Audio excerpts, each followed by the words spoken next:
Cylinder না ও মুখটা সময় এমনি পান না গ্যাসের মধ্যে তুলে কারণ হয় না মাছগুলো মা রেস্টুরেন্ট থেকে তাও দেওয়ার পাশে ফিরে আমার কাছে এটা দেখো ভিতরে যদি সিলিন্ডার বন্ধ করে দিতা ফুটটা না তো সুসময় একটা সব বাইরে থেকে আসে সবাই গেছে সবাই দেখলাম আমি আর মান না এটা না একটা বাবা সময় ইয়া করছি সবাই আমার তাহলে কমে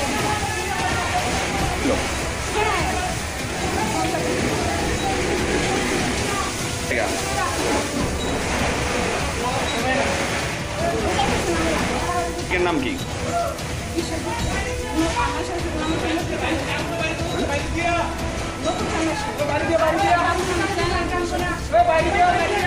আনুমানিক কয়টা কর?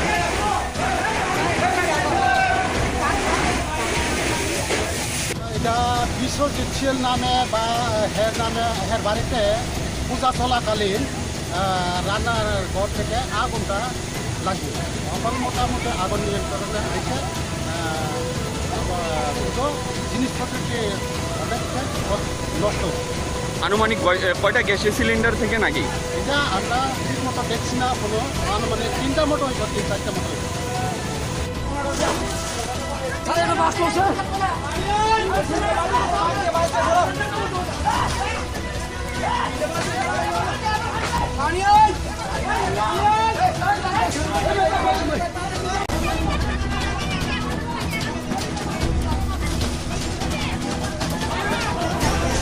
Come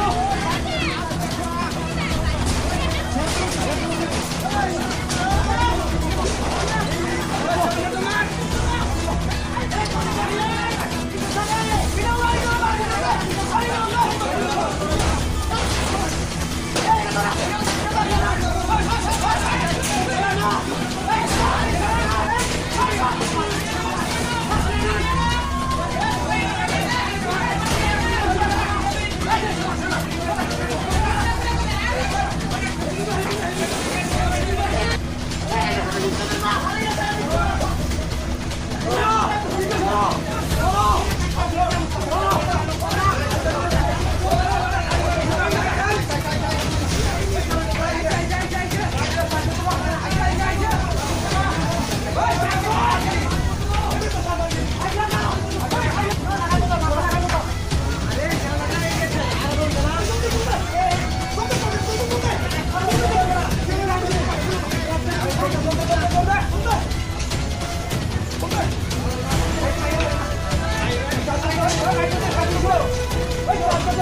নাম কি?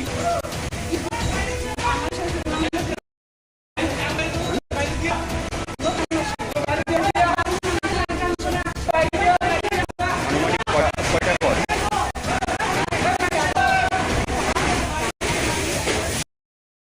এটা বিশ্বজিৎ নামে বা হের নামে বাড়িতে পূজা চলাকালীন রান্নার থেকে আগুন লাগে।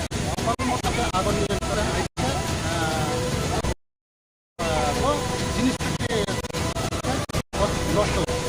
আনুমানিক কয়টা গ্যাসের সিলিন্ডার থেকে নাকি? আমরা দেখছি না মানে 3 মোটর হয়েছে 3-4টা।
বাসটা আমার বাড়িতে গেল না ওই গেছে আমার সামনে আমি তুমি করো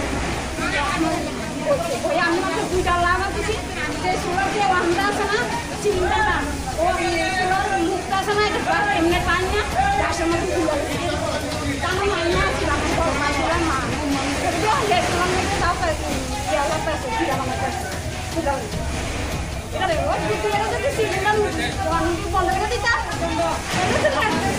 খুঁজতে না তো সময় একটা সব বাড়ি থেকে বাইরে থেকে আসতে চলে গেছে সবাই আমি আর মানি না এটা না একটা দাম সময় ইয়া করছি সবাই চলে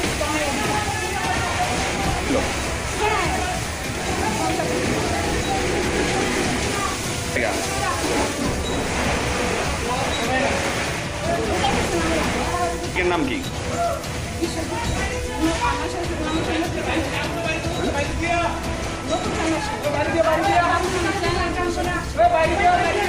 আনুমানিক কয়টা ঘর?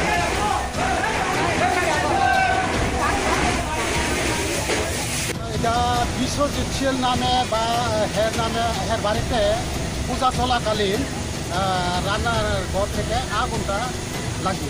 এখন মোটামুটি আগুন নিয়ন্ত্রণে এসে পুজো জিনিসপত্রকে অনেকটা নষ্ট। আনুমানিক কয়টা গ্যাসের সিলিন্ডার থেকে নাকি? এটা আমরা ঠিক মতো দেখছি না কোনো মানে 3টা মতো হইব 3-4টা মতো হইব।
আমার শ্বশুর নাম হচ্ছে নতুন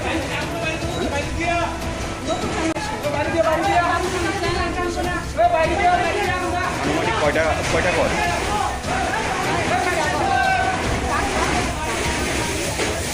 এটা বিশ্বজিৎ শীল নামে বা হের বাড়িতে পূজা চলাকালীন রান্নার ঘর থেকে আগুনটা লাগে।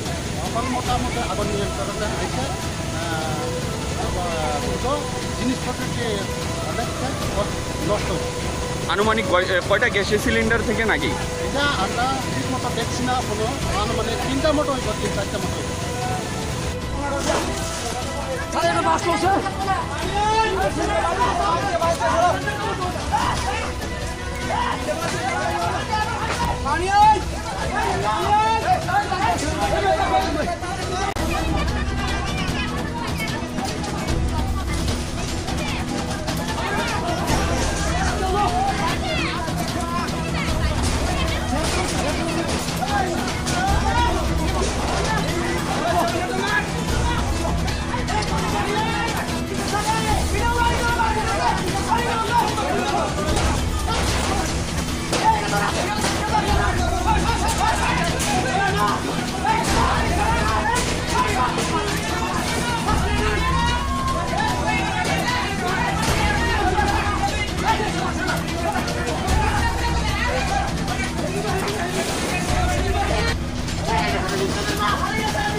পেঁয়াজের দাম অভিযোগ ৩-৪ দিন ধরেই ক্রমশই বেড়ে চলেছে মূল্য, আর এই সুযোগ নিয়ে একাংশ কালোবাজারি ক্রেতাদের পকেট কাটা শুরু করে দিয়েছে বলে অভিযোগ।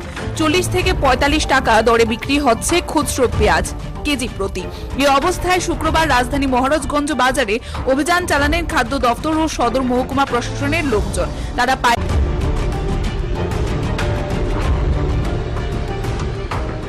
বাজারে বেড়ে গেছে পেঁয়াজের দাম। অভিযোগ ৩-৪ দিন ধরেই ক্রমশই বেড়ে চলেছে মূল্য, আর এই সুযোগ নিয়ে একাংশ কালোবাজারি ক্রেতাদের পকেট কাটা শুরু করে দিয়েছে বলে অভিযোগ। ৪০ থেকে ৪৫ টাকা দরে বিক্রি হচ্ছে খুচরো পেঁয়াজ কেজি প্রতি। এই অবস্থায় শুক্রবার রাজধানী মহারাজগঞ্জ বাজারে অভিযান চালানেন খাদ্য দপ্তর ও সদর মহকুমা প্রশাসনের লোকজন। তারা পাইকারি বিক্রেতাদের সাথেও কথা বলেন।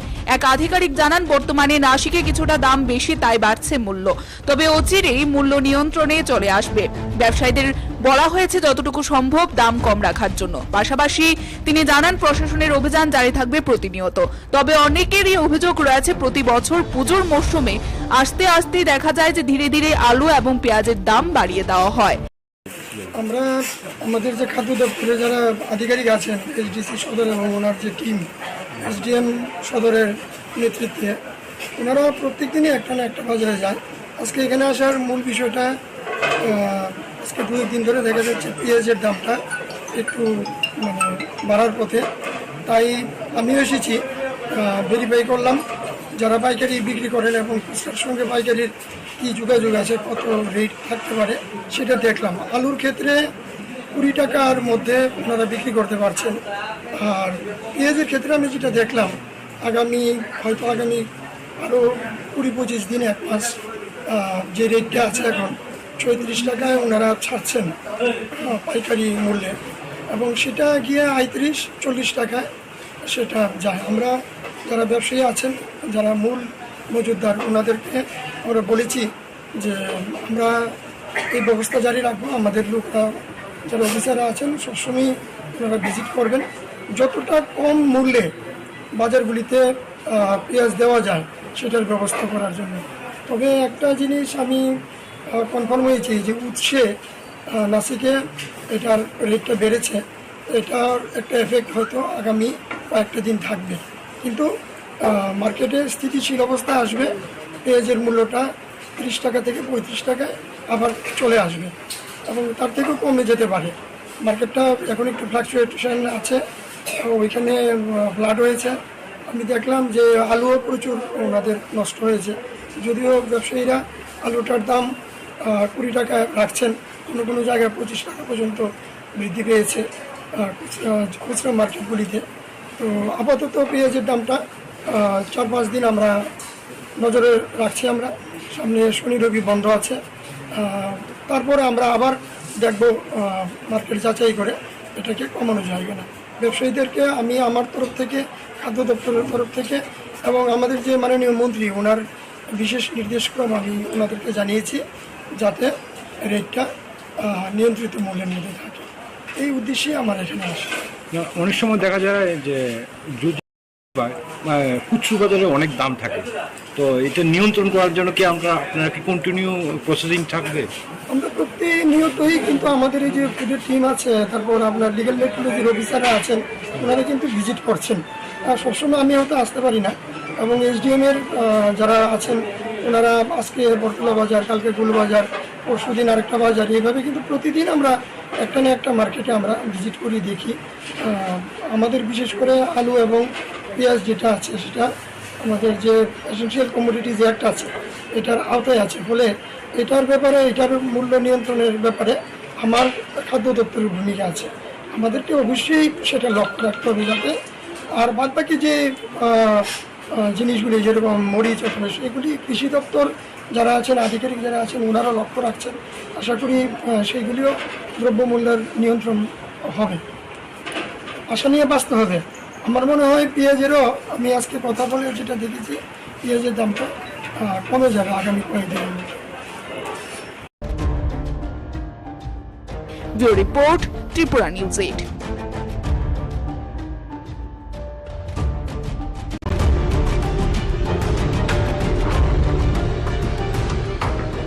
বাজারে বেড়ে গেছে পেঁয়াজের দাম। অভিযোগ 3-4 দিন ধরেই ক্রমশই বেড়ে চলেছে মূল্য, আর এই সুযোগ নিয়ে একাংশ কালোবাজারি ক্রেতাদের পকেট কাটা শুরু করে দিয়েছে বলে অভিযোগ। 40 থেকে 45 টাকা দরে বিক্রি হচ্ছে খুচরো পেঁয়াজ কেজি প্রতি। এই অবস্থায় শুক্রবার রাজধানী মহারাজগঞ্জ বাজারে অভিযান চালানেন খাদ্য দপ্তর ও সদর মহকুমা প্রশাসনের লোকজন। তারা পাইকারি বিক্রেতাদের সাথেও কথা বলেন। এক আধিকারিক জানান, বর্তমানে নাসিকে কিছুটা দাম বেশি, তাই বাড়ছে মূল্য, তবে অচিরেই মূল্য নিয়ন্ত্রণে চলে আসবে। ব্যবসায়ীদের বলা হয়েছে যতটুকু সম্ভব দাম কম রাখার জন্য। পাশাপাশি তিনি জানান, প্রশাসনের অভিযান জারি থাকবে প্রতিনিয়ত। তবে অনেকেরই অভিযোগ রয়েছে, প্রতি বছর পুজোর মরশুমে আস্তে আস্তে দেখা যায় যে ধীরে ধীরে আলু এবং পেঁয়াজের দাম বাড়িয়ে দেওয়া হয়।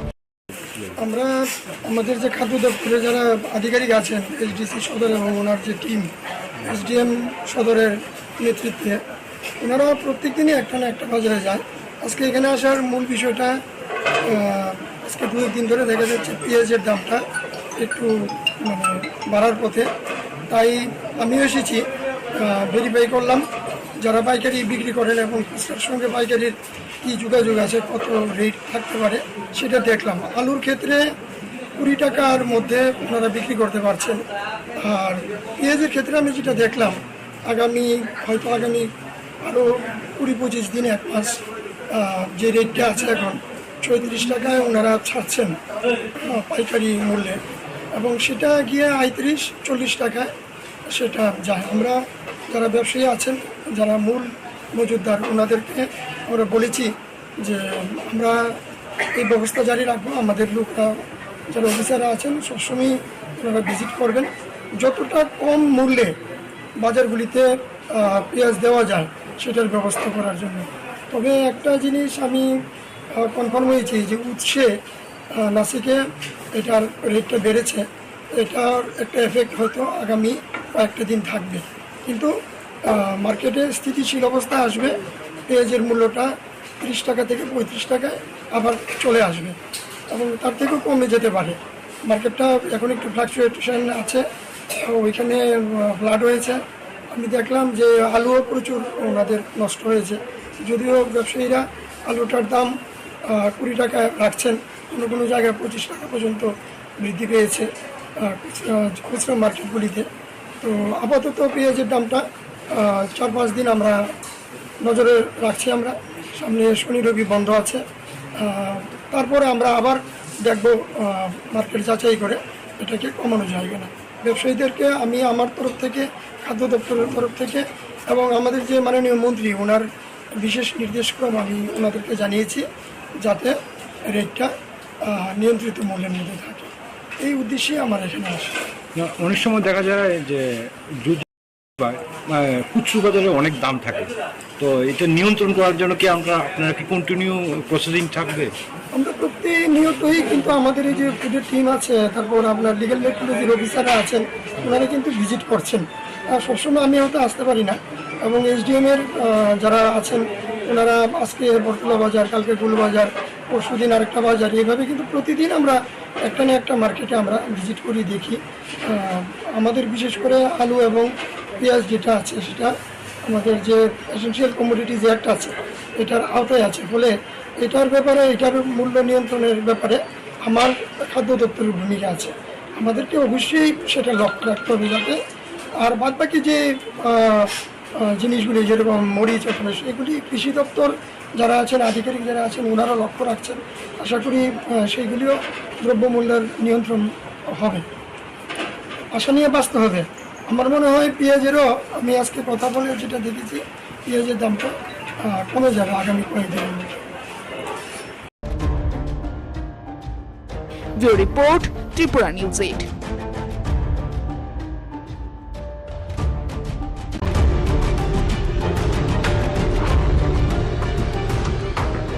বাজারে বেড়ে গেছে পেঁয়াজের দাম।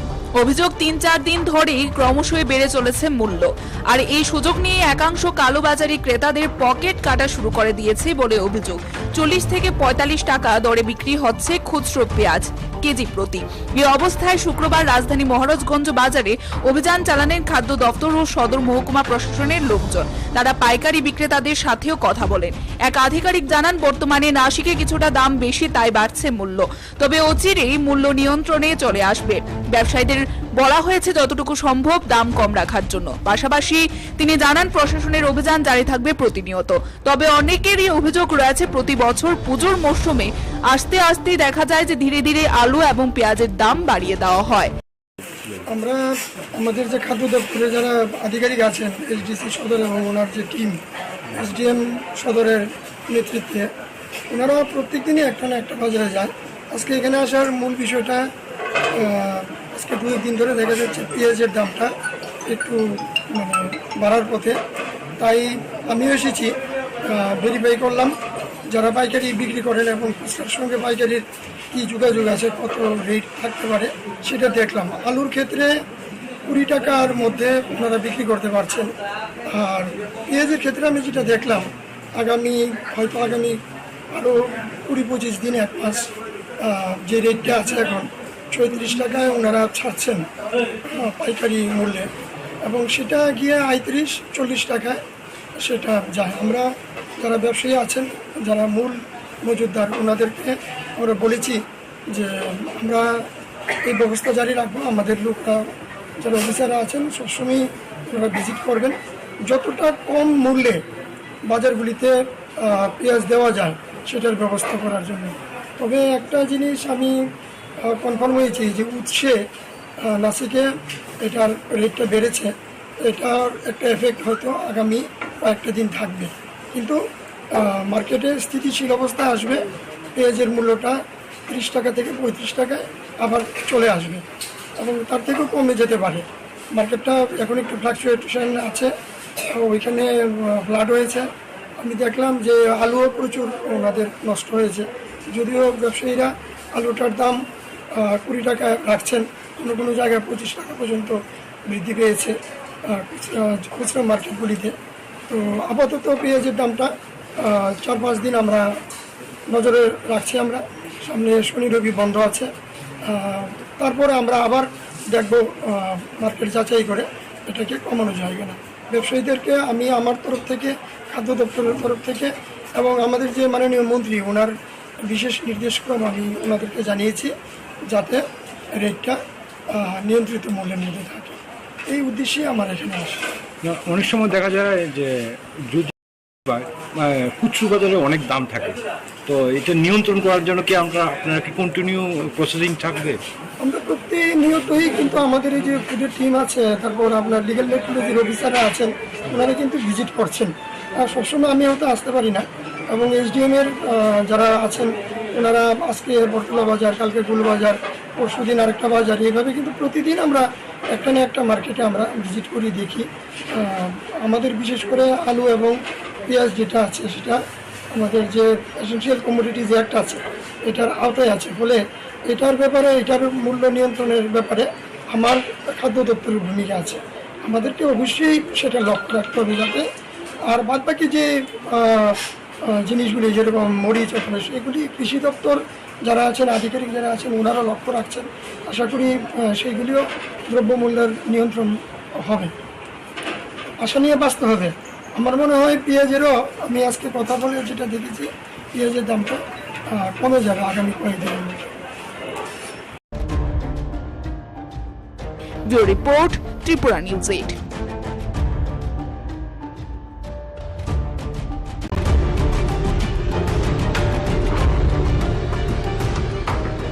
বাজারে বেড়ে গেছে পেঁয়াজের দাম। অভিযোগ 3-4 দিন ধরেই ক্রমশই বেড়ে চলেছে মূল্য, আর এই সুযোগ নিয়ে একাংশ কালোবাজারি ক্রেতাদের পকেট কাটা শুরু করে দিয়েছে বলে অভিযোগ।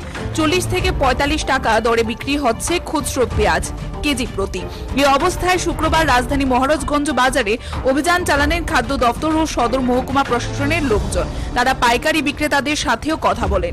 এক আধিকারিক জানান, বর্তমানে নাসিকে কিছুটা দাম বেশি, তাই বাড়ছে মূল্য, তবে অচিরেই মূল্য নিয়ন্ত্রণে চলে আসবে। ব্যবসায়ীদের বলা হয়েছে যতটুকু সম্ভব দাম কম রাখার জন্য। পাশাপাশি তিনি জানান, প্রশাসনের অভিযান জারি থাকবে প্রতিনিয়ত।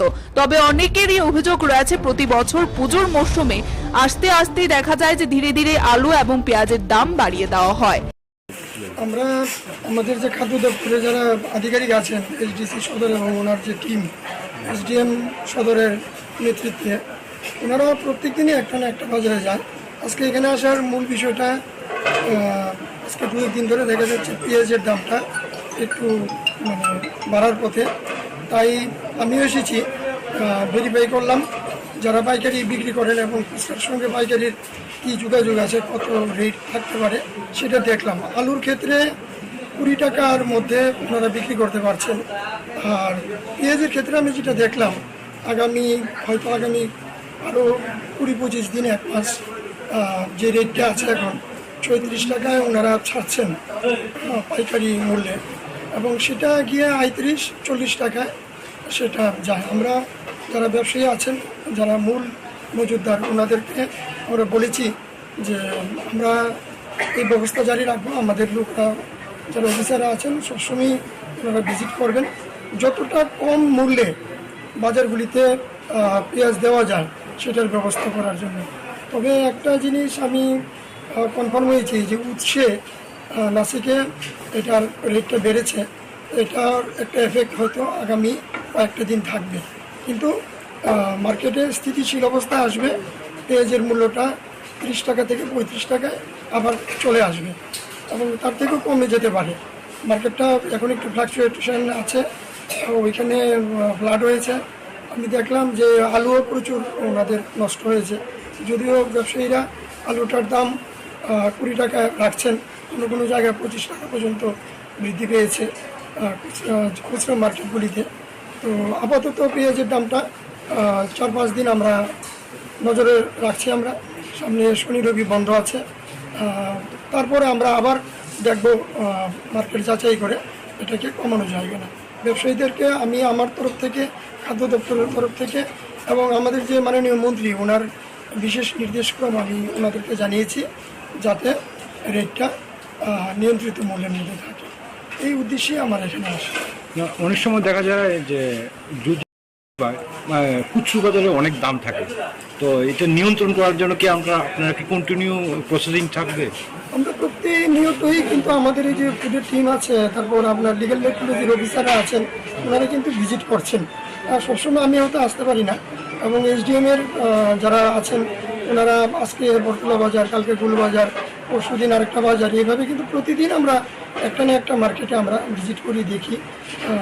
আমাদের বিশেষ করে আলু এবং পেঁয়াজ যেটা আছে সেটা আমাদের যে এসেনশিয়াল কমোডিটিজ অ্যাক্ট আছে এটার আওতায় আছে, ফলে এটার ব্যাপারে, এটার মূল্য নিয়ন্ত্রণের ব্যাপারে আমার খাদ্য দপ্তরের ভূমিকা আছে। আমাদেরকে অবশ্যই সেটা লক্ষ্য রাখতে হবে যাতে, আর বাদবাকি যে জিনিসগুলি যেরকম মরিচ অথবা এগুলি কৃষি দপ্তর যারা আছেন, আধিকারিক যারা আছেন, ওনারা লক্ষ্য রাখছেন। আশা করি সেইগুলিও দ্রব্যমূল্যের নিয়ন্ত্রণ হবে, আশা নিয়ে বাঁচতে হবে। আমার মনে হয় পেঁয়াজেরও, আমি আজকে কথা বলে যেটা দেখেছি, পেঁয়াজের দামটা কমে যাবে আগামী কয়েকদিনের মধ্যে। Bureau report, Tripura news 8।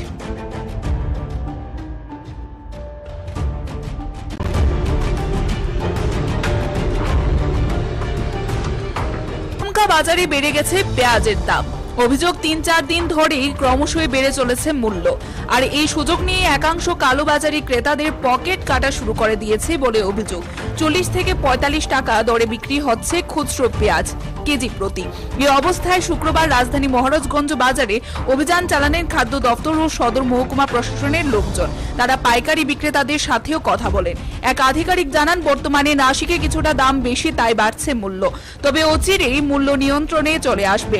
ব্যবসায়ীদের বলা হয়েছে যতটুকু সম্ভব দাম কম রাখার জন্য। পাশাপাশি তিনি জানান, প্রশাসনের অভিযান জারি থাকবে প্রতিনিয়ত। তবে অনেকেরই অভিযোগ রয়েছে, প্রতি বছর পুজোর মরশুমে আসতে আসতে দেখা যায় যে ধীরে ধীরে আলু এবং পেঁয়াজের দাম বাড়িয়ে দেওয়া হয়। আমরা আমাদের যে খাদ্য দপ্তরে যারা আধিকারিক আছেন, এইচডিসি সদর এবং ওনার যে টিম, এসডিএম সদরের নেতৃত্বে, ওনারা প্রত্যেক দিনই একটা না একটা বাজারে যায়। আজকে এখানে আসার মূল বিষয়টা, আজকে 2 দিন ধরে দেখা যাচ্ছে পেঁয়াজের দামটা একটু বাড়ার পথে, তাই আমিও এসেছি, ভেরিফাই করলাম যারা পাইকারি বিক্রি করেন এবং খুচরার সঙ্গে পাইকারির কী যোগাযোগ আছে, কত রেট থাকতে পারে সেটা দেখলাম। আলুর ক্ষেত্রে 20 টাকার মধ্যে ওনারা বিক্রি করতে পারছেন, আর পেঁয়াজের ক্ষেত্রে আমি যেটা দেখলাম, হয়তো আগামী আরও 20-25 দিন, 1 মাস যে রেটটা আছে এখন 34 টাকায় ওনারা ছাড়ছেন পাইকারি মূল্যে, এবং সেটা গিয়ে 35-40 টাকায় সেটা যায়। আমরা যারা ব্যবসায়ী আছেন, যারা মূল মজুতদার, ওনাদেরকে আমরা বলেছি যে আমরা এই ব্যবস্থা জারি রাখবো। আমাদের লোকরা যারা অফিসাররা আছেন সবসময় ওনারা ভিজিট করবেন, যতটা কম মূল্যে বাজারগুলিতে পেঁয়াজ দেওয়া যায় সেটার ব্যবস্থা করার জন্য। তবে একটা জিনিস আমি কনফার্ম হয়েছি যে উৎসে নাসিকে এটার রেটটা বেড়েছে, এটার একটা এফেক্ট হয়তো আগামী কয়েকটা দিন থাকবে, কিন্তু মার্কেটে স্থিতিশীল অবস্থা আসবে। পেঁয়াজের মূল্যটা 30 টাকা থেকে 35 টাকায় আবার চলে আসবে, এবং তার থেকেও কমে যেতে পারে। মার্কেটটা এখন একটু ফ্লাকচুয়েশন আছে, ওইখানে ফ্লাড হয়েছে। আমি দেখলাম যে আলুও প্রচুর ওনাদের নষ্ট হয়েছে, যদিও ব্যবসায়ীরা আলুটার দাম 20 টাকা রাখছেন, কোনো কোনো জায়গায় 25 টাকা পর্যন্ত বৃদ্ধি পেয়েছে খুচরা মার্কেটগুলিতে। তো আপাতত পেঁয়াজের দামটা 4-5 দিন আমরা নজরে রাখছি। আমরা সামনে শনি রবি বন্ধ আছে, তারপরে আমরা আবার দেখব মার্কেট যাচাই করে এটাকে কমানো যাবে না। ব্যবসায়ীদেরকে আমি আমার তরফ থেকে, খাদ্য দপ্তরের তরফ থেকে এবং আমাদের যে মাননীয় মন্ত্রী ওনার বিশেষ নির্দেশক্রম আমি ওনাদেরকে জানিয়েছি যাতে রেটটা নিয়ন্ত্রিত মূল্যের মধ্যে থাকে। এই উদ্দেশ্যেই আমার এখানে আসে। অনেক সময় দেখা যায় যে খুচরো বাজারে অনেক দাম থাকে, তো এটা নিয়ন্ত্রণ করার জন্য কি আপনারা কি কন্টিনিউ প্রসেসিং থাকবে? আমরা প্রতিনিয়তই কিন্তু আমাদের এই যে ফুডের টিম আছে, তারপর আপনার লিগ্যাল মেট্রোলজির অফিসাররা আছেন, ওনারা কিন্তু ভিজিট করছেন। আর সবসময় আমি হয়তো আসতে পারি না, এবং এসডিএমের যারা আছেন ওনারা আজকে বটতলা বাজার, কালকে গুলবাজার, পরশুদিন আরেকটা বাজার, এইভাবে কিন্তু প্রতিদিন আমরা একটা না একটা মার্কেটে আমরা ভিজিট করি, দেখি। আমাদের বিশেষ করে আলু এবং পেঁয়াজ যেটা আছে সেটা আমাদের যে এসেনশিয়াল কমোডিটিজ অ্যাক্ট আছে এটার আওতায় আছে, ফলে এটার ব্যাপারে, এটার মূল্য নিয়ন্ত্রণের ব্যাপারে আমার খাদ্য দপ্তরের ভূমিকা আছে। আমাদেরকে অবশ্যই সেটা লক্ষ্য রাখতে হবে যাতে, আর বাদবাকি যে জিনিসগুলি যেরকম মরিচ অথবা সেগুলি কৃষি দপ্তর যারা আছেন, আধিকারিক যারা আছেন, ওনারা লক্ষ্য রাখছেন। আশা করি সেইগুলিও দ্রব্যমূল্যের নিয়ন্ত্রণ হবে, আশা নিয়ে বাঁচতে হবে। আমার মনে হয় পেঁয়াজেরও আমি আজকে কথা বলে যেটা দেখেছি, পেঁয়াজের দামটা কমে যাবে আগামী কয়েকদিনের মধ্যে। Bureau report, Tripura news 8।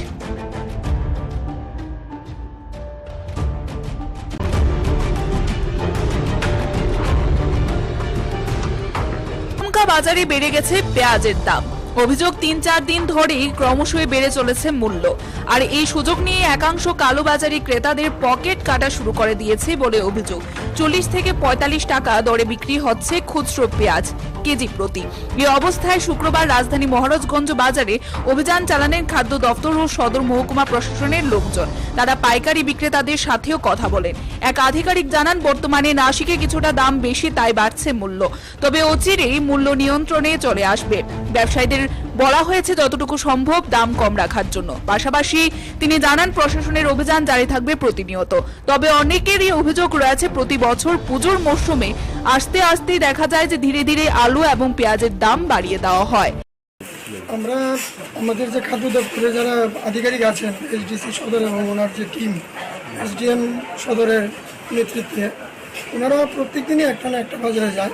আজকে এখানে আসার মূল বিষয়টা, আজকে 2 দিন ধরে দেখা যাচ্ছে পেঁয়াজের দামটা একটু বাড়ার পথে, তাই আমিও এসেছি, ভেরিফাই করলাম যারা পাইকারি বিক্রি করেন এবং খুচরার সঙ্গে পাইকারির কী যোগাযোগ আছে, কত রেট থাকতে পারে সেটা দেখলাম। আলুর ক্ষেত্রে 20 টাকার মধ্যে ওনারা বিক্রি করতে পারছেন, আর পেঁয়াজের ক্ষেত্রে আমি যেটা দেখলাম হয়তো আগামী আরও 20-25 দিন, 1 মাস যে রেটটা আছে এখন 36 টাকায় ওনারা ছাড়ছেন পাইকারি মূল্যে, এবং সেটা গিয়ে 35-40 টাকায় সেটা যায়। আমরা যারা ব্যবসায়ী আছেন, যারা মূল মজুতদার, ওনাদেরকে আমরা বলেছি যে আমরা এই ব্যবস্থা জারি রাখবো। আমাদের লোকরা যারা অফিসাররা আছেন সবসময় ওনারা ভিজিট করবেন, যতটা কম মূল্যে বাজারগুলিতে পেঁয়াজ দেওয়া যায় সেটার ব্যবস্থা করার জন্য।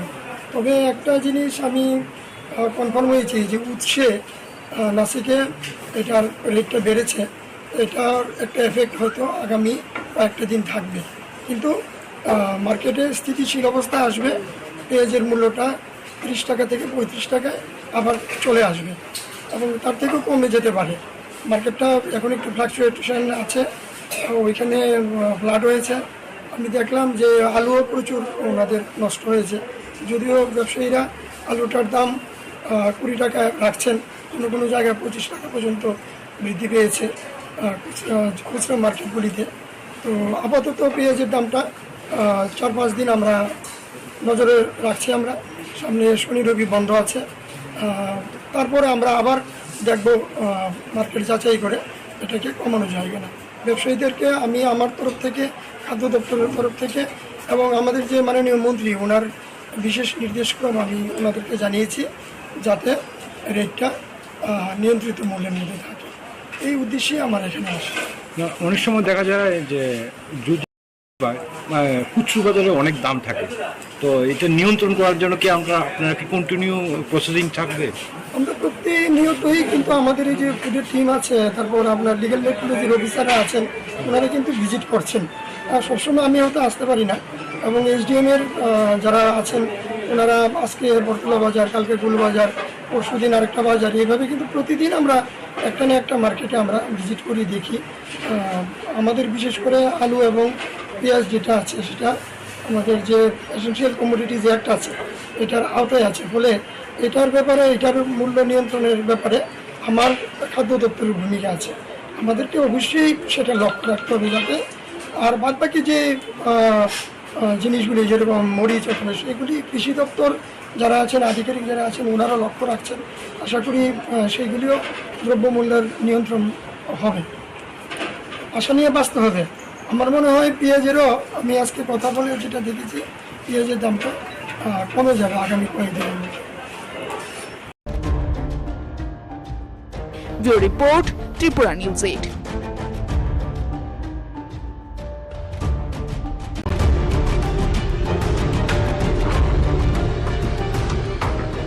বাজারে বেড়ে গেছে পেঁয়াজের দাম। অভিযোগ ৩-৪ দিন ধরেই ক্রমশই বেড়ে চলেছে মূল্য, আর এই সুযোগ নিয়ে একাংশ কালোবাজারি ক্রেতাদের পকেট কাটা শুরু করে দিয়েছে বলে অভিযোগ। ৪০ থেকে ৪৫ টাকা দরে বিক্রি হচ্ছে খুচরো পেঁয়াজ কেজি প্রতি। এই অবস্থায় শুক্রবার রাজধানী মহারাজগঞ্জ বাজারে অভিযান চালানেন খাদ্য দপ্তর ও সদর মহকুমা প্রশাসনের লোকজন। তারা পাইকারি বিক্রেতাদের সাথেও কথা বলেন। এক আধিকারিক জানান, বর্তমানে নাসিকে কিছুটা দাম বেশি, তাই বাড়ছে মূল্য, তবে অচিরেই মূল্য নিয়ন্ত্রণে চলে আসবে। ব্যবসায়ীদের বলা হয়েছে যতটুকু সম্ভব দাম কম রাখার জন্য। পাশাপাশি তিনি জানান, প্রশাসনের অভিযান জারি থাকবে প্রতিনিয়ত। তবে অনেকেরই অভিযোগ রয়েছে, প্রতি বছর পুজোর মরশুমে আসতে আসতে দেখা যায় যে ধীরে ধীরে আলু এবং পেঁয়াজের দাম বাড়িয়ে দেওয়া হয়। আমরা আমাদের যে খাদ্য দপ্তরে যারা আধিকারিক আছেন, এইচডিসি সদর এবং ওনার যে টিম এসডিএম সদরের নেতৃত্বে, ওনারা প্রত্যেক দিনই একটা না একটা বাজারে যায়। আজকে এখানে আসার মূল বিষয়টা, আজকে 2 দিন ধরে দেখা যাচ্ছে পেঁয়াজের দামটা একটু বাড়ার পথে, তাই আমিও এসেছি, ভেরিফাই করলাম যারা পাইকারি বিক্রি করেন এবং খুচরার সঙ্গে পাইকারির কী যোগাযোগ আছে, কত রেট থাকতে পারে সেটা দেখলাম। আলুর ক্ষেত্রে 20 টাকার মধ্যে ওনারা বিক্রি করতে পারছেন, আর পেঁয়াজের ক্ষেত্রে আমি যেটা দেখলাম, হয়তো আগামী আরও 20-25 দিনে, 1 মাস যে রেটটা আছে এখন 36 টাকায় ওনারা ছাড়ছেন পাইকারি মূল্যে, এবং সেটা গিয়ে 35-40 টাকায় সেটা যায়। আমরা যারা ব্যবসায়ী আছেন, যারা মূল মজুতদার, ওনাদেরকে আমরা বলেছি যে আমরা এই ব্যবস্থা জারি রাখবো। আমাদের লোকরা যারা অফিসাররা আছেন সবসময় ওনারা ভিজিট করবেন, যতটা কম মূল্যে বাজারগুলিতে পেঁয়াজ দেওয়া যায় সেটার ব্যবস্থা করার জন্য। তবে একটা জিনিস আমি কনফার্ম হয়েছি যে উৎসে নাসিকে এটার রেটটা বেড়েছে, এটার একটা এফেক্ট হয়তো আগামী কয়েকটা দিন থাকবে, কিন্তু মার্কেটে স্থিতিশীল অবস্থা আসবে। পেঁয়াজের মূল্যটা 30 টাকা থেকে 35 টাকায় আবার চলে আসবে, এবং তার থেকেও কমে যেতে পারে। মার্কেটটা এখন একটু ফ্লাকচুয়েশন আছে, ওইখানে ফ্লাড হয়েছে। আমি দেখলাম যে আলুও প্রচুর ওনাদের নষ্ট হয়েছে, যদিও ব্যবসায়ীরা আলুটার দাম 20 টাকায় রাখছেন, কোনো জায়গায় 25 টাকা পর্যন্ত বৃদ্ধি পেয়েছে খুচরা মার্কেটগুলিতে।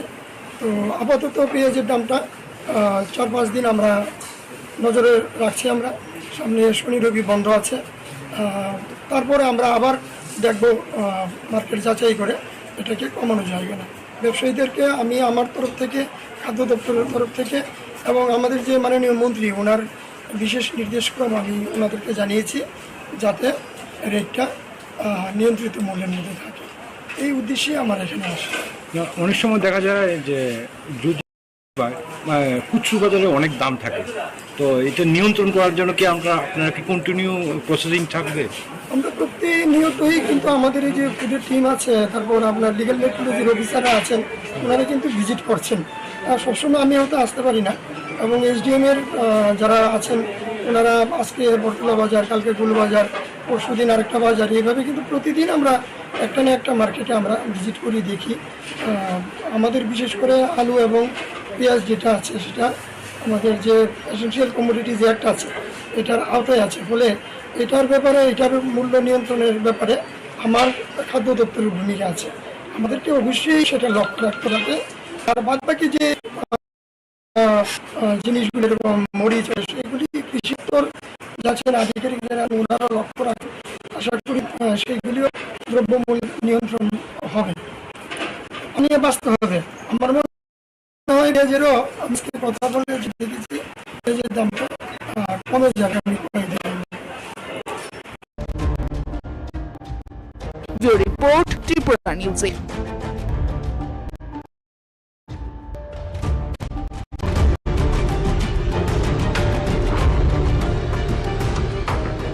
বাজারে বেড়ে গেছে পেঁয়াজের দাম। অভিযোগ ৩-৪ দিন ধরেই ক্রমশই বেড়ে চলেছে মূল্য, আর এই সুযোগ নিয়ে একাংশ কালোবাজারি ক্রেতাদের পকেট কাটা শুরু করে দিয়েছে বলে অভিযোগ। ৪০ থেকে ৪৫ টাকা দরে বিক্রি হচ্ছে খুচরো পেঁয়াজ কেজি প্রতি। এই অবস্থায় শুক্রবার রাজধানী মহারাজগঞ্জ বাজারে অভিযান চালানেন খাদ্য দপ্তর ও সদর মহকুমা প্রশাসনের লোকজন। তারা পাইকারি বিক্রেতাদের সাথেও কথা বলেন। এক আধিকারিক জানান, বর্তমানে নাশিকে কিছুটা দাম বেশি, তাই বাড়ছে মূল্য, তবে অচিরেই মূল্য নিয়ন্ত্রণে চলে আসবে। ব্যবসায়ীদের বলা হয়েছে যতটুকু সম্ভব দাম কম রাখার জন্য। পাশাপাশি তিনি জানান, প্রশাসনের অভিযান জারি থাকবে প্রতিনিয়ত। তবে অনেকেরই অভিযোগ রয়েছে, প্রতি বছর পুজোর মৌসুমে আস্তে আস্তে দেখা যায় যে ধীরে ধীরে আলু এবং পেঁয়াজের দাম বাড়িয়ে দেওয়া হয়। আমরা আমাদের যে খাদ্য দপ্তরে যারা আধিকারিক আছেন, এসডিসি সদর এবং ওনার যে টিম এসডিএম সদরের নেতৃত্বে, ওনারা প্রত্যেকদিনই একটা না একটা বাজারে যায়। আজকে এখানে আসার মূল বিষয়টা, আজকে 2 দিন ধরে দেখা যাচ্ছে পেঁয়াজের দামটা একটু বাড়ার পথে, তাই আমিও এসেছি, ভেরিফাই করলাম যারা পাইকারি বিক্রি করেন এবং খুচরার সঙ্গে পাইকারির কী যোগাযোগ আছে, কত রেট থাকতে পারে সেটা দেখলাম। আলুর ক্ষেত্রে 20 টাকার মধ্যে ওনারা বিক্রি করতে পারছেন। আর পেঁয়াজের ক্ষেত্রে আমি যেটা দেখলাম, আগামী আরও 20-25 দিন, 1 মাস যে রেটটা আছে এখন 36 টাকায় ওনারা ছাড়ছেন পাইকারি মূল্যে, এবং সেটা গিয়ে 35-40 টাকায় সেটা যায়। আমরা যারা ব্যবসায়ী আছেন, যারা মূল মজুতদার, ওনাদেরকে আমরা বলেছি যে আমরা এই ব্যবস্থা জারি রাখবো। আমাদের লোকরা যারা অফিসাররা আছেন সবসময় ওনারা ভিজিট করবেন, যতটা কম মূল্যে বাজারগুলিতে পেঁয়াজ দেওয়া যায় সেটার ব্যবস্থা করার জন্য। তবে একটা জিনিস আমি কনফার্ম হয়েছি যে উৎসে নাসিকে এটার রেটটা বেড়েছে, এটার একটা এফেক্ট হয়তো আগামী কয়েকটা দিন থাকবে, কিন্তু মার্কেটে স্থিতিশীল অবস্থা আসবে। পেঁয়াজের মূল্যটা 30 টাকা থেকে 35 টাকায় আবার চলে আসবে এবং তার থেকেও কমে যেতে পারে। মার্কেটটা এখন একটু ফ্লাকচুয়েশন আছে, ওইখানে ফ্লাড হয়েছে। আমি দেখলাম যে আলুও প্রচুর ওনাদের নষ্ট হয়েছে, যদিও ব্যবসায়ীরা আলুটার দাম 20 টাকায় রাখছেন, কোনো জায়গায় 25 টাকা পর্যন্ত বৃদ্ধি পেয়েছে খুচরা মার্কেটগুলিতে। তো আপাতত পেঁয়াজের দামটা 4-5 দিন আমরা নজরে রাখছি। আমরা সামনে শনি রবি বন্ধ আছে, তারপরে আমরা আবার দেখব মার্কেট যাচাই করে এটাকে কমানো যায় কিনা। ব্যবসায়ীদেরকে আমি আমার তরফ থেকে, খাদ্য দপ্তরের তরফ থেকে এবং আমাদের যে মাননীয় মন্ত্রী, ওনার বিশেষ নির্দেশক্রম আমি ওনাদেরকে জানিয়েছি যাতে রেটটা নিয়ন্ত্রিত মূল্যের মধ্যে থাকে। এই উদ্দেশ্যে আমার এখানে আসে। অনেক সময় দেখা যায় যে খুচরো বাজারে অনেক দাম থাকে, তো এটা নিয়ন্ত্রণ করার জন্য কি আপনারা কি কন্টিনিউ প্রসেসিং থাকবে? আমরা প্রতিনিয়তই কিন্তু আমাদের এই যে ফুডের টিম আছে, তারপর আপনার লিগ্যাল টেকনোলজির অফিসাররা আছেন, ওনারা কিন্তু ভিজিট করছেন। আর সবসময় আমি হয়তো আসতে পারি না, এবং এসডিএমের যারা আছেন ওনারা আজকে বটতলা বাজার, কালকে গুলবাজার, পরশু দিন আরেকটা বাজার, এইভাবে কিন্তু প্রতিদিন আমরা একটা না একটা মার্কেটে আমরা ভিজিট করি, দেখি। আমাদের বিশেষ করে আলু এবং পেঁয়াজ যেটা আছে সেটা আমাদের যে এসেনশিয়াল কমোডিটিজ অ্যাক্ট আছে এটার আওতায় আছে, ফলে এটার ব্যাপারে এটার মূল্য নিয়ন্ত্রণের ব্যাপারে আমার খাদ্য দপ্তরের ভূমিকা আছে। আমাদেরকে অবশ্যই সেটা লক্ষ্য রাখতে হবে যাতে। আর বাদ বাকি যে জিনিসগুলি যেরকম মরিচ এগুলি কৃষি দপ্তর যারা আছেন, আধিকারিক যারা আছেন, ওনারা লক্ষ্য রাখছেন। আশা করি সেইগুলিও দ্রব্যমূল্যের নিয়ন্ত্রণ হবে। আশা নিয়ে বাঁচতে হবে, আমার মনে হয় পেঁয়াজেরও আমি আজকে কথা বলে যেটা দেখেছি পেঁয়াজের দামটা কমে যাবে আগামী কয়েকদিনের মধ্যে। Bureau report, Tripura news 8।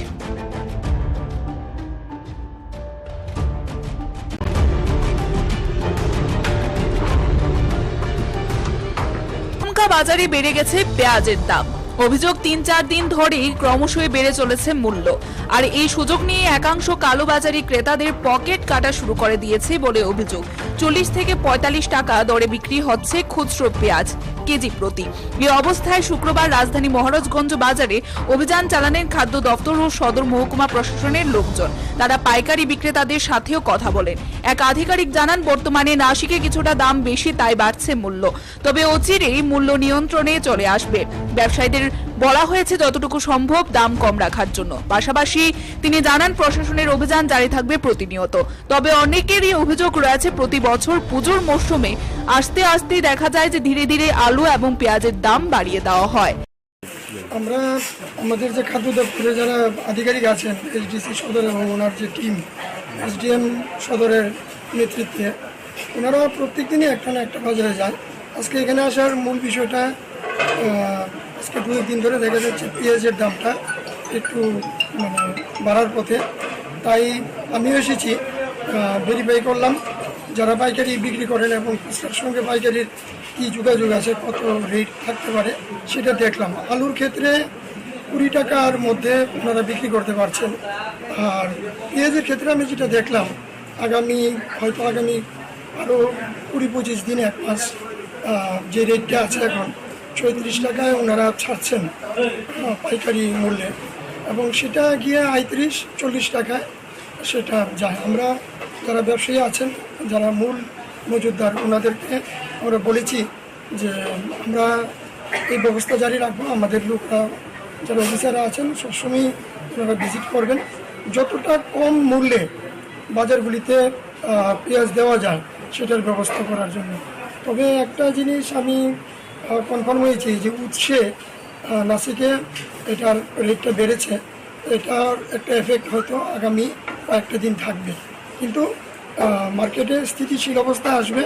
পেঁয়াজের মূল্যটা 30 টাকা থেকে 35 টাকায় আবার চলে আসবে এবং তার থেকেও কমে যেতে পারে।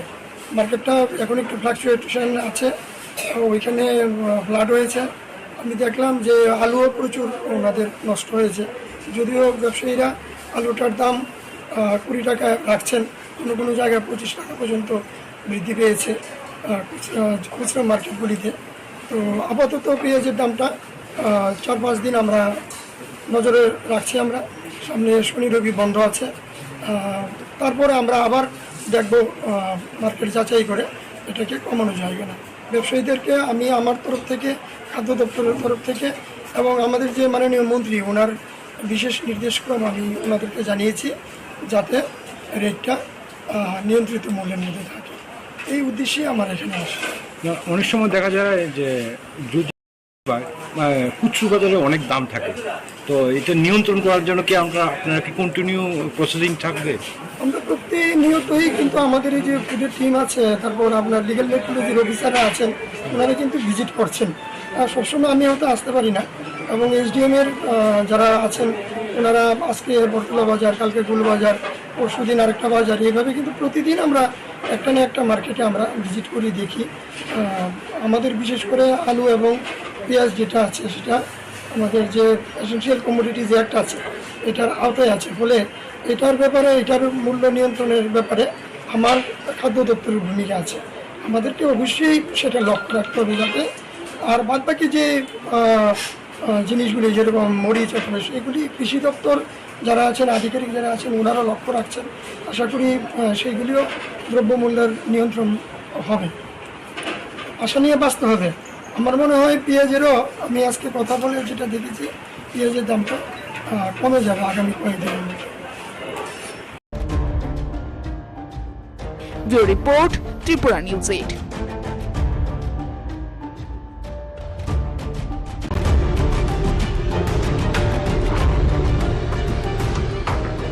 বাজারে বেড়ে গেছে পেঁয়াজের দাম।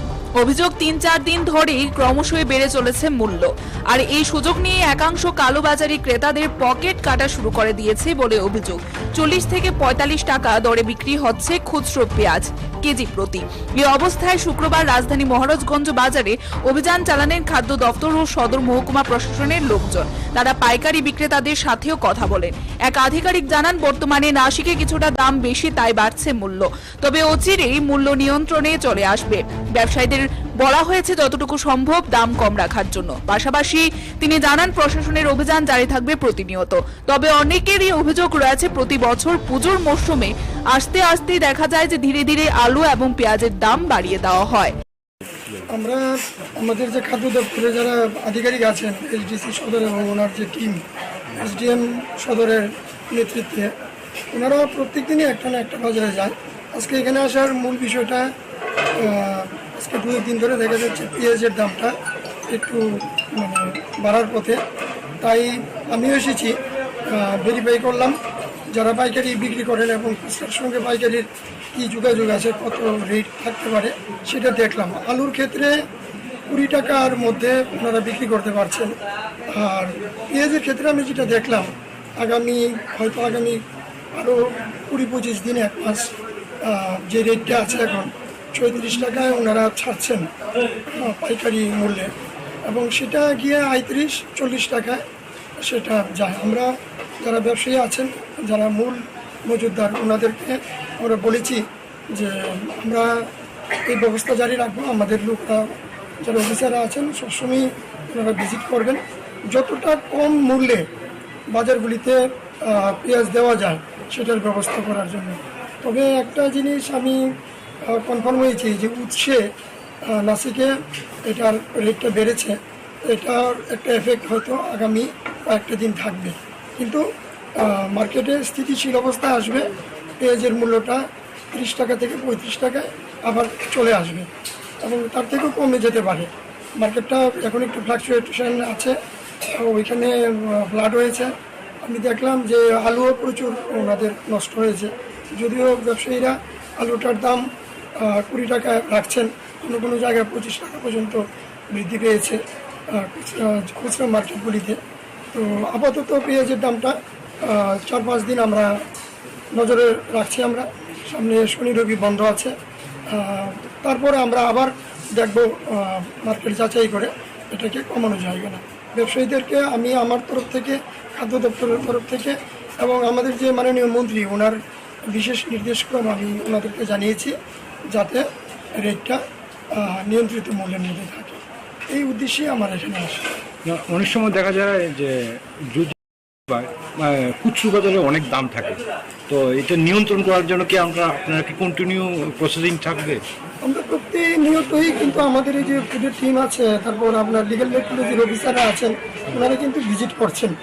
সবসময় আমি হয়তো আসতে পারি না, এবং এসডিএমের যারা আছেন ওনারা আজকে বটতলা বাজার, কালকে গুলবাজার, পরশুদিন আরেকটা বাজার, এইভাবে কিন্তু প্রতিদিন আমরা একটা না একটা মার্কেটে আমরা ভিজিট করি, দেখি। আমাদের বিশেষ করে আলু এবং পেঁয়াজ যেটা আছে সেটা আমাদের যে এসেনশিয়াল কমোডিটিজ অ্যাক্ট আছে এটার আওতায় আছে, ফলে এটার ব্যাপারে, এটার মূল্য নিয়ন্ত্রণের ব্যাপারে আমার খাদ্য দপ্তরের ভূমিকা আছে। আমাদেরকে অবশ্যই সেটা লক্ষ্য রাখতে হবে যাতে, আর বাদবাকি যে জিনিসগুলি যেরকম মরিচ আছে সেগুলি কৃষি দপ্তর যারা আছেন, আধিকারিক যারা আছেন, ওনারা লক্ষ্য রাখছেন। আশা করি সেইগুলিও দ্রব্যমূল্যের নিয়ন্ত্রণ হবে, আশা নিয়ে বাঁচতে হবে। আমার মনে হয় পেঁয়াজেরও, আমি আজকে কথা বলে যেটা দেখেছি, পেঁয়াজের দামটা কমে যাবে আগামী কয়েকদিনের মধ্যে। Bureau report, Tripura news 8।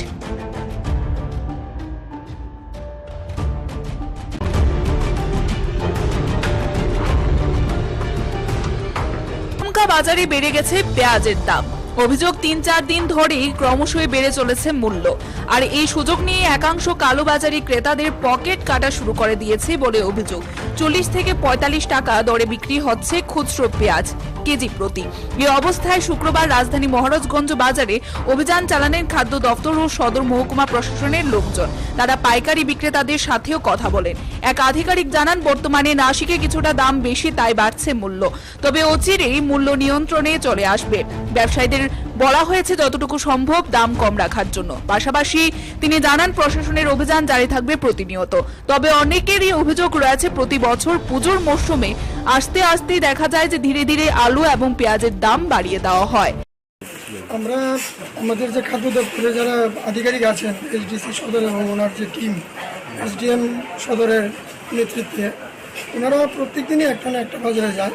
আজকে এখানে আসার মূল বিষয়টা, আজকে 2 দিন ধরে দেখা যাচ্ছে পেঁয়াজের দামটা একটু বাড়ার পথে। তাই আমিও এসেছি, ভেরিফাই করলাম যারা পাইকারি বিক্রি করেন এবং খুচরার সঙ্গে পাইকারির কী যোগাযোগ আছে, কত রেট থাকতে পারে সেটা দেখলাম। আলুর ক্ষেত্রে 20 টাকার মধ্যে ওনারা বিক্রি করতে পারছেন।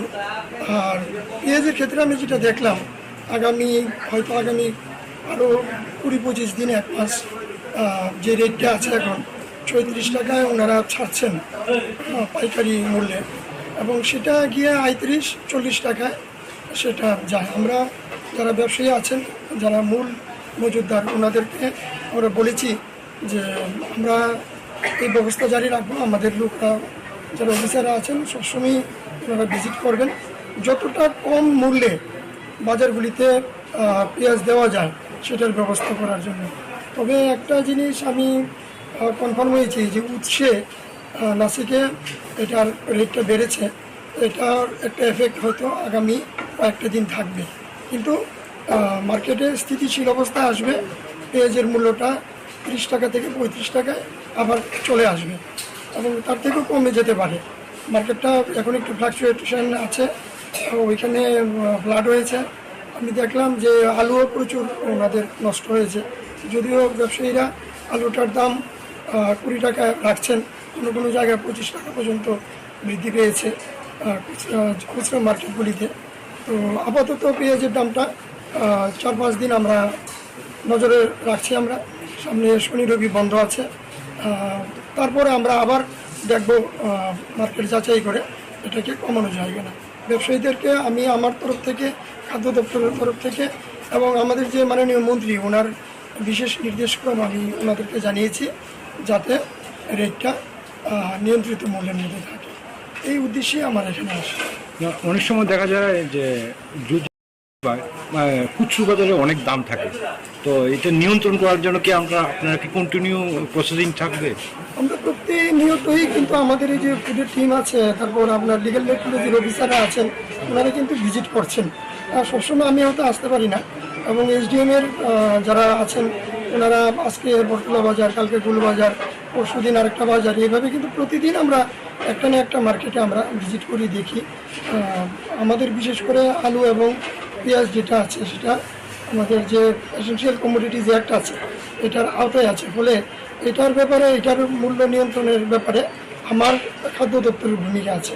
আমাদেরকে অবশ্যই সেটা লক্ষ্য রাখতে হবে যাতে, আর বাদবাকি যে জিনিসগুলি যেরকম মরিচ ওখানে, সেগুলি কৃষি দপ্তর যারা আছেন, আধিকারিক যারা আছেন, ওনারা লক্ষ্য রাখছেন। আশা করি সেইগুলিও দ্রব্যমূল্যের নিয়ন্ত্রণ হবে। আশা নিয়ে বাঁচতে হবে। আমার মনে হয় পেঁয়াজেরও, আমি আজকে কথা বলে যেটা দেখেছি, পেঁয়াজের দামটা কমে যাবে আগামী কয়েকদিনের মধ্যে। Bureau report, Tripura news 8।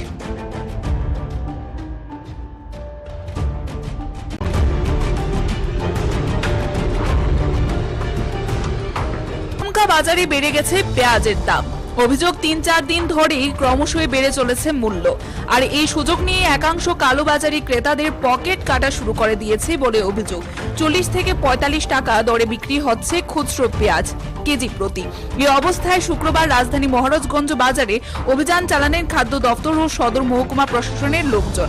তারা পাইকারি বিক্রেতাদের সাথেও কথা বলেন। এক আধিকারিক জানান, বর্তমানে নাসিকে কিছুটা দাম বেশি, তাই বাড়ছে মূল্য, তবে অচিরেই মূল্য নিয়ন্ত্রণে চলে আসবে। ব্যবসায়ীদের বলা হয়েছে যতটুকু সম্ভব দাম কম রাখার জন্য। পাশাপাশি তিনি জানান প্রশাসনের অভিযান জারি থাকবে প্রতিনিয়ত। তবে অনেকেরই অভিযোগ রয়েছে প্রতি বছর পুজোর মরশুমে আস্তে আস্তে দেখা যায় যে ধীরে ধীরে আলু এবং পেঁয়াজের দাম বাড়িয়ে দেওয়া হয়। আমরা আমাদের যে খাদ্য দপ্তরে যারা আধিকারিক আছেন, এইচডিসি সদর এবং ওনার যে টিম, এসডিএম সদরের নেতৃত্বে, ওনারা প্রত্যেক দিনই একটা না একটা বাজারে যায়।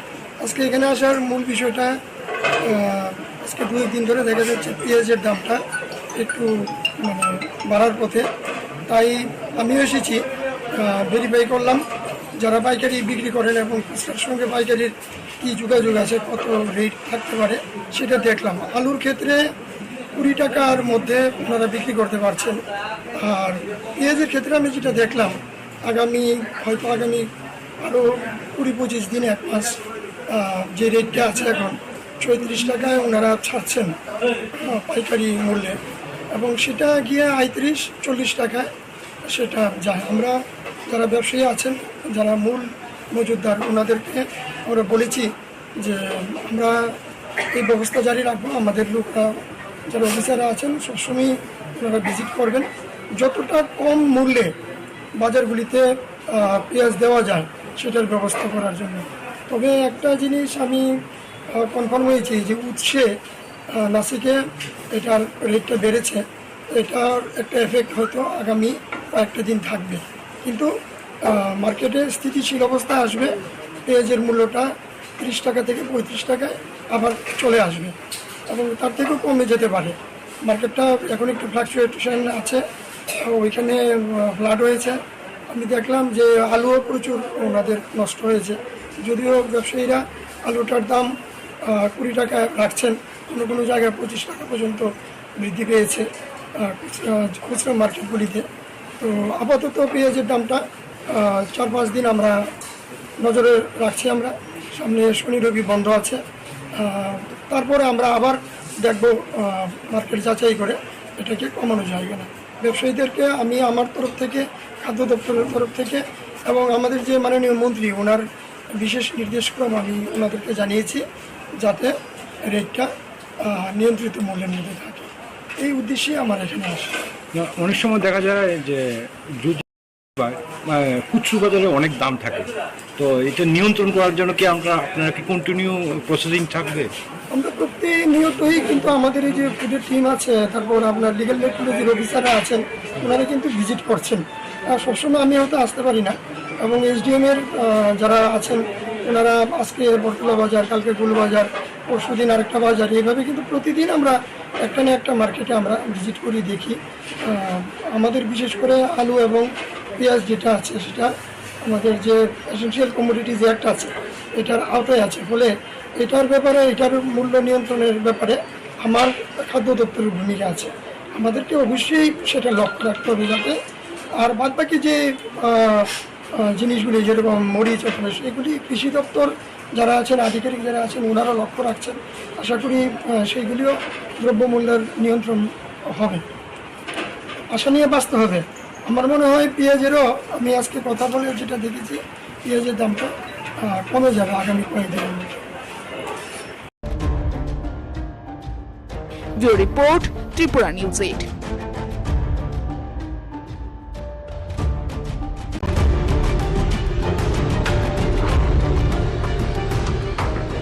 বাজারে বেড়ে গেছে পেঁয়াজের দাম।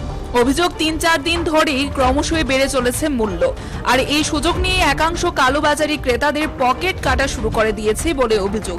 40 থেকে 45 টাকা দরে বিক্রি হচ্ছে খুচরো পেঁয়াজ কেজি প্রতি।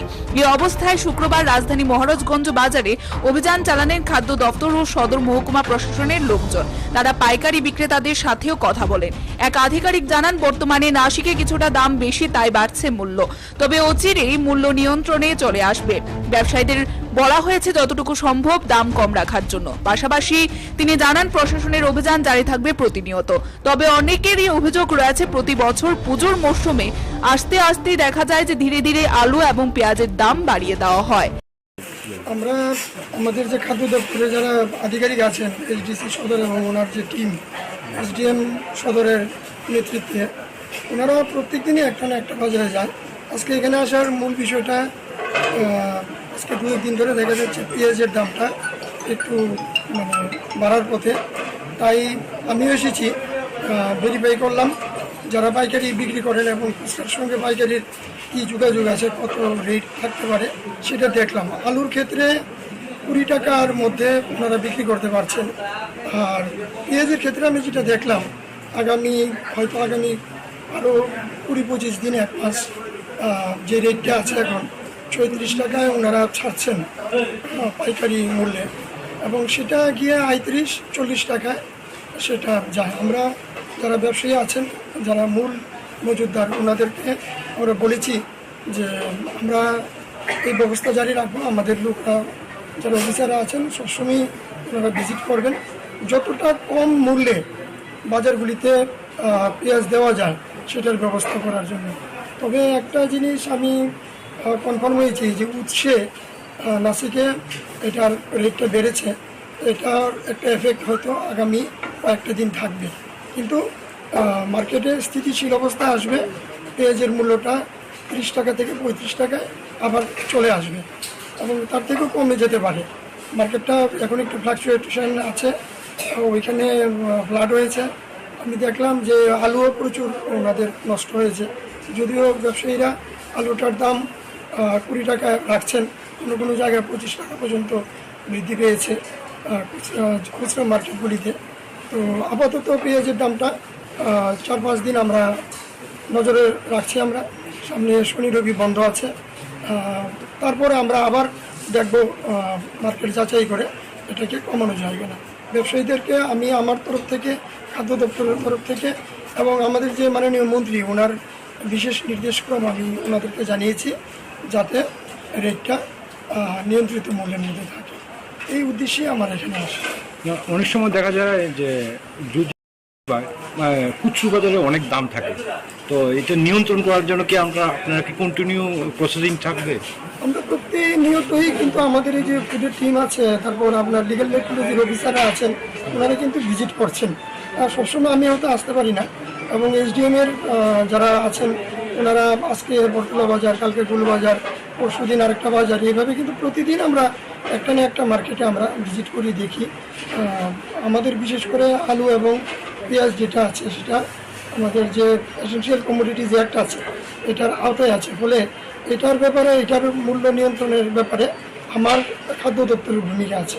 আমাদেরকে অবশ্যই সেটা লক্ষ্য রাখতে হবে যাতে, আর বাদবাকি যে জিনিসগুলি যেরকম মরিচ অথবা সেগুলি কৃষি দপ্তর যারা আছেন, আধিকারিক যারা আছেন, ওনারা লক্ষ্য রাখছেন। আশা করি সেইগুলিও দ্রব্যমূল্যের নিয়ন্ত্রণ হবে, আশা নিয়ে বাঁচতে হবে। আমার মনে হয় পেঁয়াজেরও, আমি আজকে কথা বলে যেটা দেখেছি, পেঁয়াজের দামটা কমে যাবে আগামী কয়েকদিনের মধ্যে। Bureau report, Tripura news 8।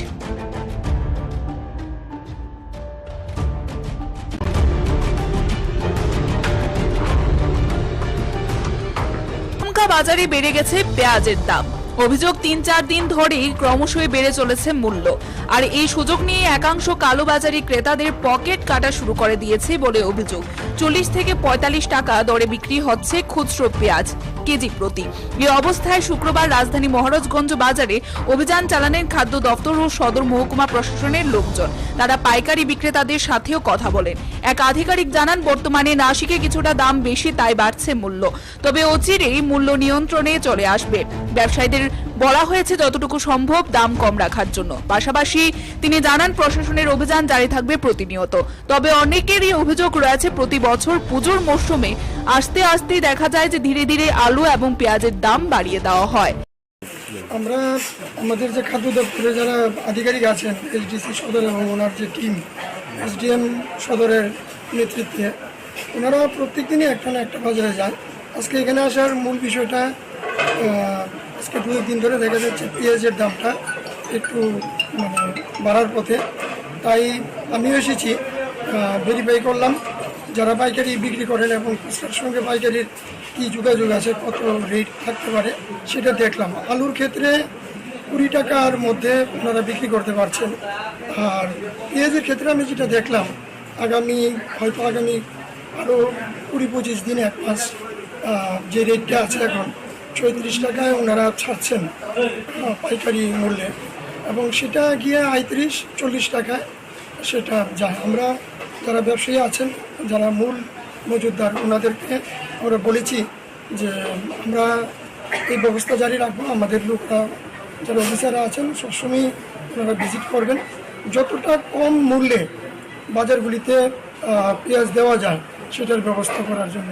তবে একটা জিনিস আমি কনফার্ম হয়েছি যে উৎসে নাসিকে এটার রেটটা বেড়েছে, এটার একটা এফেক্ট হয়তো আগামী কয়েকটা দিন থাকবে, কিন্তু মার্কেটে স্থিতিশীল অবস্থা আসবে।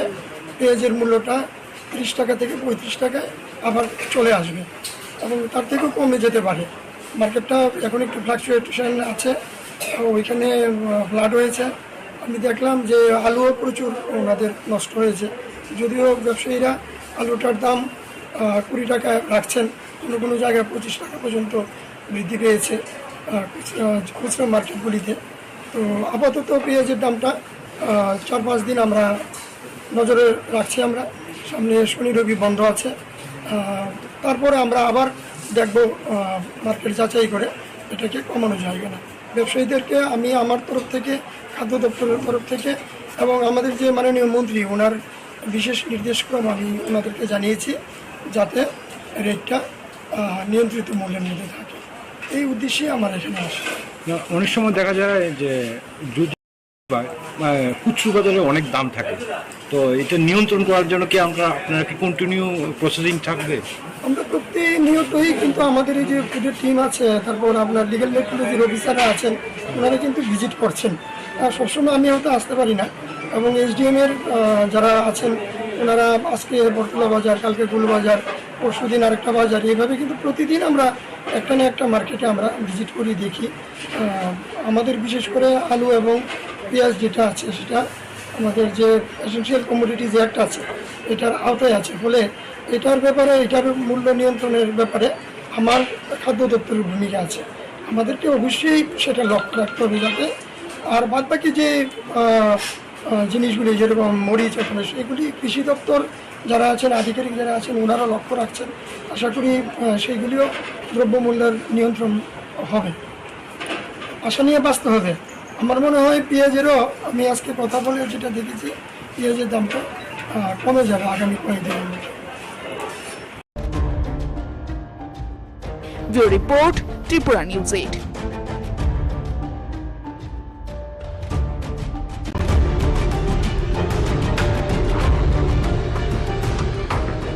বাজারে বেড়ে গেছে পেঁয়াজের দাম। অভিযোগ 3-4 দিন ধরেই ক্রমশই বেড়ে চলেছে মূল্য, আর এই সুযোগ নিয়ে একাংশ কালোবাজারি ক্রেতাদের পকেট কাটা শুরু করে দিয়েছে বলে অভিযোগ। 40 থেকে 45 টাকা দরে বিক্রি হচ্ছে খুচরো পেঁয়াজ কেজি প্রতি। এই অবস্থায় শুক্রবার রাজধানী মহারাজগঞ্জ বাজারে অভিযান চালানেন খাদ্য দপ্তর ও সদর মহকুমা প্রশাসনের লোকজন। তারা পাইকারি বিক্রেতাদের সাথেও কথা বলেন। এক আধিকারিক জানান, বর্তমানে নাসিকে কিছুটা দাম বেশি, তাই বাড়ছে মূল্য, তবে অচিরেই মূল্য নিয়ন্ত্রণে চলে আসবে। ব্যবসায়ীদের বলা হয়েছে যতটুকু সম্ভব দাম কম রাখার জন্য। পাশাপাশি তিনি জানান, প্রশাসনের অভিযান জারি থাকবে প্রতিনিয়ত। তবে অনেকেরই অভিযোগ রয়েছে, প্রতি বছর পুজোর মরশুমে আস্তে আস্তে দেখা যায় যে ধীরে ধীরে আলু এবং পেঁয়াজের দাম বাড়িয়ে দেওয়া হয়। আমরা আমাদের যে খাদ্য দপ্তরে যারা আধিকারিক আছেন, এসডিসি সদর এবং ওনার যে টিম, এসডিএম সদরের নেতৃত্বে, ওনারা প্রত্যেক দিনই একটা না একটা বাজারে যায়। আজকে এখানে আসার মূল বিষয়টা, আজকে 2 দিন ধরে দেখা যাচ্ছে পেঁয়াজের দামটা একটু বাড়ার পথে, তাই আমিও এসেছি, ভেরিফাই করলাম যারা পাইকারি বিক্রি করেন এবং খুচরার সঙ্গে পাইকারির কী যোগাযোগ আছে, কত রেট থাকতে পারে সেটা দেখলাম। আলুর ক্ষেত্রে 20 টাকার মধ্যে ওনারা বিক্রি করতে পারছেন, আর পেঁয়াজের ক্ষেত্রে আমি যেটা দেখলাম, হয়তো আগামী আরও 20-25 দিন, 1 মাস যে রেটটা আছে এখন 36 টাকায় ওনারা ছাড়ছেন পাইকারি মূল্যে, এবং সেটা গিয়ে 35-40 টাকায় সেটা যায়। আমরা যারা ব্যবসায়ী আছেন, যারা মূল মজুতদার, ওনাদেরকে আমরা বলেছি যে আমরা এই ব্যবস্থা জারি রাখবো। আমাদের লোকরা, যারা অফিসাররা আছেন, সবসময় ওনারা ভিজিট করবেন, যতটা কম মূল্যে বাজারগুলিতে পেঁয়াজ দেওয়া যায় সেটার ব্যবস্থা করার জন্য। তবে একটা জিনিস আমি কনফার্ম হয়েছি যে উৎসে নাসিকে এটার রেটটা বেড়েছে, এটার একটা এফেক্ট হয়তো আগামী কয়েকটা দিন থাকবে, কিন্তু মার্কেটে স্থিতিশীল অবস্থা আসবে। পেঁয়াজের মূল্যটা 30 টাকা থেকে 35 টাকায় আবার চলে আসবে এবং তার থেকেও কমে যেতে পারে। মার্কেটটা এখন একটু ফ্লাকচুয়েশন আছে, ওইখানে ফ্লাড হয়েছে। আমি দেখলাম যে আলুও প্রচুর ওনাদের নষ্ট হয়েছে, যদিও ব্যবসায়ীরা আলুটার দাম 20 টাকা রাখছেন, কোনো কোনো জায়গায় 25 টাকা পর্যন্ত বৃদ্ধি পেয়েছে খুচরা মার্কেটগুলিতে। তো আপাতত পেঁয়াজের দামটা 4-5 দিন আমরা নজরে রাখছি। আমরা সামনে শনি রবি বন্ধ আছে, তারপরে আমরা আবার দেখব মার্কেট যাচাই করে এটাকে কমানো যায় কিনা। ব্যবসায়ীদেরকে আমি আমার তরফ থেকে, খাদ্য দপ্তরের তরফ থেকে এবং আমাদের যে মাননীয় মন্ত্রী ওনার বিশেষ নির্দেশক্রম আমি ওনাদেরকে জানিয়েছি যাতে রেটটা নিয়ন্ত্রিত মূল্যের মধ্যে থাকে। এই উদ্দেশ্যে আমার এখানে আসে। না, অনেক সময় দেখা যায় যে খুচরো বাজারে অনেক দাম থাকে, তো এটা নিয়ন্ত্রণ করার জন্য কি আপনারা কি কন্টিনিউ প্রসেসিং থাকবে? আমরা প্রতিনিয়তই কিন্তু আমাদের এই যে ফুডের টিম আছে, তারপর আপনার লিগ্যাল মেট্রোলজির অফিসাররা আছেন, ওনারা কিন্তু ভিজিট করছেন। আর সবসময় আমি হয়তো আসতে পারি না, এবং এসডিএমের যারা আছেন ওনারা আজকে বরতলা বাজার, কালকে গুলবাজার, পরশু দিন আরেকটা বাজার, এইভাবে কিন্তু প্রতিদিন আমরা একটা না একটা মার্কেটে আমরা ভিজিট করি, দেখি। আমাদের বিশেষ করে আলু এবং পেঁয়াজ যেটা আছে সেটা আমাদের যে এসেনশিয়াল কমোডিটিজ অ্যাক্ট আছে এটার আওতায় আছে, ফলে এটার ব্যাপারে, এটার মূল্য নিয়ন্ত্রণের ব্যাপারে আমার খাদ্য দপ্তরের ভূমিকা আছে। আমাদেরকে অবশ্যই সেটা লক্ষ্য রাখতে হবে যাতে, আর বাদবাকি যে জিনিসগুলি যেরকম মরিচ অথবা সেগুলি কৃষি দপ্তর যারা আছেন, আধিকারিক যারা আছেন, ওনারা লক্ষ্য রাখছেন। আশা করি সেইগুলিও দ্রব্যমূল্যের নিয়ন্ত্রণ হবে, আশা নিয়ে বাঁচতে হবে। আমার মনে হয় পেঁয়াজেরও, আমি আজকে কথা বলে যেটা দেখেছি, পেঁয়াজের দামটা কমে যাবে আগামী কয়েকদিনের মধ্যে। Bureau report, Tripura news 8।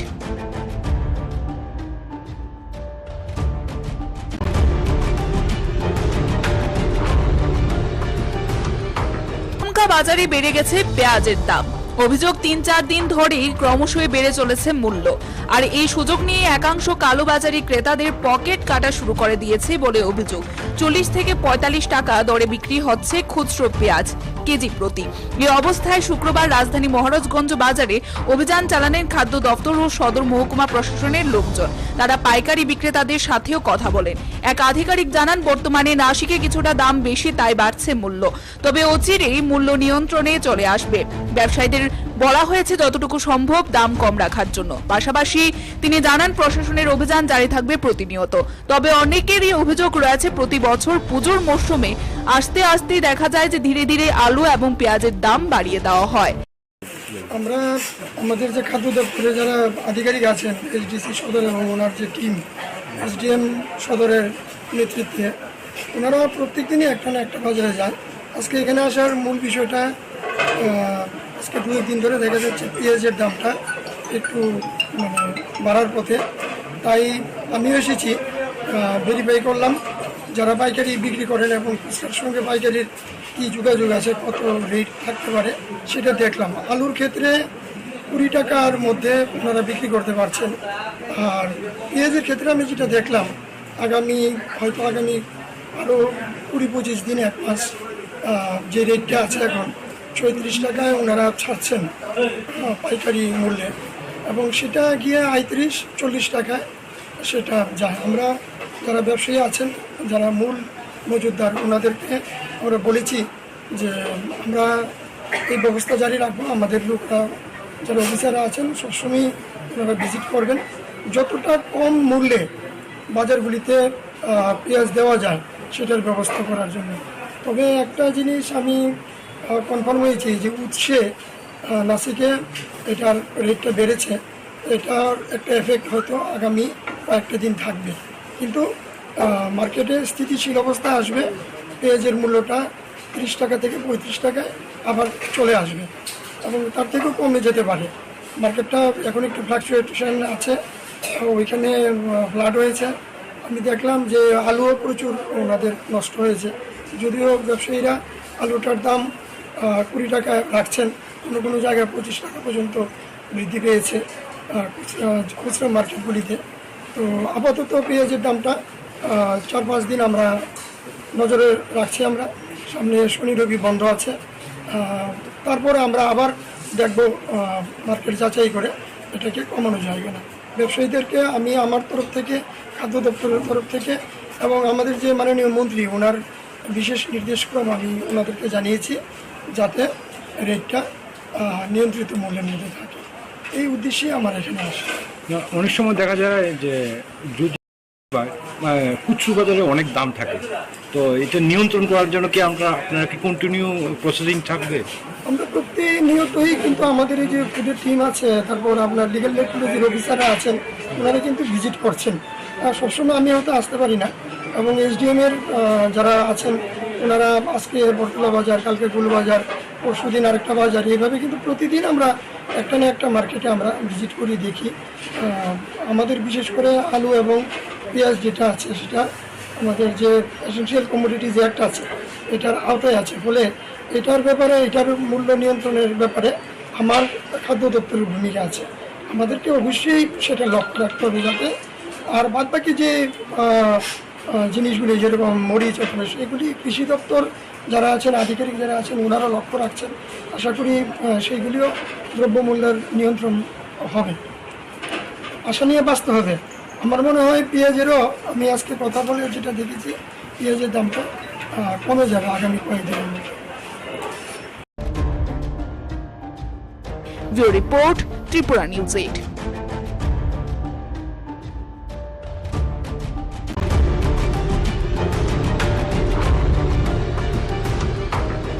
বাজারে বেড়ে গেছে পেঁয়াজের দাম। অভিযোগ ৩-৪ দিন ধরেই ক্রমশই বেড়ে চলেছে মূল্য, আর এই সুযোগ নিয়ে একাংশ কালোবাজারি ক্রেতাদের পকেট কাটা শুরু করে দিয়েছে বলে অভিযোগ। ৪০ থেকে ৪৫ টাকা দরে বিক্রি হচ্ছে খুচরো পেঁয়াজ কেজি প্রতি। এই অবস্থায় শুক্রবার রাজধানী মহারাজগঞ্জ বাজারে অভিযান চালানেন খাদ্য দপ্তর ও সদর মহকুমা প্রশাসনের লোকজন। তারা পাইকারি বিক্রেতাদের সাথেও কথা বলেন। এক আধিকারিক জানান, বর্তমানে নাশিকে কিছুটা দাম বেশি, তাই বাড়ছে মূল্য, তবে অচিরেই মূল্য নিয়ন্ত্রণে চলে আসবে। ব্যবসায়ীদের বলা হয়েছে যতটুকু সম্ভব দাম কম রাখার জন্য। পাশাপাশি তিনি জানান, প্রশাসনের অভিযান জারি থাকবে প্রতিনিয়ত।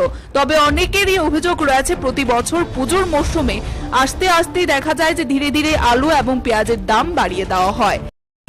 আমরা আমাদের যে খাদ্য দপ্তরে যারা আধিকারিক আছেন, এইচডিসি সদর এবং ওনার যে টিম, এসডিএম সদরের নেতৃত্বে, ওনারা প্রত্যেক দিনই একটা না একটা বাজারে যায়।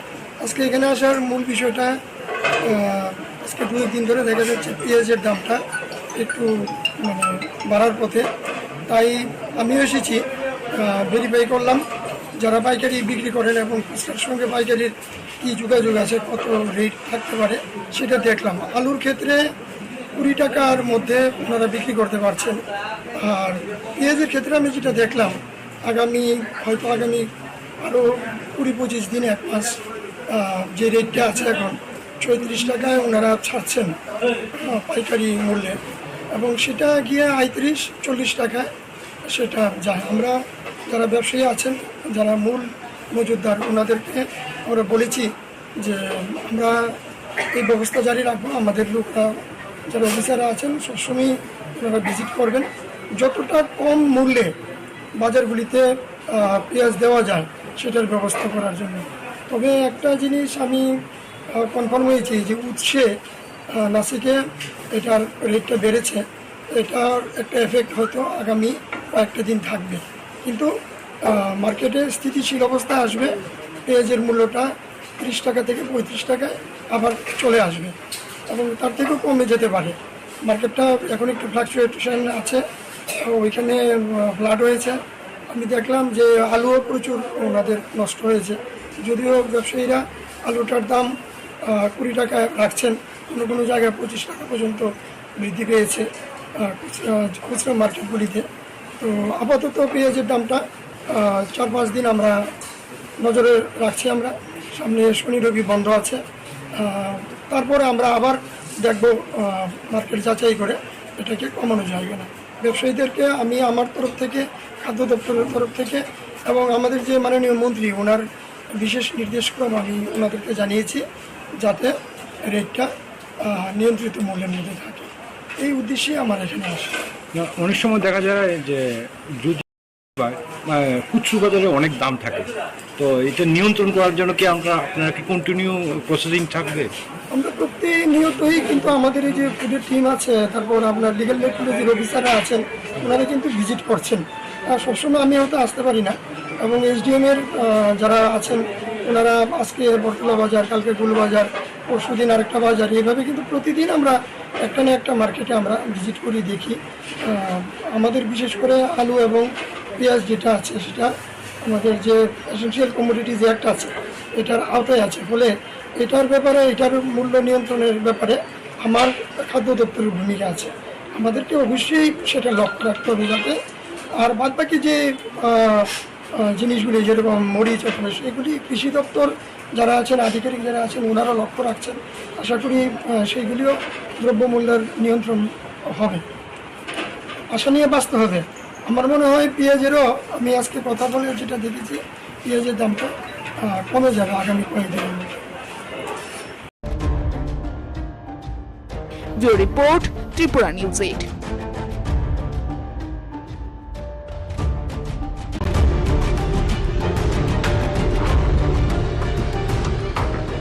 বাজারে বেড়ে গেছে পেঁয়াজের দাম।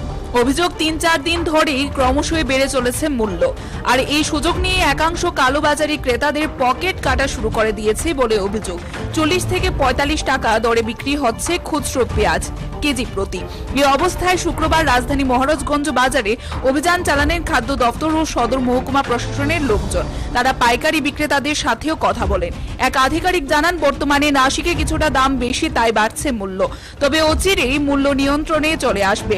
ব্যবসায়ীদের বলা হয়েছে যতটুকু সম্ভব দাম কম রাখার জন্য। পাশাপাশি তিনি জানান, প্রশাসনের অভিযান জারি থাকবে প্রতিনিয়ত।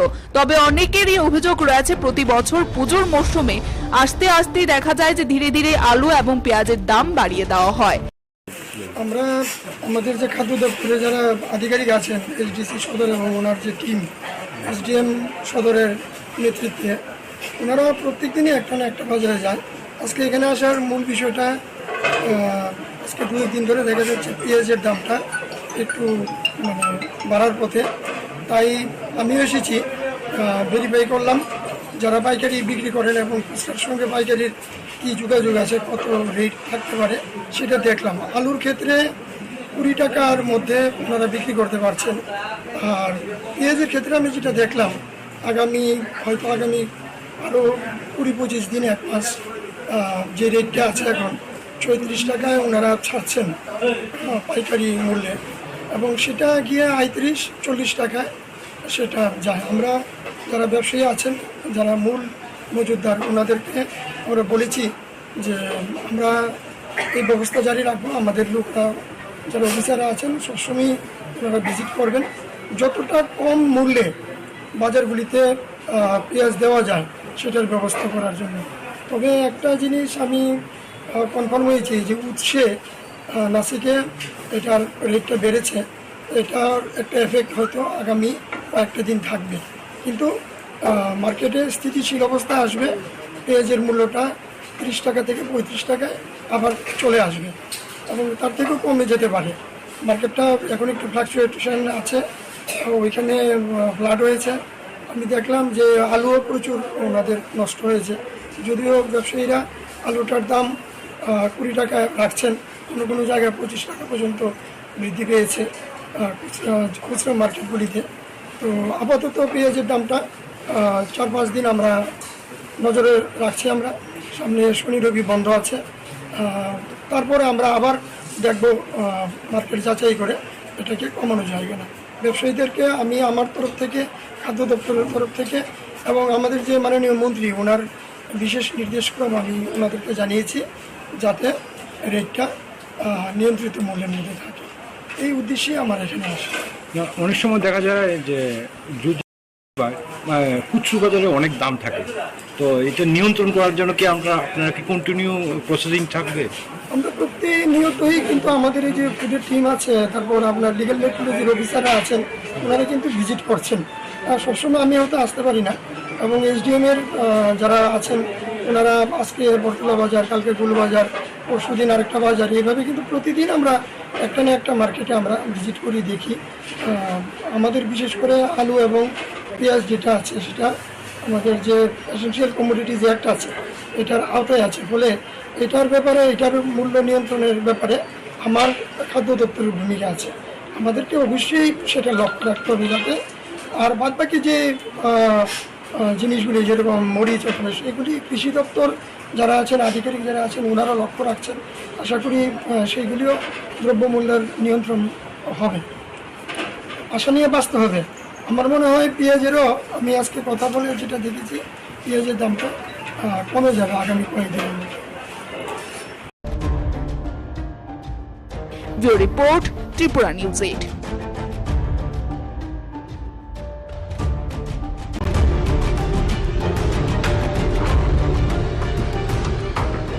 বাজারে বেড়ে গেছে পেঁয়াজের দাম।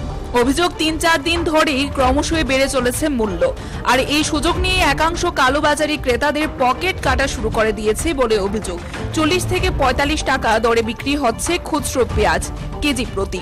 এই অবস্থায় শুক্রবার রাজধানী মহারাজগঞ্জ বাজারে অভিযান চালানেন খাদ্য দপ্তর ও সদর মহকুমা প্রশাসনের লোকজন। তারা পাইকারি বিক্রেতাদের সাথেও কথা বলেন। এক আধিকারিক জানান, বর্তমানে নাসিকে কিছুটা দাম বেশি, তাই বাড়ছে মূল্য, তবে অচিরেই মূল্য নিয়ন্ত্রণে চলে আসবে। ব্যবসায়ীদের বলা হয়েছে যতটুকু সম্ভব দাম কম রাখার জন্য। পাশাপাশি তিনি জানান, প্রশাসনের অভিযান জারি থাকবে প্রতিনিয়ত। তবে অনেকেরই অভিযোগ রয়েছে, প্রতি বছর পুজোর মরশুমে আস্তে আস্তে দেখা যায় যে ধীরে ধীরে আলু এবং পেঁয়াজের দাম বাড়িয়ে দেওয়া হয়। আমরা আমাদের যে খাদ্য দপ্তরে যারা আধিকারিক আছেন এইচডিসি সদর এবং ওনার যে টিম এসডিএম সদরের নেতৃত্বে, ওনারা প্রত্যেক দিনই একটা না একটা বাজারে যায়। আজকে এখানে আসার মূল বিষয়টা, আজকে 2 দিন ধরে দেখা যাচ্ছে পেঁয়াজের দামটা একটু বাড়ার পথে, তাই আমিও এসেছি, ভেরিফাই করলাম যারা পাইকারি বিক্রি করেন এবং খুচরার সঙ্গে পাইকারির কী যোগাযোগ আছে, কত রেট থাকতে পারে সেটা দেখলাম। আলুর ক্ষেত্রে 20 টাকার মধ্যে ওনারা বিক্রি করতে পারছেন। আর পেঁয়াজের ক্ষেত্রে আমি যেটা দেখলাম, আগামী আরও 20-25 দিন, 1 মাস যে রেটটা আছে এখন 34 টাকায় ওনারা ছাড়ছেন পাইকারি মূল্যে, এবং সেটা গিয়ে 35-40 টাকায় সেটা যায়। আমরা যারা ব্যবসায়ী আছেন, যারা মূল মজুতদার, ওনাদেরকে আমরা বলেছি যে আমরা এই ব্যবস্থা জারি রাখবো। আমাদের লোকরা যারা অফিসাররা আছেন সবসময় ওনারা ভিজিট করবেন, যতটা কম মূল্যে বাজারগুলিতে পেঁয়াজ দেওয়া যায় সেটার ব্যবস্থা করার জন্য। তবে একটা জিনিস আমি কনফার্ম হয়েছি যে উৎসে নাসিকে এটার রেটটা বেড়েছে, এটার একটা এফেক্ট হয়তো আগামী কয়েকটা দিন থাকবে, কিন্তু মার্কেটে স্থিতিশীল অবস্থা আসবে। পেঁয়াজের মূল্যটা 30 টাকা থেকে 35 টাকায় আবার চলে আসবে এবং তার থেকেও কমে যেতে পারে। মার্কেটটা এখন একটু ফ্লাকচুয়েশন আছে, ওইখানে ফ্লাড হয়েছে। আমি দেখলাম যে আলুও প্রচুর ওনাদের নষ্ট হয়েছে, যদিও ব্যবসায়ীরা আলুটার দাম 20 টাকায় রাখছেন, কোনো জায়গায় 25 টাকা পর্যন্ত বৃদ্ধি পেয়েছে খুচরা মার্কেটগুলিতে। তো আপাতত পেঁয়াজের দামটা 4-5 দিন আমরা নজরে রাখছি। আমরা সামনে শনি রবি বন্ধ আছে, তারপরে আমরা আবার দেখব মার্কেট যাচাই করে এটাকে কমানো যায় কিনা। ব্যবসায়ীদেরকে আমি আমার তরফ থেকে, খাদ্য দপ্তরের তরফ থেকে এবং আমাদের যে মাননীয় মন্ত্রী, ওনার বিশেষ নির্দেশক্রম আমি ওনাদেরকে জানিয়েছি যাতে রেটটা নিয়ন্ত্রিত মূল্যের মধ্যে থাকে। এই উদ্দেশ্যে আমার এখানে আসে। অনেক সময় দেখা যায় যে খুচরো বাজারে অনেক দাম থাকে, তো এটা নিয়ন্ত্রণ করার জন্য কি আপনারা কি কন্টিনিউ প্রসেসিং থাকবে? আমরা প্রতিনিয়তই কিন্তু আমাদের এই যে ফুডের টিম আছে, তারপর আপনার লিগ্যাল মেট্রোলজির অফিসাররা আছেন, ওনারা কিন্তু ভিজিট করছেন। সবসময় আমি হয়তো আসতে পারি না, এবং এসডিএমের যারা আছেন ওনারা আজকে বটতলা বাজার, কালকে গুলবাজার, পরশু দিন আরেকটা বাজার, এইভাবে কিন্তু প্রতিদিন আমরা একটা না একটা মার্কেটে আমরা ভিজিট করি, দেখি। আমাদের বিশেষ করে আলু এবং পেঁয়াজ যেটা আছে সেটা আমাদের যে এসেনশিয়াল কমোডিটিজ অ্যাক্ট আছে এটার আওতায় আছে, ফলে এটার ব্যাপারে, এটার মূল্য নিয়ন্ত্রণের ব্যাপারে আমার খাদ্য দপ্তরের ভূমিকা আছে। আমাদেরকে অবশ্যই সেটা লক্ষ্য রাখতে হবে যাতে, আর বাদবাকি যে জিনিসগুলি যেরকম মরিচ অথবা এগুলি কৃষি দপ্তর যারা আছেন আধিকারিক যারা আছেন ওনারা লক্ষ্য রাখছেন। আশা করি সেইগুলিও দ্রব্যমূল্যের নিয়ন্ত্রণ হবে, আশা নিয়ে বাঁচতে হবে। আমার মনে হয় পেঁয়াজেরও আমি আজকে কথা বলে যেটা দেখেছি পেঁয়াজের দামটা কমে যাবে আগামী কয়েকদিনের মধ্যে। Bureau report, Tripura news 8।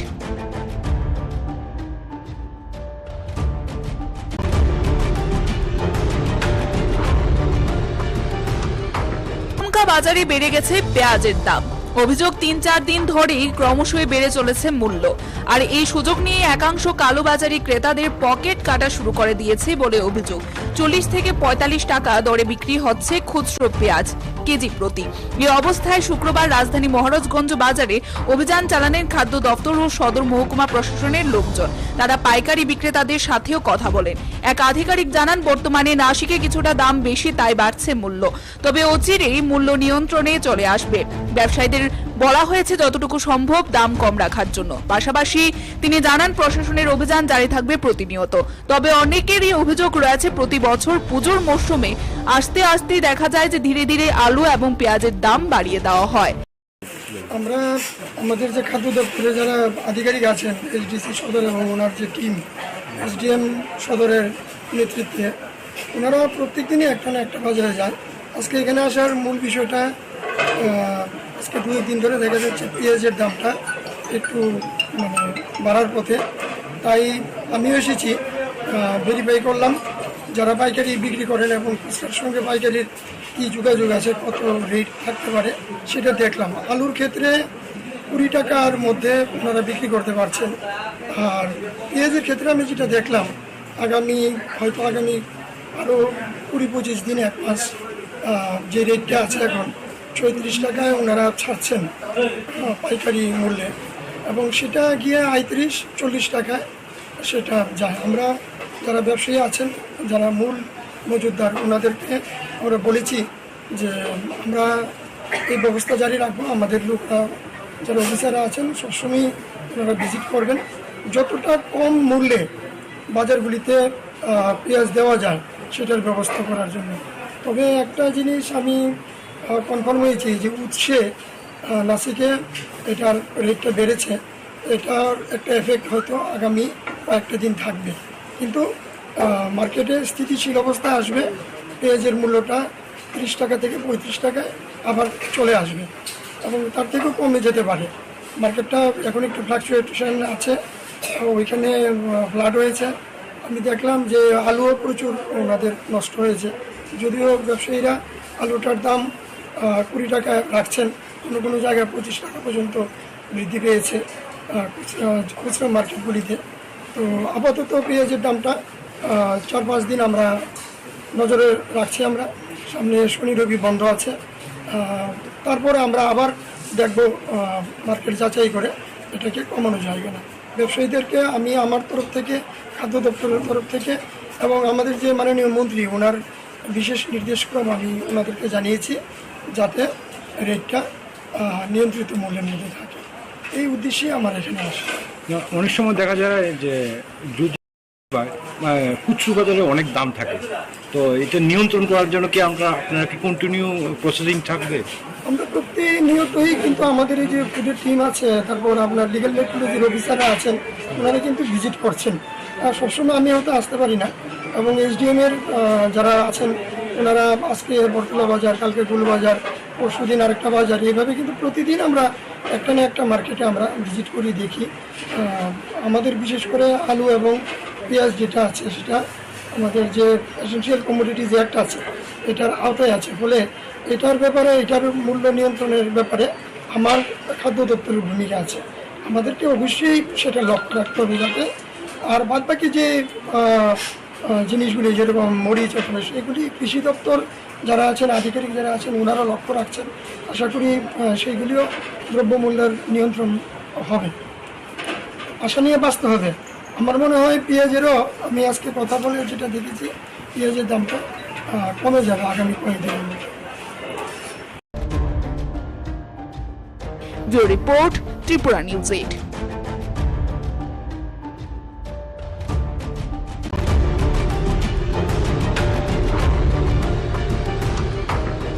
বাজারে বেড়ে গেছে পেঁয়াজের দাম। অভিযোগ ৩-৪ দিন ধরেই ক্রমশই বেড়ে চলেছে মূল্য, আর এই সুযোগ নিয়ে একাংশ কালোবাজারি ক্রেতাদের পকেট কাটা শুরু করে দিয়েছে বলে অভিযোগ। ৪০ থেকে ৪৫ টাকা দরে বিক্রি হচ্ছে খুচরো পেঁয়াজ কেজি প্রতি। এই অবস্থায় শুক্রবার রাজধানী মহারাজগঞ্জ বাজারে অভিযান চালানেন খাদ্য দপ্তর ও সদর মহকুমা প্রশাসনের লোকজন। তারা পাইকারি বিক্রেতাদের সাথেও কথা বলেন। এক আধিকারিক জানান, বর্তমানে নাসিকে কিছুটা দাম বেশি, তাই বাড়ছে মূল্য, তবে অচিরেই মূল্য নিয়ন্ত্রণে চলে আসবে। ব্যবসায়ীদের বলা হয়েছে যতটুকু সম্ভব দাম কম রাখার জন্য। পাশাপাশি তিনি জানান, প্রশাসনের অভিযান জারি থাকবে প্রতিনিয়ত। তবে অনেকেরই অভিযোগ রয়েছে, প্রতি বছর পুজোর মরশুমে আস্তে আস্তে দেখা যায় যে ধীরে ধীরে আলু এবং পেঁয়াজের দাম বাড়িয়ে দেওয়া হয়। আমরা আমাদের যে খাদ্য দপ্তরে যারা আধিকারিক আছেন, এইচডিসি সদর এবং ওনার যে টিম, এসডিএম সদরের নেতৃত্বে, ওনারা প্রত্যেক দিনই একটা না একটা বাজারে যায়। আজকে এখানে আসার মূল বিষয়টা, আজকে দুই ধরে দেখা যাচ্ছে পিসের দামটা একটু পথে, তাই আমি শিখছি ভেরিফাই করলাম যারা বিক্রি করেন তার সঙ্গে কী যোগ আছে, কত রেট থাকতে পারে সেটা দেখবো। আলুর ক্ষেত্রে 20 টাকার মধ্যে ওনারা বিক্রি করতে পারছেন। আর পেঁয়াজের ক্ষেত্রে আমি যেটা দেখি আগামী আরও 20-25 দিন এক মাস যেটা আছে এখন 34 টাকা ওনারা ছাড়ছেন পাইকারি মূল্যে, এবং সেটা গিয়ে 35-40 টাকায় সেটা যায়। আমরা যারা ব্যবসায়ী যারা মজুদ ওনাদেরকে আমরা বলেছি যে আমরা এই ব্যবস্থা জারি রাখা, আমাদের লোকরা যারা ওনারা আছে সবসময় ওনারা বিক্রি করবেন ওটা কম মূল্যে বাজারগুলিতে পেঁয়াজ পাওয়া যায় সেটা ব্যবস্থা করার জন্য। তবে একটা জিনিস আমি কম হয়েছি যে উঠে নাসিকে বেড়েছে, এটার একটা হয়তো আগামী কয়েকটা দিন থাকবে। মার্কেটে স্থিতি অবস্থা আসবে, পেঁয়াজের মোটা 30 টাকা থেকে 35 টাকা আবার চলে আসবে এবং তার থেকে যেতে পারে। মার্কেটটা একটু ফ্লাকচুয়েশন আছে, ওইখানে ফ্লাড হয়েছে। আমি দেখলাম যে আলু একটু ওনাদের কষ্ট হয়েছে, যদিও ব্যবসা আলুর দাম 20 টাকায় রাখেন, কোনো কোনো 25 টাকা পর্যন্ত দিয়েছে মার্কেটগুলিতে। তো আপাতত পেঁয়াজের দাম 4-5 দিন আমরা ধরে রাখছি, সামনে সুরভি বন্ধ আছে, তারপরে আমরা দেখবো যাচাই করে এটাকে কমানো যাবে। ব্যবসায়ীকে আমি আমার থেকে দপ্তরের তরফ থেকে এবং আমি যে মাননীয় মন্ত্রী ওনার বিশেষ নির্দেশ করে আমি ওনাদেরকে যাচ্ছি যে এটা নিয়ন্ত্রিত মূল্যে নিতে থাকে, এই উদ্দেশ্যে আমার অনেক সময় দেখা যায় যে বাজারে অনেক দাম থাকে, তো এটা নিয়ন্ত্রণ করার কি আমরা আপনার কন্টিনিউ প্রসেসিং থাকবে? আমরা প্রতিনিয়তই কিন্তু আমাদের এই যে আছে, তারপর লিগেল আছেন ওনারা কিন্তু ভিজিট করছেন।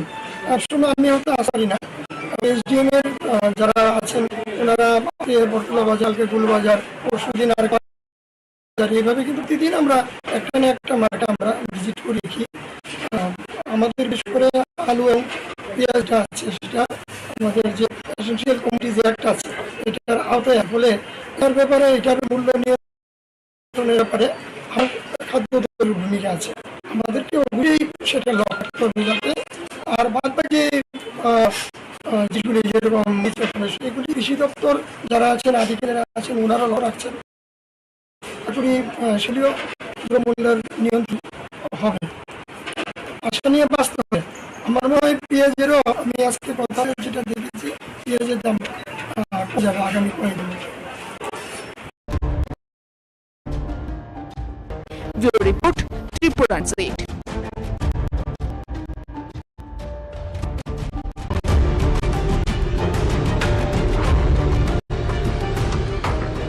বাজারে বেড়ে গেছে পেঁয়াজের দাম। অভিযোগ 3-4 দিন ধরেই ক্রমশই বেড়ে চলেছে মূল্য, আর এই সুযোগ নিয়ে একাংশ কালোবাজারি ক্রেতাদের পকেট কাটা শুরু করে দিয়েছে বলে অভিযোগ। 40 থেকে 45 টাকা দরে বিক্রি হচ্ছে খুচরো পেঁয়াজ কেজি প্রতি। এই অবস্থায় শুক্রবার রাজধানী মহারাজগঞ্জ বাজারে অভিযান চালানেন খাদ্য দপ্তর ও সদর মহকুমা প্রশাসনের লোকজন। তারা পাইকারি বিক্রেতাদের সাথেও কথা বলেন। এক আধিকারিক জানান, বর্তমানে নাসিকে কিছুটা দাম বেশি, তাই বাড়ছে মূল্য, তবে অচিরেই মূল্য নিয়ন্ত্রণে চলে আসবে। ব্যবসায়ীদের ব্যবসায়ীদের বলা হয়েছে যতটুকু সম্ভব দাম কম রাখার জন্য। পাশাপাশি তিনি জানান প্রশাসনের অভিযান জারি থাকবে প্রতিনিয়ত। তবে অনেকেরই অভিযোগ রয়েছে প্রতি বছর পুজোর মরশুমে আস্তে আস্তে দেখা যায় যে ধীরে ধীরে আলু এবং পেঁয়াজের দাম বাড়িয়ে দেওয়া হয়। আমরা আমাদের যে খাদ্য দপ্তরে যারা আধিকারিক আছেন, এইচডিসি সদর এবং ওনার যে টিম, এসডিএম সদরের নেতৃত্বে, ওনারা প্রত্যেক দিনই একটা না একটা বাজারে যায়। আজকে এখানে আসার মূল বিষয়টা, আজকে 2 দিন ধরে দেখা যাচ্ছে পেঁয়াজের দামটা একটু বাড়ার পথে। তাই আমিও এসেছি, ভেরিফাই করলাম যারা পাইকারি বিক্রি করেন এবং খুচরার সঙ্গে পাইকারির কী যোগাযোগ আছে, কত রেট থাকতে পারে সেটা দেখলাম। আলুর ক্ষেত্রে 20 টাকার মধ্যে ওনারা বিক্রি করতে পারছেন। আর পেঁয়াজের ক্ষেত্রে আমি যেটা দেখলাম, আগামী আরও 20-25 দিন, 1 মাস যে রেটটা আছে এখন 36 টাকায় ওনারা ছাড়ছেন পাইকারি মূল্যে, এবং সেটা গিয়ে 35-40 টাকায় সেটা যায়। আমরা যারা ব্যবসায়ী আছেন, যারা মূল মজুতদার, ওনাদেরকে আমরা বলেছি যে আমরা এই ব্যবস্থা জারি রাখবো। আমাদের লোকরা যারা অফিসাররা আছেন সবসময় ওনারা ভিজিট করবেন, যতটা কম মূল্যে বাজারগুলিতে পেঁয়াজ দেওয়া যায় সেটার ব্যবস্থা করার জন্য। তবে একটা জিনিস আমি কনফার্ম হয়েছি যে উৎসে নাসিকে এটার রেটটা বেড়েছে, এটার একটা এফেক্ট হয়তো আগামী কয়েকটা দিন থাকবে, কিন্তু মার্কেটে স্থিতিশীল অবস্থা আসবে। পেঁয়াজের মূল্যটা 30 টাকা থেকে 35 টাকায় আবার চলে আসবে এবং তার থেকেও কমে যেতে পারে। মার্কেটটা এখন একটু ফ্লাকচুয়েশন আছে, ওইখানে ফ্লাড হয়েছে। আমি দেখলাম যে আলুও প্রচুর ওনাদের নষ্ট হয়েছে, যদিও ব্যবসায়ীরা আলুটার দাম 20 টাকায় রাখছেন, কোনো কোনো জায়গায় 25 টাকা পর্যন্ত বৃদ্ধি পেয়েছে খুচরা মার্কেটগুলিতে। তো আপাতত পেঁয়াজের দামটা 4-5 দিন আমরা নজরে রাখছি। আমরা সামনে শনি রবি বন্ধ আছে, তারপরে আমরা আবার দেখব মার্কেট যাচাই করে এটাকে কমানো যায় কিনা। ব্যবসায়ীদেরকে আমি আমার তরফ থেকে, খাদ্য দপ্তরের তরফ থেকে এবং আমাদের যে মাননীয় মন্ত্রী, ওনার বিশেষ নির্দেশক্রম আমি ওনাদেরকে জানিয়েছি যাতে রেটটা নিয়ন্ত্রিত মূল্যের মধ্যে থাকে। এই উদ্দেশ্যে আমার এখানে আসে। অনেক সময় দেখা যায় যে খুচরো বাজারে অনেক দাম থাকে, তো এটা নিয়ন্ত্রণ করার জন্য কি আপনারা কি কন্টিনিউ প্রসেসিং থাকবে? আমরা প্রতিনিয়তই কিন্তু আমাদের এই যে ফুডের টিম আছে, তারপর আপনার লিগ্যাল রেগুলেটরি অফিসাররা আছেন, ওনারা কিন্তু ভিজিট করছেন। সবসময় আমি হয়তো আসতে পারি না, এবং এসডিএমের যারা আছেন ওনারা আজকে বরতলা বাজার, কালকে গুলবাজার, পরশু দিন আরেকটা বাজার, এইভাবে কিন্তু প্রতিদিন আমরা একটা না একটা মার্কেটে আমরা ভিজিট করি, দেখি। আমাদের বিশেষ করে আলু এবং পেঁয়াজ যেটা আছে সেটা আমাদের যে এসেনশিয়াল কমোডিটিজ অ্যাক্ট আছে এটার আওতায় আছে, ফলে এটার ব্যাপারে, এটার মূল্য নিয়ন্ত্রণের ব্যাপারে আমার খাদ্য দপ্তরের ভূমিকা আছে।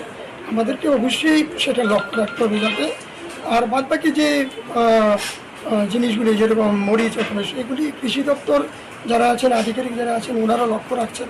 আশা করি সেইগুলিও দ্রব্যমূল্যের নিয়ন্ত্রণ হবে। আশা নিয়ে বাঁচতে হবে। আমার মনে হয় পেঁয়াজেরও, আমি আজকে কথা বলে যেটা দেখেছি, পেঁয়াজের দামটা কমে যাবে আগামী কয়েকদিনের মধ্যে। Bureau report, Tripura news 8।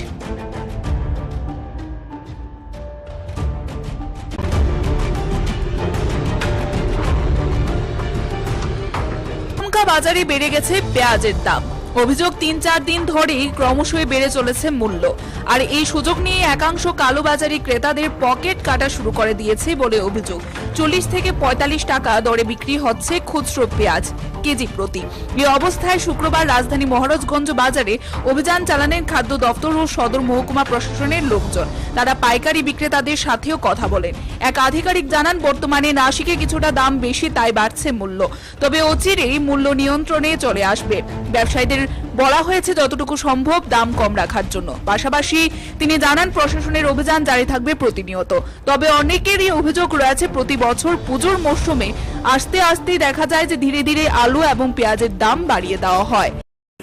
আমরা আমাদের যে খাদ্য দপ্তরে যারা আধিকারিক আছেন, এইচডিসি সদর এবং ওনার যে টিম, এসডিএম সদরের নেতৃত্বে, ওনারা প্রত্যেক দিনই একটা না একটা বাজারে যায়। আজকে এখানে আসার মূল বিষয়টা, আজকে 2 দিন ধরে দেখা যাচ্ছে পেঁয়াজের দামটা একটু বাড়ার পথে। তাই আমিও এসেছি, ভেরিফাই করলাম যারা পাইকারি বিক্রি করেন এবং খুচরার সঙ্গে পাইকারির কী যোগাযোগ আছে, কত রেট থাকতে পারে সেটা দেখলাম। আলুর ক্ষেত্রে 20 টাকার মধ্যে ওনারা বিক্রি করতে পারছেন।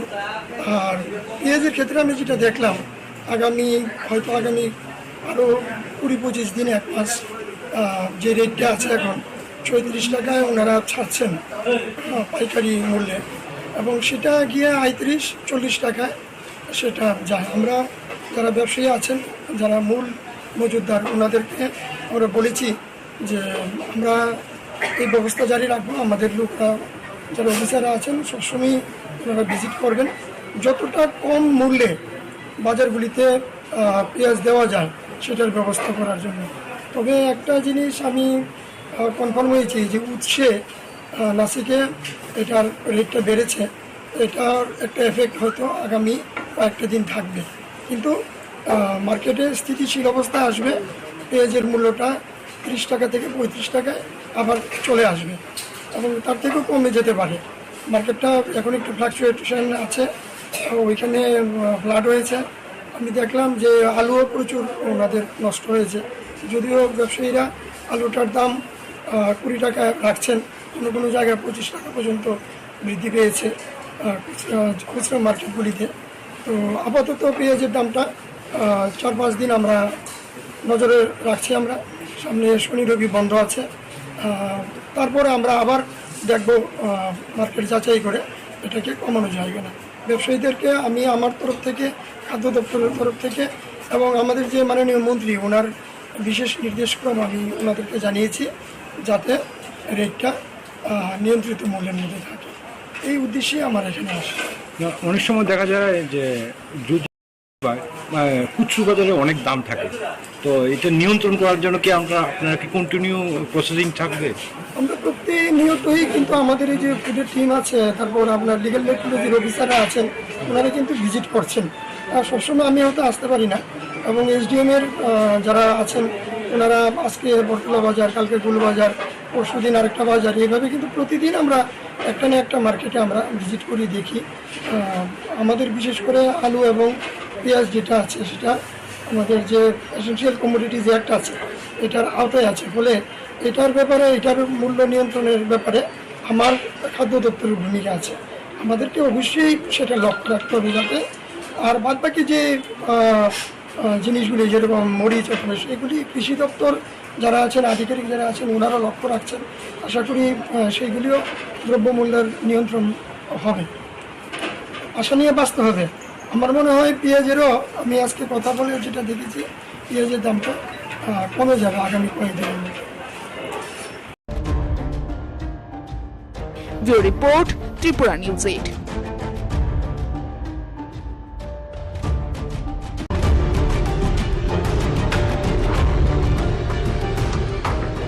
বাজারে বেড়ে গেছে পেঁয়াজের দাম। অভিযোগ 3-4 দিন ধরেই ক্রমশই বেড়ে চলেছে মূল্য, আর এই সুযোগ নিয়ে একাংশ কালোবাজারি ক্রেতাদের পকেট কাটা শুরু করে দিয়েছে বলে অভিযোগ। 40 থেকে 45 টাকা দরে বিক্রি হচ্ছে খুচরো পেঁয়াজ কেজি প্রতি। এই অবস্থায় শুক্রবার রাজধানী মহারাজগঞ্জ বাজারে অভিযান চালানেন খাদ্য দপ্তর ও সদর মহকুমা প্রশাসনের লোকজন। তারা পাইকারি বিক্রেতাদের সাথেও কথা বলেন। এক আধিকারিক জানান, বর্তমানে নাসিকে কিছুটা দাম বেশি, তাই বাড়ছে মূল্য, তবে অচিরেই মূল্য নিয়ন্ত্রণে চলে আসবে। ব্যবসায়ীদের বলা হয়েছে যতটুকু সম্ভব দাম কম রাখার জন্য। পাশাপাশি তিনি জানান, প্রশাসনের অভিযান জারি থাকবে প্রতিনিয়ত। তবে অনেকেরই অভিযোগ রয়েছে, প্রতি বছর পুজোর মরশুমে আস্তে আস্তে দেখা যায় যে ধীরে ধীরে আলু এবং পেঁয়াজের দাম বাড়িয়ে দেওয়া হয়। আমরা আমাদের যে খাদ্য দপ্তরে যারা আধিকারিক আছেন, এইচডিসি সদর এবং ওনার যে টিম, এসডিএম সদরের নেতৃত্বে, ওনারা প্রত্যেক দিনই একটা না একটা বাজারে যায়। আজকে এখানে আসার মূল বিষয়টা, আজকে 2 দিন ধরে দেখা যাচ্ছে পেঁয়াজের দামটা একটু বাড়ার পথে। তাই আমিও এসেছি, ভেরিফাই করলাম যারা পাইকারি বিক্রি করেন এবং খুচরার সঙ্গে পাইকারির কী যোগাযোগ আছে, কত রেট থাকতে পারে সেটা দেখলাম। আলুর ক্ষেত্রে 20 টাকার মধ্যে ওনারা বিক্রি করতে পারছেন। আর পেঁয়াজের ক্ষেত্রে আমি যেটা দেখলাম, আগামী আরও 20-25 দিন, 1 মাস যে রেটটা আছে এখন 34 টাকায় ওনারা ছাড়ছেন পাইকারি মূল্যে, এবং সেটা গিয়ে 35-40 টাকায় সেটা যায়। আমরা যারা ব্যবসায়ী আছেন, যারা মূল মজুতদার, ওনাদেরকে আমরা বলেছি যে আমরা এই ব্যবস্থা জারি রাখবো। আমাদের লোকরা যারা অফিসাররা আছেন সবসময় ওনারা ভিজিট করবেন, যতটা কম মূল্যে বাজারগুলিতে পেঁয়াজ দেওয়া যায় সেটার ব্যবস্থা করার জন্য।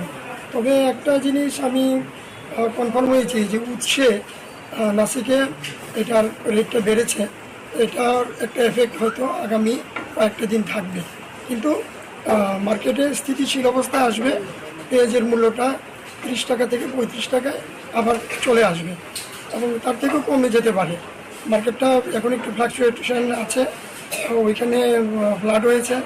আমি দেখলাম যে আলুও প্রচুর ওনাদের নষ্ট হয়েছে, যদিও ব্যবসায়ীরা আলুটার দাম 20 টাকা রাখছেন, কোনো কোনো জায়গায় 25 টাকা পর্যন্ত বৃদ্ধি পেয়েছে খুচরা মার্কেটগুলিতে। তো আপাতত পেঁয়াজের দামটা 4-5 দিন আমরা নজরে রাখছি। আমরা সামনে শনি রবি বন্ধ আছে, তারপরে আমরা আবার দেখব মার্কেট যাচাই করে এটাকে কমানো যায় কিনা। ব্যবসায়ীদেরকে আমি আমার তরফ থেকে, খাদ্য দপ্তরের তরফ থেকে এবং আমাদের যে মাননীয় মন্ত্রী, ওনার বিশেষ নির্দেশক্রম আমি ওনাদেরকে জানিয়েছি যাতে রেটটা নিয়ন্ত্রিত মূল্যের মধ্যে থাকে। এই উদ্দেশ্যে আমার এখানে আসে। অনেক সময় দেখা যায় যে খুচরো বাজারে অনেক দাম থাকে, তো এটা নিয়ন্ত্রণ করার জন্য কি আপনারা কি কন্টিনিউ প্রসেসিং থাকবে? আমরা প্রতিনিয়তই কিন্তু আমাদের এই যে ফুডের টিম আছে, তারপর আপনার লিগ্যাল রেগুলেটরি অফিসাররা আছেন, ওনারা কিন্তু ভিজিট করছেন। আর সবসময় আমি হয়তো আসতে পারি না, এবং এসডিএমের যারা আছেন ওনারা আজকে বটতলা বাজার, কালকে গুলবাজার, পরশুদিন আরেকটা বাজার, এইভাবে কিন্তু প্রতিদিন আমরা একটা না একটা মার্কেটে আমরা ভিজিট করি, দেখি। আমাদের বিশেষ করে আলু এবং পেঁয়াজ যেটা আছে সেটা আমাদের যে এসেনশিয়াল কমোডিটিজ অ্যাক্ট আছে এটার আওতায় আছে, ফলে এটার ব্যাপারে, এটার মূল্য নিয়ন্ত্রণের ব্যাপারে আমার খাদ্য দপ্তরের ভূমিকা আছে। আমাদেরকে অবশ্যই সেটা লক্ষ্য রাখতে হবে যাতে, আর বাদবাকি যে জিনিসগুলি যেরকম মরিচ আছে সেগুলি কৃষি দপ্তর যারা আছেন, আধিকারিক যারা আছেন, ওনারা লক্ষ্য রাখছেন। আশা করি সেইগুলিও দ্রব্যমূল্যের নিয়ন্ত্রণ হবে। আশা নিয়ে বাঁচতে হবে। আমার মনে হয় পেঁয়াজেরও, আমি আজকে কথা বলে যেটা দেখেছি, পেঁয়াজের দামটা কমে যাবে আগামী কয়েকদিনের মধ্যে। Bureau report, Tripura news 8।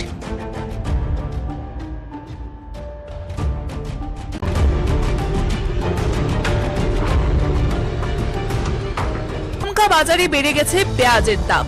অভিযোগ 3-4 দিন ধরেই ক্রমশই বেড়ে চলেছে মূল্য, আর এই সুযোগ নিয়ে একাংশ কালোবাজারি ক্রেতাদের পকেট কাটা শুরু করে দিয়েছে বলে অভিযোগ।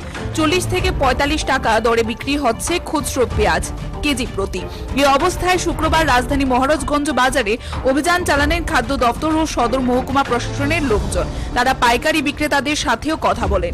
এক আধিকারিক জানান, বর্তমানে নাসিকে কিছুটা দাম বেশি, তাই বাড়ছে মূল্য, তবে অচিরেই মূল্য নিয়ন্ত্রণে চলে আসবে। ব্যবসায়ীদের বলা হয়েছে যতটুকু সম্ভব দাম কম রাখার জন্য। পাশাপাশি তিনি জানান, প্রশাসনের অভিযান জারি থাকবে প্রতিনিয়ত। তবে অনেকেরই অভিযোগ রয়েছে, প্রতি বছর পুজোর মরশুমে আস্তে আস্তে দেখা যায় যে ধীরে ধীরে আলু এবং পেঁয়াজের দাম বাড়িয়ে দেওয়া হয়। আমরা আমাদের যে খাদ্য দপ্তরে যারা আধিকারিক আছেন, এসডিসি সদর এবং ওনার যে টিম, এসডিএম সদরের নেতৃত্বে, ওনারা প্রত্যেক দিনই একটা না একটা বাজারে যায়। আজকে এখানে আসার মূল বিষয়টা, আজকে 2 দিন ধরে দেখা যাচ্ছে পেঁয়াজের দামটা একটু বাড়ার পথে, তাই আমিও এসেছি, ভেরিফাই করলাম যারা পাইকারি বিক্রি করেন এবং খুচরার সঙ্গে পাইকারির কী যোগাযোগ আছে, কত রেট থাকতে পারে সেটা দেখলাম। আলুর ক্ষেত্রে 20 টাকার মধ্যে ওনারা বিক্রি করতে পারছেন, আর পেঁয়াজের ক্ষেত্রে আমি যেটা দেখলাম আগামী আরও 20-25 দিন, 1 মাস যে রেটটা আছে এখন 34 টাকায় ওনারা ছাড়ছেন পাইকারি মূল্যে, এবং সেটা গিয়ে 35-40 টাকায় সেটা যায়। আমরা যারা ব্যবসায়ী আছেন, যারা মূল মজুতদার, ওনাদেরকে আমরা বলেছি যে আমরা এই ব্যবস্থা জারি রাখবো। আমাদের লোকরা যারা অফিসাররা আছেন সবসময় ওনারা ভিজিট করবেন, যতটা কম মূল্যে বাজারগুলিতে পেঁয়াজ দেওয়া যায় সেটার ব্যবস্থা করার জন্য। তবে একটা জিনিস আমি কনফার্ম হয়েছি যে উৎসে নাসিকে এটার রেটটা বেড়েছে। এটার একটা এফেক্ট হয়তো আগামী কয়েকটা দিন থাকবে, কিন্তু মার্কেটে স্থিতিশীল অবস্থা আসবে। পেঁয়াজের মূল্যটা 30 টাকা থেকে 35 টাকায় আবার চলে আসবে এবং তার থেকেও কমে যেতে পারে। মার্কেটটা এখন একটু ফ্লাকচুয়েশন আছে, ওইখানে ফ্লাড হয়েছে। আমি দেখলাম যে আলুও প্রচুর ওনাদের নষ্ট হয়েছে, যদিও ব্যবসায়ীরা আলুটার দাম 20 টাকায় রাখছেন, কোনো কোনো জায়গায় 25 টাকা পর্যন্ত বৃদ্ধি পেয়েছে খুচরা মার্কেটগুলিতে। তো আপাতত পেঁয়াজের দামটা 4-5 দিন আমরা নজরে রাখছি। আমরা সামনে শনি রবি বন্ধ আছে, তারপরে আমরা আবার দেখব মার্কেট যাচাই করে এটাকে কমানো যায় কিনা। ব্যবসায়ীদেরকে আমি আমার তরফ থেকে, খাদ্য দপ্তরের তরফ থেকে এবং আমাদের যে মাননীয় মন্ত্রী ওনার বিশেষ নির্দেশক্রম আমি ওনাদেরকে জানিয়েছি যাতে রেটটা নিয়ন্ত্রিত মূল্যের মধ্যে থাকে। এই উদ্দেশ্যে আমার এখানে আসে। অনেক সময় দেখা যায় যে দুধ খুচরো বাজারে অনেক দাম থাকে, তো এটা নিয়ন্ত্রণ করার জন্য কি আপনারা কি কন্টিনিউ প্রসেসিং থাকবে? আমরা প্রতিনিয়তই কিন্তু আমাদের এই যে ফুডের টিম আছে, তারপর আপনার লিগ্যাল মেট্রোলজির অফিসাররা আছেন, ওনারা কিন্তু ভিজিট করছেন।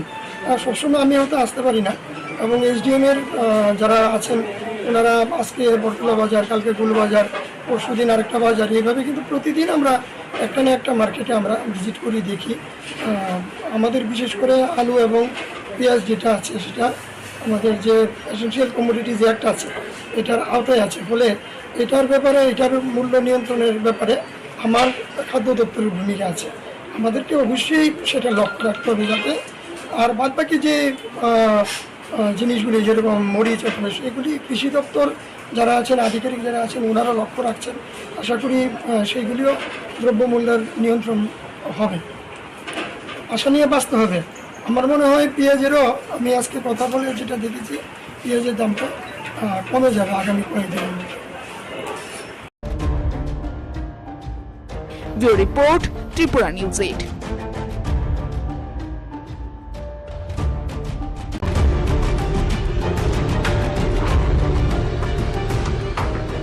বাজারে বেড়ে গেছে পেঁয়াজের দাম। অভিযোগ 3-4 দিন ধরেই ক্রমশই বেড়ে চলেছে মূল্য, আর এই সুযোগ নিয়ে একাংশ কালোবাজারি ক্রেতাদের পকেট কাটা শুরু করে দিয়েছে বলে অভিযোগ।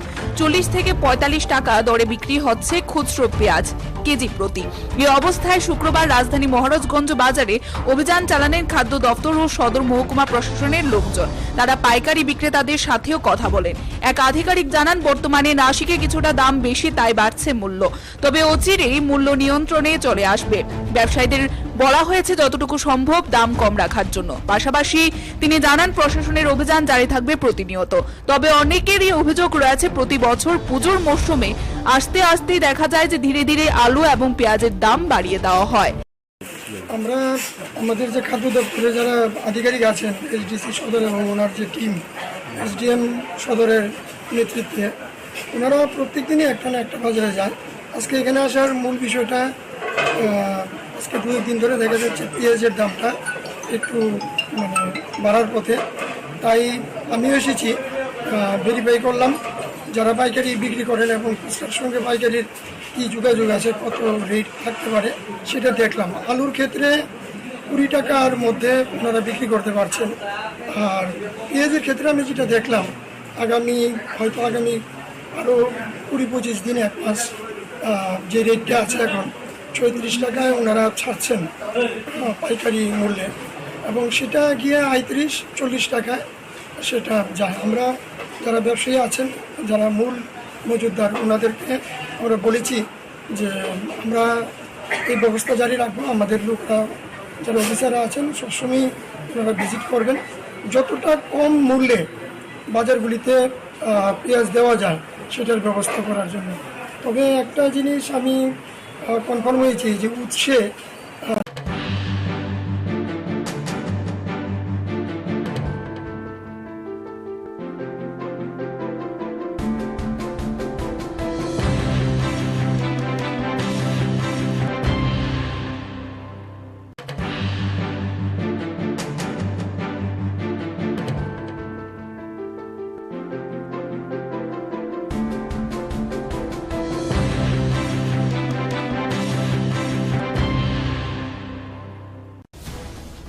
রাজ্যে আরো 4টি নতুন জাতীয় সড়ক হবে বলে শুক্রবার প্রজ্ঞা ভবনে এক কর্মশালায় কথা বলেন মুখ্যমন্ত্রী ডক্টর মানিক সাহা। মুখ্যমন্ত্রী ছাড়াও সেদিন উপস্থিত ছিলেন সমবায় মন্ত্রী শুক্লাচরণ নোয়াতিয়া, উপজাতি কল্যাণ দপ্তরের মন্ত্রী বিকাশ দেববর্মা এবং শিল্পমন্ত্রী শান্তনা চাকমা সহ দপ্তরের আধিকারিকরা। 3-4 দিন ধরেই ক্রমেই বাজারে বেড়ে চলেছে পেঁয়াজের দাম। একাংশ কালোবাজারি ক্রেতাদের পকেট কাটছে বলে অভিযোগ রয়েছে। শুক্রবার রাজধানী মহারাজগঞ্জ বাজারে অভিযান চালালেন রাজ্য খাদ্য দপ্তর ও সদর মহকুমা প্রশাসনের লোকজন। তবে অনেকের অভিযোগ রয়েছে প্রতি বছর পুজোর মরশুম আসতেই ধীরে ধীরে আলু এবং পেঁয়াজের দাম বাড়িয়ে দেওয়া হয়। চোরের থাবায় এবারে সাংবাদিকদের বাড়িতে বাড়ির লোকজনদের অনুপস্থিতিতেই সুযোগ নিয়ে হাত ছাপায় হল চোরের দল। ঘটনা রাজধানীর বট্টপুকুর বিবেকানন্দ ক্লাব সংলগ্ন এলাকায়। ঘটনায় এলাকায় বর্তমানে চাঞ্চল্য বিরাজ করছে। বিশ্ব ফটোগ্রাফি দিবস উপলক্ষে আগামী 19 এবং 20 দুদিন ব্যাপী রবীন্দ্র ভবনে চিত্র প্রদর্শনী অনুষ্ঠিত হবে এবং এই চিত্র প্রদর্শনীর উদ্বোধন করেন রাজ্যের মাননীয় মুখ্যমন্ত্রী প্রফেসর ডক্টর মানিক সাহা এবং এক সাংবাদিক সম্মেলনের মধ্য দিয়ে আগরতলা প্রেস ক্লাবে এই সংবাদ জানিয়ে দেওয়া হয়েছে ফটো জার্নালিস্টের পক্ষ থেকে। নিয়ম মেনেই হলো মনসা পূজা। রাজন্য আমল থেকে রাজধানী দুর্গাবাড়িতে হয়ে আসছেন মনসা দেবীর পুজো। নিয়ম রীতি মেনে এবারে হয়েছে পুজো প্রতি বছরের মতো এবারও। শ্রাবণ মাসের শেষ দিনে সংক্রান্তিতে দেখা যায় মনসা দেবীর পুজো হবে। প্রতিবারের মতো এবছরও হয় নিয়ম নিষ্ঠার সাথে দুর্গাবাড়ির মনসা পুজো। বিলোনিয়া পুরাতন মোটর স্ট্যান্ড সংলগ্ন এলাকায় শহরে প্রাচীনতম মা মনসা পুজো এবং দেখা যাচ্ছে যে এই মনসা বাড়িতে সমস্ত ধর্মীয় রীতিনীতি মেনে অনুষ্ঠিত হয় মনসা পুজো। শহরের বিভিন্ন প্রান্ত থেকে মহিলারা মায়ের আরাধনায় সেদিন ব্রতী হন। মা মনসা পুজোর দিনই উদয়পুরে গ্যাসের সিলিন্ডারে আগুনে পুড়ে ছাই হয়ে যায়। টাউন সুরামুড়া স্থিত বিশ্বজিৎ ছিলের বাড়িতে ঠিক তখন বাড়িতে চলছিল মনসা পুজোর প্রস্তুতি এবং খবর পেয়ে উদয়পুর অগ্নি নির্বাপক দপ্তরের কর্মীরা ছুটে গিয়ে আগুন নিয়ন্ত্রণে আনে। দুটি ঘর সম্পূর্ণ পুড়ে ছাই হয়ে যায়। এতে আনুমানিক কয়েক লক্ষ টাকার ক্ষয়ক্ষতি হয়েছে বলে জানা যায়। বাঙালির 13 পার্বণের মধ্যে অন্যতম পুজো হচ্ছে মনসা পুজো। এই পুজোকে নিয়ে গ্রাম পাহাড় থেকে শুরু করে শহর এলাকায় ব্যাপক আলোড়ন তৈরি হয়। শুক্রবার মন্দির নগরী উদয়পুর সহ বিভিন্ন মহকুমা জেলার বিভিন্ন বাড়ি থেকে বাড়ির ঘরে অনুষ্ঠিত হয় মনসা পুজো। জল এবং বিদ্যুতের দাবিতে শুক্রবার সাবরুম বৈষ্ণবপুর রাস্তা অবরোধ করে আইলমারা এলাকার এলাকাবাসীরা। জনগণের দাবি রয়েছে বিগত 28 দিন ধরে জল এবং বিদ্যুৎহীন গোটা আইলমারা এলাকা। সংশ্লিষ্ট দপ্তরের কাছে লিখিতভাবে বারবার বিষয়টি সম্বন্ধে অবগত করা হলেও কোনো ধরনের হেলদোল নেই সংশ্লিষ্ট দপ্তরের কর্তা ব্যক্তিদের। মেরি মিট্টি মেরি দেশ কর্মসূচির অঙ্গস্বরূপ শুক্রবার আমবাসা সমগ্র উন্নয়ন আধিকারিকের উদ্যোগে আয়োজিত হয় মিট্টি কো নমন বিরোকা বন্ধন কর্মসূচি। প্রদীপ প্রজ্বলনের মাধ্যমে সূচনা করেন বিএসসি চেয়ারম্যান পরিমল দেববর্মা। আরক্ষা দপ্তর থেকে অবসরপ্রাপ্ত 78 জন আরক্ষা কর্মীকে সম্মাননা জানানো হয়।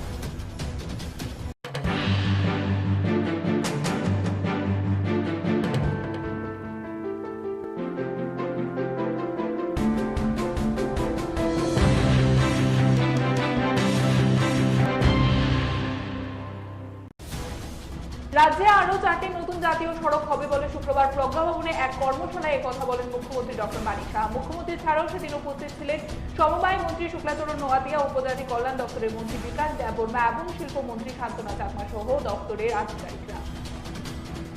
3-4 দিন ধরেই ক্রমেই বাজারে বেড়ে চলেছে পেঁয়াজের দাম। একাংশ কালোবাজারি ক্রেতাদের পকেট কাটছে বলে অভিযোগ রয়েছে। শুক্রবার রাজধানী মহারাজগঞ্জ বাজারে অভিযান চালালেন রাজ্য খাদ্য দপ্তর ও সদর মহকুমা প্রশাসনের লোকজন। তবে অনেকের অভিযোগ রয়েছে প্রতি বছর পুজোর মরশুম আসতেই ধীরে ধীরে আলু এবং পেঁয়াজের দাম বাড়িয়ে দেওয়া হয়।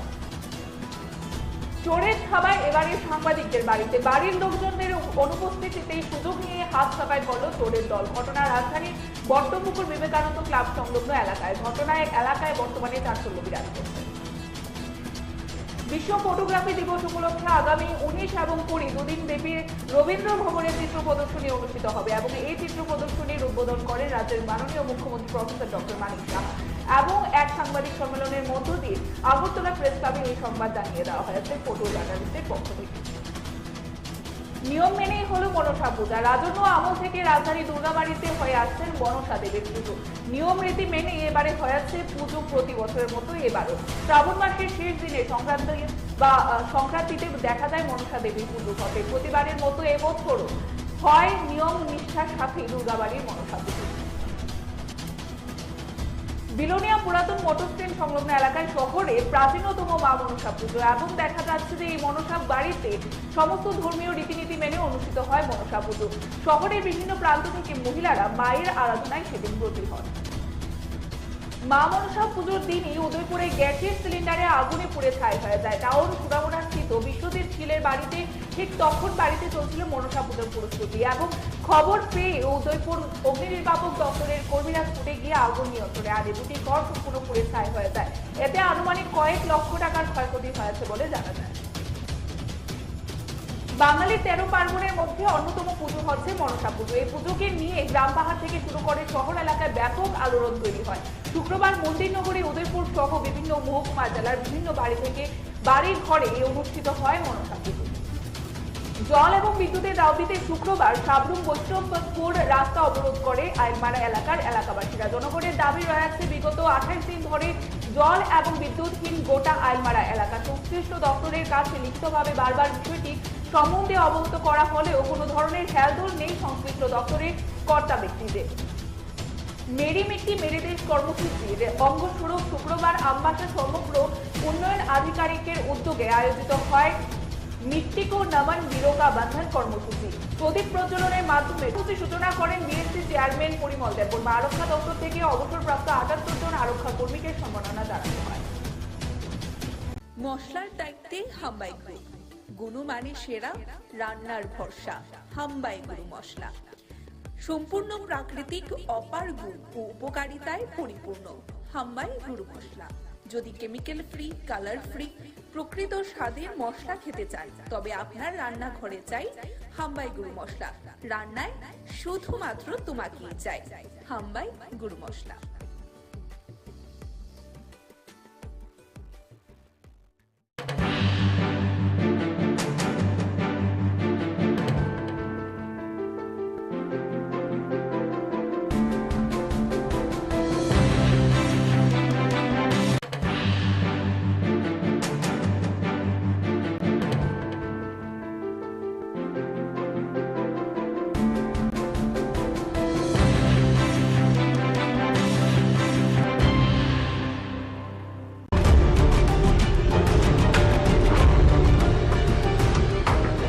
বাজারে বেড়ে গেছে পেঁয়াজের দাম। অভিযোগ ৩-৪ দিন ধরেই ক্রমশই বেড়ে চলেছে মূল্য। আর এই সুযোগ নিয়ে একাংশ কালোবাজারি ক্রেতাদের পকেট কাটা শুরু করে দিয়েছে বলে অভিযোগ। 40 থেকে 45 টাকা দরে বিক্রি হচ্ছে খুচরো পেঁয়াজ কেজি প্রতি। এই অবস্থায় শুক্রবার রাজধানী মহারাজগঞ্জ বাজারে অভিযান চালানেন খাদ্য দপ্তর ও সদর মহকুমা প্রশাসনের লোকজন। তারা পাইকারি বিক্রেতাদের সাথেও কথা বলেন। এক আধিকারিক জানান, বর্তমানে নাশিকে কিছুটা দাম বেশি, তাই বাড়ছে মূল্য। তবে অচিরেই মূল্য নিয়ন্ত্রণে চলে আসবে।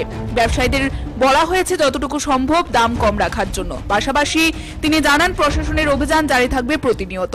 তবে অনেকেরই অভিযোগ রয়েছে, প্রতি বছর পুজোর মরশুমে আস্তে আস্তে দেখা যায় যে ধীরে ধীরে আলু এবং পেঁয়াজের দাম বাড়িয়ে দেওয়া হয়। আমরা আমাদের যে খাদ্য দপ্তরে যারা আধিকারিক আছেন, এইচডিসি সদর এবং ওনার যে টিম, এসডিএম সদরের নেতৃত্বে, ওনারা প্রত্যেক দিনই একটা না একটা বাজারে যায়। আজকে এখানে আসার মূল বিষয়টা, আজকে 2 দিন ধরে দেখা যাচ্ছে পেঁয়াজের দামটা একটু বাড়ার পথে। তাই আমিও এসেছি, ভেরিফাই করলাম যারা পাইকারি বিক্রি করেন এবং খুচরার সঙ্গে পাইকারির কী যোগাযোগ আছে, কত রেট থাকতে পারে সেটা দেখলাম। আলুর ক্ষেত্রে 20 টাকার মধ্যে ওনারা বিক্রি করতে পারছেন।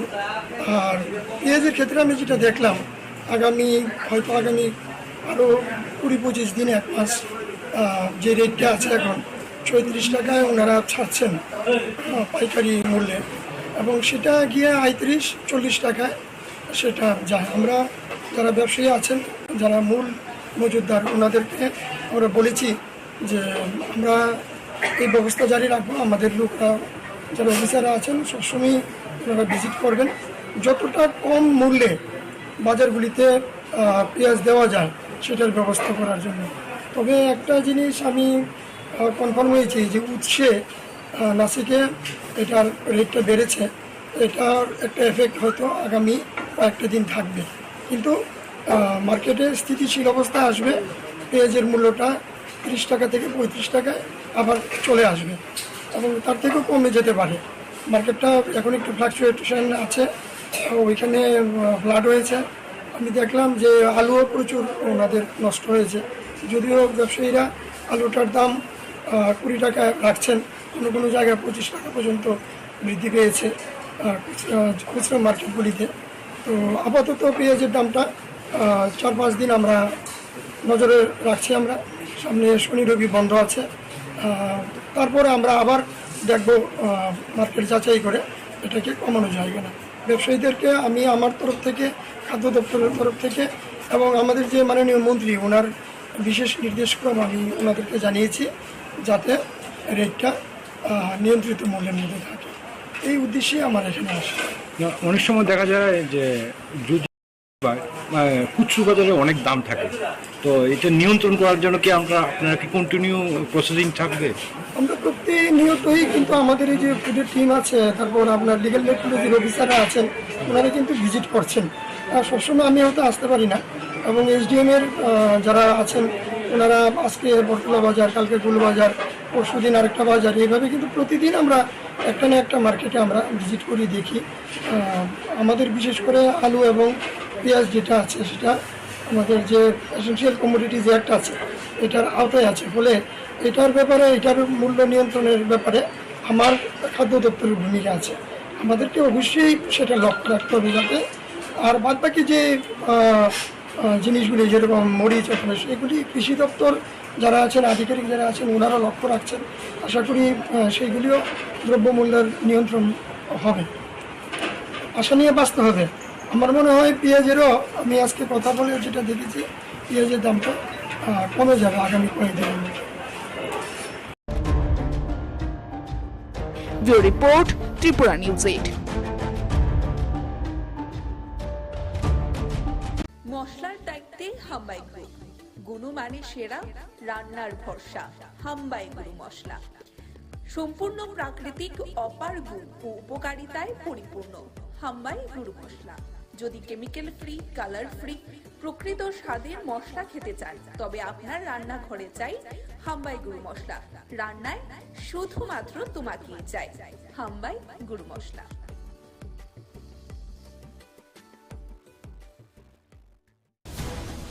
রাজ্যে আরো 4টি নতুন জাতীয় সড়ক হবে বলে শুক্রবার প্রজ্ঞা ভবনে এক কর্মশালায় কথা বলেন মুখ্যমন্ত্রী ডক্টর মানিক শাহ। মুখ্যমন্ত্রী ছাড়াও সেদিন উপস্থিত ছিলেন সমবায় মন্ত্রী শুক্লাচরণ নোয়াতিয়া, উপজাতি কল্যাণ দপ্তরের মন্ত্রী বিকাশ দেববর্মা এবং শিল্পমন্ত্রী শান্তনা চাকমা সহ দপ্তরের আধিকারিকরা। 3-4 দিন ধরেই ক্রমেই বাজারে বেড়ে চলেছে পেঁয়াজের দাম। একাংশ কালোবাজারি ক্রেতাদের পকেট কাটছে বলে অভিযোগ রয়েছে। শুক্রবার রাজধানী মহারাজগঞ্জ বাজারে অভিযান চালালেন রাজ্য খাদ্য দপ্তর ও সদর মহকুমা প্রশাসনের লোকজন। তবে অনেকের অভিযোগ রয়েছে প্রতি বছর পুজোর মরশুম আসতেই ধীরে ধীরে আলু এবং পেঁয়াজের দাম বাড়িয়ে দেওয়া হয়। চোরের থাবায় এবারে সাংবাদিকদের বাড়িতে, বাড়ির লোকজনদের অনুপস্থিতিতেই সুযোগ নিয়ে হাত সাফাই করল চোরের দল। ঘটনা রাজধানীর বট্টপুকুর বিবেকানন্দ ক্লাব সংলগ্ন এলাকায়। ঘটনায় এলাকায় বর্তমানে চাঞ্চল্য বিরাজ করছে। বিশ্ব ফটোগ্রাফি দিবস উপলক্ষে আগামী 19 এবং 20 দুদিন ব্যাপী রবীন্দ্র ভবনে চিত্র প্রদর্শনী অনুষ্ঠিত হবে এবং এই চিত্র প্রদর্শনীর উদ্বোধন করেন রাজ্যের মাননীয় মুখ্যমন্ত্রী প্রফেসর ডক্টর মানিক শাহ। এবং এক সাংবাদিক সম্মেলনের মধ্য দিয়ে আগরতলা প্রেস ক্লাবে এই সংবাদ জানিয়ে দেওয়া হয়েছে ফটো জার্নালিস্টের পক্ষ থেকে। নিয়ম মেনেই হলো মনসা পূজা। রাজন্য আমল থেকে রাজধানী দুর্গাবাড়িতে হয়ে আসছেন মনসা দেবীর পুজো। নিয়ম রীতি মেনে এবারে হয়েছে পুজো প্রতি বছরের মতো এবারও। শ্রাবণ মাসের শেষ দিনে সংক্রান্তিতে দেখা যায় মনসা দেবীর পুজো হবে। প্রতিবারের মতো এবছরও হয় নিয়ম নিষ্ঠার সাথে দুর্গাবাড়ির মনসা পুজো।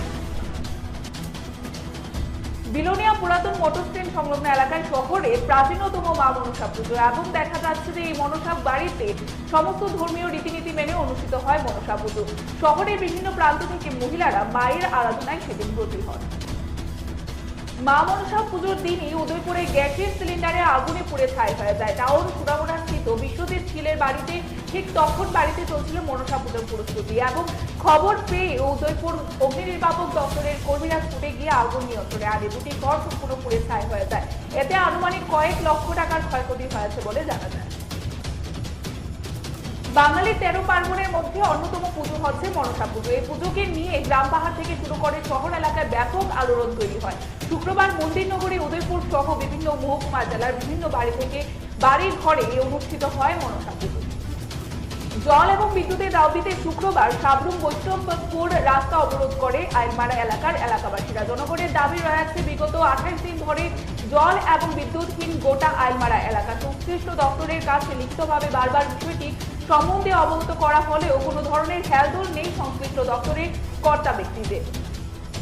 মেরি মিট্টি মেরে দেশ কর্মসূচির অঙ্গস্বরূপ শুক্রবার আমবাসা সমগ্র উন্নয়ন আধিকারিকের উদ্যোগে আয়োজিত হয় মিট্টি কো নমন বিরোকা বন্ধন কর্মসূচি। প্রদীপ প্রজ্বলনের মাধ্যমে সূচনা করেন বিএসসি চেয়ারম্যান পরিমল দেববর্মা। আরক্ষা দপ্তর থেকে অবসরপ্রাপ্ত 78 জন আরক্ষা কর্মীকে সম্মাননা জানানো হয়। মশলার দায়িত্বে হাম্বাই গ্রুপ, গুণমানে সেরা, রান্নার ভরসা। হাম্বাই গুরু মশলা সম্পূর্ণ প্রাকৃতিক, অপার গুণ ও উপকারিতায় পরিপূর্ণ। হাম্বাই গুরু মশলা। যদি কেমিক্যাল ফ্রি, কালার ফ্রি, প্রকৃত স্বাদের মশলা খেতে চান তবে আপনার রান্নাঘরে চাই হাম্বাই গুরু মশলা। রান্নায় শুধুমাত্র তোমাকেই চাই হাম্বাই গুরু মশলা।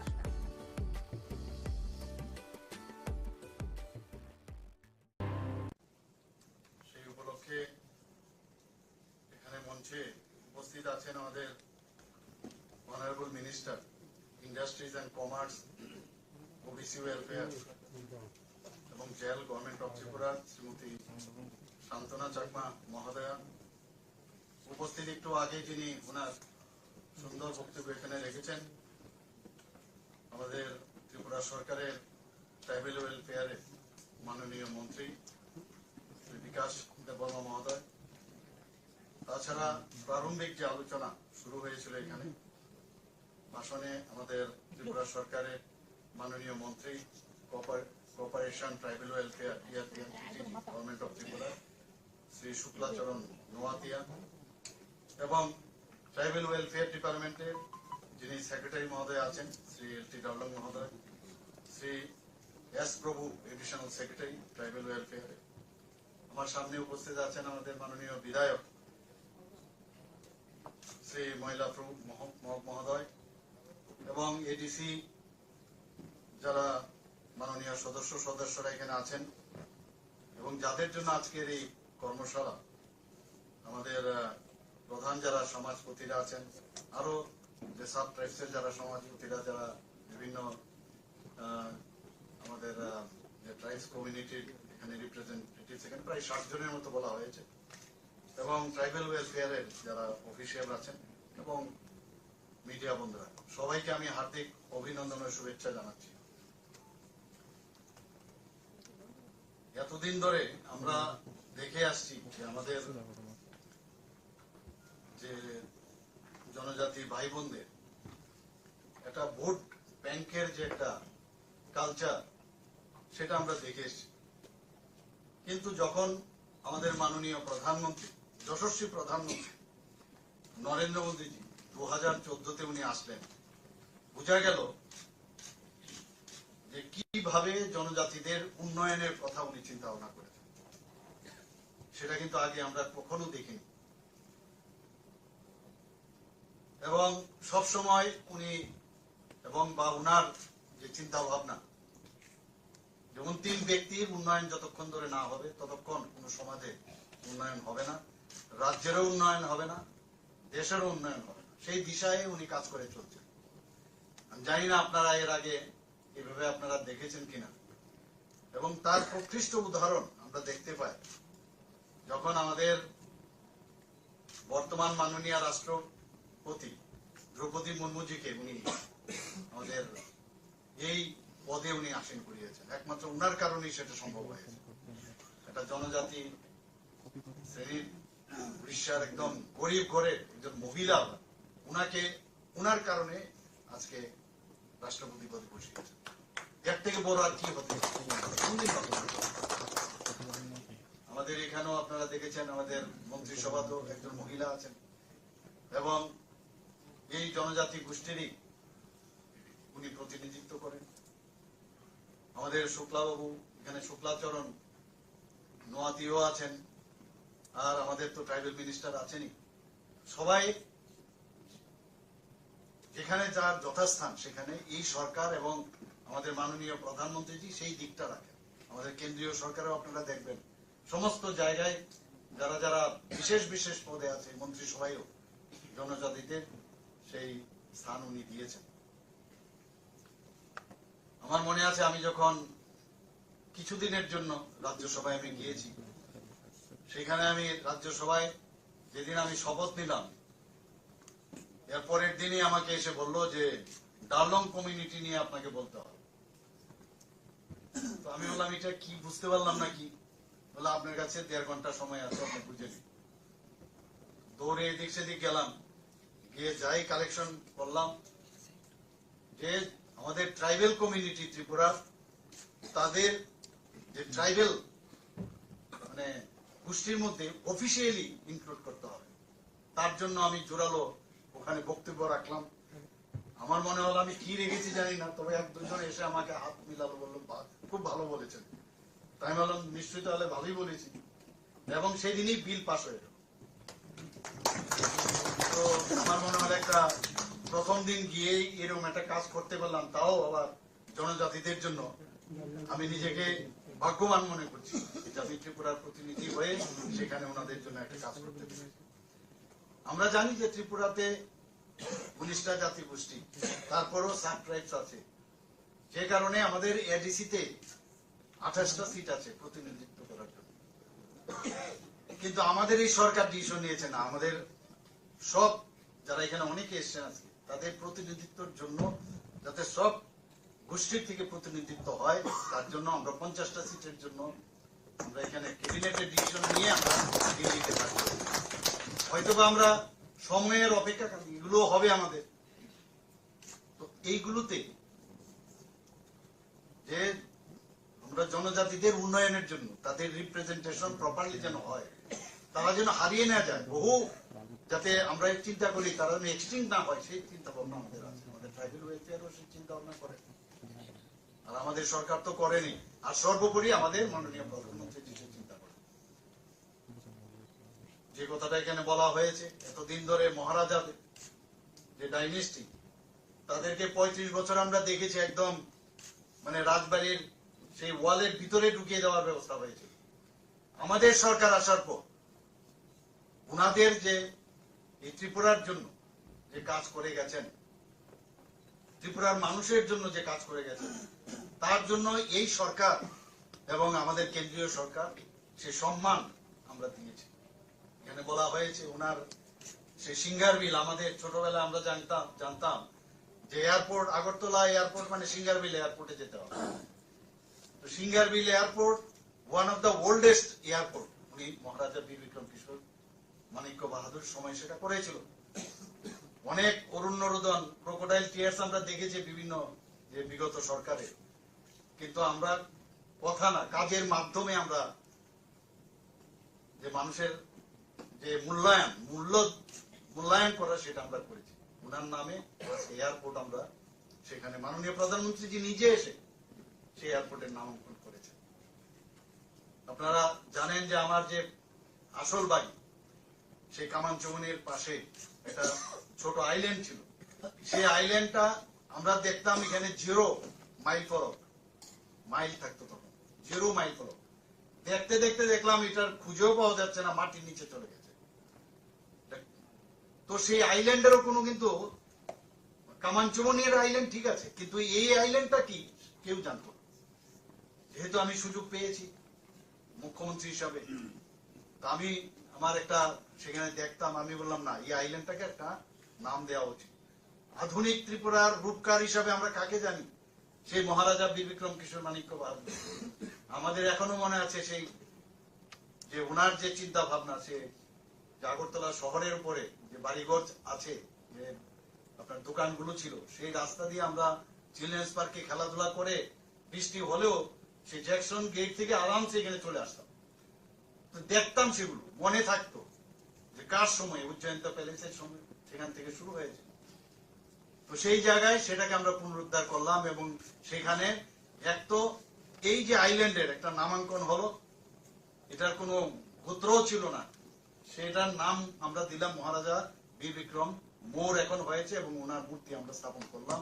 এবং 0 ফলকটাকে উঠিয়ে সেখানে এখান থেকেই শুরু হয়েছে যে উদয়পুর কত কিলোমিটার, ধর্মনগর কত কিলোমিটার, এইখান থেকে কিন্তু জিরো ফলক এখন সবাই গেলে আপনারা দেখতে পাবেন।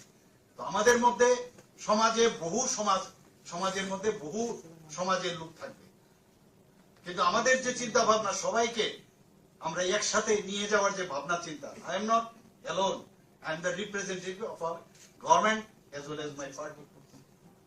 আমার চিন্তা ভাবনা একা হয় না, আমি সবার এবং মাননীয় প্রধানমন্ত্রী যেভাবে চিন্তা করেন আমরা সেইভাবে চিন্তা করি। এতে আমরা প্রমাণ করতে চাই যে আমরা সবাইকে নিয়ে একসাথে থাকতে চাই। অনেকে ডিভাইড অ্যান্ড রুল পলিসিতে থাকতে চায়। কেন আমাদের মধ্যে আজকে এখানে সমাজপতি যারা এখানে আছেন, আপনাদের সাম্মানিক একটা দেওয়া হয় আমাদের সরকারের তরফ থেকে, এটা একটা সাম্মানিক, এটা কিন্তু এই মুহূর্তে না যে কিছু একটা অর্থনীতির বিষয়ে আপনাদের দিয়ে আপনাদেরকে আপনাদের নিজে নিয়ে আসা। আমরা সেইভাবে চেষ্টা করছি সাম্মানিক দিয়ে, এবং আপনাদের উপর পুরো দায়িত্ব 19টা জনজাতি গোষ্ঠী এবং অন্যান্য যারাই আছেন 7 জন সাবট্রাইব, এই সরকারের যে ভাবনা চিন্তা সেগুলো একদম তৃণমূল স্তর পর্যন্ত বলা। এখানে বিষয় বলা হয়েছে কিভাবে আমাদের শিক্ষার বেলায় বলুন, স্বাস্থ্য ক্ষেত্রে বলুন, এডিসিতে আমরা প্রায় 30 কোটি টাকা আমরা দিয়েছি সেখানে এই যে হসপিটাল করার জন্য, আপনারা সবাই জানেন। সমস্ত জায়গায় এখানে বারবার বলা হয়েছে যে এডিসিতে আমরা পয়সা কম দেই, টাকা কম দেই, মাত্র 600 কোটি টাকা দিয়েছি ইত্যাদি ইত্যাদি বলেন। আমি বিধানসভায় বলেছি আমাদের যে লাইন ডিপার্টমেন্ট আছে সেখানে 39টা যে ডিপার্টমেন্ট 5000 কোটি টাকা আমরা সেখানে এডিসির উন্নয়নে আমরা খরচ করি। আমরা ডিভাইড অ্যান্ড পলিসির মধ্যে আমরা থাকতে চাই না, আমাদের সমস্যা থাকবে, কিন্তু সেগুলো যদি প্রপারলি আমাদের কাছে নিয়ে আসা হয় সেগুলো নিশ্চয়ই আমরা তার সমাধান। সরকার মানেই সমস্যার সৃষ্টি করে না, সমস্যার সমাধান করার জন্য সরকার। কিন্তু আগে আমরা দেখতাম যে সরকার যারা ছিল তারা সমস্যার সৃষ্টি করে বেঁচে থাকতে চায়। আমরা সবকিছু একবারে করে দিতে পারবো সেটা কোনোদিন আমি এখানে দাবি করছি না। আজকে আমি এখানে আসার পরে আপনারা যেভাবে জনজাতিদের সেই পাগড়ি আমার মাথায় দিয়েছেন, আমি সম্মানিত, এবং এত ভালো লাগলো আমাকে। সেই জ্যাকেটও আপনারা পরিয়েছেন, রিসা পরিয়েছেন। এখানে বলা হচ্ছে সারা পৃথিবীতে এখন এই রিসার পরিচয়, যে কোথা থেকে ত্রিপুরা। মাঝে মাঝে আমাকে ত্রিপুরার থেকে, দিল্লি থেকে আমাকে বলা হয় যে এরকম 200-300 এরকম রিসা পাঠান। কি বিষয়? যে না আজকে আমাদের এখানে মিটিং আছে, ত্রিপুরার রিসা দিয়ে ওনাদেরকে যারা যারা ওই মিটিং এ থাকবে তাদেরকে আমরা সম্মানিত করবো। এটা আমাদের জন্য গর্বের বিষয়। আমি এখান থেকে ত্রিপুরা ভবনে পাঠাই, ব্যবস্থা করি, পাঠিয়ে সেটা যথাস্থানে দেওয়ার ব্যবস্থা করি। এটা only not to appeasement, not to satisfy someone. এটা আমাদের জন্য একটা গর্ব যে ত্রিপুরার এই রিসা আমাদের মা বোনেরা যেভাবে বানায়, এতে করে তাদের আর্থসামাজিক উন্নয়ন তো হচ্ছে, কিন্তু সেটার পরিচিতি এখন কিভাবে অ্যাকসেপ্ট করছে সারা ভারতবর্ষ তথা সারা পৃথিবী। মনে হতে পারে একদিন লন্ডনে কোন একটা প্রধানমন্ত্রী যে ফাংশন করছেন, ত্রিপুরার সেই রিসাও যেতে পারে, বলা যায় না। তো আমরা সেইভাবে আমরা কাজ করছি। আমার অত্যন্ত ভালো লাগে যখন এই 26শে জানুয়ারিতে আমাদের ট্যাবলো তৈরি হয়, সেই ট্যাবলোতে আমরা ভালো ভালো প্রাইজ পেয়েছি, এবং সেখানে আমাদের ত্রিপুরার যে কৃষ্টি সাংস্কৃতিক পরম্পরা সেইগুলো আমরা দেখানোর ব্যবস্থা করেছি, বিশেষ করে জনজাতিদের, এবং তাতে করে আমরা পুরস্কৃত পেয়েছি এবং সবাই আমাদের মানে প্রশংসাই করেছি। আমরা গর্ববোধ করি যে জনজাতিদের যে হ্যান্ডলুমের কাজ, যে আপনাদের বিভিন্ন যেসব বাঁশবেতের কাজ, সেগুলো নিয়ে আমরা ছোটবেলার থেকে আমরা যেতাম, কোথাও গেলে একটা তার যে উপহার স্বরূপ বহু লোককে আমরা দিয়েছি বাইরে। কিন্তু এখন দেখুন আমরা সেই ইন্ডাস্ট্রি বলুন, এখানে ইন্ডাস্ট্রি মিনিস্টার মহোদয় আছেন, এখানে আমরা বাঁশবেতের উপরে ত্রিপুরাকে কিভাবে তাকে আরো বেশি সমৃদ্ধ করা যায় সেই চেষ্টা আমরা করি। আপনারা নিশ্চয়ই জানেন যে এইবার আমি নিজেও সেখানে উপস্থিত ছিলাম, যে পার্লামেন্টের যে নতুন ভবন, ত্রিপুরার বাঁশের যে সুন্দরভাবে টাইলস বানানো হয়েছে, সেই টাইলস পার্লামেন্টে লাগানো হয়েছে। ভাবা যায় কোনোদিন? আমি শুনেছি বিহারের খুব সম্ভবত সেই অ্যাসেম্বলি বা হাইকোর্টের এখানে, সেখানেও সেই বাঁশবেতের যে বাঁশের প্রোডাক্ট, সেই টাইলস লাগানো হয়েছে। এগুলো তো আমাদের গর্বের বিষয়। এখানে আমরা যখনই আমি দেখি যে আমরা যারা ছেলে মেয়েরা পড়াশোনার জন্য বিভিন্ন স্টাইপেন্ড আমরা দিচ্ছি, প্রি মেট্রিক, পোস্ট মেট্রিক, এগুলো তো দিই। আমাকে ট্রাইবেল মিনিস্টার পায়ে এসে বলেন যে এত কম পয়সা দেওয়া হবে না, আরো বাড়াতে হবে। আমি বললাম ধৈর্য ধরো, সব হবে, চিন্তা করবে না। তো ইভেন বিভিন্ন জায়গায় আমি নিজেও গেছি, তাদের রেস্ট হাউস থেকে আরম্ভ করে, হোস্টেল থেকে আরম্ভ করে, সব জায়গায় আমাদের জনজাতিদের, তাদের জন্য কোনো এতদিন ধরে কেউ দেখেনি, ওদের উপর নজরদারি ছিল না। কিন্তু আমরা, আমার মনে আছে আমার সরকারি বাসভবনে আমি 3 ভাবে, আমাদের আইএস অফিসার গণ আছেন এখানে, সমস্ত জনজাতি, টিসিএস অফিসাররা, সিনিয়র জুনিয়র, 3 দিন আমি বসেছিলাম 3টা স্তরে। একজন আইএস অফিসার মহিলা, আমার মনে আছে, উনি আমাকে বলছিলেন সেই মিটিং এর পরে, now we think that we are included, as if we are included. এই যে বিষয়, আমি ওনাদের সাথে যখন কথা বলছিলাম, আমি ওনাদেরকে বলেছিলাম মুখ্যমন্ত্রী হিসাবে আমাকে আপনারা ভাববেন না, সহজ সরল ভাবে আপনারা বলুন এই ত্রিপুরার উন্নয়নে। জেনারেল আলম সাহেবও ছিলেন প্রথম মিটিং এ, ওনাদেরকে আমি বলেছি আপনাদের মন খুলে কথা বলুন, এই ত্রিপুরাকে ডেভেলপমেন্ট করার জন্য আপনারা কি কি চান। ওনারা বলেছেন, কিন্তু ওই লাইনটা আমার এখনো মনে আছে, যে বলেছেন as if we are included. মাননীয় প্রধানমন্ত্রী নরেন্দ্র মোদী আজকে আপনারা দেখছেন অ্যাক্টিভ পলিসির কারণে আজকে ত্রিপুরার, বিশেষ করে নর্থ ইস্টের তো ডেভেলপমেন্ট হয়েছে, ত্রিপুরারও ডেভেলপমেন্ট উচ্চগ্রামে, এটা তো বলার অপেক্ষা রাখে না। আজকে আমরা এখানে হীরা মডেলের কথা বলছি, আমরা ন্যাশনাল হাইওয়ে, 6টা ন্যাশনাল হাইওয়ে প্রায় শেষের পথে, প্রায় 60% কাজ শেষ। আরো 4টা ন্যাশনাল হাইওয়ে হচ্ছে, রোপওয়ে 4টা দেওয়া হয়েছে, হাজার হাজার কোটি টাকা ইনভেস্টমেন্ট এখানে হচ্ছে। এখান থেকে 12টার মতো ট্রেন, আমাদের এক্সপ্রেস ট্রেন এখান থেকে যাচ্ছে, সমস্ত প্রদেশে যাচ্ছে, রাজধানী এক্সপ্রেস যাচ্ছে, ডেমো ট্রেন হচ্ছে। মানে কোনোদিন ভাবতে পারিনি যে ত্রিপুরার মধ্যে এই ধরনের মানে ব্রড গেজের ট্রেন আসবে, সেই একদম সাবরুম পর্যন্ত। ত্রিপুরার চেহারাই পাল্টে যাবে কিছুদিনের মধ্যে। আপনারা দেখেছেন যে সেপ্টেম্বরের মধ্যে মাননীয় প্রধানমন্ত্রী যে আবার যে মৈত্রী সেতু, সেটা চালু করার ব্যবস্থা হচ্ছে, সাউথ ইস্ট এশিয়ার প্রবেশদ্বার হচ্ছে, সেজ হচ্ছে এখানে স্পেশাল ইকোনমিক জোন। যারা ইনভেস্টররা আছেন প্রাইভেট থেকে আরম্ভ করে সবাই, সেখানে একটা সেই ইনভেস্টমেন্টের যে একটা প্লেস সেখানে হচ্ছে। আমরা এখান থেকে অলরেডি মানে প্রোটোকল হিসাবে সেখানে অনুমোদন দিয়েছেন বাংলাদেশের মাননীয় প্রধানমন্ত্রী, যে আমরা সেই চিটাগাং বন্দরকে আমরা ব্যবহার করতে পারি। এখান থেকে ট্রেন লাইন যদি যখন স্টার্ট হবে, আগামী দিন 8 ঘন্টার মধ্যে আমরা কলকাতায় পৌঁছে যাবো। অলরেডি এটা প্রায় শেষের পথে, এই বছরই হওয়ার চান্স, আমি নিজেও গেছি সেখানে নিশ্চিন্ত করে। তো ত্রিপুরার আমরা যে বাঁশ বেতের গ্যাস ভিত্তিক আমাদের প্রজেক্ট হোক, রাবার শিল্পই হোক, আগরের শিল্প, আগর থেকে আমরা যে শিল্প, সব মিলিয়ে একটা উন্নয়নের যে আমাদের সরকার যে উন্নয়নের যে চিন্তা ভাবনা করছেন। আর বেশিরভাগ ক্ষেত্রে আজকে দেখুন ন্যাশনাল হাইওয়ে যেগুলো হচ্ছে, এগুলো কোন দিকে যাচ্ছে? সবকটাই তো জনজাতি অধ্যুষিত এলাকা দিয়ে পাস হচ্ছে। যতক্ষণ ধরে যোগাযোগের ব্যবস্থা ভালো না হবে, কোনোদিন কোন রাজ্যের ডেভেলপমেন্ট অসম্ভব, কোনোদিন সম্ভব না।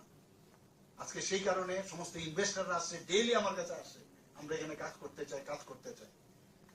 আমার সরকার নামে আমরা একটা অলরেডি ওয়েব পোর্টাল আমি শুরু করেছিলাম, প্রায় 80 থেকে 85% এতে করে কাজ সম্পন্ন হয়েছে। মানুষের বিভিন্ন সমস্যা নিয়ে সেই ওয়েব পোর্টালে ওরা রিয়েক্ট করেছে, বলেছে, এবং তার সমাধানও হয়েছে।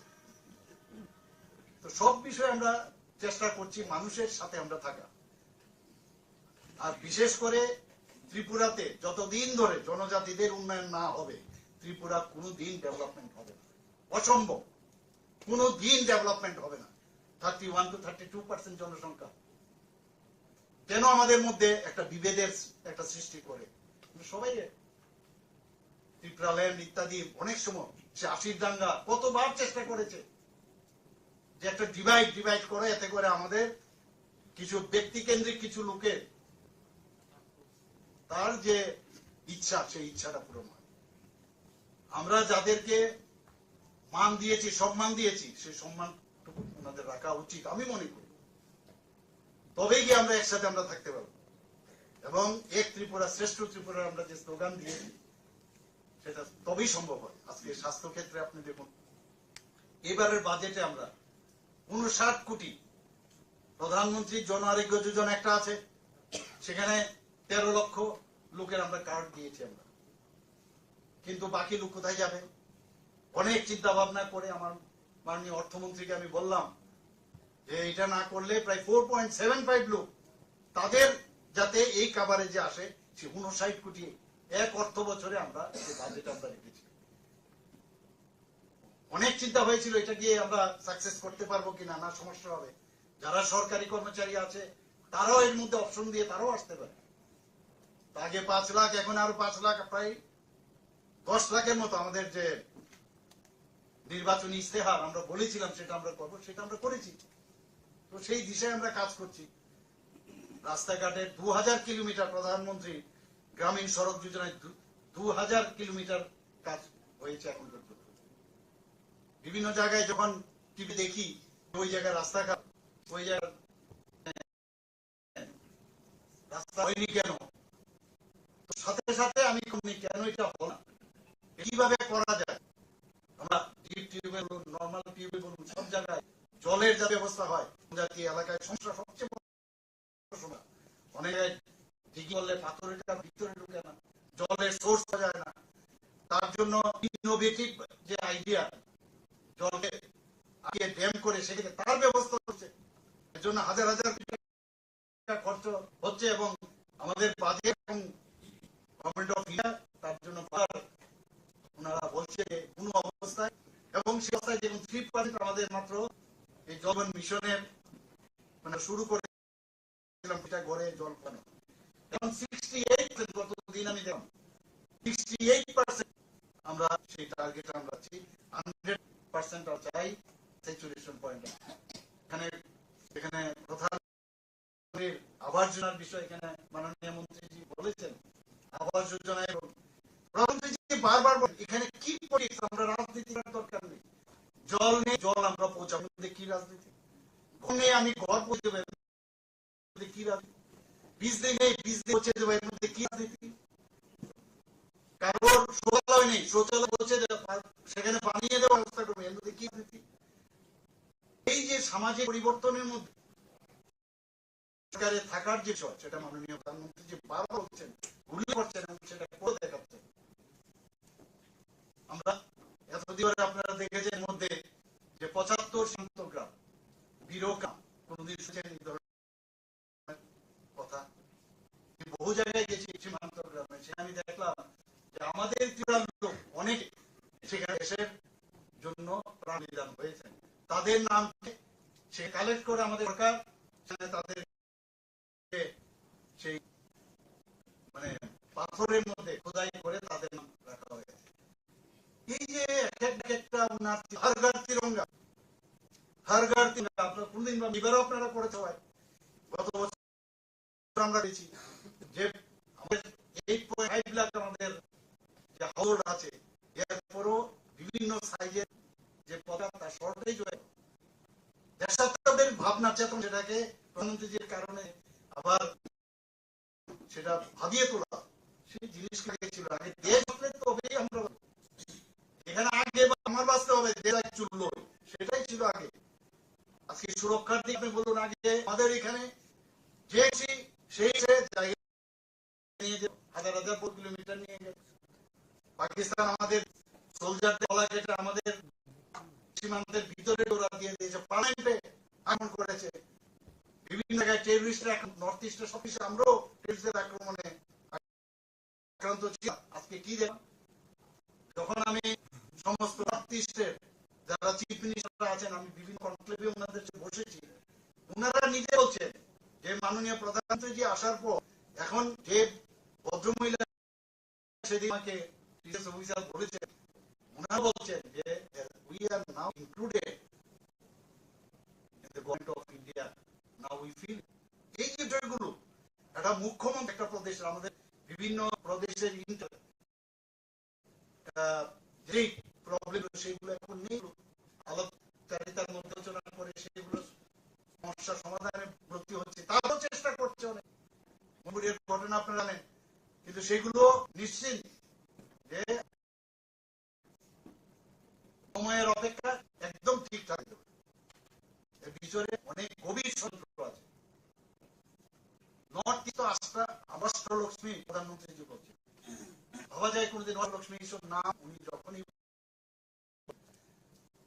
আমরা এর মধ্যে যে মাটির কলসি গ্রাম শহর থেকে সেই পঞ্চায়েত থেকে চলে আসবে আমাদের বিভিন্ন জায়গায় হয়, সেখানে বিভিন্ন বাটিকা তৈরি হয়। ধরনের চিন্তা আমাদের ছিল না। 75টি ইন্ডিজিনাস গাছ সেখানে লাগাবো, আমরা সে ব্যবস্থা করছি। আমরা তো গভর্নমেন্ট লেভেলে করছি, বিভিন্ন যারা সমাজসেবীরা আছে তারাও ইনক্লুড।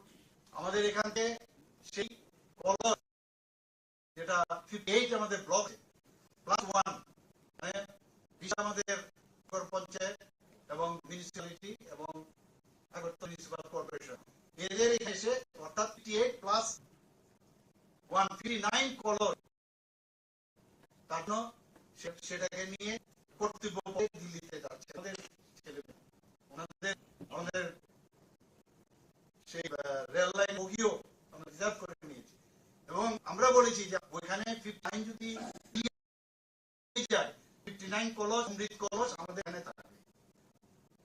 তো এই ভাবার দেশ বাঁচলে আমরা বাঁচবো। আমি শক্তিশালী হলে আজকে আমাদের এখানে কেউ তুলে কথা বলে না, পাকিস্তান না চাই। আগে এগুলো দেখতাম, তাকে দেখতো বিমান এখন আমার চলে যায়। আগে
পঞ্চমী শ্রী শ্রী মা মনসা দেবীর পূজা, এখন পূজা চলছে।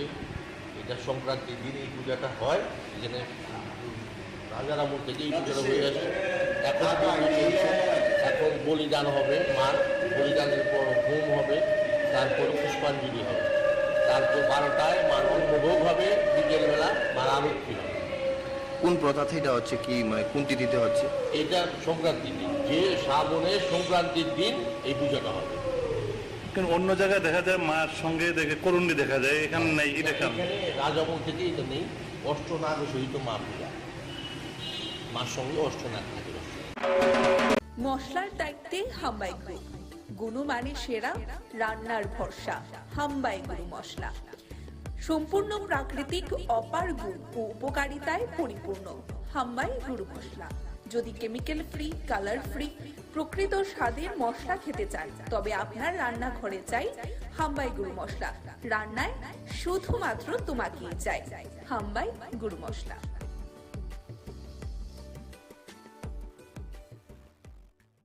যদি আপনারা গ্রেফতার না করেন, আমরা প্রয়োজনে ছাত্র যুবরা মিলে কিন্তু আমরা রাজ্যের মধ্যে আমরা ত্রিপুরা বন্ধ আমরা ডাকতে বাধ্য হব। আমরা এখনো ডেট ফাইনাল করিনি। আমরা 48 ঘন্টা সময় দিচ্ছি। 48 ঘন্টার মধ্যে যদি পুলিশ প্রশাসন ইনভেস্টিগেশন না করে, আমরা কিন্তু 24 ঘন্টার বন্ধ রাখবো। সারা ত্রিপুরা স্তব্ধ করে দেব। আমাদের প্রিয় নেতাকে নিয়ে এই সমস্ত ব্লুপ্রিন্ট করা হবে, হত্যার ছক করা হবে, আমরা ছেড়ে কথা বলবো। যে একটা বিশেষ কারণে আজকে কৈলাসহর কংগ্রেস ভবনে আমরা সাংবাদিক সম্মেলন করতে যাচ্ছি এবং আপনারা গত 2 দিন আগে আমাদের রাজ্যের জাতি উপজাতির প্রিয় নেতা, প্রাক্তন মন্ত্রী এবং প্রাক্তন প্রদেশ কংগ্রেস সভাপতি এবং বর্তমান কৈলাসহর কেন্দ্রের বিধায়ক, উনাকে পরিকল্পনাভাবে একটা ছক তৈরি করেছে, ব্লু প্রিন্ট। এটা মধ্যে যিনি নেতৃত্ব দিয়েছেন, যতটুকু আমরা শুনতে পেরেছি, এখানেরই বাসিন্দা আব্দুল মান্নান, উনার নেতৃত্বে একটা ব্লু প্রিন্ট আমাদের রাজ্যের জাতি উপজাতির প্রিয় নেতাকে, বিরোধী সিনহাকে হত্যা করার জন্য একটা পরিকল্পনা নিয়েছি। আমরা তার তীব্রভাবে নিন্দা জানাচ্ছি এবং আমরা বলতে চাই যে যারাই এই সমস্ত কাজের সাথে যুক্ত তাদেরকে অবিলম্বে গ্রেপ্তার করা হোক। কে বা কারা এইগুলির সাথে মদত দিচ্ছে? এই রাজ্যে মাননীয় মুখ্যমন্ত্রী প্রফেসর ডক্টর মানিক সাহাজি বলেছেন মাফিয়া মুক্ত ত্রিপুরা। এই জায়গার মধ্যে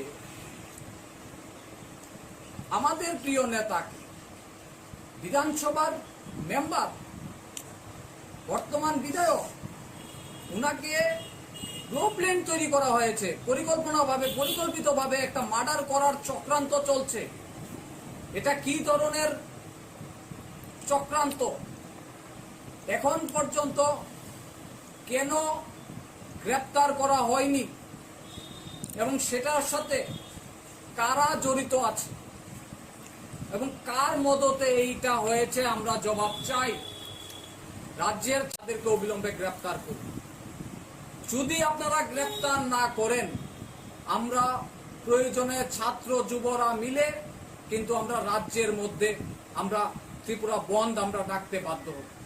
আমরা এখনো ডেট ফাইনাল করিনি, আমরা 48 ঘন্টা সময় দিচ্ছি। 48 ঘন্টার মধ্যে যদি পুলিশ প্রশাসন ইনভেস্টিগেশন না করে, আমরা কিন্তু 24 ঘন্টার বন্ধ রাখবো, সারা ত্রিপুরা স্তব্ধ করে দেব। আমাদের প্রিয় নেতাকে নিয়ে এই সমস্ত ব্লু প্রিন্ট করা হবে, হত্যার ছক করা হবে, আমরা ছেড়ে কথা বলবো। যে একটা বিশেষ কারণে আজকে কৈলাসহর কংগ্রেস ভবনে আমরা সাংবাদিক সম্মেলন করতে যাচ্ছি এবং আপনারা গত 2 দিন আগে আমাদের রাজ্যের জাতি উপজাতির প্রিয় নেতা, প্রাক্তন মন্ত্রী এবং প্রাক্তন প্রদেশ কংগ্রেস সভাপতি এবং বর্তমান কৈলাসহর কেন্দ্রের বিধায়ক, উনাকে পরিকল্পনাভাবে একটা ছক তৈরি করেছে, ব্লু প্রিন্ট। এটা মধ্যে যিনি নেতৃত্ব দিয়েছেন, যতটুকু আমরা শুনতে পেরেছি, এখানেরই বাসিন্দা আব্দুল মান্নান, উনার নেতৃত্বে একটা ব্লু প্রিন্ট আমাদের রাজ্যের জাতি উপজাতির প্রিয় নেতাকে, বিরোধী সিনহাকে হত্যা করার জন্য একটা পরিকল্পনা নিয়েছে। আমরা তার তীব্রভাবে নিন্দা জানাচ্ছি এবং আমরা বলতে চাই যারাই এই সমস্ত কাজের সাথে যুক্ত তাদেরকে অবিলম্বে গ্রেপ্তার করা হোক। কে কারা এইগুলির সাথে মদত দিচ্ছে? এই রাজ্যে মাননীয় মুখ্যমন্ত্রী প্রফেসর ডক্টর মানিক সাহাজি বলেছেন মাফিয়া মুক্ত ত্রিপুরা। এই জায়গার মধ্যে আমার প্রিয় নেতা, বিধানসভার মেম্বার, বর্তমান বিধায়ক, উনকে ব্লু প্রিন্ট করা হয়েছে, পরিকল্পিতভাবে একটা মার্ডার করার চক্রান্ত চলছে। কি ধরনের চক্রান্ত? এখন পর্যন্ত কেন গ্রেপ্তার হয়নি এবং সেটার সাথে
নাম কি?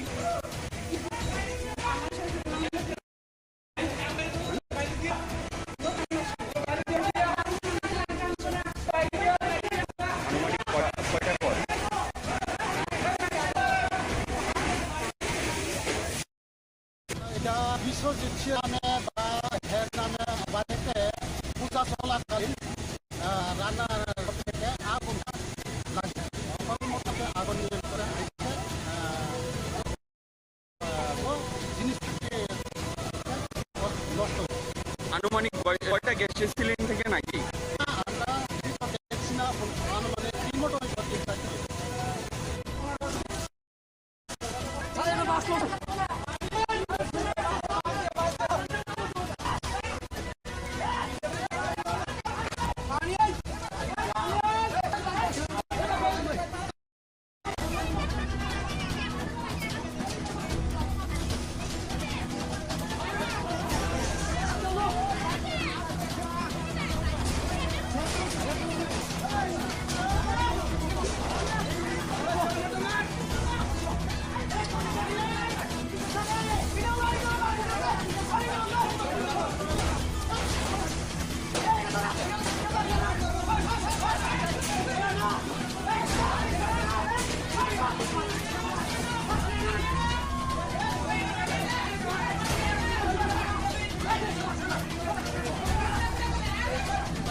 বাড়ি পড়াশোনা বাড়িতে আমার বাড়ি যাবে না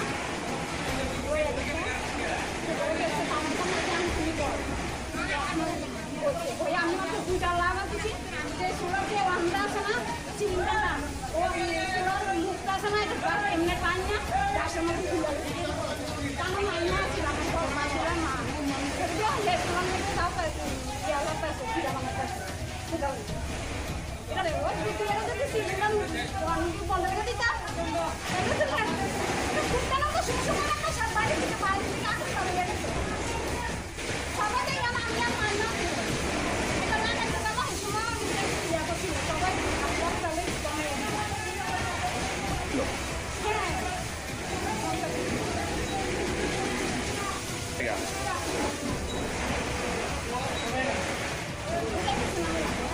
এর নাম কি?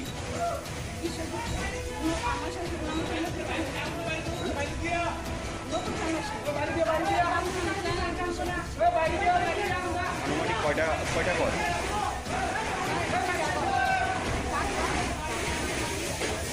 এটা বিশ্বজিৎ শীল নামে বা হের বাড়িতে পূজা চলাকালীন রান্নার ঘর থেকে আগুনটা লাগিয়ে এখন মোটামুটি আগুন নিয়ন্ত্রণে এসে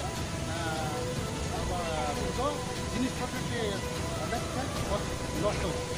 আনুমানিক কয়টা গ্যাসের সিলিন্ডার থেকে নাকি? এটা আমরা ঠিক মতো দেখছি না কোনো মানে 3টা মতো হয়েছে 3-4টা মতো।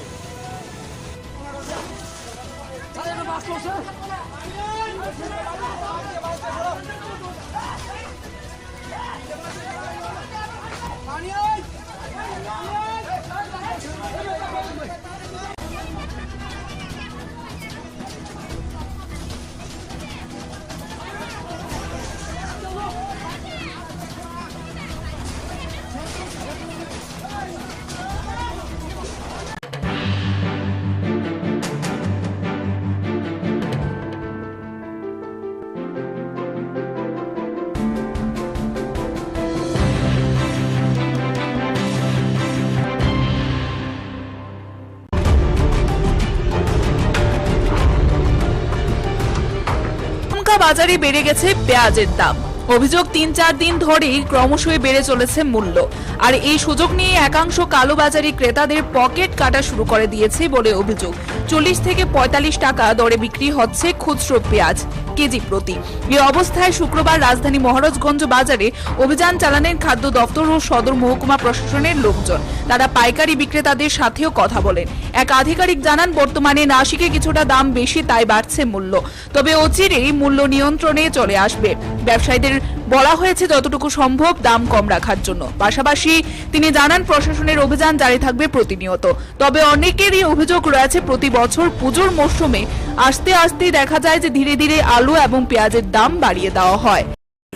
আমরা আমাদের যে খাদ্য দপ্তরে যারা আধিকারিক আছেন, এসডিসি সদর এবং ওনার যে টিম এসডিএম সদরের নেতৃত্বে, ওনারা প্রত্যেক দিনই একটা না একটা বাজারে যায়। আজকে এখানে আসার মূল বিষয়টা, আজকে 2 দিন ধরে দেখা যাচ্ছে পেঁয়াজের দামটা একটু বাড়ার পথে, তাই আমিও এসেছি, ভেরিফাই করলাম যারা পাইকারি বিক্রি করেন এবং খুচরার সঙ্গে পাইকারির কী যোগাযোগ আছে, কত রেট থাকতে পারে সেটা দেখলাম। আলুর ক্ষেত্রে 20 টাকার মধ্যে ওনারা বিক্রি করতে পারছেন। আর পেঁয়াজের ক্ষেত্রে আমি যেটা দেখলাম, আগামী আরও 20-25 দিনে 1 মাস যে রেটটা আছে এখন 36 টাকায় ওনারা ছাড়ছেন পাইকারি মূল্যে, এবং সেটা গিয়ে 35-40 টাকায় সেটা যায়। আমরা যারা ব্যবসায়ী আছেন, যারা মূল মজুতদার, ওনাদেরকে আমরা বলেছি যে আমরা এই ব্যবস্থা জারি রাখবো। আমাদের লোকরা যারা অফিসাররা আছেন সবসময় ওনারা ভিজিট করবেন, যতটা কম মূল্যে বাজারগুলিতে পেঁয়াজ দেওয়া যায় সেটার ব্যবস্থা করার জন্য। তবে একটা জিনিস আমি কনফার্ম হয়েছি যে উৎসে নাসিকে এটার রেটটা বেড়েছে, এটার একটা এফেক্ট হয়তো আগামী কয়েকটা দিন থাকবে, কিন্তু মার্কেটে স্থিতিশীল অবস্থা আসবে। পেঁয়াজের মূল্যটা 30 টাকা থেকে 35 টাকায় আবার চলে আসবে এবং তার থেকেও কমে যেতে পারে। মার্কেটটা এখন একটু ফ্লাকচুয়েশন আছে, ওইখানে ফ্লাড হয়েছে। আমি দেখলাম যে আলুও প্রচুর ওনাদের নষ্ট হয়েছে, যদিও ব্যবসায়ীরা আলুটার দাম 20 টাকা রাখছেন, কোনো কোনো জায়গায় 25 টাকা পর্যন্ত বৃদ্ধি পেয়েছে খুচরা মার্কেটগুলিতে। তো আপাতত পেঁয়াজের দামটা 4-5 দিন আমরা নজরে রাখছি। আমরা সামনে শনি রবি বন্ধ আছে, তারপরে আমরা আবার দেখব মার্কেট যাচাই করে এটাকে কমানো যায় কিনা। ব্যবসায়ীদেরকে আমি আমার তরফ থেকে, খাদ্য দপ্তরের তরফ থেকে এবং আমাদের যে মাননীয় মন্ত্রী ওনার বিশেষ নির্দেশক্রম আমি ওনাদেরকে জানিয়েছি যাতে রেটটা নিয়ন্ত্রিত মূল্যের মধ্যে থাকে। এই উদ্দেশ্যে আমার এখানে আসে। অনেক সময় দেখা যায় যে খুচরো বাজারে অনেক দাম থাকে, তো এটা নিয়ন্ত্রণ করার জন্য কি আপনারা কি কন্টিনিউ প্রসেসিং থাকবে? আমরা প্রতিনিয়তই কিন্তু আমাদের এই যে ফুডের টিম আছে, তারপর আপনার লিগ্যাল মেট্রোলজির অফিসাররা আছেন, ওনারা কিন্তু ভিজিট করছেন। সবসময় আমি হয়তো আসতে পারি না, এবং SDM এর যারা আছেন ওনারা আজকে বটতলা বাজার, কালকে গুলবাজার, পরশুদিন আরেকটা বাজার, এইভাবে কিন্তু প্রতিদিন আমরা একটা না একটা মার্কেটে আমরা ভিজিট করি, দেখি। আমাদের বিশেষ করে আলু এবং পেঁয়াজ যেটা আছে সেটা আমাদের যে এসেনশিয়াল কমোডিটিজ অ্যাক্ট আছে এটার আওতায় আছে, ফলে এটার ব্যাপারে, এটার মূল্য নিয়ন্ত্রণের ব্যাপারে আমার খাদ্য দপ্তরের ভূমিকা আছে। আমাদেরকে অবশ্যই সেটা লক্ষ্য রাখতে হবে যাতে, আর বাদবাকি যে জিনিসগুলি যেরকম মরিচ অথবা সেগুলি কৃষি দপ্তর যারা আছেন, আধিকারিক যারা আছেন, ওনারা লক্ষ্য রাখছেন। আশা করি সেইগুলিও দ্রব্যমূল্যের নিয়ন্ত্রণ হবে। আশা নিয়ে বাঁচতে হবে। আমার মনে হয় পেঁয়াজেরও, আমি আজকে কথা বলে যেটা দেখেছি, পেঁয়াজের দামটা কমে যাবে আগামী কয়েকদিনের মধ্যে। Bureau report, Tripura news 8। মশলার দায়িত্বে হাম্বাই গ্রুপ, গুণমানে সেরা, রান্নার ভরসা। হাম্বাই গুরু মশলা সম্পূর্ণ প্রাকৃতিক, অপার গুণ ও উপকারিতায় পরিপূর্ণ। হাম্বাই গুরু মশলা। যদি কেমিক্যাল ফ্রি, কালার ফ্রি, প্রকৃত স্বাদের মশলা খেতে চান, তবে আপনার রান্নাঘরে চাই হাম্বাই গুরু মশলা। রান্নায় শুধুমাত্র তোমাকেই চাই হাম্বাই গুরু মশলা।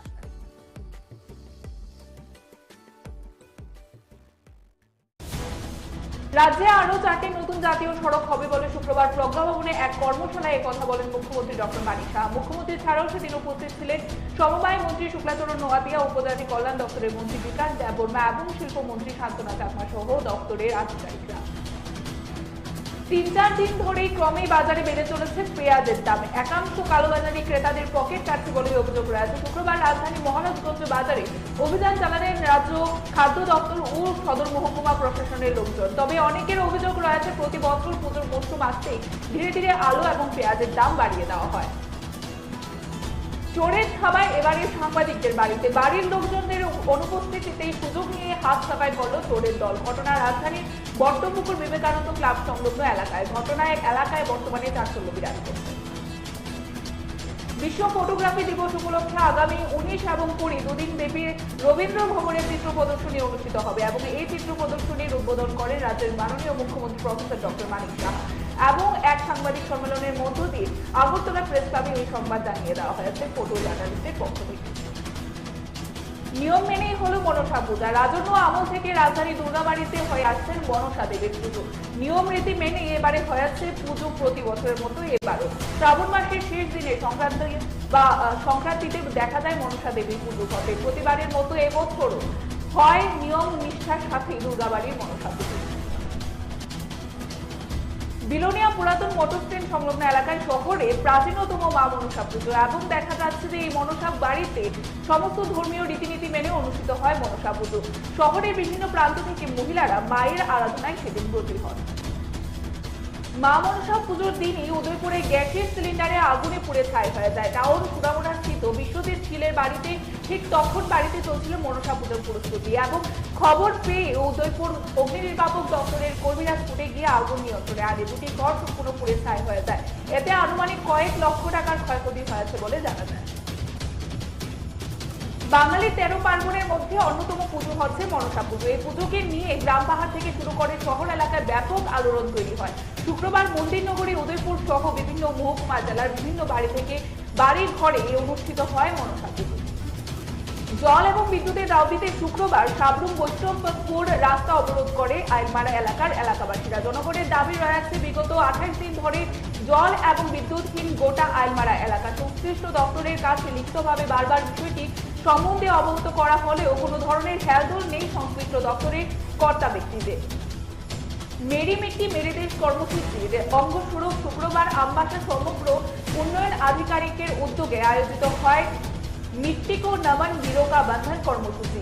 প্রদীপ প্রজ্বলনের মাধ্যমে সূচনা করেন বিএসসি চেয়ারম্যান পরিমল দেববর্মা। আরক্ষা দপ্তর থেকে অবসরপ্রাপ্ত 78 জন আরক্ষা কর্মীকে সম্মাননা জানানো হয়। মশলার দায়িত্বে হাম্বাই গ্রুপ, গুণমানে সেরা, রান্নার ভরসা। হাম্বাই গুরু মশলা সম্পূর্ণ প্রাকৃতিক, অপার গুণ ও উপকারিতায় পরিপূর্ণ। হাম্বাই গুরু মশলা। যদি কেমিক্যাল ফ্রি, কালার ফ্রি, প্রকৃত স্বাদের মশলা খেতে চান তবে আপনার রান্নাঘরে চাই হাম্বাই গুরু মশলা। রান্নায় শুধুমাত্র তোমাকেই চাই হাম্বাই গুরু মশলা।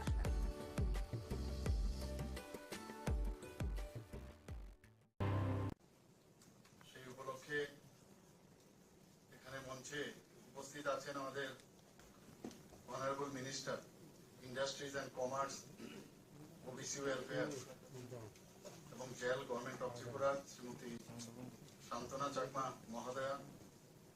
উপস্থিত একটু আগে যিনি ওনার সুন্দর বক্তব্য এখানে রেখেছেন, আমাদের ত্রিপুরা সরকারের ট্রাইবেল ওয়েলফেয়ারের মাননীয় মন্ত্রী শ্রী বিকাশ দেববর্মা মহোদয়। তাছাড়া প্রারম্ভিক যে আলোচনা শুরু হয়েছিল এখানে ভাষণে আমাদের ত্রিপুরা সরকারের মাননীয় মন্ত্রী cooperation, tribal welfare, government of Tripura Shri Shuklacharan Noatia এবং ট্রাইবেল ওয়েলফেয়ার ডিপার্টমেন্টের যিনি সেক্রেটারি মহোদয় আছেন শ্রী এল.টি. ডাউলং মহোদয়, শ্রী এস প্রভু এডিশনাল সেক্রেটারি ট্রাইবেল ওয়েলফেয়ারে। আমার সামনে উপস্থিত আছেন আমাদের মাননীয় বিধায়ক শ্রী মহিলা প্রভু মহোদয় এবং এডিসি যারা মাননীয় সদস্যরা এখানে আছেন এবং যাদের জন্য আজকের এই কর্মশালা, আমাদের প্রধান যারা সমাজপতিরা আছেন, আরো যে সাব ট্রাইবসের যারা সমাজপতিরা, যারা বিভিন্ন আমাদের যে ট্রাইবস কমিউনিটির এখানে রিপ্রেজেন্টেটিভ, এখানে প্রায় 60 জনের মতো বলা হয়েছে, এবং ট্রাইবেল ওয়েলফেয়ারের যারা অফিসিয়াল আছেন এবং মিডিয়া বন্ধুরা, সবাইকে আমি হার্দিক অভিনন্দন ও শুভেচ্ছা জানাচ্ছি। এতদিন ধরে আমরা দেখে আসছি যে আমাদের যে জনজাতি ভাই বোনদের একটা ভোট ব্যাংকের যে একটা কালচার, সেটা আমরা দেখে এসছি। কিন্তু যখন আমাদের মাননীয় প্রধানমন্ত্রী, যশস্বী প্রধানমন্ত্রী নরেন্দ্র মোদীজি 2014-তে উনি আসলেন, বোঝা গেল যে কিভাবে জনজাতিদের উন্নয়নের কথা উনি চিন্তা ভাবনা করেছেন। সেটা কিন্তু আগে আমরা কখনো দেখিনি এবং সবসময় উনি এবং বা উনার যে চিন্তা ভাবনা, যে অন্তিম ব্যক্তির উন্নয়ন যতক্ষণ ধরে না হবে ততক্ষণ কোন সমাজে উন্নয়ন হবে না, রাজ্যেরও উন্নয়ন হবে না, দেশেরও উন্নয়ন হবে না। সেই দিশায় উনি কাজ করে চলছেন। আমি জানি না আপনারা এর আগে এভাবে আপনারা দেখেছেন কিনা, এবং তার প্রকৃষ্ট উদাহরণ আমরা দেখতে পাই যখন আমাদের বর্তমান মাননীয় রাষ্ট্রপতি দ্রৌপদী মুর্মুজিকে উনি আমাদের এই পদে উনি আসীন করিয়েছেন। একমাত্র উনার কারণেই সেটা সম্ভব হয়েছে। এটা জনজাতি শ্রেণীর উড়িষ্যার একদম গরিব ঘরের একজন মহিলা, উনাকে উনার কারণে আজকে রাষ্ট্রপতি পদে বসিয়েছেন। এর থেকে বড় আর কি হতে আমাদের এখানেও আপনারা দেখেছেন আমাদের মন্ত্রিসভাতেও একজন মহিলা আছেন এবং এই জনজাতি গোষ্ঠীরই উনি প্রতিনিধিত্ব করেন। আমাদের শুক্লাবাবু এখানে শুক্লাচরণ নোয়াতিও আছেন, আর আমাদের তো ট্রাইবেল মিনিস্টার আছেনই। সবাই যেখানে যার যথাস্থান সেখানে এই সরকার এবং আমাদের মাননীয় প্রধানমন্ত্রীজি সেই দিকটা রাখেন। আমাদের কেন্দ্রীয় সরকারও আপনারা দেখবেন সমস্ত জায়গায় যারা যারা বিশেষ বিশেষ পদে আছে মন্ত্রিসভায়ও জনজাতিদের সেই স্থান উনি দিয়েছেন। আমার মনে আছে আমি যখন কিছুদিনের জন্য রাজ্যসভায় আমি গিয়েছি, সেখানে আমি রাজ্যসভায় যেদিন আমি শপথ নিলাম, এর পরের দিনই আমাকে এসে বললো যে ডালং কমিউনিটি নিয়ে আপনাকে বলতে হবে। তো আমি বললাম এটা কি, বুঝতে পারলাম না কি। বললাম আপনার কাছে 1.5 ঘন্টা সময় আছে, আপনি বুঝে নিন। দৌড়ে এদিক সেদিক গেলাম, গিয়ে যাই কালেকশন করলাম যে আমাদের ট্রাইবেল কমিউনিটি ত্রিপুরা, তাদের যে ট্রাইবেল মানে গোষ্ঠীর মধ্যে অফিসিয়ালি ইনক্লুড করতে হবে। তার জন্য আমি জোরালো ওখানে বক্তব্য রাখলাম। আমার মনে হলো আমি কি রেখেছি জানি না, তবে 1-2 জন এসে আমাকে হাত মিলালো, বললো খুব ভালো বলেছেন। তাই আমি বললাম নিশ্চয়ই তাহলে ভালোই বলেছি, এবং সেই দিনই বিল পাস হয়ে গেল। তো আমার মনে হলো একটা প্রথম দিন গিয়েই এরকম একটা কাজ করতে পারলাম, তাও আবার জনজাতিদের জন্য। আমি নিজেকে ভাগ্যবান মনে করছি যে আমি ত্রিপুরার প্রতিনিধি হয়ে সেখানে ওনাদের জন্য একটা কাজ করতে পেরেছি। আমরা জানি যে ত্রিপুরাতে 19টা জাতি গোষ্ঠী, তারপরও সাব ট্রাইবস আছে, যে কারণে আমাদের এডিসিতে 28টা সিট আছে প্রতিনিধিত্ব করার জন্য। কিন্তু আমাদের এই সরকার ডিসিশন নিয়েছে না, আমাদের সব যারা এখানে অনেকে এসছেন আজকে, তাদের প্রতিনিধিত্বের জন্য যাতে সব গোষ্ঠীর থেকে প্রতিনিধিত্ব হয়, তার জন্য আমরা 50টা সিটের জন্য আমরা এখানে ক্যাবিনেটের ডিসিশন নিয়ে আমরা দিল্লিতে থাকবো। হয়তোবা আমরা সময়ের অপেক্ষা, এগুলো হবে আমাদের। তো এইগুলোতে যে আমরা জনজাতিদের উন্নয়নের জন্য তাদের রিপ্রেজেন্টেশন প্রপারলি যেন হয়, তারা যেন হারিয়ে না যায়, বহু যাতে আমরা চিন্তা করি তারা যেন এক্সটিংক্ট না হয়, সেই চিন্তা ভাবনা আমাদের আছে। আমাদের ট্রাইবেল ওয়েলফেয়ারও সেই চিন্তা ভাবনা করে, আর আমাদের সরকার তো করেনি। আর সর্বোপরি আমাদের মাননীয় প্রধানমন্ত্রী যে চিন্তা করে, যে কথাটা এখানে বলা হয়েছে, এতদিন ধরে মহারাজাদের যে ডাইনেস্টি, তাদেরকে 35 বছর আমরা দেখেছি একদম মানে রাজবাড়ির সেই ওয়ালের ভিতরে ঢুকিয়ে দেওয়ার ব্যবস্থা হয়েছে। আমাদের সরকার আসার পর উনাদের যে এই ত্রিপুরার জন্য যে কাজ করে গেছেন, ত্রিপুরার মানুষের জন্য যে কাজ করে গেছেন, তার জন্য এই সরকার এবং আমাদের কেন্দ্রীয় সরকার সে সম্মান আমরা দিয়েছি। এখানে বলা হয়েছে ওনার সেই সিঙ্গার বিল, আমাদের ছোটবেলায় আমরা জানতাম যে এয়ারপোর্ট, আগরতলা এয়ারপোর্ট মানে সিঙ্গার বিল এয়ারপোর্টে যেতে হবে। তো singer bill airport one of the oldest airport, উনি মহারাজা বীর বিক্রম কিশোর মানিক্য বাহাদুর সময় সেটা করেছিল। অনেক অরণ্য রোদন, ক্রোকোডাইল টিয়ার্স আমরা দেখেছি বিভিন্ন যে বিগত সরকারে, কিন্তু আমরা কথা না, কাজের মাধ্যমে আমরা যে মানুষের যে মূল্যায়ন করা সেটা আমরা করেছি। উনার নামে এয়ারপোর্ট আমরা সেখানে মাননীয় প্রধানমন্ত্রীজি নিজে এসে সেই এয়ারপোর্টের নামাঙ্কন করেছেন। আপনারা জানেন যে আমার যে আসল বাড়ি সেই কামানচৌনির পাশে একটা ছোট আইল্যান্ড ছিল। সেই আইল্যান্ডটা আমরা দেখতাম এখানে 0 মাইল ফলক, মাইল থাকতো তখন 0 মাইল ফলক। দেখতে দেখতে দেখলাম এটার খুঁজেও পাওয়া যাচ্ছে না, মাটির নিচে চলে গেছে। তো সেই আইল্যান্ডেরও কোনো কিন্তু কামানচৌনির আইল্যান্ড ঠিক আছে, কিন্তু এই আইল্যান্ডটা কি কেউ জানতো না।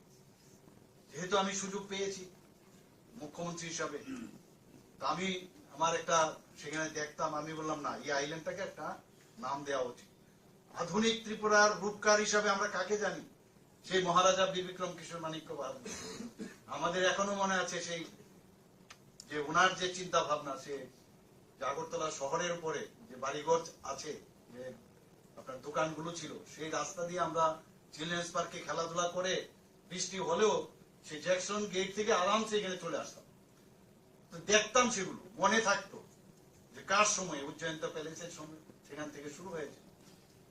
তো সেই জায়গায় সেটাকে আমরা পুনরুদ্ধার করলাম, এবং সেখানে এক তো এই যে আইল্যান্ডের একটা নামাঙ্কন হলো, এটার কোনো গোত্রও ছিল না, সেটার নাম আমরা দিলাম মহারাজা বীর বিক্রম মোড় এখন হয়েছে, এবং ওনার মূর্তি আমরা স্থাপন করলাম। এবং 0 ফলকটাকে উঠিয়ে সেখানে এখান থেকেই শুরু হয়েছে যে উদয়পুর কত কিলোমিটার, ধর্মনগর কত কিলোমিটার, এইখান থেকে কিন্তু জিরো ফলক এখন সবাই গেলে আপনারা দেখতে পাবেন। তো আমাদের মধ্যে সমাজের মধ্যে বহু সমাজের লোক থাকবে, কিন্তু আমাদের যে চিন্তা ভাবনা সবাইকে আমরা একসাথে নিয়ে যাওয়ার যে ভাবনা চিন্তা, I am not alone, I am the representative of our government as well as my party. আমার চিন্তা ভাবনা একা হয় না, আমি সবার এবং মাননীয় প্রধানমন্ত্রী জি যেভাবে চিন্তা করেন আমরা সেইভাবে চিন্তা করি। এতে আমরা প্রমাণ করতে চাই যে আমরা সবাইকে নিয়ে একসাথে থাকতে চাই। অনেকে ডিভাইড অ্যান্ড রুল পলিসিতে থাকতে চায়। কেন আমাদের মধ্যে আজকে এখানে সমাজপতি যারা এখানে আছেন, আপনাদের সাম্মানিক একটা দেওয়া হয় আমাদের সরকারের তরফ থেকে, এটা একটা সাম্মানিক, এটা কিন্তু এই মুহূর্তে না যে কিছু একটা অর্থনীতির বিষয়ে আপনাদের দিয়ে আপনাদেরকে আপনাদের নিজে নিয়ে আসা। আমরা সেইভাবে চেষ্টা করছি সাম্মানিক দিয়ে, এবং আপনাদের উপর পুরো দায়িত্ব 19টা জনজাতি গোষ্ঠী এবং অন্যান্য যারাই আছেন 60 জন সাবট্রাইব। এই সরকারের যে ভাবনা চিন্তা সেগুলো একদম তৃণমূল স্তর পর্যন্ত বলা। এখানে বিষয় বলা হয়েছে কিভাবে আমাদের শিক্ষার বেলায় বলুন, স্বাস্থ্য ক্ষেত্রে বলুন, এডিসিতে আমরা প্রায় 30 কোটি টাকা আমরা দিয়েছি সেখানে এই যে হসপিটাল করার জন্য, আপনারা সবাই জানেন। সমস্ত জায়গায় এখানে বারবার বলা হয়েছে যে এডিসিতে আমরা পয়সা কম দেই, টাকা কম দেই, মাত্র 600 কোটি টাকা দিয়েছি ইত্যাদি ইত্যাদি বলেন। আমি বিধানসভায় বলেছি আমাদের যে লাইন ডিপার্টমেন্ট আছে সেখানে 39টা যে ডিপার্টমেন্ট 5000 কোটি টাকা আমরা সেখানে এডিসির উন্নয়নে আমরা খরচ করি। আমরা ডিভাইড অ্যান্ড পলিসির মধ্যে আমরা থাকতে চাই না, আমাদের সমস্যা থাকবে, কিন্তু সেগুলো যদি প্রপারলি আমাদের কাছে নিয়ে আসা হয় সেগুলো নিশ্চয়ই আমরা তার সমাধান। সরকার মানেই সমস্যা সৃষ্টি করে না, সমস্যার সমাধান করার জন্য সরকার। কিন্তু আগে আমরা দেখতাম যে সরকার যারা ছিল তারা সমস্যা সৃষ্টি করে বেঁচে থাকতে চায়। আমরা সবকিছু একবারে করে দিতে পারবো সেটা কোনোদিন আমি এখানে দাবি করছি না। আজকে আমি এখানে আসার পরে আপনারা যেভাবে জনজাতিদের এই সে পাগড়ি আমার মাথায় দিয়েছেন আমি সম্মানিত, এবং এত ভালো লাগলো আমাকে। সেই জ্যাকেটও আপনারা পরিয়েছেন, ভিসা পরিয়েছেন। এখানে বলা হচ্ছে সারা পৃথিবীতে এখন এই ভিসার পরিচয় যে কোথা থেকে ত্রিপুরা। মাঝে মাঝে আমাকে ত্রিপুরার থেকে দিল্লি থেকে আমাকে বলা হয় যে এরকম 200-300 এরকম ভিসা পাঠান। কি বিষয়? যে না আজকে আমাদের এখানে মিটিং আছে, ত্রিপুরার ভিসা দিয়ে ওনাদেরকে যারা যারা ওই মিটিং এ থাকবে তাদেরকে আমরা সম্মানিত করবো। এটা আমাদের জন্য গর্বের বিষয়। আমি এখান থেকে ত্রিপুরা ভবনে পাঠাই, ব্যবস্থা করি, পাঠিয়ে সেটা যথাস্থানে দেওয়ার ব্যবস্থা করি। এটা only not to appeasement, not to satisfy someone. এটা আমাদের জন্য একটা গর্ব যে ত্রিপুরার এই ভিসা আমাদের মা বোনেরা যেভাবে বানায়, এতে করে তাদের আর্থসামাজিক উন্নয়ন তো হচ্ছে, কিন্তু সেটার পরিচিতি এখন কিভাবে অ্যাকসেপ্ট করছে সারা ভারতবর্ষ তথা সারা পৃথিবী। এমন হতে পারে একদিন লন্ডনে কোন একটা প্রধানমন্ত্রী ফাংশন করছেন, ত্রিপুরার সেই বিষয় যেতে পারে, বলা যায় না। তো আমরা সেইভাবে আমরা কাজ করছি। আমার অত্যন্ত ভালো লাগে যখন এই 26শে জানুয়ারিতে আমাদের ট্যাবলো তৈরি হয়, সেই ট্যাবলোতে আমরা ভালো ভালো প্রাইজ পেয়েছি, এবং সেখানে আমাদের ত্রিপুরার যে কৃষ্টি সাংস্কৃতিক পরম্পরা সেইগুলো আমরা দেখানোর ব্যবস্থা করেছি, বিশেষ করে জনজাতিদের, এবং তাতে করে আমরা পুরস্কৃত পেয়েছি এবং সবাই আমাদের মানে প্রশংসাই করেছি। আমরা গর্ববোধ করি যে জনজাতিদের যে হ্যান্ডলুমের কাজ, যে আপনাদের বিভিন্ন যেসব বাঁশবেতের কাজ, সেগুলো নিয়ে আমরা ছোটবেলার থেকে আমরা যেতাম, কোথাও গেলে একটা তার যে উপহার স্বরূপ বহু লোককে আমরা দিয়েছি বাইরে। কিন্তু এখন দেখুন আমরা সেই ইন্ডাস্ট্রি বলুন, এখানে ইন্ডাস্ট্রি মিনিস্টার মহোদয় আছেন, এখানে আমরা বাঁশবেতের উপরে ত্রিপুরাকে কিভাবে তাকে আরো বেশি সমৃদ্ধ করা যায় সেই চেষ্টা আমরা করেছি। আপনারা নিশ্চয়ই জানেন যে এইবার আমি নিজেও সেখানে উপস্থিত ছিলাম, যে পার্লামেন্টের যে নতুন ভবন, ত্রিপুরার বাঁশের যে সুন্দরভাবে টাইলস বানানো হয়েছে, সেই টাইলস পার্লামেন্টে লাগানো হয়েছে। ভাবা যায় কোনোদিন?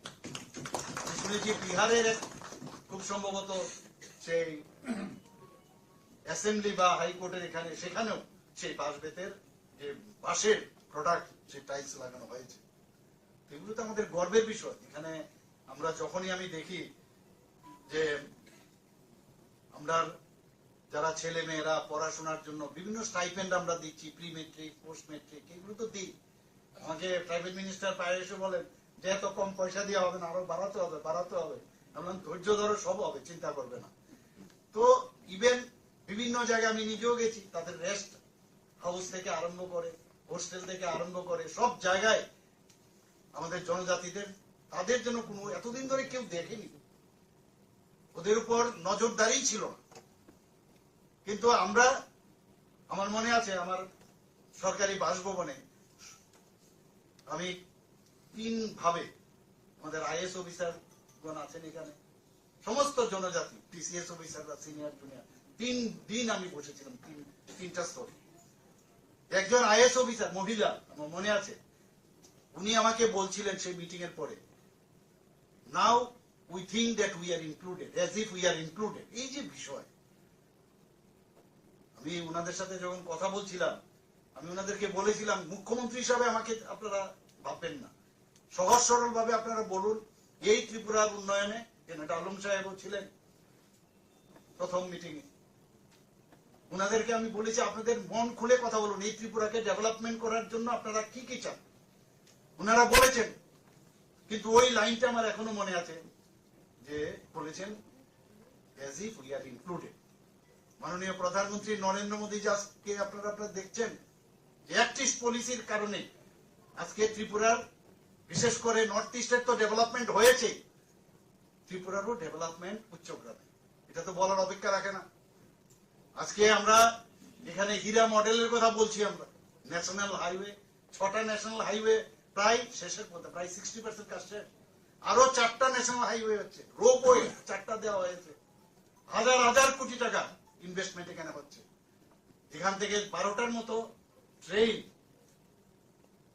আমাদের এক্সপ্রেস ট্রেন এখান থেকে যাচ্ছে, সমস্ত প্রদেশে যাচ্ছে, রাজধানী এক্সপ্রেস যাচ্ছে, ডেমো ট্রেন হচ্ছে। মানে কোনোদিন ভাবতে পারিনি যে ত্রিপুরার মধ্যে এই ধরনের মানে ব্রড গেজের ট্রেন আসবে, সেই একদম সাবরুম পর্যন্ত। ত্রিপুরার চেহারাই পাল্টে যাবে কিছুদিনের মধ্যে। আপনারা দেখেছেন যে সেপ্টেম্বরের মধ্যে মাননীয় প্রধানমন্ত্রী যে আবার যে মৈত্রী সেতু, সেটা চালু করার ব্যবস্থা হচ্ছে, সাউথ ইস্ট এশিয়ার প্রবেশদ্বার হচ্ছে, সেট হচ্ছে এখানে স্পেশাল ইকোনমিক জোন। যারা ইনভেস্টররা আছেন, প্রাইভেট থেকে আরম্ভ করে সবাই, সেখানে একটা সেই ইনভেস্টমেন্টের যে একটা প্লেস সেখানে হচ্ছে। আমরা এখান থেকে অলরেডি মানে প্রোটোকল হিসাবে সেখানে অনুমোদন দিয়েছেন বাংলাদেশের মাননীয় প্রধানমন্ত্রী, যে আমরা সেই চিটাগাং বন্দরকে আমরা ব্যবহার করতে পারি। এখান থেকে ট্রেন লাইন যদি যখন স্টার্ট হবে, আগামী দিন 8 ঘন্টার মধ্যে আমরা কলকাতায় পৌঁছে যাবো। অলরেডি এটা প্রায় শেষের পথে, এই বছরই হওয়ার চান্স, আমি নিজেও গেছি সেখানে নিশ্চিন্ত করে।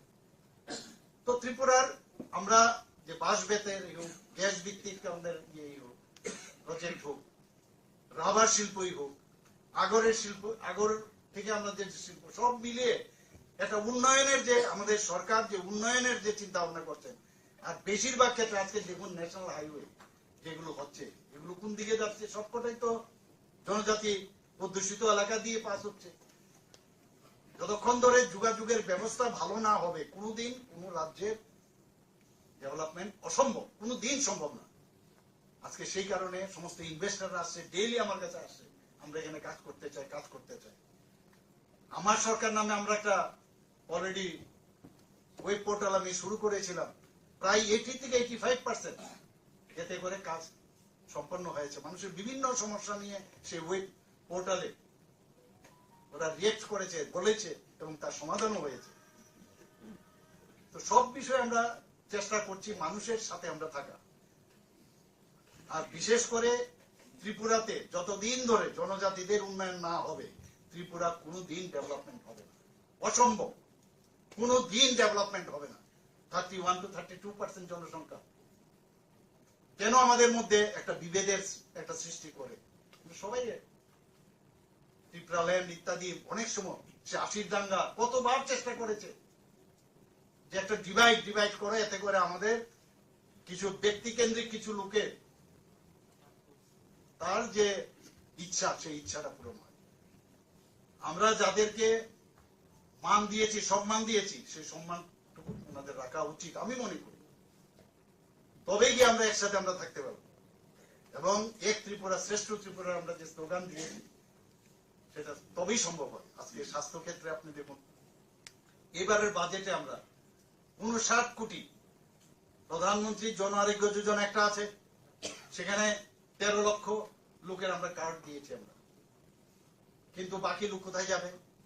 অনেক চিন্তা ভাবনা করে আমার মাননীয় অর্থমন্ত্রীকে আমি বললাম যে এটা না করলে প্রায় 4.75 লোক তাদের যাতে এই কাভারেজে আসে, সে 59 কোটি এক অর্থ বছরে আমরা বাজেট আমরা রেখেছি। অনেক চিন্তা হয়েছিল এটা দিয়ে আমরা সাকসেস করতে পারবো কিনা, না সমস্যা হবে। যারা সরকারি কর্মচারী আছে তারাও এর মধ্যে অপশন দিয়ে তারাও আসতে পারে। আগে 5 লাখ, এখন আরো 5 লাখ, প্রায় 10 লাখের মতো আমাদের যে নির্বাচনী ইস্তেহার আমরা বলেছিলাম সেটা আমরা করবো, সেটা আমরা করেছি। তো সেই দিশায় আমরা কাজ করছি। রাস্তাঘাটের 2000 কিলোমিটার প্রধানমন্ত্রী গ্রামীণ সড়ক যোজনায় 2000 কিলোমিটার কাজ হয়েছে এখন পর্যন্ত। বিভিন্ন জায়গায় যখন টিভিতে দেখি যে ওই জায়গায় রাস্তা খারাপ, ওই জায়গার মানে রাস্তা হয়নি কেন, তো সাথে সাথে আমি খবর নিই কেন এটা হলো না, এটা কিভাবে করা যায়। আমরা ডিপ টিউবওয়েল বলুন, নর্মাল টিউবওয়েল বলুন, সব জায়গায় জলের যাতে ব্যবস্থা হয়। জনজাতি এলাকায় সমস্যা, সবচেয়ে বড় সমস্যা, অনেক জায়গায় ডিগিং করলে পাথরের কারণে ভিতরে ঢুকে না, জলের সোর্স পাওয়া যায় না। তার জন্য ইনোভেটিভ যে আইডিয়া, জলকে আটকে ড্যাম করে সেখান থেকে তার ব্যবস্থা চলছে। এর জন্য হাজার হাজার কোটি টাকা খরচ হচ্ছে এবং আমাদের বাজেট এবং গভর্নমেন্ট অফ ইন্ডিয়া তার জন্য বারবার ওনারা বলছেন যে কোনো অবস্থায়, এবং সেই অবস্থায় দেখুন 3% আমাদের মাত্র এই জল জীবন মিশনের মানে আমরা শুরু করেছিলাম প্রতিটা ঘরে জল পৌঁছানো। এখন 68%, গতদিন আমি দেখলাম 68% আমরা সেই টার্গেট আমরা যাচ্ছি। 100% আমরা চাই তার স্যাচুরেশন পয়েন্ট আছে। এখানে যেখানে প্রধানমন্ত্রীর আবাস যোজনার বিষয় এখানে মাননীয় মন্ত্রীজি বলেছেন, আবাস যোজনায় বলুন, প্রধানমন্ত্রীজি বারবার বলেন এখানে কি পলিটিক্স, আমরা রাজনীতি করার দরকার নেই। জল নেই, জল আমরা পৌঁছাবো, এর মধ্যে কি রাজনীতি? ঘর নেই, আমি ঘর পৌঁছে দেবো, এর মধ্যে কি রাজনীতি? বিজলি নেই, বিজলি পৌঁছে দেবো, এর মধ্যে কি রাজনীতি? কারোর শৌচালয় নেই, শৌচালয় পৌঁছে দেওয়া, সেখানে বানিয়ে দেওয়ার ব্যবস্থা করবো, এর মধ্যে কি রাজনীতি? এই যে সামাজিক পরিবর্তনের মধ্যে সরকারের থাকার যে বিষয়, সেটা মাননীয় প্রধানমন্ত্রী যে বারবার বলছেন, উল্লেখ করছেন এবং সেটা করেও দেখাচ্ছেন। আমরা এতদিন ধরে আপনারা দেখেছেন এর মধ্যে যে 75 সীমান্ত গ্রাম, বিরোকানা, কোনদিন শুনেছেন এই ধরনের কথা? আমি বহু জায়গায় গেছি সীমান্ত গ্রামে, সেখানে আমি দেখলাম যে আমাদের ত্রিপুরার লোক অনেকে সেখানে দেশের জন্য প্রাণ বলিদান হয়েছেন। তাদের নামকে সেখানে কালেক্ট করে আমাদের সরকার সেখানে তাদেরকে সেই মানে পাথরের মধ্যে খোদাই করে তাদের নাম রাখা হয়েছে। এই যে এক একবার এক একটা উনার চিন্তা, হর ঘর তিরঙ্গা, হর ঘর তিরঙ্গা, আপনারা কোনদিন ভাবেন, এইবারও আপনারা করেছেন সবাই, গত বছর আমরা করেছি। যে আমাদের 8.5 লাখ আমাদের যে হাউস হোল্ড আছে, এরপরও বিভিন্ন সাইজের যে পতাকা তার শর্টেজ হয়ে গেল। দেশাত্মবোধের ভাবনা চেতনা, সেটাকে প্রধানমন্ত্রীজির কারণে যে আবার সেটা ভাবিয়ে তোলা, সেই জিনিস কিন্তু আগে ছিল। আগে দেশ বাঁচলে তবেই আমরা বাঁচবো, এখানে আগে বা আমার বাঁচতে হবে, দেশ যাক চুল্লই, সেটাই ছিল আগে। আজকে সুরক্ষার দিকে আপনি বলুন, আগে আমাদের এখানে যে খুশি সেই এসে জায়গা নিয়ে যেত, হাজার হাজার বর্গ কিলোমিটার নিয়ে গেছে। পাকিস্তান আমাদের সোলজারদের গলা কেটে আমাদের সেই সীমান্তের ভিতরে ঢুকে ওরা দিয়ে দিয়েছে, পার্লামেন্টে আক্রমণ করেছে, বিভিন্ন জায়গায় টেররিস্ট আক্রমণ, নর্থ ইস্ট সবচেয়ে বেশি আমরাও টেররিস্টদের আক্রমণে আক্রান্ত ছিলাম। আজকেই দেখলাম নর্থ ইস্টে যারা মিনিস্টাররা আছেন, বিভিন্ন কনক্লেভের সাথে বসেছি, ওনারা নিজেরা বলছেন যে মাননীয় প্রধানমন্ত্রী যে আসবো, এখন যে ভদ্রমহিলা দিন আমাকে টিসিএস অফিসার বলছেন, ওনারাও বলছেন we are now included the government of India.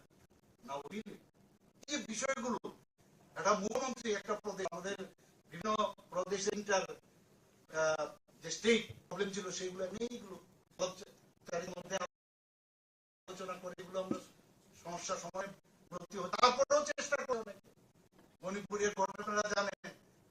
সেগুলো নিশ্চিত সময়ের অপেক্ষা একদম ঠিকঠাক হয়ে যাবে। এজন্য অনেক যন্ত্র আছে, আমাদের অষ্টলক্ষ্মী প্রধানমন্ত্রী ভাবা যায় অষ্টলক্ষ্মী নাম উনি যখন বলেন, আমরা এর মধ্যে যে মাটির কোষ নিয়ে গ্রাম স্তর থেকে পঞ্চায়েত থেকে চলে আসবে রাজ্য স্তর বিভিন্ন জায়গায়, সেখানে বিভিন্ন বাটিকা দিয়ে হবে। এই ধরনের আমাদের ছিল 75 ইন্ডিজিনাস গাছ সেখানে লাগাতে হবে, সেটা ব্যবস্থা হচ্ছে। আমরা গভর্নমেন্ট লেভেলে করছি, বিভিন্ন যারা সমাজসেবীরা আছে তারাও এর মধ্যে ইনক্লুড। আমাদের এখান থেকে সেই 10 যেটা 58 আমাদের ব্লক আছে +1 মানে 20টা আমাদের নগর পঞ্চায়েত এবং মিউনিসিপ্যালিটি এবং বর্তলা মিউনিসিপ্যাল কর্পোরেশন এর এখানে এসে 58 তার জন্য সেটাকে নিয়ে করবো পথে দিল্লিতে আমাদের আমাদের সেই রেললাইনের বগিও আমরা রিজার্ভ করেছি এবং আমরা বলি যে ওইখানে 59 যদি দিল্লি যায় 59 বাস অমৃত কলম আমাদের এখানে থাকে। তো এই ভাবনা বলে দেশ আসলে আমরা আমি শক্তিশালী হয়ে আজকে আমাদের এখানে কেউ চোখ তুলে আর কথা বলে না। পাকিস্তান চাই না, আগে এগুলো দেখো আমরা তাকে দেখতো রাফেলের মতো বিমান আমাদের চলে এসছে। আগে আমরা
শ্রী শ্রী মা মনসা দেবীর পূজা, এখন পূজা চলছে।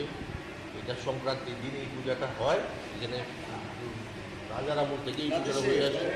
এখন চলছে, এখন বলিদান হবে, মার বলিদানের পর হোম হবে, তারপর পুষ্পাঞ্জলি হবে, তারপর 12টায় মার অন্নভোগ হবে, বিকেলবেলা মার আরতি হবে। কোন প্রথা থেকে হচ্ছে কি মানে কোন তিথিতে হচ্ছে? এটা সংক্রান্তির দিন, যে শ্রাবণের সংক্রান্তির দিন এই পূজাটা হবে। কিন্তু অন্য জায়গায় দেখা যায় মার সঙ্গে দেখে করুণী দেখা যায়, এখানে নাই। এটা কেমন? রাজামল থেকে এটা নেই, অষ্টনাগ সহিত মা পূজা, মার সঙ্গে অষ্টনাগ থাকে। মশলার দায়িত্বে হাম্বাই গ্রুপ, গুণমানে সেরা, রান্নার ভরসা। হাম্বাই গুরু মশলা সম্পূর্ণ প্রাকৃতিক, অপার গুণ ও উপকারিতায় পরিপূর্ণ। হাম্বাই গুরু মশলা। যদি কেমিক্যাল ফ্রি, কালার ফ্রি, প্রকৃত স্বাদের মশলা খেতে চান, তবে আপনার রান্নাঘরে চাই হাম্বাই গুরু মশলা। রান্নায় শুধুমাত্র তোমাকেই চাই হাম্বাই গুরু মশলা।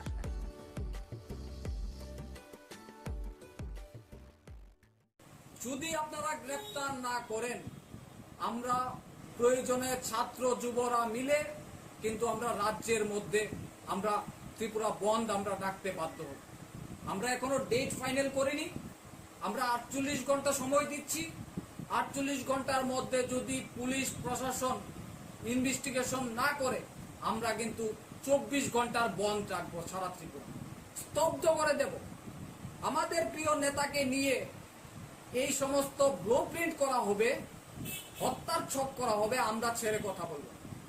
যে একটা বিশেষ কারণে আজকে কৈলাসহর কংগ্রেস ভবনে আমরা সাংবাদিক সম্মেলন করতে যাচ্ছি এবং আপনারা গত 2 দিন আগে আমাদের রাজ্যের জাতি উপজাতির প্রিয় নেতা, প্রাক্তন মন্ত্রী এবং প্রাক্তন প্রদেশ কংগ্রেস সভাপতি এবং বর্তমান কৈলাসহর কেন্দ্রের বিধায়ক, উনাকে পরিকল্পনাভাবে একটা ছক তৈরি করেছে, ব্লুপ্রিন্ট। এটা মধ্যে যিনি নেতৃত্ব দিয়েছেন, যতটুকু আমরা শুনতে পেরেছি, এখানেরই বাসিন্দা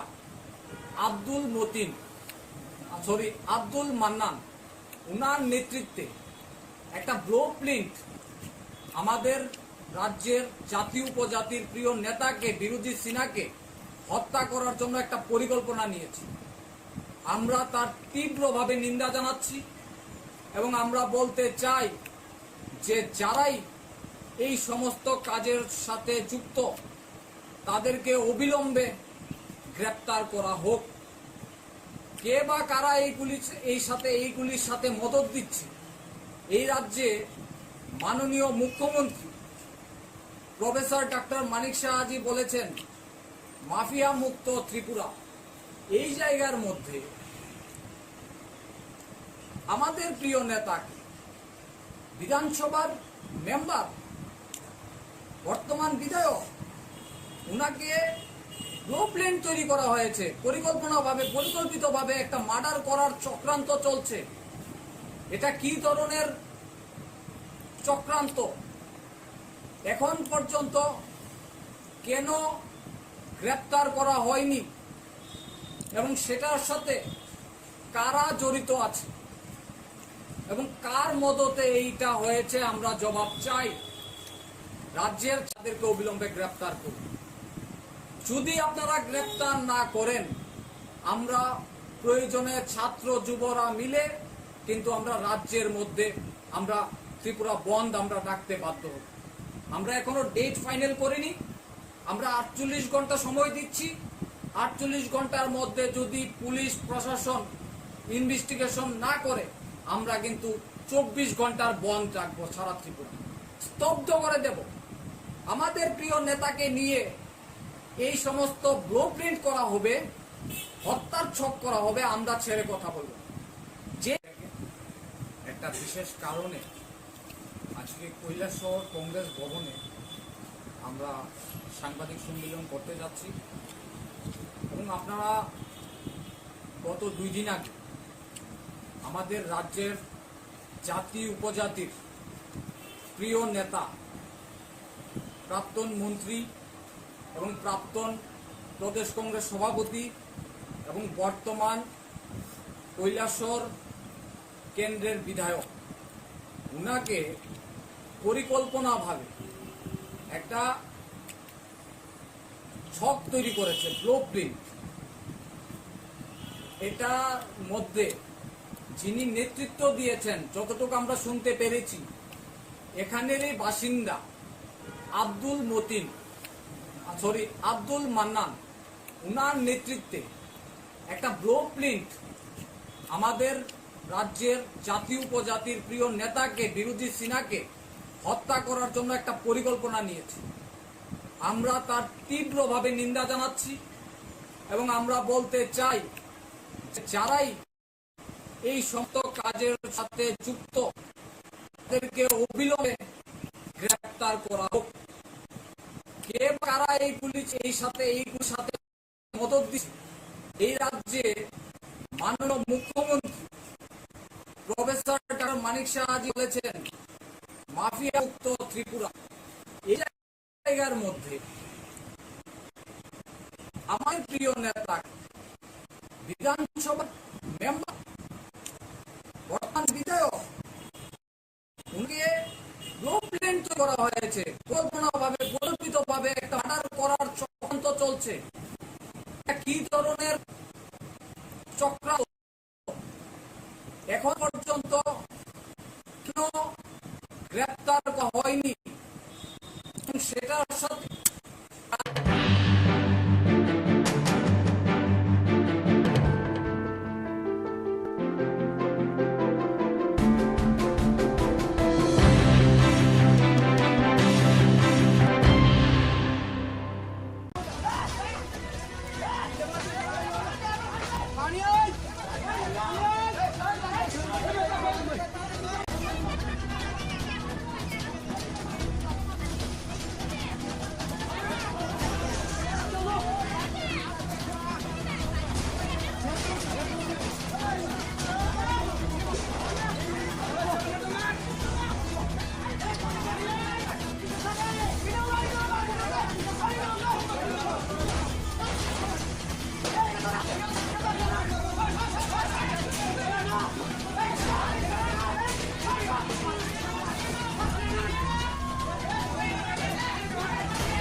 নাম কি?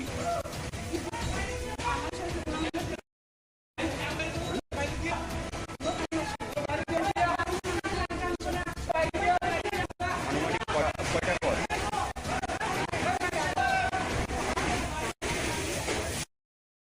এটা বিশ্বজিৎ নামে বা হের নামে বাড়িতে পূজা চলাকালীন রান্নার থেকে আগুন লাগে।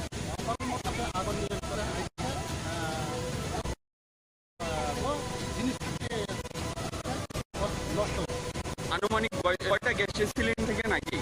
আমরা দেখছি না, আনুমানিক রিমোট চিন্তা করি।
এর নাম কি?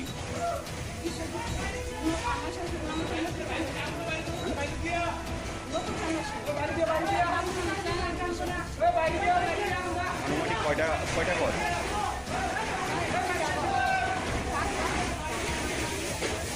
এটা বিশ্বজিৎ শীল নামে বা হের বাড়িতে পূজা চলাকালীন রান্নার ঘর থেকে আগুনটা লাগিয়ে এখন মোটামুটি আগুন নিয়ন্ত্রণে এসে জিনিসপত্রটি নষ্ট। আনুমানিক কয়টা গ্যাসের সিলিন্ডার থেকে নাকি? এটা আমরা ঠিক মতো দেখছি না কোনো, আনুমানিক 3টা মতো হয়েছে, 3-4টা মতো।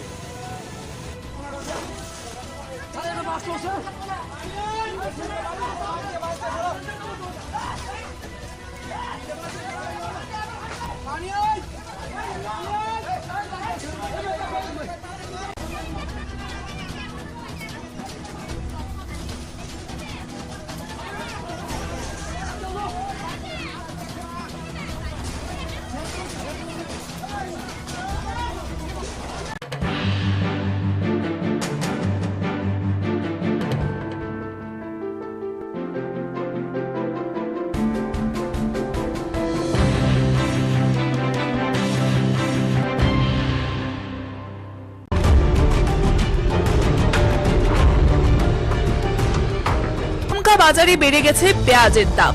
অভিযোগ ৩-৪ দিন ধরেই ক্রমশই বেড়ে চলেছে মূল্য, আর এই সুযোগ নিয়ে একাংশ কালোবাজারি ক্রেতাদের পকেট কাটা শুরু করে দিয়েছে বলে অভিযোগ। ৪০ থেকে ৪৫ টাকা দরে বিক্রি হচ্ছে খুচরো পেঁয়াজ কেজি প্রতি। এই অবস্থায় শুক্রবার রাজধানী মহারাজগঞ্জ বাজারে অভিযান চালানেন খাদ্য দপ্তর ও সদর মহকুমা প্রশাসনের লোকজন। তারা পাইকারি বিক্রেতাদের সাথেও কথা বলেন। এক আধিকারিক জানান, বর্তমানে নাসিকে কিছুটা দাম বেশি, তাই বাড়ছে মূল্য, তবে অচিরেই মূল্য নিয়ন্ত্রণে চলে আসবে। ব্যবসায়ীদের বলা হয়েছে যতটুকু সম্ভব দাম কম রাখার জন্য। পাশাপাশি তিনি জানান, প্রশাসনের অভিযান জারি থাকবে প্রতিনিয়ত। তবে অনেকেরই অভিযোগ রয়েছে, প্রতি বছর পুজোর মরশুমে আস্তে আস্তে দেখা যায় যে ধীরে ধীরে আলু এবং পেঁয়াজের দাম বাড়িয়ে দেওয়া হয়। আমরা আমাদের যে খাদ্য দপ্তরে যারা আধিকারিক আছেন, এইচডিসি সদর এবং ওনার যে টিম এসডিএম সদরের নেতৃত্বে, ওনারা প্রত্যেক দিনই একটা না একটা বাজারে যায়। আজকে এখানে আসার মূল বিষয়টা, আজকে 2 দিন ধরে দেখা যাচ্ছে পেঁয়াজের দামটা একটু বাড়ার পথে, তাই আমিও এসেছি, ভেরিফাই করলাম যারা পাইকারি বিক্রি করেন এবং খুচরার সঙ্গে পাইকারির কী যোগাযোগ আছে, কত রেট থাকতে পারে সেটা দেখলাম। আলুর ক্ষেত্রে 20 টাকার মধ্যে ওনারা বিক্রি করতে পারছেন। আর পেঁয়াজের ক্ষেত্রে আমি যেটা দেখলাম, আগামী আরও 20-25 দিন, 1 মাস যে রেটটা আছে এখন 36 টাকায় ওনারা ছাড়ছেন পাইকারি মূল্যে, এবং সেটা গিয়ে 35-40 টাকায় সেটা যায়। আমরা যারা ব্যবসায়ী আছেন, যারা মূল মজুতদার, ওনাদেরকে আমরা বলেছি যে আমরা এই ব্যবস্থা জারি রাখবো। আমাদের লোকরা যারা অফিসাররা আছেন সবসময় ওনারা ভিজিট করবেন, যতটা কম মূল্যে বাজারগুলিতে পেঁয়াজ দেওয়া যায় সেটার ব্যবস্থা করার জন্য। তবে একটা জিনিস আমি কনফার্ম হয়েছি যে উৎসে নাসিকে এটার রেটটা বেড়েছে, এটার একটা এফেক্ট হয়তো আগামী কয়েকটা দিন থাকবে, কিন্তু মার্কেটে স্থিতিশীল অবস্থা আসবে, পেঁয়াজের মূল্যটা 30 টাকা থেকে 35 টাকায় আবার চলে আসবে এবং তার থেকেও কমে যেতে পারে।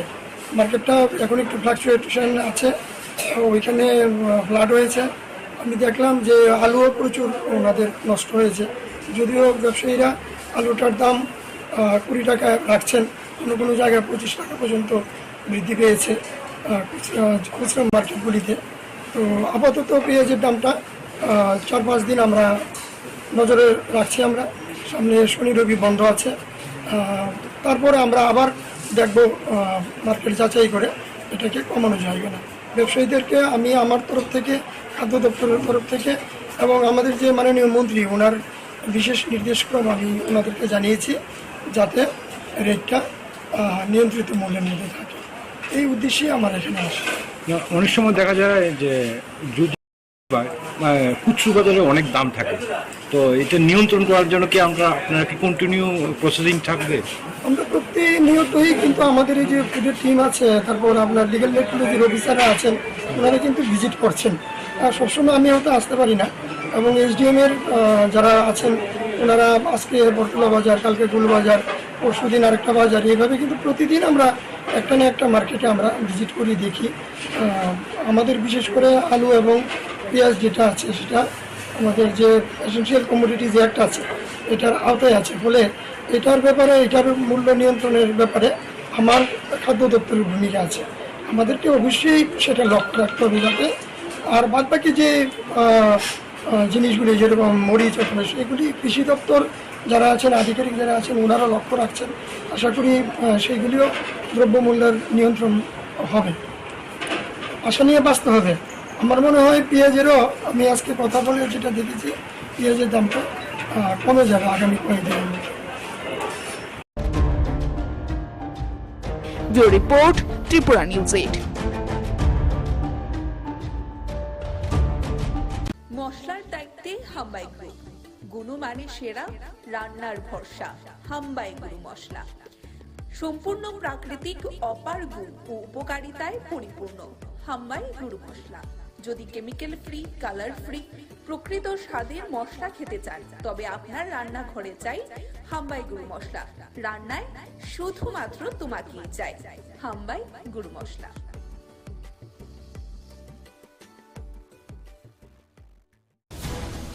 রাজ্যে আরো 4টি নতুন জাতীয় সড়ক হবে বলে শুক্রবার প্রজ্ঞা ভবনে এক কর্মশালায় কথা বলেন মুখ্যমন্ত্রী ডক্টর মানিক সাহা। মুখ্যমন্ত্রী ছাড়াও সেদিন উপস্থিত ছিলেন সমবায় মন্ত্রী শুক্লাচরণ নোয়াতিয়া, উপজাতি কল্যাণ দপ্তরের মন্ত্রী বিকাশ দেববর্মা এবং শিল্পমন্ত্রী শান্তনা চাকমা সহ দপ্তরের আধিকারিকরা।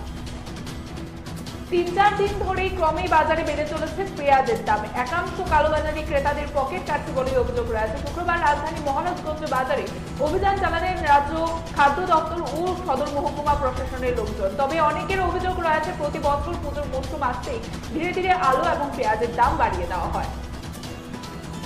চোরের থাবায় এবারে সাংবাদিকদের বাড়িতে, বাড়ির লোকজনদের অনুপস্থিতিতেই সুযোগ নিয়ে হাত ছাপায় করল চোরের দল। ঘটনা রাজধানীর বট্টপুকুর বিবেকানন্দ ক্লাব সংলগ্ন এলাকায়। ঘটনায় এলাকায় বর্তমানে চাঞ্চল্য বিরাজ করছে। বিশ্ব ফটোগ্রাফি দিবস উপলক্ষে আগামী 19 এবং 20 দুদিন ব্যাপী রবীন্দ্র ভবনের চিত্র প্রদর্শনী অনুষ্ঠিত হবে এবং এই চিত্র প্রদর্শনীর উদ্বোধন করেন রাজ্যের মাননীয় মুখ্যমন্ত্রী প্রফেসর ডক্টর মানিক সাহা। এবং এক সাংবাদিক সম্মেলনের মধ্য দিয়ে আগরতলা প্রেস ক্লাবে এই সংবাদ জানিয়ে দেওয়া হয়েছে ফটো জার্নালিস্টের পক্ষ থেকে। নিয়ম মেনেই হলো মনসা পূজা। রাজন্য আমল থেকে রাজধানী দুর্গাবাড়িতে হয়ে আসছেন মনসা দেবীর পুজো।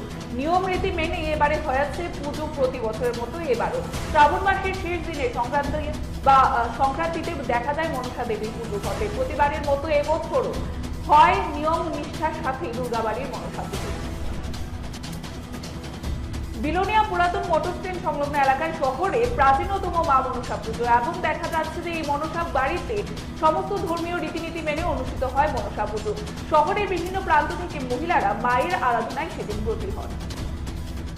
মা মনসা পুজোর দিনই উদয়পুরে গ্যাসের সিলিন্ডারে আগুনে পুড়ে ছাই হয়ে যায়। টাউন সুরামুড়া স্থিত বিশ্বজিৎ ছিলের বাড়িতে ঠিক তখন বাড়িতে চলছিল মনসা পুজোর প্রস্তুতি এবং খবর পেয়ে উদয়পুর অগ্নি নির্বাপক দপ্তরের কর্মীরা ছুটে গিয়ে আগুন নিয়ন্ত্রণে আনে। দুটি ঘর সম্পূর্ণ পুড়ে ছাই হয়ে যায়। এতে আনুমানিক কয়েক লক্ষ টাকার ক্ষয়ক্ষতি হয়েছে বলে জানা যায়। বাঙালির 13 পার্বণের মধ্যে অন্যতম পুজো হচ্ছে মনসা পুজো। এই পুজোকে নিয়ে গ্রাম পাহাড় থেকে শুরু করে শহর এলাকায় ব্যাপক আলোড়ন তৈরি হয়। শুক্রবার মন্দির নগরী উদয়পুর সহ বিভিন্ন মহকুমা জেলার বিভিন্ন বাড়ি থেকে বাড়ির ঘরে অনুষ্ঠিত হয় মনসা পুজো। জল এবং বিদ্যুতের দাবিতে শুক্রবার সাবরুম বৈষ্ণবপুর রাস্তা অবরোধ করে আইলমারা এলাকার এলাকাবাসীরা। জনগণের দাবি রয়েছে বিগত 28 দিন ধরে জল এবং বিদ্যুৎহীন গোটা আইলমারা এলাকা। সংশ্লিষ্ট দপ্তরের কাছে লিখিতভাবে বারবার বিষয়টি সম্বন্ধে অবগত করা হলেও কোনো ধরনের হেলদোল নেই সংশ্লিষ্ট দপ্তরের কর্তা ব্যক্তিদের। মেরি মিট্টি মেরে দেশ কর্মসূচির অঙ্গস্বরূপ শুক্রবার আমবাসা সমগ্র উন্নয়ন আধিকারিকের উদ্যোগে আয়োজিত হয় মিট্টি কো নমন বীরোं का बंधन কর্মসূচি। প্রদীপ প্রজ্বলনের মাধ্যমে সূচনা করেন বিএসসি চেয়ারম্যান পরিমল দেববর্মা। আরক্ষা দপ্তর থেকে অবসরপ্রাপ্ত 78 জন আরক্ষা কর্মীকে সম্মাননা জানানো হয়। মশলার দায়িত্বে হাম্বাই গ্রুপ, গুণমানে সেরা, রান্নার ভরসা। হাম্বাই গুরু মশলা সম্পূর্ণ প্রাকৃতিক, অপার গুণ ও উপকারিতায় পরিপূর্ণ। হাম্বাই গুরু মশলা। যদি কেমিক্যাল ফ্রি, কালার ফ্রি, প্রকৃত স্বাদের মশলা খেতে চান তবে আপনার রান্নাঘরে চাই হাম্বাই গুরু মশলা। রান্নায় শুধুমাত্র তোমাকেই চাই হাম্বাই গুরু মশলা।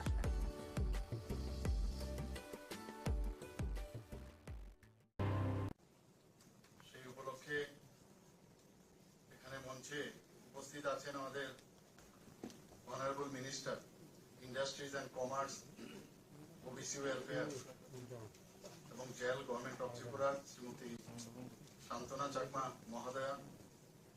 উপস্থিত একটু আগে যিনি ওনার সুন্দর বক্তব্য এখানে রেখেছেন, আমাদের ত্রিপুরা সরকারের ট্রাইবেল ওয়েলফেয়ারের মাননীয় মন্ত্রী শ্রী বিকাশ দেববর্মা মহোদয়। তাছাড়া প্রারম্ভিক যে আলোচনা শুরু হয়েছিল এখানে ভাষণে আমাদের ত্রিপুরা সরকারের মাননীয় মন্ত্রী cooperation, tribal welfare, government of Tripura Shri Shuklacharan Noatia এবং ট্রাইবেল ওয়েলফেয়ার ডিপার্টমেন্টের যিনি সেক্রেটারি মহোদয় আছেন শ্রী এল.টি. ডাওলং মহোদয়, শ্রী এস প্রভু এডিশনাল সেক্রেটারি ট্রাইবেল ওয়েলফেয়ার। আমার সামনে উপস্থিত আছেন আমাদের মাননীয় বিধায়ক শ্রী মহিলা প্রভু মহোদয় এবং এডিসি যারা মাননীয় সদস্যরা এখানে আছেন এবং যাদের জন্য আজকের এই কর্মশালা, আমাদের প্রধান যারা সমাজপতিরা আছেন, আরো যে সাব ট্রাইবসের যারা সমাজপতিরা, যারা বিভিন্ন আমাদের যে ট্রাইবস কমিউনিটির এখানে রিপ্রেজেন্টেটিভ, এখানে প্রায় 60 জনের মতো বলা হয়েছে, এবং ট্রাইবেল ওয়েলফেয়ারের যারা অফিসিয়াল আছেন এবং মিডিয়া বন্ধুরা, সবাইকে আমি হার্দিক অভিনন্দন ও শুভেচ্ছা জানাচ্ছি। এতদিন ধরে আমরা দেখে আসছি যে আমাদের যে জনজাতি ভাই বোনদের একটা ভোট ব্যাংকের যে একটা কালচার, সেটা আমরা দেখে এসছি। কিন্তু যখন আমাদের মাননীয় প্রধানমন্ত্রী, যশস্বী প্রধানমন্ত্রী নরেন্দ্র মোদীজি 2014-তে উনি আসলেন, বোঝা গেল যে কিভাবে জনজাতিদের উন্নয়নের কথা উনি চিন্তা ভাবনা করেছেন। সেটা কিন্তু আগে আমরা কখনো দেখিনি এবং সব সময় উনি এবং বা উনার যে চিন্তা ভাবনা, যেমন 3 ব্যক্তির উন্নয়ন যতক্ষণ ধরে না হবে ততক্ষণ কোন সমাজে উন্নয়ন হবে না, রাজ্যেরও উন্নয়ন হবে না, দেশেরও উন্নয়ন হবে না। সেই দিশায় উনি কাজ করে চলছেন। আমি জানি না আপনারা এর আগে এভাবে আপনারা দেখেছেন কিনা, এবং তার প্রকৃষ্ট উদাহরণ আমরা দেখতে পাই যখন আমাদের বর্তমান মাননীয় রাষ্ট্রপতি দ্রৌপদী মুর্মুজিকে উনি আমাদের এই পদে উনি আসীন করিয়েছেন। একমাত্র উনার কারণেই সেটা সম্ভব হয়েছে। একটা জনজাতি শ্রেণীর উড়িষ্যার একদম গরিব ঘরের একজন মহিলা, উনাকে উনার কারণে আজকে রাষ্ট্রপতি পদে বসিয়েছে। এর থেকে বড় আর কি হতে। আমাদের এখানেও আপনারা দেখেছেন আমাদের মন্ত্রিসভাতেও একজন মহিলা আছেন এবং এই জনজাতি গোষ্ঠীরই উনি প্রতিনিধিত্ব করেন। আমাদের শুক্লাবাবু এখানে শুক্লাচরণ নোয়াতিও আছেন, আর আমাদের তো ট্রাইবাল মিনিস্টার আছেনই, সবাই যেখানে যার যথাস্থান সেখানে এই সরকার এবং আমাদের মাননীয় প্রধানমন্ত্রীজি সেই দিকটা রাখে।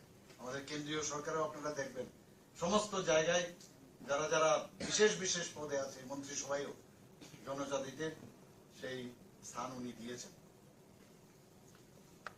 আমার মনে আছে আমি যখন কিছুদিনের জন্য রাজ্যসভায় আমি গিয়েছি, সেখানে আমি রাজ্যসভায় যেদিন আমি শপথ নিলাম, এর পরের দিনই আমাকে এসে বললো যে ডালং কমিউনিটি নিয়ে আপনাকে বলতে হবে।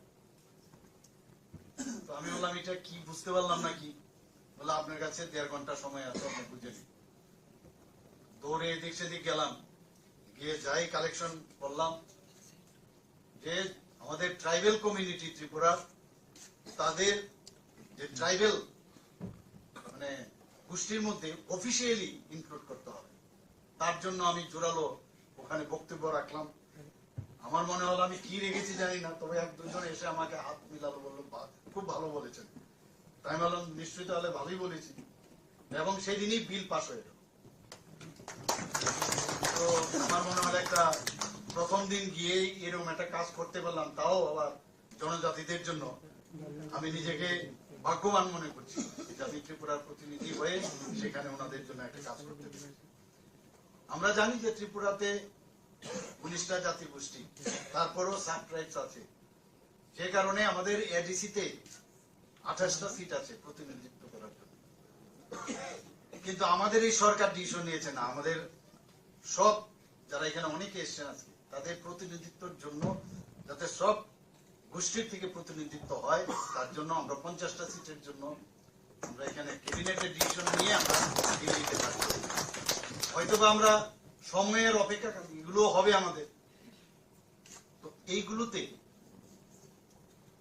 যে আমরা জনজাতিদের উন্নয়নের জন্য তাদের রিপ্রেজেন্টেশন প্রপারলি যেন হয়, তারা যেন হারিয়ে না যায়, বহু যাতে আমরা চিন্তা করি তারা যেন এক্সটিংক্ট না হয়, সেই চিন্তা ভাবনা আমাদের আছে। আমাদের ট্রাইবাল ওয়েলফেয়ারও সেই চিন্তা ভাবনা করে, আর আমাদের সরকার তো করেনি।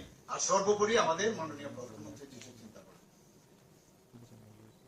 যে কথাটা এখানে বলা হয়েছে, এতদিন ধরে মহারাজাদের যে ডাইনেস্টি, তাদেরকে 35 বছর আমরা দেখেছি একদম মানে রাজবাড়ির সেই ওয়ালের ভিতরে ঢুকিয়ে দেওয়ার ব্যবস্থা হয়েছে। আমাদের সরকার আসার পর উনাদের যে এই ত্রিপুরার জন্য যে কাজ করে গেছেন, ত্রিপুরার মানুষের জন্য যে কাজ করে গেছেন, তার জন্য এই সরকার এবং আমাদের কেন্দ্রীয় সরকার সে সম্মান আমরা দিয়েছি। এখানে বলা হয়েছে ওনার সে সিঙ্গার বিল, আমাদের ছোটবেলায় আমরা জানতাম যে এয়ারপোর্ট, আগরতলা এয়ারপোর্ট মানে সিঙ্গার বিল এয়ারপোর্টে যেতে হবে। তো singer bill airport one of the oldest airport, উনি মহারাজা বীর বিক্রম কিশোর মানিক্য বাহাদুর সময় সেটা করেছিল। অনেক অরণ্য রোদন, ক্রোকোডাইল টিয়ার্স আমরা দেখেছি বিভিন্ন যে বিগত সরকারে, কিন্তু আমরা কথা না, কাজের মাধ্যমে আমরা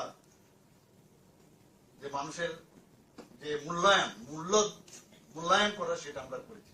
ওনার নামে এয়ারপোর্ট আমরা সেখানে মাননীয় প্রধানমন্ত্রীজি নিজে এসে সেই এয়ারপোর্টের নামাঙ্কন করেছেন। আপনারা জানেন যে আমার যে আসল বাড়ি সেই কামানচৌমনির পাশে একটা ছোট আইল্যান্ড ছিল। সেই আইল্যান্ডটা আমরা দেখতাম এখানে 0 মাইল ফরক, মাইল থাকতো তখন 0 মাইল ফরক। দেখতে দেখতে দেখলাম এটার খুঁজেও পাওয়া যাচ্ছে না, মাটির নিচে চলে গেছে। তো সেই আইল্যান্ডেরও কোনো কিন্তু কামানচৌমনির আইল্যান্ড ঠিক আছে, কিন্তু এই আইল্যান্ডটা কি কেউ জানতো না। যেহেতু আমি সুযোগ পেয়েছি মুখ্যমন্ত্রী হিসাবে, তা আমি আমার একটা সেখানে দেখতাম, আমি বললাম না, এই আইল্যান্ডটাকে একটা নাম দেওয়া উচিত। আধুনিক ত্রিপুরার রূপকার হিসাবে আমরা কাকে জানি? সেই মহারাজা বীর বিক্রম কিশোর মানিক্য বাহাদুর। আমাদের এখনো মনে আছে সেই যে ওনার যে চিন্তা ভাবনা, সে আগরতলা শহরের উপরে যে বাড়িঘর আছে, যে আপনার দোকানগুলো ছিল, সেই রাস্তা দিয়ে আমরা চিলড্রেন্স পার্কে খেলাধুলা করে বৃষ্টি হলেও সেই জ্যাকসন গেট থেকে আরামসে এখানে চলে আসতাম। তো দেখতাম, সেগুলো মনে থাকতো যে কার সময়, উজ্জয়ন্ত প্যালেসের সময় সেখান থেকে শুরু হয়েছে। তো সেই জায়গায় সেটাকে আমরা পুনরুদ্ধার করলাম, এবং সেখানে এক তো এই যে আইল্যান্ডের একটা নামাঙ্কন হলো, এটার কোনো গোত্রও ছিল না, সেটার নাম আমরা দিলাম মহারাজা বীর বিক্রম। মোড় এখন হয়েছে এবং ওনার মূর্তি আমরা স্থাপন করলাম এবং জিরো ফলকটাকে উঠিয়ে সেখানে এখান থেকেই শুরু হয়েছে যে উদয়পুর কত কিলোমিটার, ধর্মনগর কত কিলোমিটার, এইখান থেকে কিন্তু জিরো ফলক এখন সবাই গেলে আপনারা দেখতে পাবেন। তো আমাদের মধ্যে সমাজের মধ্যে বহু সমাজের লোক থাকবে, কিন্তু আমাদের যে চিন্তা ভাবনা সবাইকে আমরা একসাথে নিয়ে যাওয়ার যে ভাবনা চিন্তা, I am not alone, I am the representative of our government as well as my party.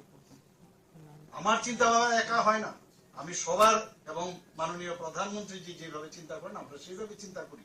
এতে আমরা প্রমাণ করতে চাই যে আমরা সবাইকে নিয়ে একসাথে থাকতে চাই। অনেকে ডিভাইড অ্যান্ড রুল পলিসিতে থাকতে চায়।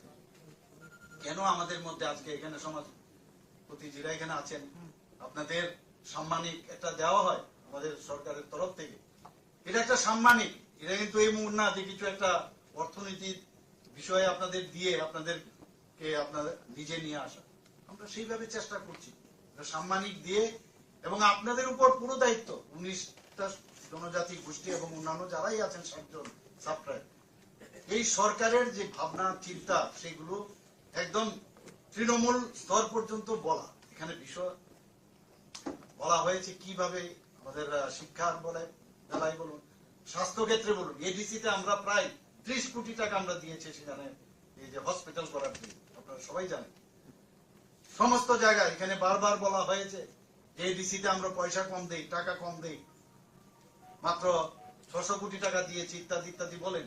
আমি বিধানসভায় বলেছি আমাদের যে লাইন ডিপার্টমেন্ট আছে সেখানে 39টা যে ডিপার্টমেন্ট 5000 কোটি টাকা আমরা সেখানে এডিসির উন্নয়নে আমরা খরচ করি। আমরা ডিভাইড অ্যান্ড পলিসির মধ্যে আমরা থাকতে চাই না, আমাদের সমস্যা থাকবে, কিন্তু সেইগুলো যদি প্রপারলি আমাদের কাছে নিয়ে আসা হয় সেগুলো নিশ্চয়ই আমরা তার সমাধান। সরকার মানেই সমস্যার সৃষ্টি করে না, সমস্যার সমাধান করার জন্য সরকার। কিন্তু আগে আমরা দেখতাম যে সরকার যারা ছিল তারা সমস্যার সৃষ্টি করে বেঁচে থাকতে চায়। আমরা সবকিছু একবারে করে দিতে পারবো সেটা কোনোদিন আমি এখানে দাবি করছি না। আজকে আমি এখানে আসার পরে আপনারা যেভাবে জনজাতিদের এই সে পাগড়ি আমার মাথায় দিয়েছেন আমি সম্মানিত, এবং এত ভালো লাগলো আমাকে। সেই জ্যাকেটও আপনারা পরিয়েছেন, রিসা পরিয়েছেন। এখানে বলা হচ্ছে সারা পৃথিবীতে এখন এই রিসার পরিচয় যে কোথা থেকে ত্রিপুরা। মাঝে মাঝে আমাকে ত্রিপুরার থেকে দিল্লি থেকে আমাকে বলা হয় যে এরকম 200-300 এরকম রিসা পাঠান। কি বিষয়? যে না আজকে আমাদের এখানে মিটিং আছে, ত্রিপুরার রিসা দিয়ে ওনাদেরকে যারা যারা ওই মিটিং এ থাকবে তাদেরকে আমরা সম্মানিত করবো। এটা আমাদের জন্য গর্বের বিষয়। আমি এখান থেকে ত্রিপুরা ভবনে পাঠাই, ব্যবস্থা করি, পাঠিয়ে সেটা যথাস্থানে দেওয়ার ব্যবস্থা করি। এটা only not to appeasement, not to satisfy someone. এটা আমাদের জন্য একটা গর্ব যে ত্রিপুরার এই রিসা আমাদের মা বোনেরা যেভাবে বানায়, এতে করে তাদের আর্থসামাজিক উন্নয়ন তো হচ্ছে, কিন্তু সেটার পরিচিতি এখন কিভাবে অ্যাকসেপ্ট করছে সারা ভারতবর্ষ তথা সারা পৃথিবী। এমন হতে পারে একদিন লন্ডনে কোন একটা প্রধানমন্ত্রী যে ফাংশন করছেন ত্রিপুরার সেই রিসাও যেতে পারে, বলা যায় না। তো আমরা সেইভাবে আমরা কাজ করছি। আমার অত্যন্ত ভালো লাগে যখন এই 26শে জানুয়ারিতে আমাদের ট্যাবলো তৈরি হয়, সেই ট্যাবলোতে আমরা ভালো ভালো প্রাইজ পেয়েছি, এবং সেখানে আমাদের ত্রিপুরার যে কৃষ্টি সংস্কৃতি পরম্পরা সেইগুলো আমরা দেখানোর ব্যবস্থা করেছি, বিশেষ করে জনজাতিদের, এবং তাতে করে আমরা পুরস্কৃত পেয়েছি এবং সবাই আমাদের মানে প্রশংসাই করেছি। আমরা গর্ববোধ করি যে জনজাতিদের যে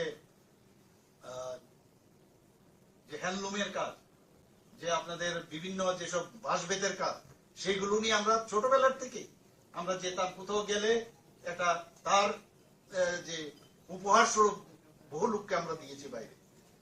কিন্তু এখন দেখুন আমরা সেই ইন্ডাস্ট্রি বলুন, এখানে ইন্ডাস্ট্রি মিনিস্টার মহোদয় আছেন, এখানে আমরা বাঁশবেতের উপরে ত্রিপুরাকে কিভাবে তাকে আরো বেশি সমৃদ্ধ করা যায় সেই চেষ্টা আমরা করেছি। আপনারা নিশ্চয়ই জানেন যে এইবার আমি নিজেও সেখানে উপস্থিত ছিলাম যে পার্লামেন্টের যে নতুন ভবন, ত্রিপুরার বাঁশের যে সুন্দরভাবে টাইলস বানানো হয়েছে, সেই টাইলস পার্লামেন্টে লাগানো হয়েছে। ভাবা যায় কোনোদিন?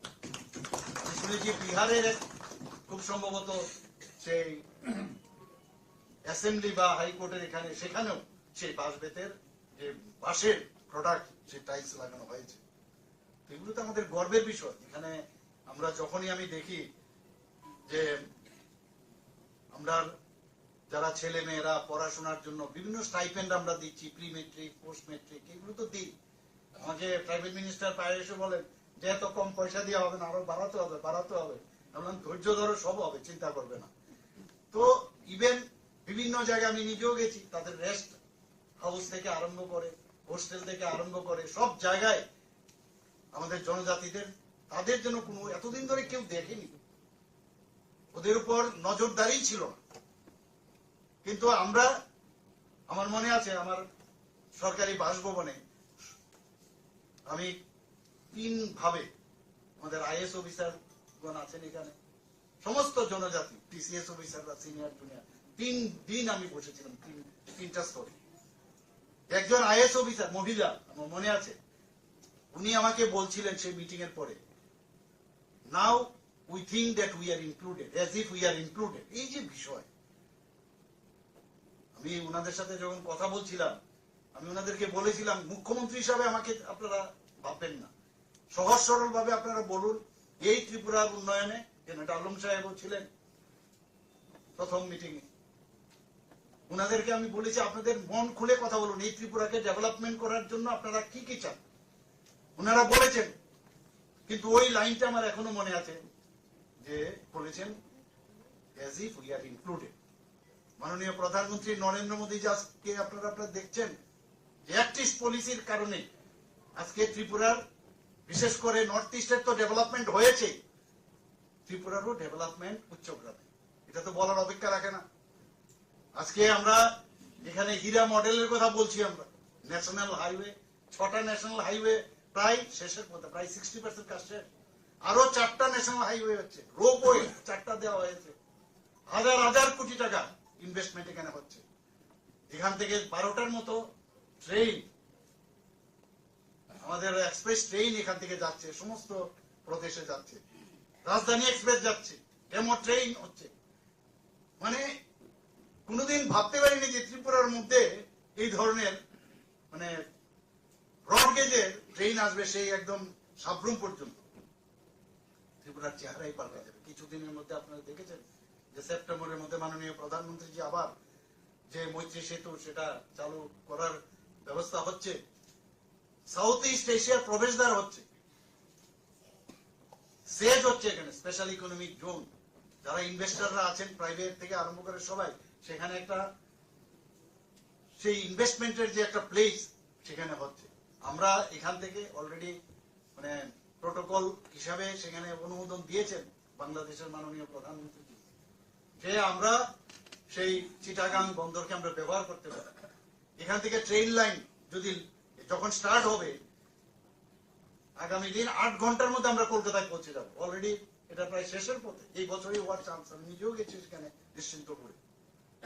তো ত্রিপুরার আমরা যে বাঁশ বেতের গ্যাস ভিত্তিক আমাদের প্রজেক্ট হোক, রাবার শিল্পই হোক, আগরের শিল্প, আগর থেকে আমাদের শিল্প, সব মিলিয়ে একটা উন্নয়নের যে আমাদের সরকার যে উন্নয়নের যে চিন্তা ভাবনা করছেন।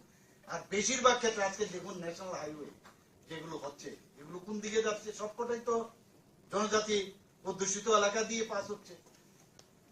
যতক্ষণ ধরে যোগাযোগের ব্যবস্থা ভালো না হবে, কোনোদিন কোনো রাজ্যের ডেভেলপমেন্ট অসম্ভব, কোনোদিন সম্ভব না। আজকে সেই কারণে সমস্ত ইনভেস্টররা আসছে, ডেইলি আমার কাছে আসছে, আমরা এখানে কাজ করতে চাই, কাজ করতে চাই। আমার সরকার নামে আমরা একটা অলরেডি ওয়েব পোর্টাল আমি শুরু করেছিলাম, প্রায় 80 থেকে 85% এতে করে কাজ সম্পন্ন হয়েছে। মানুষের বিভিন্ন সমস্যা নিয়ে সেই ওয়েব পোর্টালে ওরা রিয়েক্ট করেছে, বলেছে, এবং তার সমাধানও হয়েছে। তো সব বিষয়ে আমরা চেষ্টা করছি মানুষের সাথে আমরা থাকা। আর বিশেষ করে ত্রিপুরাতে যতদিন ধরে জনজাতিদের উন্নয়ন না হবে, ত্রিপুরা কোনোদিন ডেভেলপমেন্ট হবে না, অসম্ভব, কোনোদিন ডেভেলপমেন্ট হবে না। 31 to 32% জনসংখ্যা কেন আমাদের মধ্যে একটা বিভেদের একটা সৃষ্টি করে? সবাই ত্রিপুরা ল্যান্ড ইত্যাদি অনেক সময় সে 80 দাঙ্গা কতবার চেষ্টা করেছে, যে একটা ডিভাইড করে, এতে করে আমাদের কিছু ব্যক্তি কেন্দ্রিক কিছু লোকের তার যে ইচ্ছা, সেই ইচ্ছাটা পূরণ হয়। আমরা যাদেরকে মান দিয়েছি, সম্মান দিয়েছি, সেই সম্মানটুকু আমাদের রাখা উচিত আমি মনে করি। তবেই গিয়ে আমরা একসাথে আমরা থাকতে পারবো। এবং এক ত্রিপুরা শ্রেষ্ঠ ত্রিপুরা আমরা যে স্লোগান দিয়েছি, সেটা তবেই সম্ভব হয়। আজকে স্বাস্থ্য ক্ষেত্রে আপনি দেখুন, এবারের বাজেটে আমরা 59 কোটি, প্রধানমন্ত্রী জন আরোগ্য যোজনা একটা আছে, সেখানে 13 লক্ষ লোকের আমরা কার্ড দিয়েছি আমরা। কিন্তু বাকি লোক কোথায় যাবে? অনেক চিন্তা ভাবনা করে আমার মাননীয় অর্থমন্ত্রীকে আমি বললাম যে এটা না করলে প্রায় 4.75 লোক তাদের যাতে এই কাভারেজে আসে, সে 59 কোটি এক অর্থ বছরে আমরা বাজেট আমরা রেখেছি। অনেক চিন্তা হয়েছিল এটা দিয়ে আমরা সাকসেস করতে পারবো কিনা, না সমস্যা হবে। যারা সরকারি কর্মচারী আছে তারাও এর মধ্যে অপশন দিয়ে তারাও আসতে পারে। আগে 5 লাখ, এখন আরো 5 লাখ, প্রায় 10 লাখের মতো আমাদের যে নির্বাচনী ইস্তেহার আমরা বলেছিলাম সেটা আমরা করবো, সেটা আমরা করেছি। তো সেই দিশায় আমরা কাজ করছি। রাস্তাঘাটে 2000 কিলোমিটার, প্রধানমন্ত্রী গ্রামীণ সড়ক যোজনায় 2000 কিলোমিটার কাজ হয়েছে এখন পর্যন্ত। বিভিন্ন জায়গায় যখন টিভিতে দেখি যে ওই জায়গায় রাস্তা খারাপ, ওই জায়গার মানে রাস্তা হয়নি কেন, তো সাথে সাথে আমি খবর নিই কেন এটা হলো না, এটা কিভাবে করা যায়। আমরা ডিপ টিউবওয়েল বলুন, নর্মাল টিউবওয়েল বলুন, সব জায়গায় জলের যাতে ব্যবস্থা হয়। জনজাতি এলাকায় সমস্যা, সবচেয়ে বড় সমস্যা। অনেক জায়গায় ডিগিং করলে পাথরের কারণে ভিতরে ঢুকে না, জলের সোর্স পাওয়া যায় না। তার জন্য ইনোভেটিভ যে আইডিয়া, জলকে আটকে ড্যাম করে সেখান থেকে তার ব্যবস্থা চলছে। এর জন্য হাজার হাজার কোটি টাকা খরচ হচ্ছে এবং আমাদের বাজেট এবং গভর্নমেন্ট অফ ইন্ডিয়া তার জন্য বারবার ওনারা বলছেন যে কোনো অবস্থায়, এবং সেই অবস্থায় দেখুন 3% আমাদের মাত্র এই জল জীবন মিশনের মানে আমরা শুরু করেছিলাম প্রতিটা ঘরে জল পৌঁছানো। এখন 68%, গতদিন আমি দেখলাম 68% আমরা সেই টার্গেট আমরা যাচ্ছি। 100% আমরা চাই তার স্যাচুরেশন পয়েন্ট আছে। এখানে যেখানে প্রধানমন্ত্রীর আবাস যোজনার বিষয় এখানে মাননীয় মন্ত্রীজি বলেছেন, আবাস যোজনায় বলুন, প্রধানমন্ত্রীজি বারবার বলেন এখানে কি পলিটিক্স, আমরা রাজনীতি করার দরকার নেই। জল নেই, জল আমরা পৌঁছাবো, এর মধ্যে কি রাজনীতি? ঘর নেই, আমি ঘর পৌঁছে দেবো, এর মধ্যে কি রাজনীতি? বিজলি নেই, বিজলি পৌঁছে দেবো, এর মধ্যে কি রাজনীতি? কারোর শৌচালয় নেই, শৌচালয় পৌঁছে দেওয়া, সেখানে বানিয়ে দেওয়ার ব্যবস্থা করবে, এর মধ্যে কি রাজনীতি? এই যে সামাজিক পরিবর্তনের মধ্যে সরকারের থাকার যে বিষয়, সেটা মাননীয় প্রধানমন্ত্রী যে বারবার বলছেন, উল্লেখ করছেন এবং সেটা করেও দেখাচ্ছেন। আমরা এতদিন ধরে আপনারা দেখেছেন এর মধ্যে যে 75 সীমান্ত গ্রাম, বিরোকা নাম, কোনদিন শুনেছেন এই ধরনের কথা? আমি বহু জায়গায় গেছি সীমান্ত গ্রামে, সেখানে আমি দেখলাম যে আমাদের ত্রিপুরার লোক অনেকে সেখানে দেশের জন্য প্রাণ বলিদান হয়েছেন। তাদের নামকে সেখানে কালেক্ট করে আমাদের সরকার সেখানে তাদেরকে সেই মানে পাথরের মধ্যে খোদাই করে তাদের নাম রাখা হয়েছে। এই যে এক একবার এক একটা উনার চিন্তা, হর ঘর তিরঙ্গা, হর ঘর তিরঙ্গা, আপনারা কোনদিন ভাবেন, এইবারও আপনারা করেছেন সবাই, গত বছর আমরা করেছি। যে আমাদের 8.5 লাখ আমাদের যে হাউস হোল্ড আছে, এরপরও বিভিন্ন সাইজের যে পতাকা তার শর্টেজ হয়ে গেল।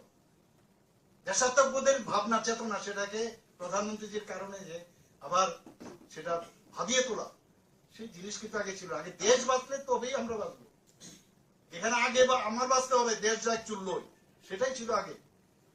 আজকে সুরক্ষার দিকে আপনি বলুন, আগে আমাদের এখানে যে খুশি সেই এসে জায়গা নিয়ে যেত, হাজার হাজার বর্গ কিলোমিটার নিয়ে গেছে। পাকিস্তান আমাদের সোলজারদের গলা কেটে আমাদের সেই সীমান্তের ভিতরে ঢুকে ওরা দিয়ে দিয়েছে, পার্লামেন্টে আক্রমণ করেছে, বিভিন্ন জায়গায় টেররিস্টের আক্রমণ, নর্থ ইস্টে সবচেয়ে বেশি আমরাও টেররিস্টদের আক্রমণে আক্রান্ত ছিলাম। আজকে কি দেখলাম, যখন আমি সমস্ত নর্থ ইস্টের যারা চিফ মিনিস্টাররা আছেন, আমি বিভিন্ন কনক্লেভে ওনাদের সাথে বসেছি, ওনারা নিজেরা বলছেন যে মাননীয় প্রধানমন্ত্রীজি আসার পর এখন যে ভদ্রমহিলা সেদিন আমাকে টিসিএস অফিসার বলেছেন, ওনারাও বলছেন যে we are now included the government of India. Now we feel it. এই যে বিষয়গুলো একটা মুখ্যমন্ত্রী একটা প্রদেশের, আমাদের বিভিন্ন প্রদেশের যে স্টেট প্রবলেম ছিল সেগুলো এখন নেই, এগুলো আলোচনার মধ্যে আলোচনা করে সেগুলো আমরা সমস্যা সমাধানে ব্রতী হচ্ছে। তারপরেও চেষ্টা করছে অনেকে, মণিপুরের ঘটনা আপনারা জানেন, কিন্তু সেগুলো নিশ্চিত যে সময়ের অপেক্ষা একদম ঠিকঠাক হয়ে যাবে। এর পিছনে অনেক গভীর ষড়যন্ত্র আছে। নর্থ ইস্ট তো আমাদের অষ্টলক্ষ্মী প্রধানমন্ত্রী যে বলছে, ভাবা যায় কোনদিন অষ্টলক্ষ্মী এইসব নাম উনি যখনই বলেন, আমরা এর মধ্যে যে মাটির কলস নিয়ে গ্রাম স্তর থেকে, সেই পঞ্চায়েত থেকে চলে আসবে আমাদের রাজ্য স্তর, বিভিন্ন জায়গায় হবে, সেখানে বিভিন্ন বাটিকা তৈরি হবে। এই ধরনের চিন্তা ভাবনা তো আমাদের ছিল না। 75টি ইন্ডিজিনাস গাছ সেখানে লাগাতে হবে। আমরা সেটা ব্যবস্থাও করছি। আমরা তো গভর্নমেন্ট লেভেলে করছি, বিভিন্ন যারা সমাজসেবীরা আছে তারাও এর মধ্যে ইনক্লুড। আমাদের এখান থেকে সেই কলস যেটা 58 আমাদের ব্লক আছে +1, মানে 20টা আমাদের নগর পঞ্চায়েত এবং মিউনিসিপ্যালিটি এবং আগরতলা মিউনিসিপাল কর্পোরেশন, এদের এখানে এসে অর্থাৎ 58 + 1 59 কলস, তার জন্য সেটাকে নিয়ে কর্তব্য পথে দিল্লিতে যাচ্ছেন আমাদের ছেলেমেয়েরা। আমাদের সেই রেল লাইনের বগিও আমরা রিজার্ভ করে নিয়েছি এবং আমরা বলেছি যে ওইখানে 59 যদি দিল্লি যায়, 59 কলস অমৃত কলস আমাদের এখানে থাকবে। তো এই ভাবনা, দেশ বাঁচলে আমরা বাঁচবো। আমি শক্তিশালী হলে আজকে আমাদের এখানে কেউ চোখ তুলে আর কথা বলে না, না পাকিস্তান না চাইনা। আগে এগুলো দেখতাম আমরা, তাকিয়ে তাকিয়ে দেখতো। রাফাইলের মতো বিমান এখন আমাদের চলে এসছে, আগে আমরা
পূজা চলছে। এটা সংক্রান্তির দিনে এই পূজা হয়, রাজারা মূর্তি এই পুজোটা হয়ে যাবে। এখন বলিদান হবে, মার বলিদানের উপর হোম হবে, তারপর পুষ্পাঞ্জলি হবে, তারপর পাড়ায় মার ভোগ হবে, বিকেলা মার আরতি হবে। কোন প্রথা থেকে হচ্ছে কি, মানে কোন দিতে হচ্ছে? এটা সংক্রান্তি, যে সামনে সংক্রান্তি দিন এই পূজাটা। অন্য জায়গায় মার সঙ্গে করুণী দেখায়, এখানে নাই। এটা রাজা থেকে এটা নেই। অষ্টনাগেশ্বর মা পূজা, মার সঙ্গে অষ্টনাগ। মশলার দায়িত্বে হাম্বাই গ্রুপ, গুণমানে সেরা, রান্নার ভরসা। হাম্বাই গুরু মশলা সম্পূর্ণ প্রাকৃতিক, অপার গুণ ও উপকারিতায় পরিপূর্ণ। হাম্বাই গুরু মশলা। যদি কেমিক্যাল ফ্রি, কালার ফ্রি, প্রকৃত স্বাদের মশলা খেতে চান, তবে আপনার রান্নাঘরে চাই হাম্বাই গুরু মশলা। রান্নায় শুধুমাত্র তোমাকেই চাই হাম্বাই গুরু মশলা।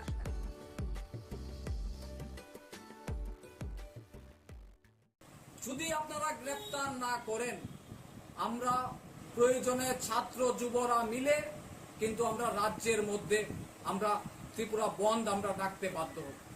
আমরা এখনো ডেট ফাইনাল করিনি। আমরা 48 ঘন্টা সময় দিচ্ছি। 48 ঘন্টার মধ্যে যদি পুলিশ প্রশাসন ইনভেস্টিগেশন না করে, আমরা কিন্তু 24 ঘন্টার বন্ধ রাখবো। সারা ত্রিপুরা স্তব্ধ করে দেব। আমাদের প্রিয় নেতাকে নিয়ে এই সমস্ত ব্লুপ্রিন্ট করা হবে, হত্যার ছক করা হবে, আমরা ছেড়ে কথা বলবো।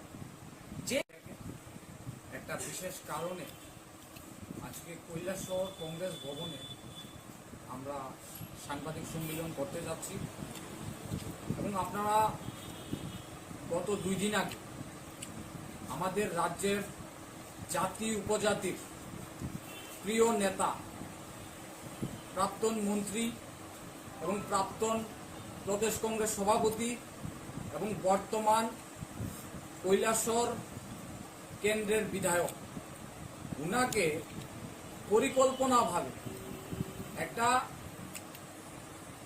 ছক তৈরি করেছে, ব্লুপ্রিন্ট।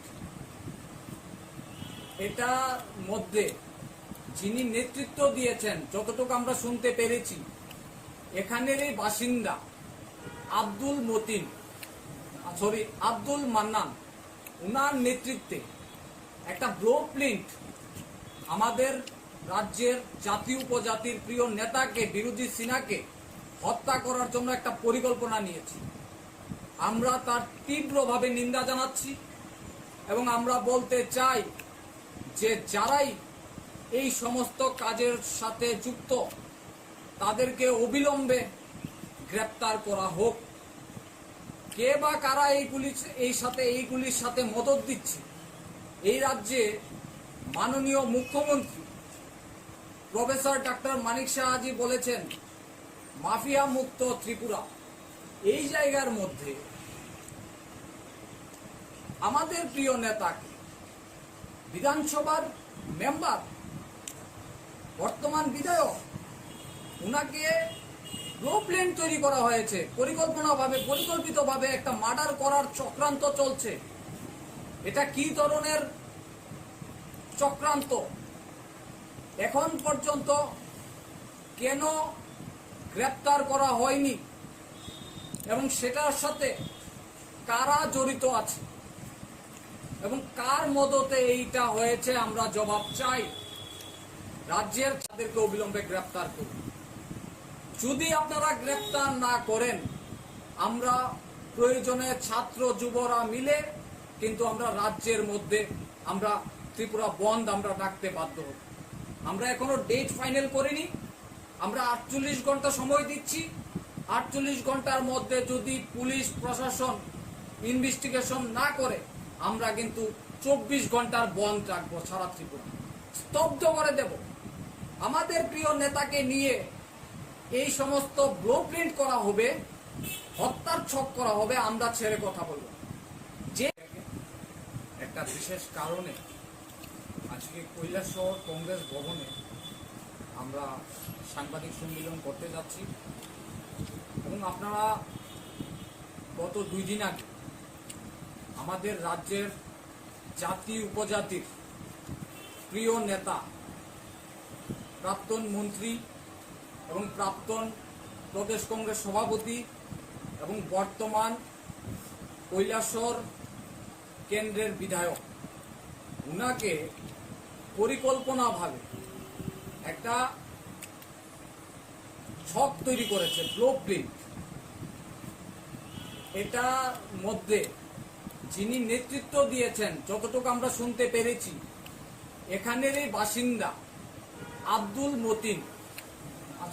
আব্দুল মান্নান, উনার নেতৃত্বে একটা ব্লুপ্রিন্ট আমাদের রাজ্যের জাতি উপজাতির প্রিয় নেতাকে, বিরোধী সিনহাকে হত্যা করার জন্য একটা পরিকল্পনা নিয়েছে।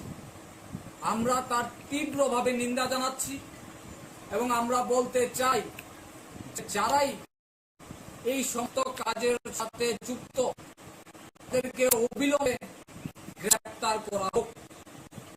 কে বা কারা এইগুলির সাথে মদত দিচ্ছে, এই রাজ্যে মাননীয় মুখ্যমন্ত্রী প্রফেসর ডক্টর মানিক সাহাজি বলেছেন মাফিয়া মুক্ত ত্রিপুরা। এই জায়গার মধ্যে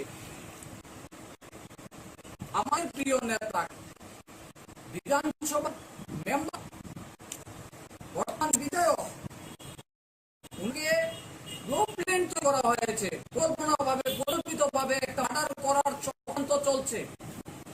কি ধরনের চক্রান্ত এখন পর্যন্ত কেউ গ্রেপ্তার হয়নি, সেটার সাথে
নাম কি?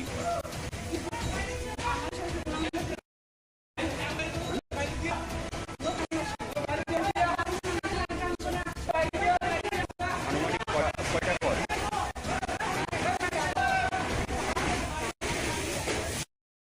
এটা বিশ্বজিৎ গ্রামে বা গ্রামে বাড়িতে পূজা চলাকালীন রান্নার থেকে আগুন লাগে। মোটামুটি আগুন নিয়ন্ত্রণে আসছে,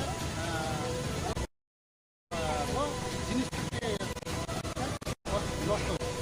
আনুমানিক কয়টা গ্যাস সিলিন্ডার থেকে নাকি? আমরা দেখছি না, আনুমানিক রিমোট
চুলার যে ওয়ানটা আছে না সিলিন্ডারটা ওই চুলার মুখটা আছে না এটা এমনি টান না গ্যাসের মধ্যে তুলে কারণ হয় না রান্না ঘর মাসুরা মা রেস্টুরেন্ট থেকে তাও দেওয়া লাগতেছে খিদা বানাতেছে খিদা এটা ওই দুপুরে যদি সিলিন্ডার অনেক বন্ধ করে দিতা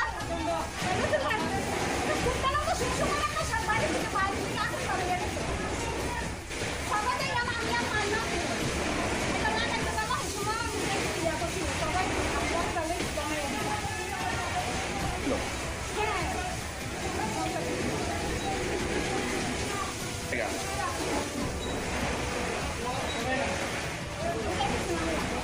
এর নাম কি?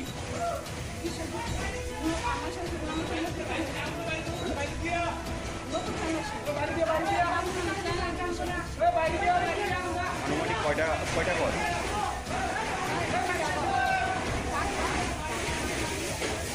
এটা বিশ্বজিৎ শীল নামে বা হের বাড়িতে পূজা চলাকালীন রান্নার ঘর থেকে আগুনটা লাগে।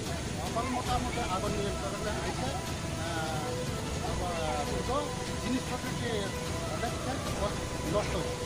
আনুমানিক কয়টা গ্যাসের সিলিন্ডার থেকে নাকি? এটা আমরা ঠিক মতো দেখছি না, কোনো আনুমানিক 3টা মতো হয়েছে, 3-4টা মতো হয়েছে।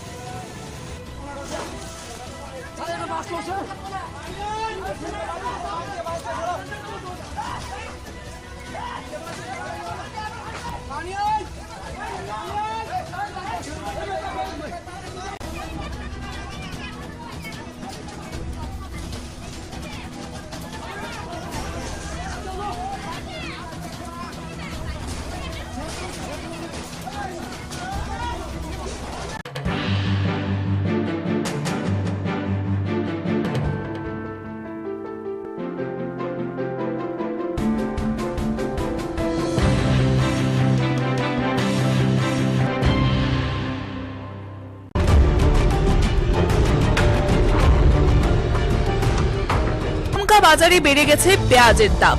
অভিযোগ ৩-৪ দিন ধরেই ক্রমশই বেড়ে চলেছে মূল্য, আর এই সুযোগ নিয়ে একাংশ কালোবাজারি ক্রেতাদের পকেট কাটা শুরু করে দিয়েছে বলে অভিযোগ।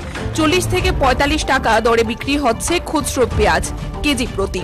এই অবস্থায় শুক্রবার রাজধানী মহারাজগঞ্জ বাজারে অভিযান চালানেন খাদ্য দপ্তর ও সদর মহকুমা প্রশাসনের লোকজন। তারা পাইকারি বিক্রেতাদের সাথেও কথা বলেন। এক আধিকারিক জানান, বর্তমানে নাশিকে কিছুটা দাম বেশি, তাই বাড়ছে মূল্য, তবে অচিরেই মূল্য নিয়ন্ত্রণে চলে আসবে। ব্যবসায়ীদের বলা হয়েছে যতটুকু সম্ভব দাম কম রাখার জন্য। পাশাপাশি তিনি জানান, প্রশাসনের অভিযান জারি থাকবে প্রতিনিয়ত। তবে অনেকেরই অভিযোগ রয়েছে, প্রতি বছর পুজোর মরশুমে আস্তে আস্তে দেখা যায় যে ধীরে ধীরে আলু এবং পেঁয়াজের দাম বাড়িয়ে দেওয়া হয়। আমরা আমাদের যে খাদ্য দপ্তরে যারা আধিকারিক আছেন, এসডিসি সদর এবং ওনার যে টিম এসডিএম সদরের নেতৃত্বে, ওনারা প্রত্যেক দিনই একটা না একটা বাজারে যায়। আজকে এখানে আসার মূল বিষয়টা, আজকে 2 দিন ধরে দেখা যাচ্ছে পেঁয়াজের দামটা একটু বাড়ার পথে।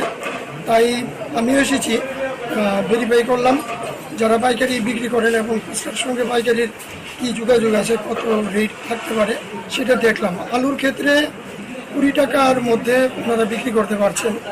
আর পেঁয়াজের ক্ষেত্রে আমি যেটা দেখলাম, আগামী আরও 20-25 দিন, 1 মাস যে রেটটা আছে এখন 34 টাকায় ওনারা ছাড়ছেন পাইকারি মূল্যে, এবং সেটা গিয়ে 35-40 টাকায় সেটা যায়। আমরা যারা ব্যবসায়ী আছেন, যারা মূল মজুতদার, ওনাদেরকে আমরা বলেছি যে আমরা এই ব্যবস্থা জারি রাখবো। আমাদের লোকরা যারা অফিসাররা আছেন সবসময় ওনারা ভিজিট করবেন, যতটা কম মূল্যে বাজারগুলিতে পেঁয়াজ দেওয়া যায় সেটার ব্যবস্থা করার জন্য। তবে একটা জিনিস আমি কনফার্ম হয়েছি যে উৎসে নাসিকে এটার রেটটা বেড়েছে, এটার একটা এফেক্ট হয়তো আগামী কয়েকটা দিন থাকবে, কিন্তু মার্কেটে স্থিতিশীল অবস্থা আসবে। পেঁয়াজের মূল্যটা 30 টাকা থেকে 35 টাকায় আবার চলে আসবে এবং তার থেকেও কমে যেতে পারে। মার্কেটটা এখন একটু ফ্লাকচুয়েশন আছে, ওইখানে ফ্লাড হয়েছে। আমি দেখলাম যে আলুও প্রচুর ওনাদের নষ্ট হয়েছে, যদিও ব্যবসায়ীরা আলুটার দাম 20 টাকা রাখছেন, কোনো জায়গায় 25 টাকা পর্যন্ত বৃদ্ধি পেয়েছে খুচরা মার্কেটগুলিতে। তো আপাতত পেঁয়াজের দামটা 4-5 দিন আমরা নজরে রাখছি আমরা। সামনে শনি রবি বন্ধ আছে। তারপরে আমরা আবার দেখব মার্কেট যাচাই করে এটাকে কমানো যায় কিনা। ব্যবসায়ীদেরকে আমি আমার তরফ থেকে, খাদ্য দপ্তরের তরফ থেকে এবং আমাদের যে মাননীয় মন্ত্রী ওনার বিশেষ নির্দেশক্রম আমি ওনাদেরকে জানিয়েছি যাতে রেটটা নিয়ন্ত্রিত মূল্যের মধ্যে থাকে। এই উদ্দেশ্যে আমার এখানে আসে। অনেক সময় দেখা যায় যে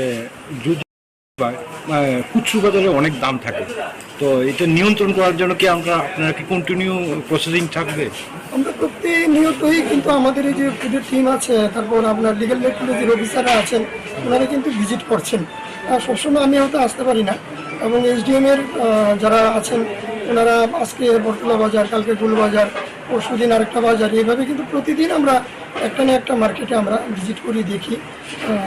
আমাদের বিশেষ করে আলু এবং পেঁয়াজ যেটা আছে সেটা আমাদের যে এসেনশিয়াল কমোডিটিজ অ্যাক্ট আছে এটার আওতায় আছে, ফলে এটার ব্যাপারে, এটার মূল্য নিয়ন্ত্রণের ব্যাপারে আমার খাদ্য দপ্তরের ভূমিকা আছে। আমাদেরকে অবশ্যই সেটা লক্ষ্য রাখতে হবে যাতে, আর বাদবাকি যে জিনিসগুলি যেরকম মরিচ ওখানে, সেগুলি কৃষি দপ্তর যারা আছেন, আধিকারিক যারা আছেন, ওনারা লক্ষ্য রাখছেন। আশা করি সেইগুলিও দ্রব্যমূল্যের নিয়ন্ত্রণ হবে। আশা নিয়ে বাঁচতে হবে। আমার মনে হয় পেঁয়াজেরও, আমি আজকে কথা বলে যেটা দেখেছি, পেঁয়াজের দামটা কমে যাবে আগামী কয়েকদিনের মধ্যে। Bureau report, Tripura news 8। মশলার দায়িত্বে হাম্বাই গ্রুপ, গুণমানে সেরা, রান্নার ভরসা। হাম্বাই গুরু মশলা সম্পূর্ণ প্রাকৃতিক, অপার গুণ ও উপকারিতায় পরিপূর্ণ। হাম্বাই গুরু মশলা। যদি কেমিক্যাল ফ্রি, কালার ফ্রি, প্রকৃত স্বাদের মশলা খেতে চান, তবে আপনার রান্নাঘরে চাই হাম্বাই গুরু মশলা। রান্নায় শুধুমাত্র তোমাকেই চাই হাম্বাই গুরু মশলা।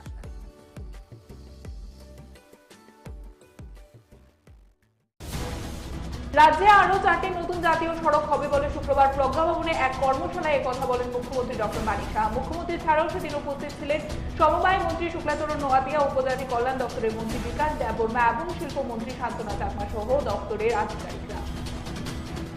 3-4 দিন ধরেই ক্রমেই বাজারে বেড়ে চলেছে পেঁয়াজের দাম। একাংশ কালোবাজারি ক্রেতাদের পকেট কাটছে বলে অভিযোগ রয়েছে। শুক্রবার রাজধানী মহারাজগঞ্জ বাজারে অভিযান চালালেন রাজ্য খাদ্য দপ্তর ও সদর মহকুমা প্রশাসনের লোকজন। তবে অনেকের অভিযোগ রয়েছে, প্রতি বছর পুজোর মরশুম আসতেই ধীরে ধীরে আলু এবং পেঁয়াজের দাম বাড়িয়ে দেওয়া হয়।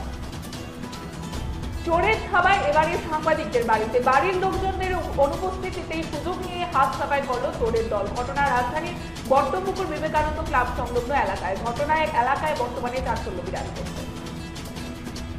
বিশ্ব ফটোগ্রাফি দিবস উপলক্ষে আগামী 19 এবং 20 দুদিন ব্যাপী রবীন্দ্র ভবনের চিত্র প্রদর্শনী অনুষ্ঠিত হবে এবং এই চিত্র প্রদর্শনীর উদ্বোধন করেন রাজ্যের মাননীয় মুখ্যমন্ত্রী প্রফেসর ডক্টর মানিক সাহা। এবং এক সাংবাদিক সম্মেলনের মধ্য দিয়ে আগরতলা প্রেস ক্লাবে এই সংবাদ জানিয়ে দেওয়া হয়েছে ফটো জার্নালিস্টের পক্ষ থেকে। নিয়ম মেনেই হলো মনসা পূজা। রাজন্য আমল থেকে রাজধানী দুর্গাবাড়িতে হয়ে আসছেন মনসা দেবীর পুজো। নিয়ম রীতি মেনে এবারে হয়েছে পুজো প্রতি বছরের মতো এবারও। শ্রাবণ মাসের শেষ দিনে সংক্রান্তিতে দেখা যায় মনসা দেবীর পুজো হবে। প্রতিবারের মতো এবছরও হয় নিয়ম নিষ্ঠার সাথে দুর্গাবাড়ির মনসা পুজো। বিলোনিয়া পুরাতন মোটর স্ট্যান্ড সংলগ্ন এলাকায় শহরে প্রাচীনতম মা মনসা পুজো। এখন দেখা যাচ্ছে যে এই মনসা বাড়িতে সমস্ত ধর্মীয় রীতিনীতি মেনে অনুষ্ঠিত হয় মনসা পুজো। শহরের বিভিন্ন প্রান্ত থেকে মহিলারা মায়ের আরাধনায় সেদিন ব্রতী হন। মা মনসা পুজোর দিনই উদয়পুরে গ্যাসের সিলিন্ডারে আগুনে পুড়ে ছাই হয়ে যায়। টাউন সুরামুড়া স্থিত বিশ্বজিৎ ছিলের বাড়িতে ঠিক তখন বাড়িতে চলছিল মনসা পুজোর প্রস্তুতি এবং খবর পেয়ে উদয়পুর অগ্নি নির্বাপক দপ্তরের কর্মীরা ছুটে গিয়ে আগুন নিয়ন্ত্রণে আনে। দুটি ঘর সম্পূর্ণ পুড়ে ছাই হয়ে যায়। এতে আনুমানিক কয়েক লক্ষ টাকার ক্ষয়ক্ষতি হয়েছে বলে জানা যায়। বাঙালি 13 পার্বণের মধ্যে অন্যতম পুজো হচ্ছে মনসা পুজো। এই পুজোকে নিয়ে গ্রাম পাহাড় থেকে শুরু করে শহর এলাকায় ব্যাপক আলোড়ন তৈরি হয়। শুক্রবার মন্দির নগরী উদয়পুর সহ বিভিন্ন মহকুমা জেলার বিভিন্ন বাড়ি থেকে বাড়ির ঘরে অনুষ্ঠিত হয় মনসা পুজো। জল এবং বিদ্যুতের দাবিতে শুক্রবার সাবরুম বৈষ্ণবপুর রাস্তা অবরোধ করে আইলমারা এলাকার এলাকাবাসীরা। জনগণের দাবি রয়েছে, বিগত 28 দিন ধরে জল এবং বিদ্যুৎহীন গোটা আইলমারা এলাকা। সংশ্লিষ্ট দপ্তরের কাছে লিখিতভাবে বারবার বিষয়টি সম্বন্ধে অবগত করা হলেও কোনো ধরনের হেলদোল নেই সংশ্লিষ্ট দপ্তরের কর্তা ব্যক্তিদের। মেরি মিট্টি মেরি দেশ কর্মসূচির অঙ্গস্বরূপ শুক্রবার আমবাসা সমগ্র উন্নয়ন আধিকারিকের উদ্যোগে আয়োজিত হয় মিট্টি কো নমন বীরো কা বন্ধন কর্মসূচি। প্রদীপ প্রজ্বলনের মাধ্যমে সূচনা করেন বিএসসি চেয়ারম্যান পরিমল দেববর্মা। আরক্ষা দপ্তর থেকে অবসরপ্রাপ্ত 78 জন আরক্ষা কর্মীকে সম্মাননা জানানো হয়।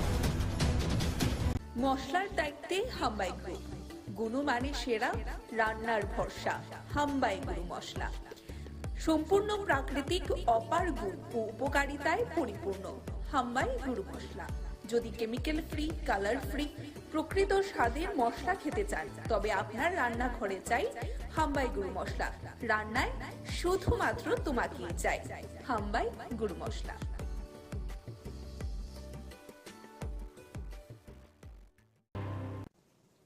সেই উপলক্ষে এখানে মঞ্চে উপস্থিত আছেন আমাদের honourable minister industries and commerce, OBC welfare এবং jail, government of Tripura, Shrimati Shantana Chakma মহোদয়া।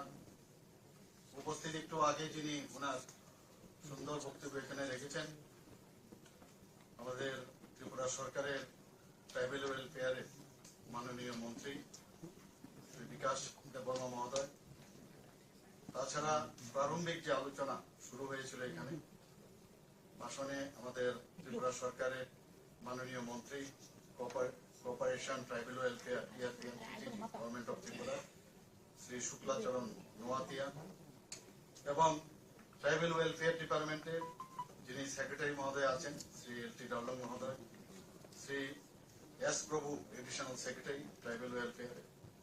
আমার সামনে উপস্থিত আছেন আমাদের মাননীয় বিধায়ক শ্রী মহিলাপ্রভু মহোদয় এবং এডিসি যারা মাননীয় সদস্যরা এখানে আছেন এবং যাদের জন্য আজকের এই কর্মশালা, আমাদের প্রধান যারা সমাজপতিরা আছেন, আরো যে সাব ট্রাইবসের যারা সমাজপতিরা, যারা বিভিন্ন আমাদের ট্রাইবস কমিউনিটির এখানে রিপ্রেজেন্টেটিভ, এখানে প্রায় 60 জনের মতো বলা হয়েছে, এবং ট্রাইবেল ওয়েলফেয়ারের যারা অফিসিয়াল আছেন এবং মিডিয়া বন্ধুরা, সবাইকে আমি হার্দিক অভিনন্দন ও শুভেচ্ছা জানাচ্ছি। এতদিন ধরে আমরা দেখে আসছি যে আমাদের যে জনজাতি ভাই বোনদের একটা ভোট ব্যাংকের যে একটা কালচার, সেটা আমরা দেখে এসছি। কিন্তু যখন আমাদের মাননীয় প্রধানমন্ত্রী, যশস্বী প্রধানমন্ত্রী নরেন্দ্র মোদীজি 2014-তে উনি আসলেন, বোঝা গেল যে কিভাবে জনজাতিদের উন্নয়নের কথা উনি চিন্তা ভাবনা করেছেন। সেটা কিন্তু আগে আমরা কখনো দেখিনি এবং সবসময় উনি এবং বা উনার যে চিন্তা ভাবনা, যেমন 3 ব্যক্তির উন্নয়ন যতক্ষণ ধরে না হবে ততক্ষণ কোন সমাজে উন্নয়ন হবে না, রাজ্যেরও উন্নয়ন হবে না, দেশেরও উন্নয়ন হবে না। সেই দিশায় উনি কাজ করে চলছেন। আমি জানি না আপনারা এর আগে এভাবে আপনারা দেখেছেন কিনা, এবং তার প্রকৃষ্ট উদাহরণ আমরা দেখতে পাই যখন আমাদের বর্তমান মাননীয় রাষ্ট্রপতি দ্রৌপদী মুর্মুজিকে উনি আমাদের এই পদে উনি আসীন করিয়েছেন। একমাত্র উনার কারণেই সেটা সম্ভব হয়েছে।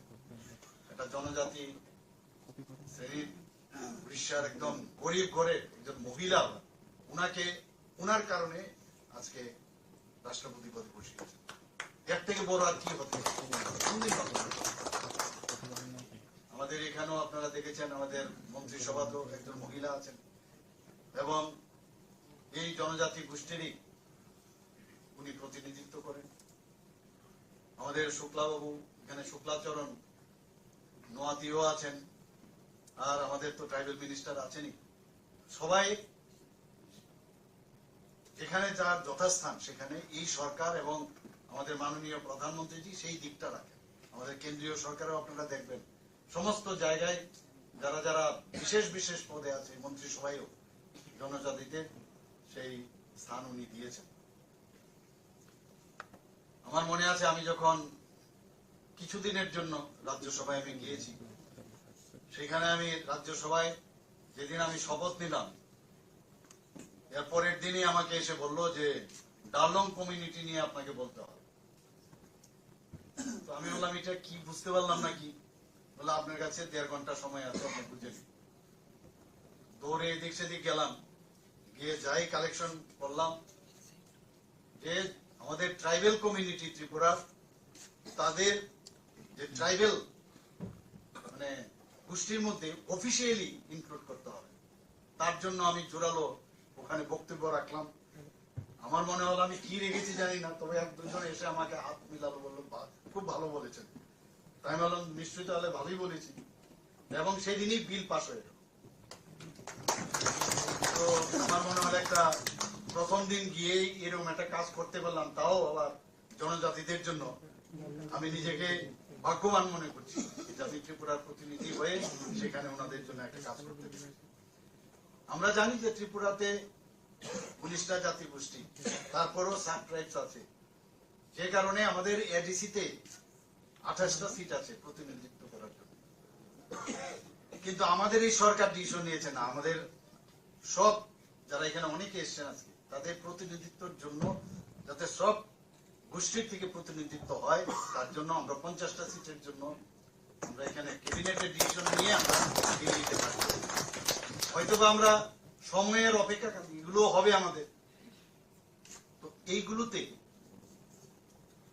যে আমরা জনজাতিদের উন্নয়নের জন্য তাদের রিপ্রেজেন্টেশন প্রপারলি যেন হয়, তারা যেন হারিয়ে না যায়, বহু যাতে আমরা চিন্তা করি তারা যেন এক্সটিংক্ট না হয়, সেই চিন্তা ভাবনা আমাদের আছে। আমাদের ট্রাইবাল ওয়েলফেয়ারও সেই চিন্তা ভাবনা করে, আর আমাদের সরকার তো করেনি। আর সর্বোপরি আমাদের মাননীয় প্রধানমন্ত্রী সেই চিন্তা করেন।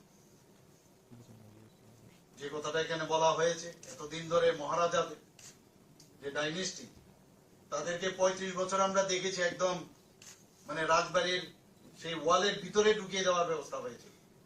আমাদের সরকার আসার পর উনাদের যে এই ত্রিপুরার জন্য যে কাজ করে গেছেন, ত্রিপুরার মানুষের জন্য যে কাজ করে গেছেন, তার জন্য এই সরকার এবং আমাদের কেন্দ্রীয় সরকার সে সম্মান আমরা দিয়েছি।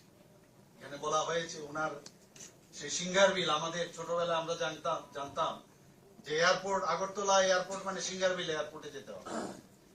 তো singer bill airport one of the oldest airport, উনি মহারাজা বীর বিক্রম কিশোর মানিক্য বাহাদুর সময় সেটা করেছিল। অনেক অরণ্যরোদন, ক্রোকোডাইল টিয়ার্স আমরা দেখেছি বিভিন্ন যে বিগত সরকারে, কিন্তু আমরা কথা না কাজের মাধ্যমে আমরা যে মানুষের যে মূল্যায়ন করা সেটা আমরা করেছি। ওনার নামে এয়ারপোর্ট আমরা সেখানে মাননীয় প্রধানমন্ত্রীজি নিজে এসে সেই এয়ারপোর্টের নামাঙ্কন করেছেন। আপনারা জানেন যে আমার যে আসল বাড়ি সেই কামানচৌমনির পাশে একটা ছোট আইল্যান্ড ছিল। সেই আইল্যান্ডটা আমরা দেখতাম এখানে 0 মাইল ফলক, মাইল থাকতো তখন 0 মাইল ফলক। দেখতে দেখতে দেখলাম এটার খুঁজেও পাওয়া যাচ্ছে না, মাটির নিচে চলে গেছে। তো সেই আইল্যান্ডেরও কোনো কিন্তু কামানচৌমনির আইল্যান্ড ঠিক আছে, কিন্তু এই আইল্যান্ডটা কি কেউ জানতো না। যেহেতু আমি সুযোগ পেয়েছি মুখ্যমন্ত্রী হিসাবে, তা আমি আমার একটা সেখানে দেখতাম, আমি বললাম না এই আইল্যান্ডটাকে একটা নাম দেওয়া উচিত। আধুনিক ত্রিপুরার রূপকার হিসাবে আমরা কাকে জানি? সেই মহারাজা বীর বিক্রম কিশোর মানিক্য বাহাদুর। আমাদের এখনো মনে আছে সেই যে ওনার যে চিন্তা ভাবনা, সে আগরতলা শহরের উপরে যে বাড়িঘর আছে, যে আপনার দোকানগুলো ছিল, সেই রাস্তা দিয়ে আমরা চিলড্রেন্স পার্কে খেলাধুলা করে বৃষ্টি হলেও সেই জ্যাকসন গেট থেকে আরামসে এখানে চলে আসতাম। তো দেখতাম, সেগুলো মনে থাকতো যে কার সময়, উজ্জয়ন্ত প্যালেসের সময় সেখান থেকে শুরু হয়েছে। তো সেই জায়গায় সেটাকে আমরা পুনরুদ্ধার করলাম, এবং সেখানে এক তো এই যে আইল্যান্ডের একটা নামাঙ্কন হলো, এটার কোনো গোত্রও ছিল না, সেটার নাম আমরা দিলাম মহারাজা বীর বিক্রম মোড় এখন হয়েছে, এবং ওনার মূর্তি আমরা স্থাপন করলাম। এবং জিরো ফলকটাকে উঠিয়ে সেখানে এখান থেকেই শুরু হয়েছে যে উদয়পুর কত কিলোমিটার, ধর্মনগর কত কিলোমিটার, এইখান থেকে কিন্তু জিরো ফলক এখন সবাই গেলে আপনারা দেখতে পাবেন। তো আমাদের মধ্যে সমাজে সমাজের মধ্যে বহু সমাজের লোক থাকবে, কিন্তু আমাদের যে চিন্তা ভাবনা সবাইকে আমরা একসাথে নিয়ে যাওয়ার যে ভাবনা চিন্তা, I am not alone, I am the representative of our government as well as my party. আমার চিন্তা ভাবনা একা হয় না, আমি সবার এবং মাননীয় প্রধানমন্ত্রী যেভাবে চিন্তা করেন আমরা সেইভাবে চিন্তা করি। এতে আমরা প্রমাণ করতে চাই যে আমরা সবাইকে নিয়ে একসাথে থাকতে চাই। অনেকে ডিভাইড অ্যান্ড রুল পলিসিতে থাকতে চায়। কেন আমাদের মধ্যে আজকে এখানে সমাজপতি যারা এখানে আছেন, আপনাদের সাম্মানিক একটা দেওয়া হয় আমাদের সরকারের তরফ থেকে, এটা একটা সাম্মানিক, এটা কিন্তু এই মুহূর্তে না যে কিছু একটা অর্থনীতির বিষয়ে আপনাদের দিয়ে আপনাদেরকে আপনাদের নিজে নিয়ে আসা। আমরা সেইভাবে চেষ্টা করছি সাম্মানিক দিয়ে, এবং আপনাদের উপর পুরো দায়িত্ব 19টা জনজাতি গোষ্ঠী এবং অন্যান্য যারাই আছেন 7 জন সাবট্রাইব, এই সরকারের যে ভাবনা চিন্তা সেগুলো একদম তৃণমূল স্তর পর্যন্ত বলা। এখানে বিষয় বলা হয়েছে কিভাবে আমাদের শিক্ষার বেলায় বলুন, স্বাস্থ্য ক্ষেত্রে বলুন, এডিসিতে আমরা প্রায় 30 কোটি টাকা আমরা দিয়েছি সেখানে এই যে হসপিটাল করার জন্য, আপনারা সবাই জানেন। সমস্ত জায়গায় এখানে বারবার বলা হয়েছে যে এডিসিতে আমরা পয়সা কম দেই, টাকা কম দেই, মাত্র 600 কোটি টাকা দিয়েছি ইত্যাদি ইত্যাদি বলেন। আমি বিধানসভায় বলেছি আমাদের যে লাইন ডিপার্টমেন্ট আছে সেখানে 39টা যে ডিপার্টমেন্ট 5000 কোটি টাকা আমরা সেখানে এডিসির উন্নয়নে আমরা খরচ করি। আমরা ডিভাইড অ্যান্ড পলিসির মধ্যে আমরা থাকতে চাই না, আমাদের সমস্যা থাকবে, কিন্তু সেইগুলো যদি প্রপারলি আমাদের কাছে নিয়ে আসা হয় সেগুলো নিশ্চয়ই আমরা তার সমাধান। সরকার মানেই সমস্যা সৃষ্টি করে না, সমস্যার সমাধান করার জন্য সরকার। কিন্তু আগে আমরা দেখতাম যে সরকার যারা ছিল তারা সমস্যা সৃষ্টি করে বেঁচে থাকতে চায়। আমরা সবকিছু একবারে করে দিতে পারবো সেটা কোনোদিন আমি এখানে দাবি করছি না। আজকে আমি এখানে আসার পরে আপনারা যেভাবে জনজাতিদের এই সে পাগড়ি আমার মাথায় দিয়েছেন, আমি সম্মানিত, এবং এত ভালো লাগলো আমাকে। সেই জ্যাকেটও আপনারা পরিয়েছেন, ভিসা পরিয়েছেন। এখানে বলা হচ্ছে সারা পৃথিবীতে এখন এই ভিসার পরিচয় যে কোথা থেকে ত্রিপুরার। মাঝে মাঝে আমাকে ত্রিপুরার থেকে, দিল্লি থেকে আমাকে বলা হয় যে এরকম 200-300 এরকম ভিসা পাঠান। কি বিষয়? যে না আজকে আমাদের এখানে মিটিং আছে, ত্রিপুরার ভিসা দিয়ে ওনাদেরকে যারা যারা ওই মিটিং এ থাকবে তাদেরকে আমরা সম্মানিত করবো। এটা আমাদের জন্য গর্বের বিষয়। আমি এখান থেকে ত্রিপুরা ভবনে পাঠাই, ব্যবস্থা করি, পাঠিয়ে সেটা যথাস্থানে দেওয়ার ব্যবস্থা করি। এটা only not to appeasement, not to satisfy someone. এটা আমাদের জন্য একটা গর্ব যে ত্রিপুরার এই ভিসা আমাদের মা বোনেরা যেভাবে বানায়, এতে করে তাদের আর্থসামাজিক উন্নয়ন তো হচ্ছে, কিন্তু সেটার পরিচিতি এখন কিভাবে অ্যাকসেপ্ট করছে সারা ভারতবর্ষ তথা সারা পৃথিবী। মনে হতে পারে একদিন লন্ডনে কোন একটা প্রধানমন্ত্রী ফাংশন করছেন, ত্রিপুরার সেই বিষয় যেতে পারে, বলা যায় না। তো আমরা সেইভাবে আমরা কাজ করছি। আমার অত্যন্ত ভালো লাগে যখন এই 26শে জানুয়ারিতে আমাদের ট্যাবলো তৈরি হয়, সেই ট্যাবলোতে আমরা ভালো ভালো প্রাইজ পেয়েছি, এবং সেখানে আমাদের ত্রিপুরার যে কৃষ্টি সাংস্কৃতিক পরম্পরা সেইগুলো আমরা দেখানোর ব্যবস্থা করেছি, বিশেষ করে জনজাতিদের, এবং তাতে করে আমরা পুরস্কৃত পেয়েছি এবং সবাই আমাদের মানে প্রশংসাই করেছি। আমরা গর্ববোধ করি যে জনজাতিদের যে হ্যান্ডলুমের কাজ, যে আপনাদের বিভিন্ন যেসব বাঁশবেতের কাজ, সেগুলো নিয়ে আমরা ছোটবেলার থেকে আমরা যেতাম, কোথাও গেলে একটা তার যে উপহার স্বরূপ বহু লোককে আমরা দিয়েছি বাইরে। কিন্তু এখন দেখুন আমরা সেই ইন্ডাস্ট্রি বলুন, এখানে ইন্ডাস্ট্রি মিনিস্টার মহোদয় আছেন, এখানে আমরা বাঁশবেতের উপরে ত্রিপুরাকে কিভাবে তাকে আরো বেশি সমৃদ্ধ করা যায় সেই চেষ্টা আমরা করি। আপনারা নিশ্চয়ই জানেন যে এইবার আমি নিজেও সেখানে উপস্থিত ছিলাম, যে পার্লামেন্টের যে নতুন ভবন, ত্রিপুরার বাঁশের যে সুন্দরভাবে টাইলস বানানো হয়েছে, সেই টাইলস পার্লামেন্টে লাগানো হয়েছে। ভাবা যায় কোনোদিন? আমি শুনেছি বিহারের খুব সম্ভবত সেই অ্যাসেম্বলি বা হাইকোর্টের এখানে, সেখানেও সেই বাঁশবেতের যে বাঁশের প্রোডাক্ট, সেই টাইলস লাগানো হয়েছে। এগুলো তো আমাদের গর্বের বিষয়। এখানে আমরা যখনই আমি দেখি যে আমরা যারা ছেলে মেয়েরা পড়াশোনার জন্য বিভিন্ন স্টাইপেন্ড আমরা দিচ্ছি, প্রি মেট্রিক, পোস্ট মেট্রিক, এগুলো তো দিই। আমাকে ট্রাইবেল মিনিস্টার পায়ে এসে বলেন যে এত কম পয়সা দেওয়া হবে না, আরো বাড়াতে হবে, বাড়াতে হবে। আমরা ধৈর্য ধরো, সব হবে, চিন্তা করবে না। তো ইভেন বিভিন্ন জায়গায় আমি নিজেও গেছি, তাদের রেস্ট হাউস থেকে আরম্ভ করে, হোস্টেল থেকে আরম্ভ করে, সব জায়গায় আমাদের জনজাতিদের তাদের জন্য কোনো এতদিন ধরে কেউ দেখেনি, ওদের উপর নজরদারি ছিল না। কিন্তু আমরা, আমার মনে আছে আমার সরকারি বাসভবনে আমি 3 ভাবে, আমাদের আইএস অফিসার গণ আছেন এখানে, সমস্ত জনজাতি, টিসিএস অফিসাররা, সিনিয়র জুনিয়র, 3 দিন আমি বসেছিলাম 3টা স্তরে।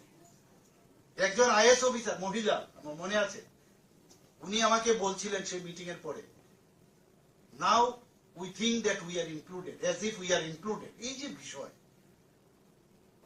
আমি ওনাদের সাথে যখন কথা বলছিলাম, আমি ওনাদেরকে বলেছিলাম, মুখ্যমন্ত্রী হিসাবে আমাকে আপনারা ভাববেন না, সহজ সরল ভাবে আপনারা বলুন এই ত্রিপুরার উন্নয়নে, জেনারেল আলম সাহেবও ছিলেন প্রথম মিটিং এ, ওনাদেরকে আমি বলেছি আপনাদের মন খুলে কথা বলুন, এই ত্রিপুরাকে ডেভেলপমেন্ট করার জন্য আপনারা কি কি চান। ওনারা বলেছেন, কিন্তু ওই লাইনটা আমার এখনো মনে আছে, যে বলেছেন as if we are included.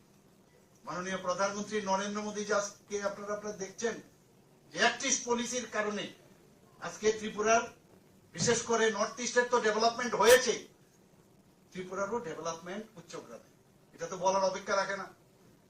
আজকে আমরা এখানে হীরা মডেলের কথা বলছি, আমরা ন্যাশনাল হাইওয়ে, 6টা ন্যাশনাল হাইওয়ে প্রায় শেষের পথে, প্রায় 60% কাজ শেষ। আরো 4টা ন্যাশনাল হাইওয়ে হচ্ছে, রোপওয়ে 4টা দেওয়া হয়েছে, হাজার হাজার কোটি টাকা ইনভেস্টমেন্ট এখানে হচ্ছে। এখান থেকে 12টার মতো ট্রেন, আমাদের এক্সপ্রেস ট্রেন এখান থেকে যাচ্ছে, সমস্ত প্রদেশে যাচ্ছে, রাজধানী এক্সপ্রেস যাচ্ছে, ডেমো ট্রেন হচ্ছে। মানে কোনোদিন ভাবতে পারিনি যে ত্রিপুরার মধ্যে এই ধরনের মানে ব্রড গেজের ট্রেন আসবে, সেই একদম সাবরুম পর্যন্ত। ত্রিপুরার চেহারাই পাল্টে যাবে কিছুদিনের মধ্যে। আপনারা দেখেছেন যে সেপ্টেম্বরের মধ্যে মাননীয় প্রধানমন্ত্রী যে আবার যে মৈত্রী সেতু, সেটা চালু করার ব্যবস্থা হচ্ছে, সাউথ ইস্ট এশিয়ার প্রবেশদ্বার হচ্ছে, সেজ হচ্ছে এখানে স্পেশাল ইকোনমিক জোন। যারা ইনভেস্টররা আছেন, প্রাইভেট থেকে আরম্ভ করে সবাই, সেখানে একটা সেই ইনভেস্টমেন্টের যে একটা প্লেস সেখানে হচ্ছে। আমরা এখান থেকে অলরেডি মানে প্রোটোকল হিসাবে সেখানে অনুমোদন দিয়েছেন বাংলাদেশের মাননীয় প্রধানমন্ত্রী, যে আমরা সেই চিটাগাং বন্দরকে আমরা ব্যবহার করতে পারি। এখান থেকে ট্রেন লাইন যদি যখন স্টার্ট হবে, আগামী দিন 8 ঘন্টার মধ্যে আমরা কলকাতায় পৌঁছে যাবো। অলরেডি এটা প্রায় শেষের পথে, এই বছরই হওয়ার চান্স, আমি নিজেও গেছি সেখানে নিশ্চিন্ত করে। তো ত্রিপুরার আমরা যে বাঁশ বেতের গ্যাস ভিত্তিক আমাদের প্রজেক্ট হোক, রাবার শিল্পই হোক, আগরের শিল্প, আগর থেকে আমরা যে শিল্প, সব মিলিয়ে একটা উন্নয়নের যে আমাদের সরকার যে উন্নয়নের যে চিন্তা ভাবনা করছেন। আর বেশিরভাগ ক্ষেত্রে আজকে দেখুন ন্যাশনাল হাইওয়ে যেগুলো হচ্ছে, এগুলো কোন দিকে যাচ্ছে? সবকটাই তো জনজাতি অধ্যুষিত এলাকা দিয়ে পাস হচ্ছে। যতক্ষণ ধরে যোগাযোগের ব্যবস্থা ভালো না হবে, কোনোদিন কোন রাজ্যের ডেভেলপমেন্ট অসম্ভব, কোনোদিন সম্ভব না। আজকে সেই কারণে সমস্ত ইনভেস্টররা আসছে, ডেইলি আমার কাছে আসছে, আমরা এখানে কাজ করতে চাই, কাজ করতে চাই। আমার সরকার নামে আমরা একটা অলরেডি ওয়েব পোর্টাল আমি শুরু করেছিলাম, প্রায় 80 থেকে 85% এতে করে কাজ সম্পন্ন হয়েছে। মানুষের বিভিন্ন সমস্যা নিয়ে সেই ওয়েব পোর্টালে ওরা রিয়েক্ট করেছে, বলেছে, এবং তার সমাধানও হয়েছে। তো সব বিষয়ে আমরা চেষ্টা করছি মানুষের সাথে আমরা থাকা।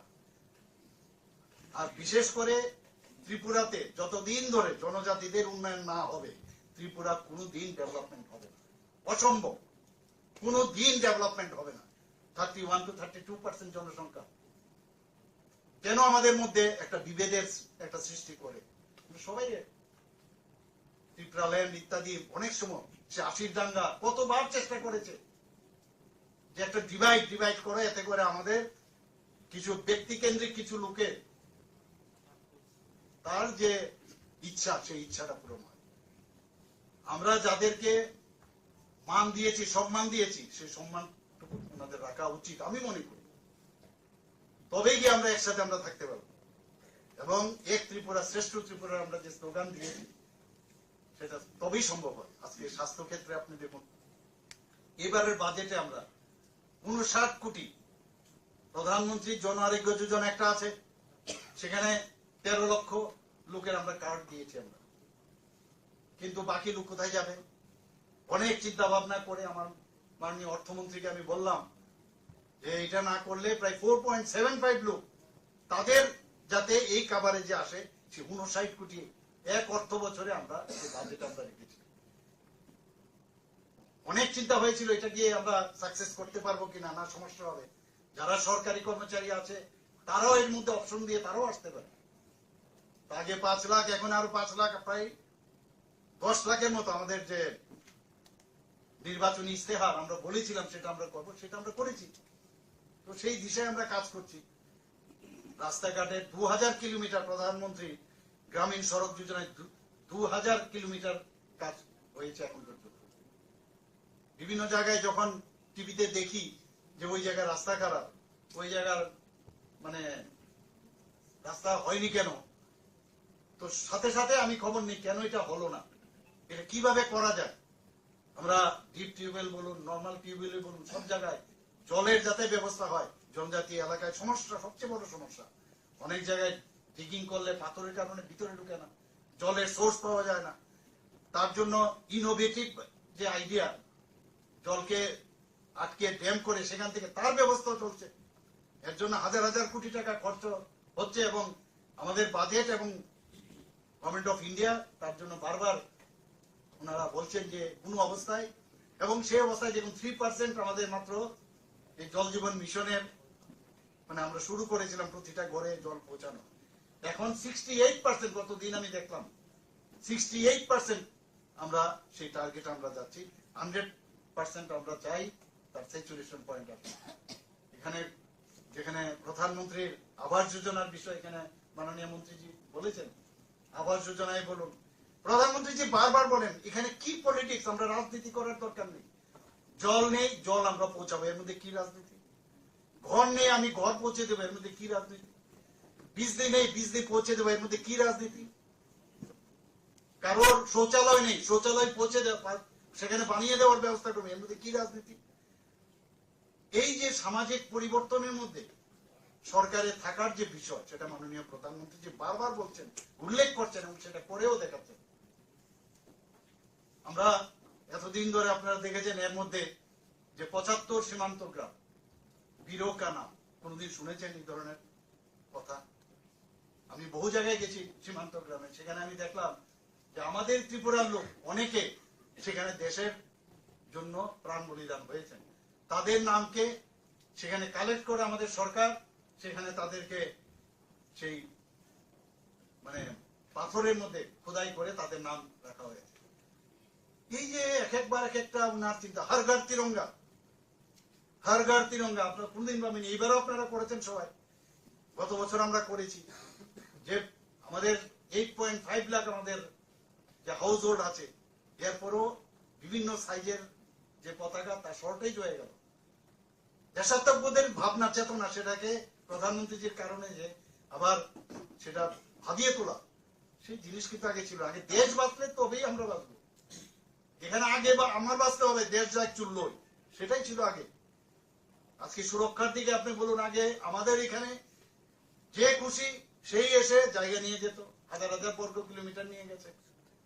পাকিস্তান আমাদের সোলজারদের গলা কেটে আমাদের সেই সীমান্তের ভিতরে ঢুকে ওরা দিয়ে দিয়েছে, পার্লামেন্টে আক্রমণ করেছে, বিভিন্ন জায়গায় টেররিস্টের আক্রমণ, নর্থ ইস্টে সবচেয়ে বেশি আমরাও টেররিস্টদের আক্রমণে আক্রান্ত ছিলাম। আজকে কি দেখলাম, যখন আমি সমস্ত নর্থ ইস্টের যারা চিফ মিনিস্টাররা আছেন, আমি বিভিন্ন কনক্লেভে ওনাদের সাথে বসেছি, ওনারা নিজেরা বলছেন যে মাননীয় প্রধানমন্ত্রীজি আসার পর এখন যে ভদ্রমহিলা সেদিন আমাকে টিসিএস অফিসার বলেছেন, ওনারাও বলছেন যে we are now included in the government of India, now we feel it.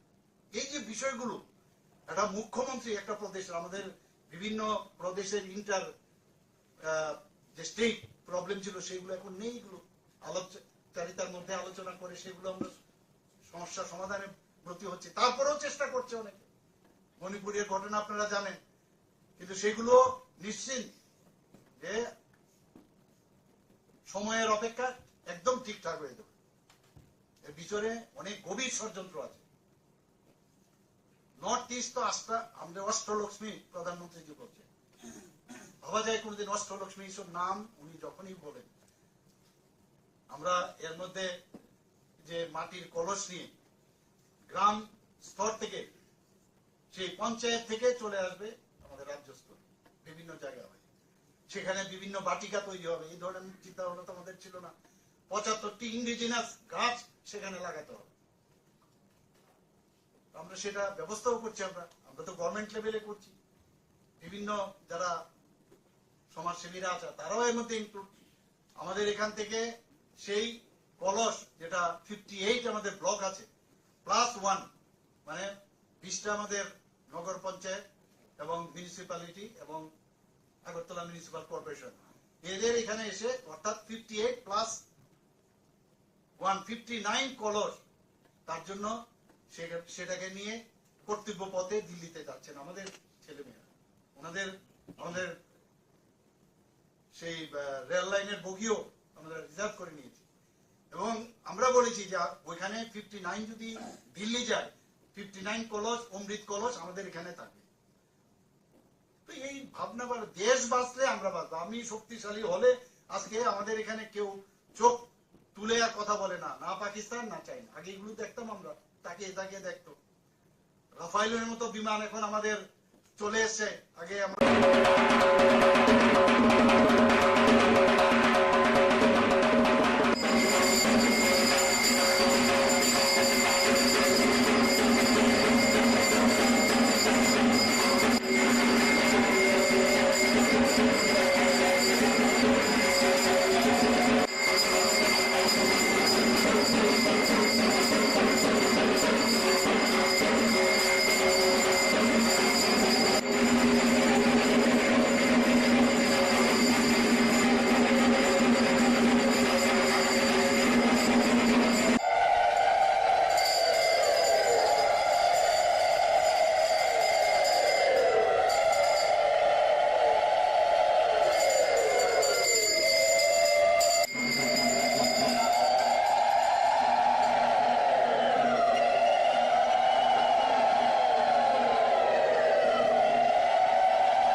Shri মা মনসা দেবীর পূজা, এখন পূজা চলছে। এটা সংক্রান্তির দিন এই পূজাটা হয়, এখানে রাজার আমল থেকে এই পূজাটা হয়ে আসে। এখন এখন বলিদান হবে, মার বলিদানের পর হোম হবে, তারপর পুষ্পাঞ্জলি হবে, তারপর 12টায় মার অন্নভোগ হবে, বিকেলবেলা মার আরতি হবে। কোন প্রথা এটা হচ্ছে কি, মানে কোন তিথিতে হচ্ছে? এটা সংক্রান্তির দিন, যে শ্রাবণের সংক্রান্তির দিন এই পূজাটা হবে। অন্য জায়গায় দেখা যায় মার সঙ্গে করুণী দেখা যায়, এখানে নাই। এটা রাজামল থেকে এটা নেই। অষ্টনাগ সহিত মা পূজা, মার সঙ্গে অষ্টনাগ থাকে। মশলার দায়িত্বে হাম্বাই গ্রুপ, গুণমানে সেরা, রান্নার ভরসা। হাম্বাই গুরু মশলা সম্পূর্ণ প্রাকৃতিক, অপার গুণ ও উপকারিতায় পরিপূর্ণ। হাম্বাই গুরু মশলা। যদি কেমিক্যাল ফ্রি, কালার ফ্রি, প্রকৃত স্বাদের মশলা খেতে চান, তবে আপনার রান্নাঘরে চাই হাম্বাই গুরু মশলা। রান্নায় শুধুমাত্র তোমাকেই চাই হাম্বাই গুরু মশলা।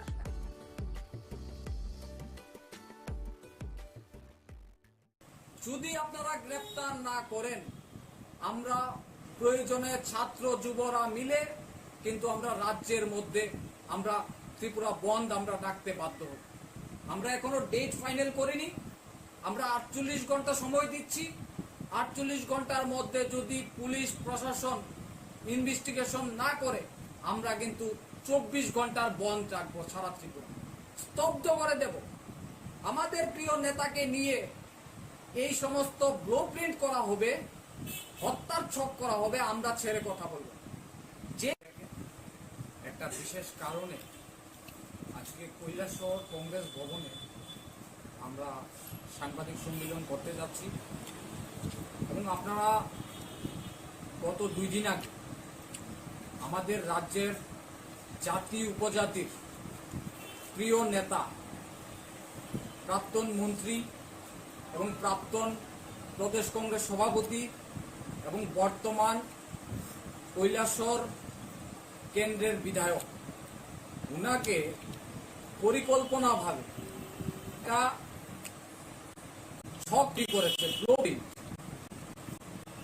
এটা মধ্যে যে নেতৃত্ব দিচ্ছেন, যতটুকু শুনতে পেরেছি, এখানে বাসিন্দা আব্দুল মান্নান, উনার নেতৃত্বে একটা ব্লুপ্রিন্ট আমাদের রাজ্যের জাতীয় উপজাতির নেতাকে, বিরোধী সিনাকে হত্যা করার জন্য একটা পরিকল্পনা নিয়ে আমরা তার তীব্রভাবে নিন্দা জানাচ্ছি এবং আমরা বলতে চাই যে যারাই এই সমস্ত কাজের সাথে যুক্ত তাদেরকে অবিলম্বে গ্রেফতার করা হোক। কে বা কারা এই পুলিশের সাথে মদত দিচ্ছে, এই রাজ্যে মাননীয় মুখ্যমন্ত্রী প্রফেসর ডক্টর মানিক শাহ বলেছেন মাফিয়া মুক্ত ত্রিপুরা। এই জায়গার মধ্যে আমার প্রিয় নেতা, বিধানসভা মেম্বার, বর্তমান বিধায়ক, উনকে ব্লুপ্রিন্ট তৈরি করা হয়েছে, পরিকল্পনাভাবে পরিকল্পিতভাবে একটা মার্ডার করার চক্রান্ত চলছে। কি ধরনের চক্রান্ত এখন পর্যন্ত কেন গ্রেফতার করা হয়নি, সেটার সাথে তারা জড়িত আছে এবং তার মদতে এটা হয়েছে। আমার জবাব চাই, রাজ্যের অবিলম্বে গ্রেফতার করুন।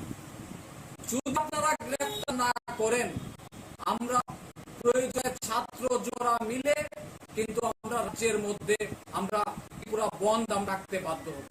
আমরা একটা ডেট ফাইনাল করি, আমরা 48 ঘন্টা সময় দিচ্ছি। 48 ঘন্টার মধ্যে যদি পুলিশ প্রশাসন ইনভেস্টিগেশন না করে, আমরা কিন্তু 24 ঘন্টা বন্ধ রাখবো, স্তব্ধ করে দেব।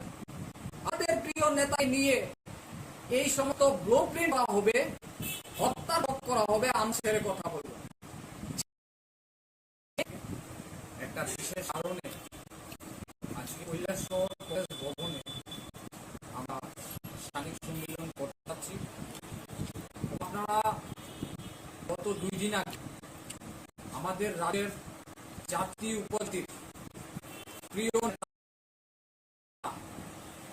প্রাক্তন মন্ত্রী, প্রাক্তন প্রদেশ সভাপতি এবং বর্তমান কৈলাসহর কেন্দ্রের বিধায়ক, উনাকে পরিকল্পনা একটা ছক তৈরি করে, ব্লুপ্রিন্ট। এটা মধ্যে যিনি নেতৃত্ব দিয়েছেন, ততটুকু আমরা শুনতে পেরেছি, এখানে বাসিন্দা আব্দুল মান, তার নেতৃত্বে ব্লুপ্রিন্ট আমাদের রাজ্যের জাতীয় উপজাতির নেতাকে, বিরোধী সিনাকে হত্যা করার একটা পরিকল্পনা নিয়েছে। আমরা তীব্র নিন্দা জানাচ্ছি এবং আমরা বলতে চাই যারাই এই সমস্ত কাজের সাথে যুক্ত তাদেরকে অবিলম্বে গ্রেফতার করা হোক। কে বা কারা এই সাথে মদত দিচ্ছে, এই রাজ্যে মাননীয় মুখ্যমন্ত্রী প্রফেসর ডক্টর মানিক শাহ বলেছেন মাফিয়া মুক্ত ত্রিপুরা। এই জায়গার মধ্যে আমার প্রিয় নেতা, বিধানসভা মেম্বার, বর্তমান বিধায়ক, উনকে ব্লুপ্রিন্ট করা হয়েছে, পরিকল্পিতভাবে একটা মার্ডার করার চক্রান্ত চলছে। কি ধরনের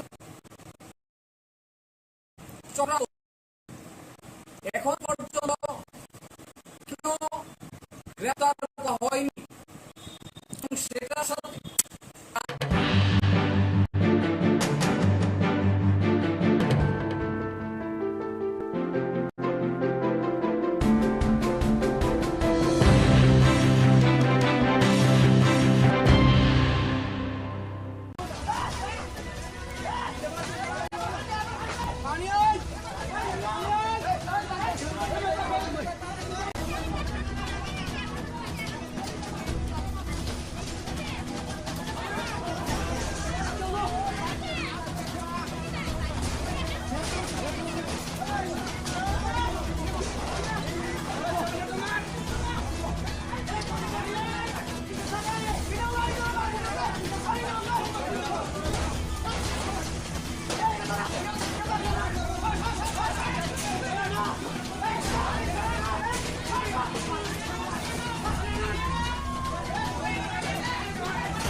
দেশে আমার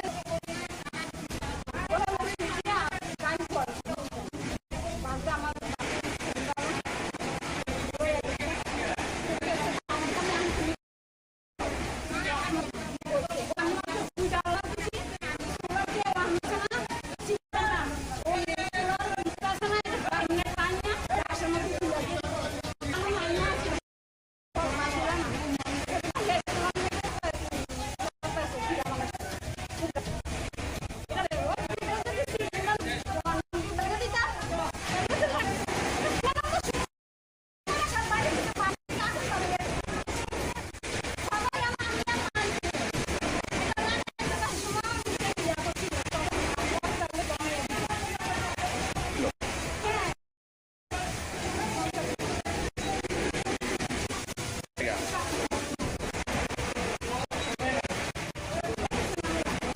এর নাম কি?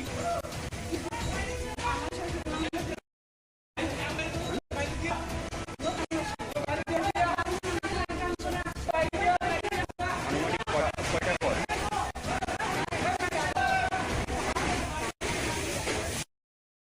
এটা বিশ্বজিৎ নামে বা হেড নামে বাড়িতে পূজা চলাকালীন রান্নার থেকে আগুন লাগে। মোটামুটি আগুন নিয়ন্ত্রণে আসছে জিনিসটি নষ্ট হয়েছে। আনুমানিক কয়টা গ্যাস সিলিন্ডার থেকে নাকি? আমরা দেখছি না আনুমানিক 3 মোটর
এর নাম কি?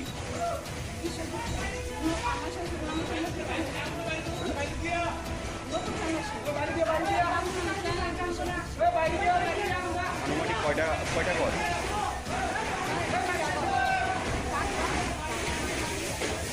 এটা বিশ্বজিৎ শীল নামে বা হের বাড়িতে পূজা চলাকালীন রান্নার ঘর থেকে আগুনটা লাগে। এখন মোটামুটি আগুন নিয়ন্ত্রণে আছে। জিনিসপত্রটি নষ্ট। আনুমানিক কয়টা গ্যাসের সিলিন্ডার থেকে নাকি? এটা আমরা ঠিক মতো দেখছি না, কোনো আনুমানিক 3টা মতো হয়তো 3-4টা মতো।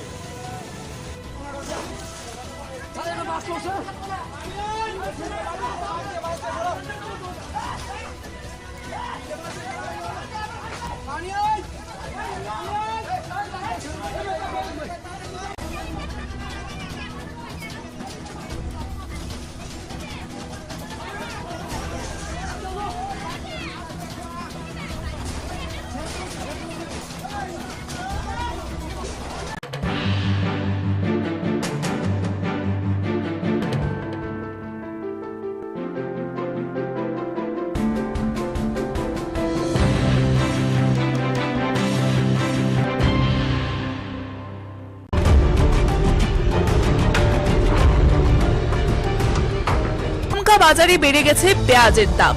অভিযোগ ৩-৪ দিন ধরেই ক্রমশই বেড়ে চলেছে মূল্য, আর এই সুযোগ নিয়ে একাংশ কালোবাজারি ক্রেতাদের পকেট কাটা শুরু করে দিয়েছে বলে অভিযোগ। ৪০ থেকে ৪৫ টাকা দরে বিক্রি হচ্ছে খুচরো পেঁয়াজ কেজি প্রতি। এই অবস্থায় শুক্রবার রাজধানী মহারাজগঞ্জ বাজারে অভিযান চালানেন খাদ্য দপ্তর ও সদর মহকুমা প্রশাসনের লোকজন। তারা পাইকারি বিক্রেতাদের সাথেও কথা বলেন। এক আধিকারিক জানান, বর্তমানে নাশিকে কিছুটা দাম বেশি, তাই বাড়ছে মূল্য, তবে অচিরেই মূল্য নিয়ন্ত্রণে চলে আসবে। ব্যবসায়ীদের বলা হয়েছে যতটুকু সম্ভব দাম কম রাখার জন্য। পাশাপাশি তিনি জানান, প্রশাসনের অভিযান জারি থাকবে প্রতিনিয়ত। তবে অনেকেরই অভিযোগ রয়েছে, প্রতি বছর পুজোর মরশুমে আস্তে আস্তে দেখা যায় যে ধীরে ধীরে আলু এবং পেঁয়াজের দাম বাড়িয়ে দেওয়া হয়। আমরা আমাদের যে খাদ্য দপ্তরে যারা আধিকারিক আছেন, এসডিসি সদর এবং ওনার যে টিম এসডিএম সদরের নেতৃত্বে, ওনারা প্রত্যেক দিনই একটা না একটা বাজারে যায়। আজকে এখানে আসার মূল বিষয়টা, আজকে 2 দিন ধরে দেখা যাচ্ছে পেঁয়াজের দামটা একটু বাড়ার পথে।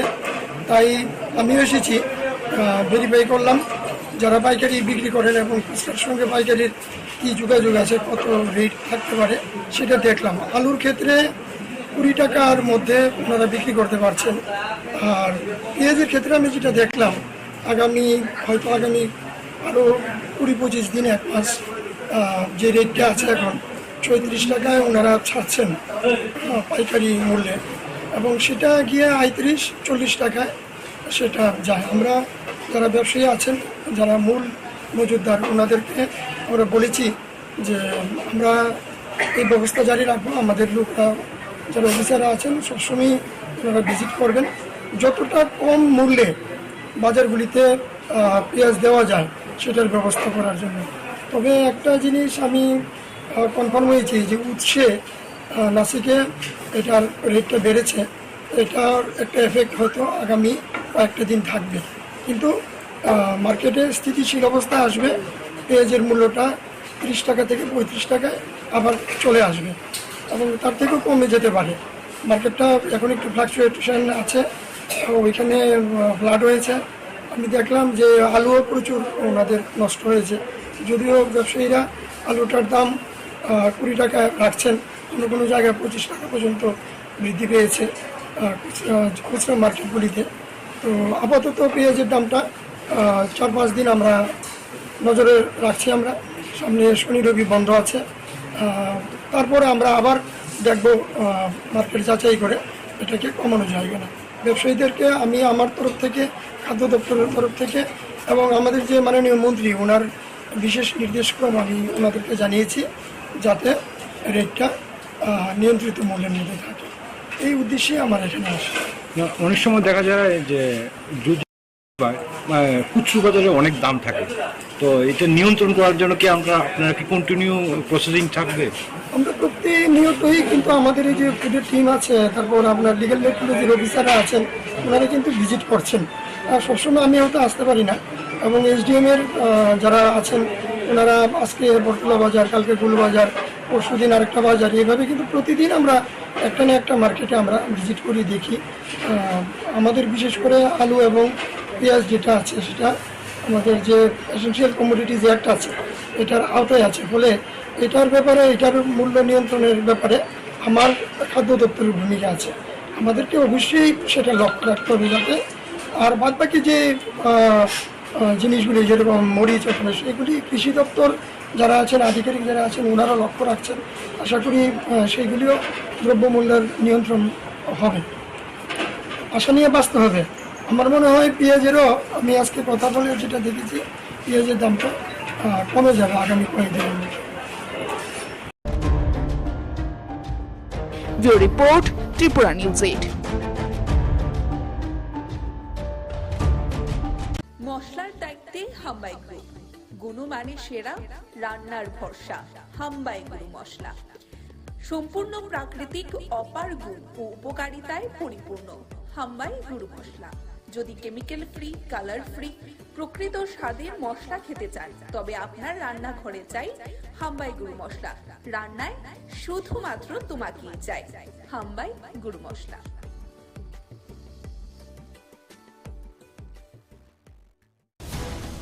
রাজ্যে আরো 4টি নতুন জাতীয় সড়ক হবে বলে শুক্রবার প্রজ্ঞা ভবনে এক কর্মশালায় কথা বলেন মুখ্যমন্ত্রী ডক্টর মানিক সাহা। মুখ্যমন্ত্রী ছাড়াও সেদিন উপস্থিত ছিলেন সমবায় মন্ত্রী শুক্লাচরণ নোয়াতিয়া, উপজাতি কল্যাণ দপ্তরের মন্ত্রী বিকাশ দেববর্মা এবং শিল্পমন্ত্রী শান্তনা চাকমা সহ দপ্তরের আধিকারিকরা।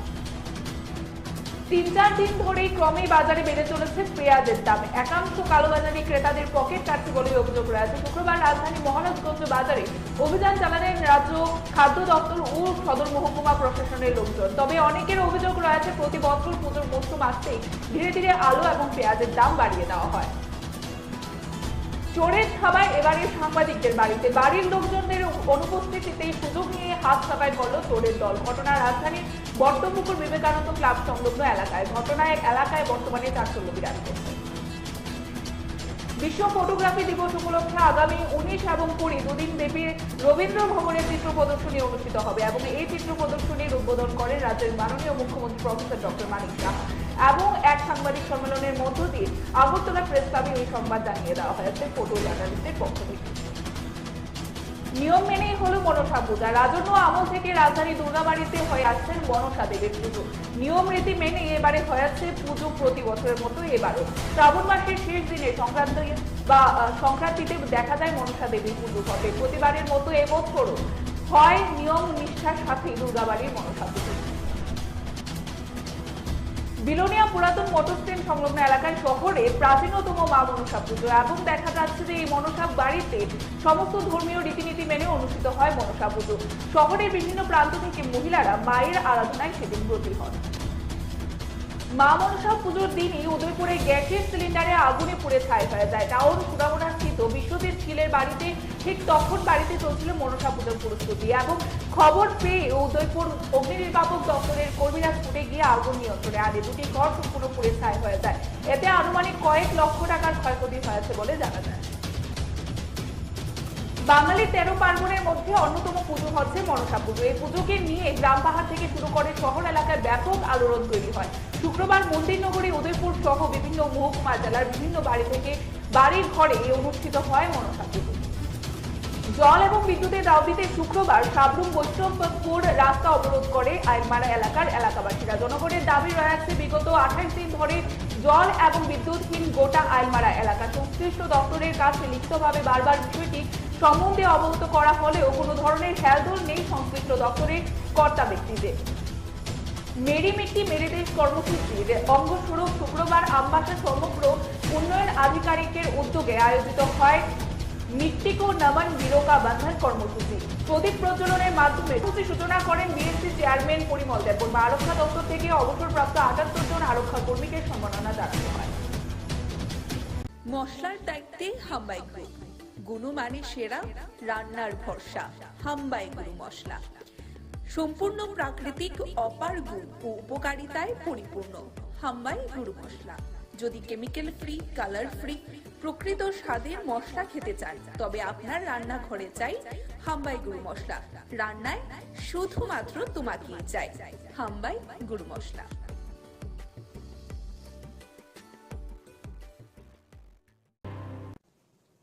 সেই উপলক্ষে এখানে মঞ্চে উপস্থিত আছেন আমাদের honourable minister industries and commerce, OBC welfare এবং jail, government of Tripura, Shrimati Shantana Chakma মহোদয়া।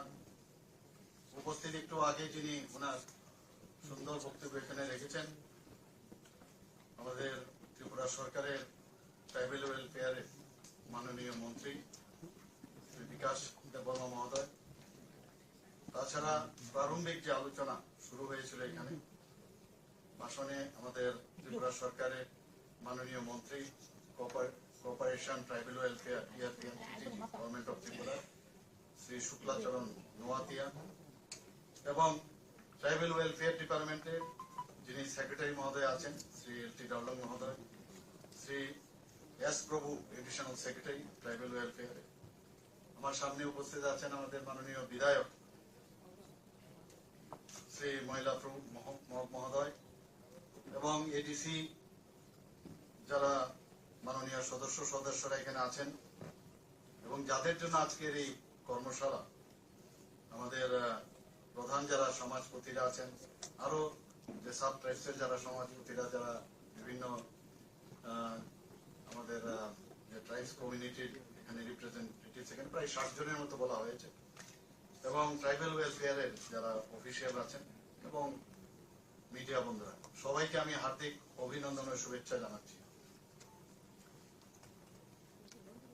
এতদিন ধরে আমরা দেখে আসছি যে আমাদের যে জনজাতি ভাই বোনদের একটা ভোট ব্যাংকের যে একটা কালচার, সেটা আমরা দেখে এসছি। কিন্তু যখন আমাদের মাননীয় প্রধানমন্ত্রী, যশস্বী প্রধানমন্ত্রী নরেন্দ্র মোদীজি 2014-তে উনি আসলেন, বোঝা গেল যে কিভাবে জনজাতিদের উন্নয়নের কথা উনি চিন্তা ভাবনা করেছেন। সেটা কিন্তু আগে আমরা কখনো দেখিনি এবং সব সময় উনি এবং বা উনার যে চিন্তা ভাবনা, যেমন 3 ব্যক্তির উন্নয়ন যতক্ষণ ধরে না হবে ততক্ষণ কোন সমাজে উন্নয়ন হবে না, রাজ্যেরও উন্নয়ন হবে না, দেশেরও উন্নয়ন হবে না। সেই দিশায় উনি কাজ করে চলছেন। আমি জানি না আপনারা এর আগে এভাবে আপনারা দেখেছেন কিনা, এবং তার প্রকৃষ্ট উদাহরণ আমরা দেখতে পাই যখন আমাদের বর্তমান মাননীয় রাষ্ট্রপতি দ্রৌপদী মুর্মুজিকে উনি আমাদের এই পদে উনি আসীন করিয়েছেন। একমাত্র উনার কারণেই সেটা সম্ভব হয়েছে। একটা জনজাতি শ্রেণীর উড়িষ্যার একদম গরিব ঘরের একজন মহিলা, উনাকে উনার কারণে আজকে রাষ্ট্রপতি পদে বসিয়েছেন। এর থেকে বড় আর কি হতে পারে? আমাদের এখানেও আপনারা দেখেছেন আমাদের মন্ত্রিসভাতেও একজন মহিলা আছেন এবং এই জনজাতি গোষ্ঠীরই উনি প্রতিনিধিত্ব করেন। আমাদের শুক্লাবাবু এখানে শুক্লাচরণ নোয়াতিও আছেন, আর আমাদের তো ট্রাইবেল মিনিস্টার আছেনই। সবাই যেখানে যার যথাস্থান সেখানে এই সরকার এবং আমাদের মাননীয় প্রধানমন্ত্রীজি সেই দিকটা রাখেন। আমাদের কেন্দ্রীয় সরকারও আপনারা দেখবেন সমস্ত জায়গায় যারা যারা বিশেষ বিশেষ পদে আছে মন্ত্রিসভায়ও জনজাতিদের সেই স্থান উনি দিয়েছেন। আমার মনে আছে আমি যখন কিছুদিনের জন্য রাজ্যসভায় আমি গিয়েছি, সেখানে আমি রাজ্যসভায় যেদিন আমি শপথ নিলাম, এর পরের দিনই আমাকে এসে বলল যে ডালং কমিউনিটি নিয়ে আপনাকে বলতে হবে। তো আমি বললাম এটা কি, বুঝতে পারলাম না কি। বললো আপনার কাছে 1.5 ঘন্টা সময় আছে, আপনি বুঝে নিন। দৌড়ে এদিক সেদিক গেলাম, গিয়ে যাই কালেকশন করলাম যে আমাদের ট্রাইবেল কমিউনিটি ত্রিপুরার, তাদের যে ট্রাইবেল মানে গোষ্ঠীর মধ্যে অফিসিয়ালি ইনক্লুড করতে হবে। তার জন্য আমি জোরালো ওখানে বক্তব্য রাখলাম। আমার মনে হলো আমি কি রেখেছি জানি না, তবে এক দুজন এসে আমাকে হাত মিলালো, বললো খুব ভালো বলেছেন। তাই বললাম নিশ্চয়ই তাহলে ভালোই বলেছি, এবং সেদিনই বিল পাস হয়ে গেল। তো আমার মনে হলো একটা প্রথম দিন গিয়েই এরকম একটা কাজ করতে পারলাম, তাও আবার জনজাতিদের জন্য। আমি নিজেকে ভাগ্যবান মনে করছি যে আমি ত্রিপুরার প্রতিনিধি হয়ে সেখানে ওনাদের জন্য একটা কাজ করতে পেরেছি।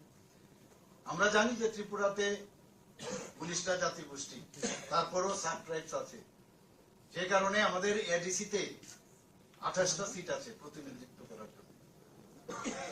কিন্তু আমাদের এই সরকার ডিসিশন নিয়েছে না, আমাদের সব যারা এখানে অনেকে এসছেন আজকে তাদের প্রতিনিধিত্বের জন্য, যাতে সব গোষ্ঠীর থেকে প্রতিনিধিত্ব হয়, তার জন্য আমরা 50টা সিটের জন্য আমরা এখানে ক্যাবিনেটের ডিসিশন নিয়ে আমরা দিল্লিতে থাকবো। হয়তোবা আমরা সময়ের অপেক্ষা, এগুলো হবে আমাদের। তো এইগুলোতে যে আমরা জনজাতিদের উন্নয়নের জন্য তাদের রিপ্রেজেন্টেশন প্রপারলি যেন হয়, তারা যেন হারিয়ে না যায়, বহু যাতে আমরা চিন্তা করি তারা যেন এক্সটিংক্ট না হয়, সেই চিন্তা ভাবনা আমাদের আছে। আমাদের ট্রাইবাল ওয়েলফেয়ারও সেই চিন্তা ভাবনা করে, আর আমাদের সরকার তো করেনি। আর সর্বোপরি আমাদের মাননীয় প্রধানমন্ত্রী যে চিন্তা করে, যে কথাটা এখানে বলা হয়েছে, এতদিন ধরে মহারাজাদের যে ডাইনেস্টি, তাদেরকে 35 বছর আমরা দেখেছি একদম মানে রাজবাড়ির সেই ওয়ালের ভিতরে ঢুকিয়ে দেওয়ার ব্যবস্থা হয়েছে।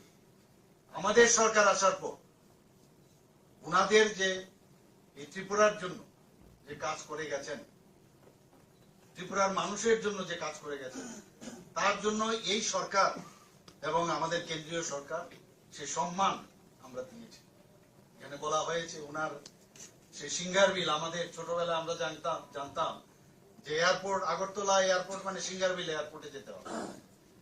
তো singer bill airport one of the oldest airport, উনি মহারাজা বীর বিক্রম কিশোর মানিক্য বাহাদুর সময় সেটা করেছিল। অনেক অরণ্যরোদন, ক্রোকোডাইল টিয়ার্স আমরা দেখেছি বিভিন্ন যে বিগত সরকারে, কিন্তু আমরা কথা না, কাজের মাধ্যমে আমরা যে মানুষের যে মূল্যায়ন করা সেটা আমরা করেছি। ওনার নামে এয়ারপোর্ট আমরা সেখানে মাননীয় প্রধানমন্ত্রী জি নিজে এসে সেই এয়ারপোর্টের নামাঙ্কন করেছেন।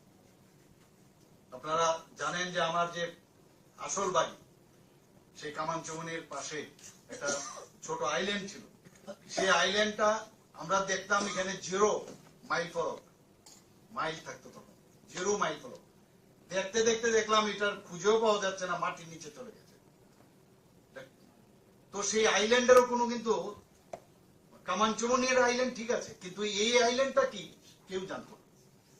যেহেতু আমি সুযোগ পেয়েছি মুখ্যমন্ত্রী হিসাবে, তা আমি আমার একটা সেখানে দেখতাম, আমি বললাম না, এই আইল্যান্ডটাকে একটা নাম দেওয়া উচিত। আধুনিক ত্রিপুরার রূপকার হিসাবে আমরা কাকে জানি? সেই মহারাজা বীর বিক্রম কিশোর মানিক্য বাহাদুর। আমাদের এখনো মনে আছে সেই যে ওনার যে চিন্তা ভাবনা, সে আগরতলা শহরের উপরে যে বাড়িঘর আছে, যে আপনার দোকানগুলো ছিল, সেই রাস্তা দিয়ে আমরা চিলড্রেন্স পার্কে খেলাধুলা করে বৃষ্টি হলেও সেই জ্যাকসন গেট থেকে আরামসে এখানে চলে আসতাম। তো দেখতাম, সেগুলো মনে থাকতো যে কার সময়, উজ্জয়ন্ত প্যালেসের সময় সেখান থেকে শুরু হয়েছে। তো সেই জায়গায় সেটাকে আমরা পুনরুদ্ধার করলাম, এবং সেখানে এক তো এই যে আইল্যান্ডের একটা নামাঙ্কন হলো, এটার কোনো গোত্রও ছিল না, সেটার নাম আমরা দিলাম মহারাজা বীর বিক্রম মোড় এখন হয়েছে, এবং ওনার মূর্তি আমরা স্থাপন করলাম। এবং জিরো ফলকটাকে উঠিয়ে সেখানে এখান থেকেই শুরু হয়েছে যে উদয়পুর কত কিলোমিটার, ধর্মনগর কত কিলোমিটার, এইখান থেকে কিন্তু জিরো ফলক এখন সবাই গেলে আপনারা দেখতে পাবেন। তো আমাদের মধ্যে সমাজে বহু সমাজের মধ্যে বহু সমাজের লোক থাকবে, কিন্তু আমাদের যে চিন্তা ভাবনা, সবাইকে আমরা একসাথে নিয়ে যাওয়ার যে ভাবনা চিন্তা, I am not alone, I am the representative of our government as well as my party. আমার চিন্তা ভাবনা একা হয় না, আমি সবার, এবং মাননীয় প্রধানমন্ত্রী জি যেভাবে চিন্তা করেন আমরা সেইভাবে চিন্তা করি। এতে আমরা প্রমাণ করতে চাই যে আমরা সবাইকে নিয়ে একসাথে থাকতে চাই। অনেকে ডিভাইড অ্যান্ড রুল পলিসিতে থাকতে চায়। কেন আমাদের মধ্যে আজকে এখানে সমাজপতি যারা এখানে আছেন, আপনাদের সাম্মানিক একটা দেওয়া হয় আমাদের সরকারের তরফ থেকে, এটা একটা সাম্মানিক, এটা কিন্তু এই মুহূর্তে না যে কিছু একটা অর্থনীতির বিষয়ে আপনাদের দিয়ে আপনাদেরকে আপনাদের নিজে নিয়ে আসা। আমরা সেইভাবে চেষ্টা করছি সাম্মানিক দিয়ে, এবং আপনাদের উপর পুরো দায়িত্ব 19টা জনজাতি গোষ্ঠী এবং অন্যান্য যারাই আছেন 7 জন সাবট্রাইব। এই সরকারের যে ভাবনা চিন্তা সেগুলো একদম তৃণমূল স্তর পর্যন্ত বলা। এখানে বিষয় বলা হয়েছে কিভাবে আমাদের শিক্ষার বেলায় বলুন, স্বাস্থ্য ক্ষেত্রে বলুন, এডিসিতে আমরা প্রায় 30 কোটি টাকা আমরা দিয়েছি সেখানে এই যে হসপিটাল করার জন্য, আপনারা সবাই জানেন। সমস্ত জায়গায় এখানে বারবার বলা হয়েছে যে এডিসিতে আমরা পয়সা কম দেই, টাকা কম দেই, মাত্র 600 কোটি টাকা দিয়েছি ইত্যাদি ইত্যাদি বলেন। আমি বিধানসভায় বলেছি আমাদের যে লাইন ডিপার্টমেন্ট আছে সেখানে 39টা যে ডিপার্টমেন্ট 5000 কোটি টাকা আমরা সেখানে এডিসির উন্নয়নে আমরা খরচ করি। আমরা ডিভাইড এন্ড পলিসির মধ্যে আমরা থাকতে চাই না, আমাদের সমস্যা থাকবে, কিন্তু সেগুলো যদি প্রপারলি আমাদের কাছে নিয়ে আসা হয় সেগুলো নিশ্চয়ই আমরা তার সমাধান। সরকার মানেই সমস্যা সৃষ্টি করে না, সমস্যার সমাধান করার জন্য সরকার। কিন্তু আগে আমরা দেখতাম যে সরকার যারা ছিল তারা সমস্যা সৃষ্টি করে বেঁচে থাকতে চায়। আমরা সবকিছু একবারে করে দিতে পারবো সেটা কোনোদিন আমি এখানে দাবি করছি না। আজকে আমি এখানে আসার পরে আপনারা যেভাবে জনজাতিদের এই সে পাগড়ি আমার মাথায় দিয়েছেন আমি সম্মানিত, এবং এত ভালো লাগলো আমাকে। সেই জ্যাকেটও আপনারা পরিয়েছেন, ভিসা পরিয়েছেন। এখানে বলা হচ্ছে সারা পৃথিবীতে এখন এই ভিসার পরিচয় যে কোথা থেকে ত্রিপুরা। মাঝে মাঝে আমাকে ত্রিপুরার থেকে দিল্লি থেকে আমাকে বলা হয় যে এরকম 200-300 এরকম ভিসা পাঠান। কি বিষয়? যে না আজকে আমাদের এখানে মিটিং আছে, ত্রিপুরার ভিসা দিয়ে ওনাদেরকে যারা যারা ওই মিটিং এ থাকবে তাদেরকে আমরা সম্মানিত করবো। এটা আমাদের জন্য গর্বের বিষয়। আমি এখান থেকে ত্রিপুরা ভবনে পাঠাই, ব্যবস্থা করি, পাঠিয়ে সেটা যথাস্থানে দেওয়ার ব্যবস্থা করি। এটা only not to appeasement, not to satisfy someone. এটা আমাদের জন্য একটা গর্ব যে ত্রিপুরার এই ভিসা আমাদের মা বোনেরা যেভাবে বানায়, এতে করে তাদের আর্থসামাজিক উন্নয়ন তো হচ্ছে, কিন্তু সেটার পরিচিতি এখন কিভাবে অ্যাকসেপ্ট করছে সারা ভারতবর্ষ তথা সারা পৃথিবী। মনে হতে পারে একদিন লন্ডনে কোন একটা প্রধানমন্ত্রী যে ফাংশন করছেন ত্রিপুরার সেই বিষয় যেতে পারে, বলা যায় না। তো আমরা সেইভাবে আমরা কাজ করছি। আমার অত্যন্ত ভালো লাগে যখন এই 26শে জানুয়ারিতে আমাদের ট্যাবলো তৈরি হয়। সেই ট্যাবলোতে আমরা ভালো ভালো প্রাইজ পেয়েছি, এবং সেখানে আমাদের ত্রিপুরার যে কৃষ্টি সংস্কৃতি পরম্পরা সেইগুলো আমরা দেখানোর ব্যবস্থা করেছি, বিশেষ করে জনজাতিদের, এবং তাতে করে আমরা পুরস্কৃতও পেয়েছি এবং সবাই আমাদের মানে প্রশংসাই করেছি। আমরা গর্ববোধ করি যে জনজাতিদের যে হ্যান্ডলুমের কাজ, যে আপনাদের বিভিন্ন যেসব বাঁশবেতের কাজ, সেইগুলো নিয়ে আমরা ছোটবেলার থেকে আমরা যেতাম, কোথাও গেলে একটা তার যে উপহার স্বরূপ বহু লোককে আমরা দিয়েছি বাইরে। কিন্তু এখন দেখুন আমরা সেই ইন্ডাস্ট্রি বলুন, এখানে ইন্ডাস্ট্রি মিনিস্টার মহোদয় আছেন, এখানে আমরা বাঁশবেতের উপরে ত্রিপুরাকে কিভাবে তাকে আরো বেশি সমৃদ্ধ করা যায় সেই চেষ্টা আমরা করি। আপনারা নিশ্চয়ই জানেন যে এইবার আমি নিজেও সেখানে উপস্থিত ছিলাম যে পার্লামেন্টের যে নতুন ভবন, ত্রিপুরার বাঁশের যে সুন্দরভাবে টাইলস বানানো হয়েছে, সেই টাইলস পার্লামেন্টে লাগানো হয়েছে। ভাবা যায় কোনোদিন? আমি শুনেছি বিহারের খুব সম্ভবত সেই অ্যাসেম্বলি বা হাইকোর্টের এখানে, সেখানেও সেই বাঁশবেতের যে বাঁশের প্রোডাক্ট সেই টাইলস লাগানো হয়েছে। এগুলো তো আমাদের গর্বের বিষয়। এখানে আমরা যখনই আমি দেখি যে আমরা যারা ছেলে মেয়েরা পড়াশোনার জন্য বিভিন্ন স্টাইপেন্ড আমরা দিচ্ছি, প্রি মেট্রিক, পোস্ট মেট্রিক, এগুলো তো দিই। আমাকে ট্রাইবেল মিনিস্টার পায়ে এসে বলেন যে এত কম পয়সা দেওয়া হবে না, আরো বাড়াতে হবে। আমরা ধৈর্য ধরো, সব হবে, চিন্তা করবে না। তো ইভেন বিভিন্ন জায়গায় আমি নিজেও গেছি, তাদের রেস্ট হাউস থেকে আরম্ভ করে, হোস্টেল থেকে আরম্ভ করে, সব জায়গায় আমাদের জনজাতিদের তাদের জন্য কোনো এতদিন ধরে কেউ দেখেনি, ওদের উপর নজরদারি ছিল না।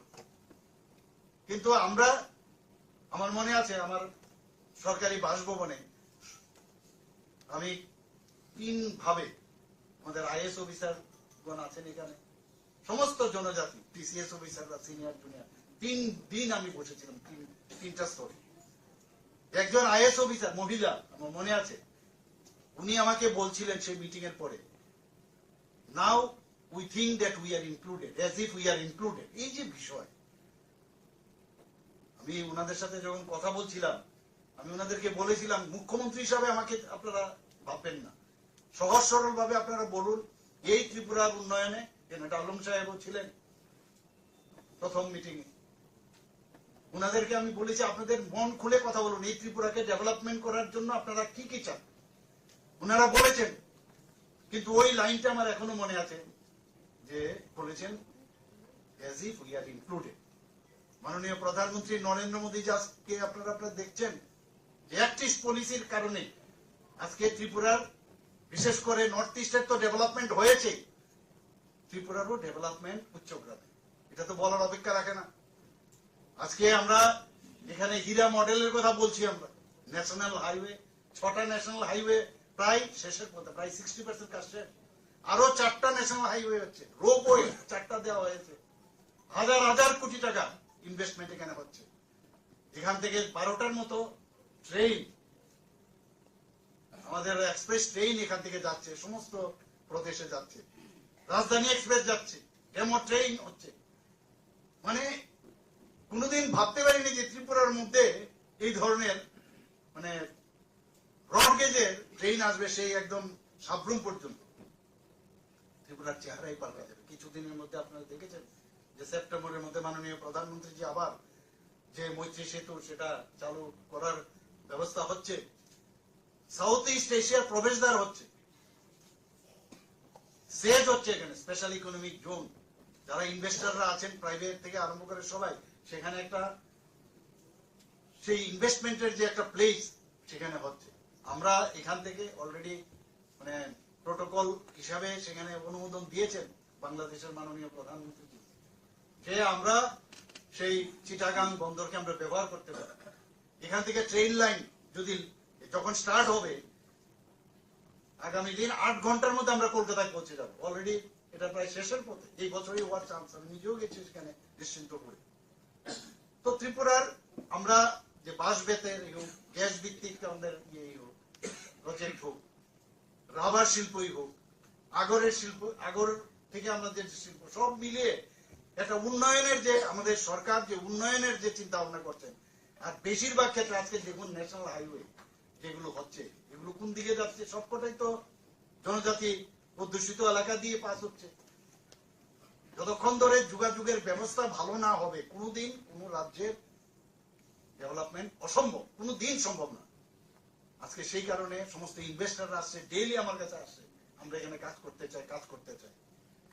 আমার সরকার নামে আমরা একটা অলরেডি ওয়েব পোর্টাল আমি শুরু করেছিলাম, প্রায় 80 থেকে 85% এতে করে কাজ সম্পন্ন হয়েছে। মানুষের বিভিন্ন সমস্যা নিয়ে সেই ওয়েব পোর্টালে ওরা রিয়েক্ট করেছে, বলেছে, এবং তার সমাধানও হয়েছে।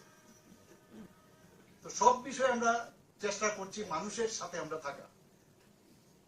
আর বিশেষ করে ত্রিপুরাতে যতদিন ধরে জনজাতিদের উন্নয়ন না হবে, ত্রিপুরা কোনোদিন ডেভেলপমেন্ট হবে না, অসম্ভব, কোনোদিন ডেভেলপমেন্ট হবে না। 31 to 32% জনসংখ্যা কেন আমাদের মধ্যে একটা বিভেদের একটা সৃষ্টি করে? সবাই ত্রিপুরাল্যান্ড ইত্যাদি অনেক সময় সে 80 দাঙ্গা কতবার চেষ্টা করেছে যে একটা ডিভাইড করে, এতে করে আমাদের কিছু ব্যক্তি কেন্দ্রিক কিছু লোকের তার যে ইচ্ছা, সেই ইচ্ছাটা পূরণ হয়। আমরা যাদেরকে মান দিয়েছি, সম্মান দিয়েছি, সেই সম্মানটুকু ওনাদের রাখা উচিত আমি মনে করি। তবেই গিয়ে আমরা একসাথে আমরা থাকতে পারবো। এবং এক ত্রিপুরা শ্রেষ্ঠ ত্রিপুরার আমরা যে স্লোগান দিয়েছি, সেটা তবেই সম্ভব হয়। আজকে স্বাস্থ্য ক্ষেত্রে আপনি দেখুন, এবারের বাজেটে আমরা 59 কোটি, প্রধানমন্ত্রী জন আরোগ্য যোজনা একটা আছে, সেখানে 13 লক্ষ লোকের আমরা কার্ড দিয়েছি আমরা। কিন্তু বাকি লোক কোথায় যাবে? অনেক চিন্তা ভাবনা করে আমার মাননীয় অর্থমন্ত্রীকে আমি বললাম যে এটা না করলে প্রায় 4.75 লোক তাদের যাতে এই কাভারেজে আসে, সে 59 কোটি এক অর্থ বছরে আমরা বাজেট আমরা রেখেছি। অনেক চিন্তা হয়েছিল এটা গিয়ে আমরা সাকসেস করতে পারবো কিনা, না সমস্যা হবে। যারা সরকারি কর্মচারী আছে তারাও এর মধ্যে অপশন দিয়ে তারাও আসতে পারে। আগে 5 লাখ, এখন আরো 5 লাখ, প্রায় 10 লাখের মতো আমাদের যে নির্বাচনী ইস্তেহার আমরা বলেছিলাম সেটা আমরা করবো, সেটা আমরা করেছি। তো সেই দিশায় আমরা কাজ করছি। রাস্তাঘাটে 2000 কিলোমিটার প্রধানমন্ত্রী গ্রামীণ সড়ক যোজনায় 2000 কিলোমিটার কাজ হয়েছে এখন পর্যন্ত। বিভিন্ন জায়গায় যখন টিভিতে দেখি যে ওই জায়গায় রাস্তা খারাপ, ওই জায়গার মানে রাস্তা হয়নি কেন, তো সাথে সাথে আমি খবর নিই কেন এটা হলো না, এটা কিভাবে করা যায়। আমরা ডিপ টিউবওয়েল বলুন, নর্মাল টিউবওয়েল বলুন, সব জায়গায় জলের যাতে ব্যবস্থা হয়। জনজাতি এলাকায় সমস্যা, সবচেয়ে বড় সমস্যা, অনেক জায়গায় ডিগিং করলে পাথরের কারণে ভিতরে ঢুকে না, জলের সোর্স পাওয়া যায় না। তার জন্য ইনোভেটিভ যে আইডিয়া, জলকে আটকে ড্যাম করে সেখান থেকে তার ব্যবস্থা চলছে। এর জন্য হাজার হাজার কোটি টাকা খরচ হচ্ছে এবং আমাদের বাজেট এবং গভর্নমেন্ট অফ ইন্ডিয়া তার জন্য বারবার ওনারা বলছেন যে কোনো অবস্থায়, এবং সেই অবস্থায় দেখুন 3% আমাদের মাত্র এই জল জীবন মিশনের মানে আমরা শুরু করেছিলাম প্রতিটা ঘরে জল পৌঁছানো। এখন 68%, গতদিন আমি দেখলাম 68% আমরা সেই টার্গেট আমরা যাচ্ছি। 100% আমরা চাই তার স্যাচুরেশন পয়েন্ট আছে। এখানে যেখানে প্রধানমন্ত্রীর আবাস যোজনার বিষয় এখানে মাননীয় মন্ত্রীজি বলেছেন, আবাস যোজনায় বলুন, প্রধানমন্ত্রীজি বারবার বলেন এখানে কি পলিটিক্স, আমরা রাজনীতি করার দরকার নেই। জল নেই, জল আমরা পৌঁছাবো, এর মধ্যে কি রাজনীতি? ঘর নেই, আমি ঘর পৌঁছে দেবো, এর মধ্যে কি রাজনীতি? বিজলি নেই, বিজলি পৌঁছে দেবো, এর মধ্যে কি রাজনীতি? কারোর শৌচালয় নেই, শৌচালয় পৌঁছে দেওয়া, সেখানে বানিয়ে দেওয়ার ব্যবস্থা করবে, এর মধ্যে কি রাজনীতি? এই যে সামাজিক পরিবর্তনের মধ্যে সরকারের থাকার যে বিষয়, সেটা মাননীয় প্রধানমন্ত্রী যে বারবার বলছেন, উল্লেখ করছেন এবং সেটা করেও দেখাচ্ছেন। আমরা এতদিন ধরে আপনারা দেখেছেন এর মধ্যে যে 75 সীমান্ত গ্রাম, বিরোকা নাম, কোনদিন শুনেছেন এই ধরনের কথা? আমি বহু জায়গায় গেছি সীমান্ত গ্রামে, সেখানে আমি দেখলাম যে আমাদের ত্রিপুরার লোক অনেকে সেখানে দেশের জন্য প্রাণ বলিদান হয়েছেন। তাদের নামকে সেখানে কালেক্ট করে আমাদের সরকার সেখানে তাদেরকে সেই মানে পাথরের মধ্যে খোদাই করে তাদের নাম রাখা হয়েছে। এই যে এক একবার এক একটা উনার চিন্তা, হর ঘর তিরঙ্গা, হর ঘর তিরঙ্গা, আপনারা কোনদিন ভাবেনি, এবারও আপনারা করেছেন সবাই, গত বছর আমরা করেছি। যে আমাদের 8.5 লাখ আমাদের যে হাউস হোল্ড আছে, এরপরও বিভিন্ন সাইজের যে পতাকা তার শর্টেজ হয়ে গেল। দেশাত্মবোধের ভাবনা চেতনা, সেটাকে প্রধানমন্ত্রীজির কারণে যে আবার সেটা ভাবিয়ে তোলা, সেই জিনিস কিন্তু আগে ছিল। আগে দেশ বাঁচলে তবেই আমরা বাঁচবো, এখানে আগে বা আমার বাঁচতে হবে, দেশ যা চুল্লই, সেটাই ছিল আগে। আজকে সুরক্ষার দিকে আপনি বলুন, আগে আমাদের এখানে যে খুশি সেই এসে জায়গা নিয়ে যেত, হাজার হাজার বর্গ কিলোমিটার নিয়ে গেছে। পাকিস্তান আমাদের সোলজারদের গলা কেটে আমাদের সেই সীমান্তের ভিতরে ঢুকে ওরা দিয়ে দিয়েছে, পার্লামেন্টে আক্রমণ করেছে, বিভিন্ন জায়গায় টেররিস্টের আক্রমণ, নর্থ ইস্টে সবচেয়ে বেশি আমরাও টেররিস্টদের আক্রমণে আক্রান্ত ছিলাম। আজকে কি দেখলাম, যখন আমি সমস্ত নর্থ ইস্টের যারা চিফ মিনিস্টাররা আছেন, আমি বিভিন্ন কনক্লেভে ওনাদের সাথে বসেছি, ওনারা নিজেরা বলছেন যে মাননীয় প্রধানমন্ত্রীজি আসার পর এখন যে ভদ্রমহিলা সেদিন আমাকে টিসিএস অফিসার বলেছেন, ওনারাও বলছেন যে we are now included in the government of India, now we feel it. এই যে বিষয়গুলো, একটা মুখ্যমন্ত্রী একটা প্রদেশের, আমাদের বিভিন্ন প্রদেশের ইন্টার যে স্টেট প্রবলেম ছিল সেগুলো এখন নেই, এগুলো আলোচনার মধ্যে আলোচনা করে সেগুলো আমরা সমস্যা সমাধানে ব্রতী হচ্ছে। তারপরেও চেষ্টা করছে অনেকে, মণিপুরের ঘটনা আপনারা জানেন, কিন্তু সেগুলো নিশ্চিত যে সময়ের অপেক্ষা একদম ঠিকঠাক হয়ে যাবে। এর ভিতরে অনেক গভীর ষড়যন্ত্র আছে। নর্থ ইস্ট তো আমাদের অষ্টলক্ষ্মী প্রধানমন্ত্রীজি বলছে, ভাবা যায় কোনদিন অষ্টলক্ষ্মী এইসব নাম উনি যখনই বলেন। আমরা এর মধ্যে যে মাটির কলস নিয়ে গ্রাম স্তর থেকে, সেই পঞ্চায়েত থেকে চলে আসবে আমাদের রাজ্য স্তরে, বিভিন্ন জায়গায় হয়, সেখানে বিভিন্ন বাটিকা তৈরি হবে। এই ধরনের চিন্তা ভাবনা তো আমাদের ছিল না। 75টি ইন্ডিজিনাস গাছ সেখানে লাগাতে হবে। আমরা সেটা ব্যবস্থাও করছি। আমরা তো গভর্নমেন্ট লেভেলে করছি, বিভিন্ন যারা সমাজসেবীরা আছে তারাও এর মধ্যে ইনক্লুড।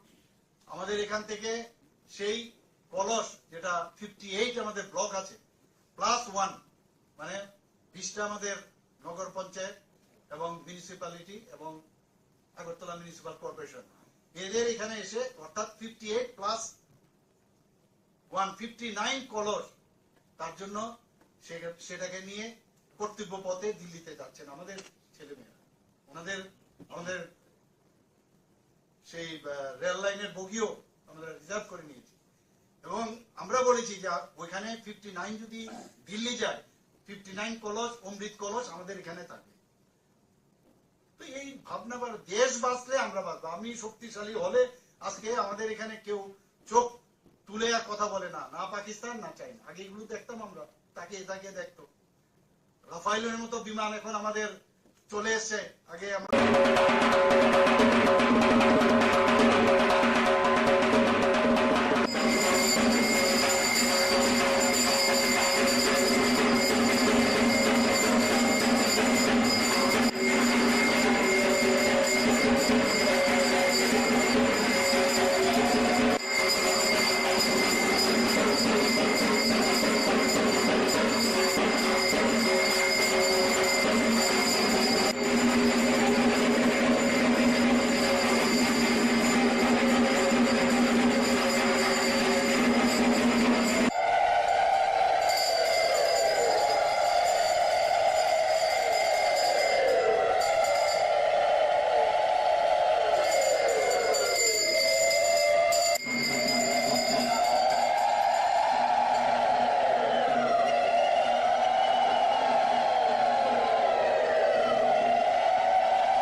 শ্রী মা মনসা দেবীর পূজা, এখন পূজা চলছে।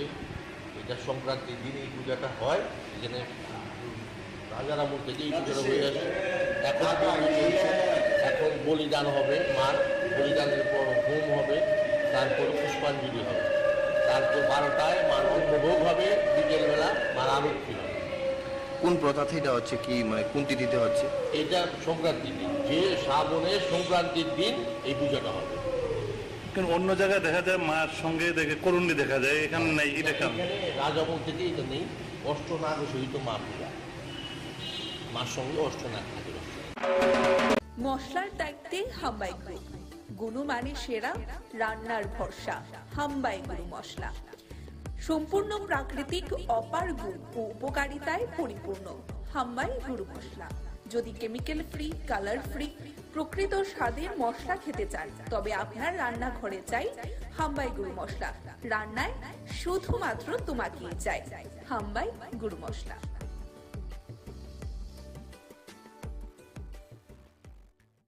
যদি আপনারা গ্রেফতার না করেন, আমরা প্রয়োজনে ছাত্র যুবরা মিলে কিন্তু আমরা রাজ্যের মধ্যে আমরা ত্রিপুরা বন্ধ আমরা ডাকতে বাধ্য হব।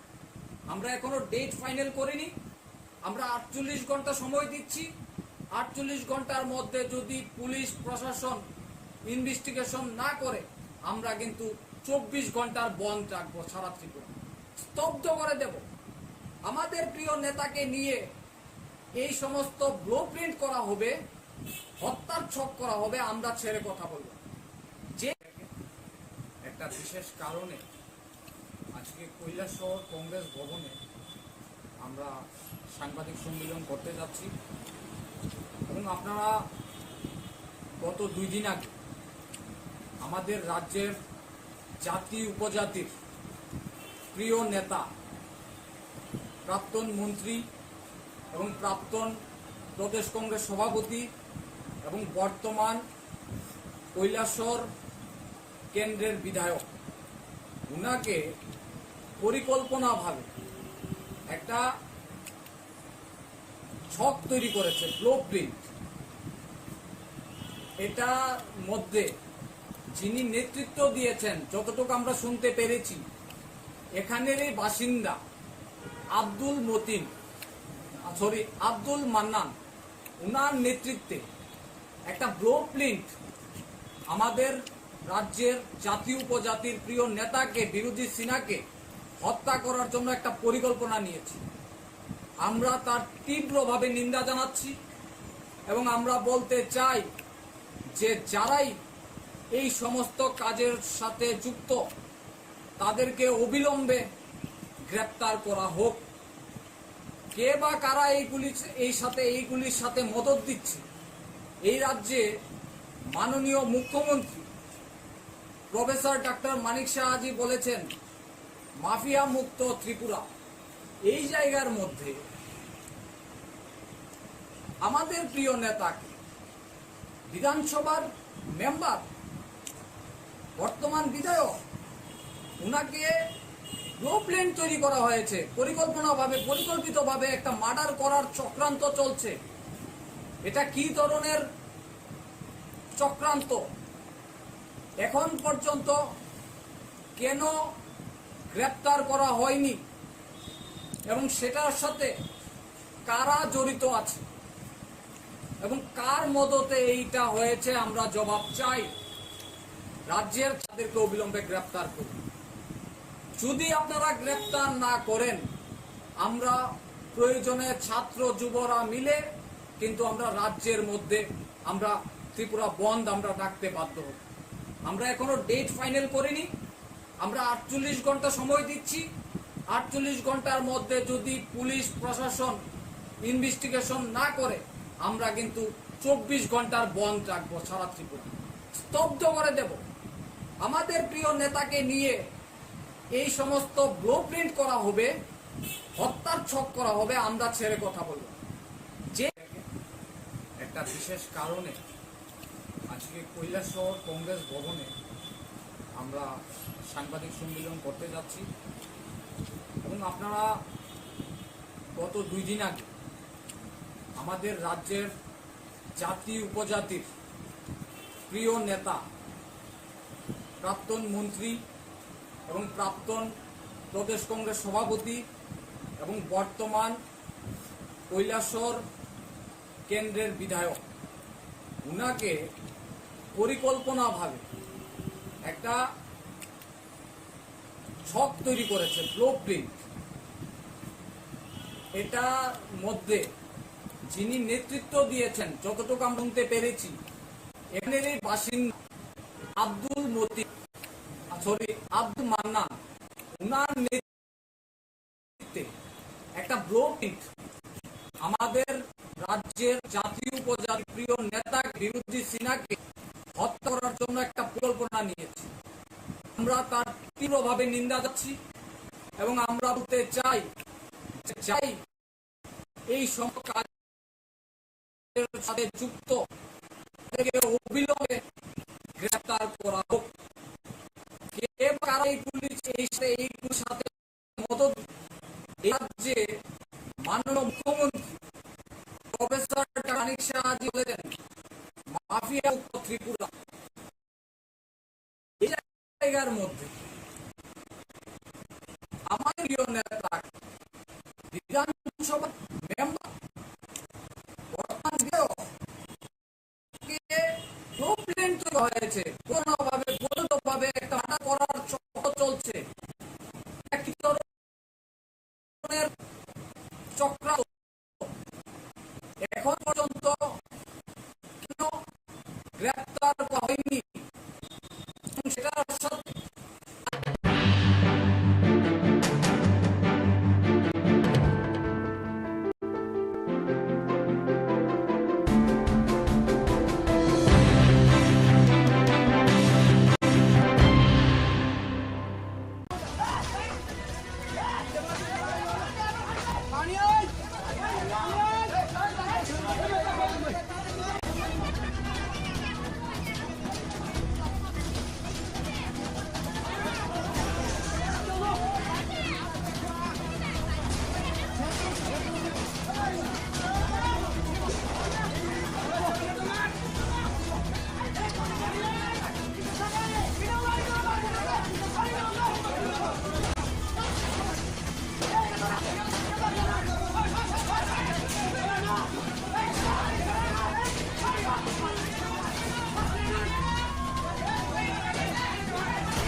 বিশ্বজিৎ নামে বা হের নামে বাড়িতে পূজা চলাকালীন রান্নার থেকে আগুন লাগে। অকর্মতাকে আগুন নিয়ন্ত্রণে আসছে জিনিসটি নষ্ট। আনুমানিক কয়টা গ্যাসের সিলিন্ডার থেকে নাকি? আমরা দেখছি না, আনুমানিক রিমোট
দিয়েছি আমার বড় ভালো শিখিয়া গান পড়ছিল বাচ্চা আমার বাচ্চা ফোন পাবো না ওই একটা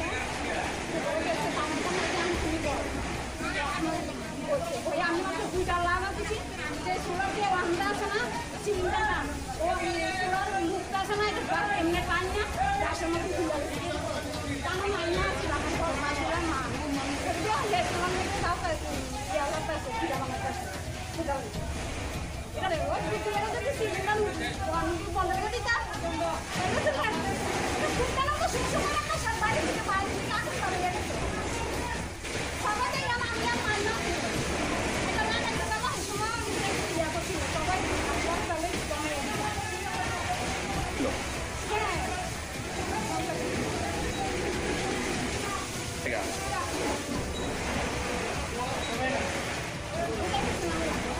এর নাম কি?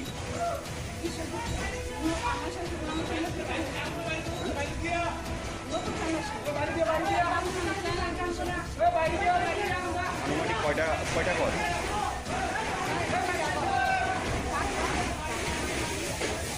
এটা বিশ্বজিৎ শীল নামে বা হের বাড়িতে পূজা চলাকালীন রান্নার ঘর থেকে আগুনটা লাগে। এখন মোটামুটি আগুন নিয়ন্ত্রণে এসে কিন্তু জিনিসপত্রটি নষ্ট। আনুমানিক কয়টা গ্যাসের সিলিন্ডার থেকে নাকি? এটা আমরা ঠিক মতো দেখছি না কোনো আনুমানিক 3টা মতো হইব, 3-4টা মতো হইব।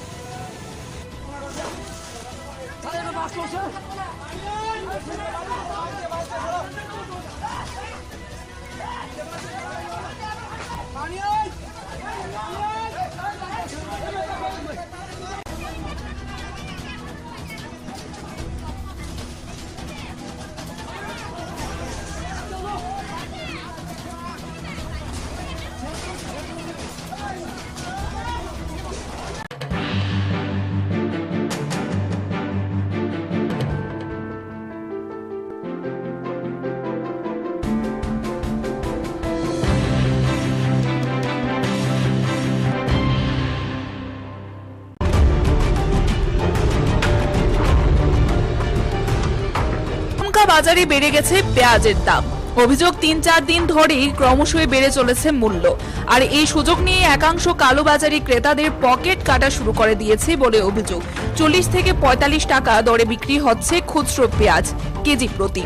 এই অবস্থায় শুক্রবার রাজধানী মহারাজগঞ্জ বাজারে অভিযান চালানেন খাদ্য দপ্তর ও সদর মহকুমা প্রশাসনের লোকজন। তারা পাইকারি বিক্রেতাদের সাথেও কথা বলেন। এক আধিকারিক জানান, বর্তমানে নাসিকে কিছুটা দাম বেশি, তাই বাড়ছে মূল্য, তবে অচিরেই মূল্য নিয়ন্ত্রণে চলে আসবে। ব্যবসায়ীদের বলা হয়েছে যতটুকু সম্ভব দাম কম রাখার জন্য। পাশাপাশি তিনি জানান, প্রশাসনের অভিযান জারি থাকবে প্রতিনিয়ত।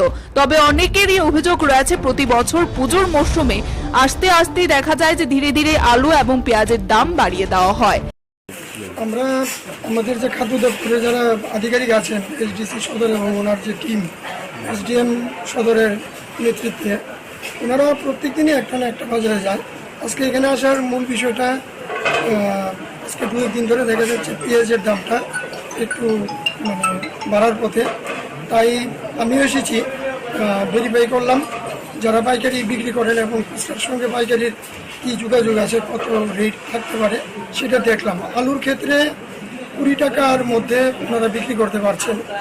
আর পেঁয়াজের ক্ষেত্রে আমি যেটা দেখলাম, হয়তো আগামী আরও 20-25 দিন, 1 মাস যে রেটটা আছে এখন 36 টাকায় ওনারা ছাড়ছেন পাইকারি মূল্যে, এবং সেটা গিয়ে 35-40 টাকায় সেটা যায়। আমরা যারা ব্যবসায়ী আছেন, যারা মূল মজুতদার, ওনাদেরকে আমরা বলেছি যে আমরা এই ব্যবস্থা জারি রাখবো। আমাদের লোকরা যারা অফিসাররা আছেন সবসময় ওনারা ভিজিট করবেন, যতটা কম মূল্যে বাজারগুলিতে পেঁয়াজ দেওয়া যায় সেটার ব্যবস্থা করার জন্য।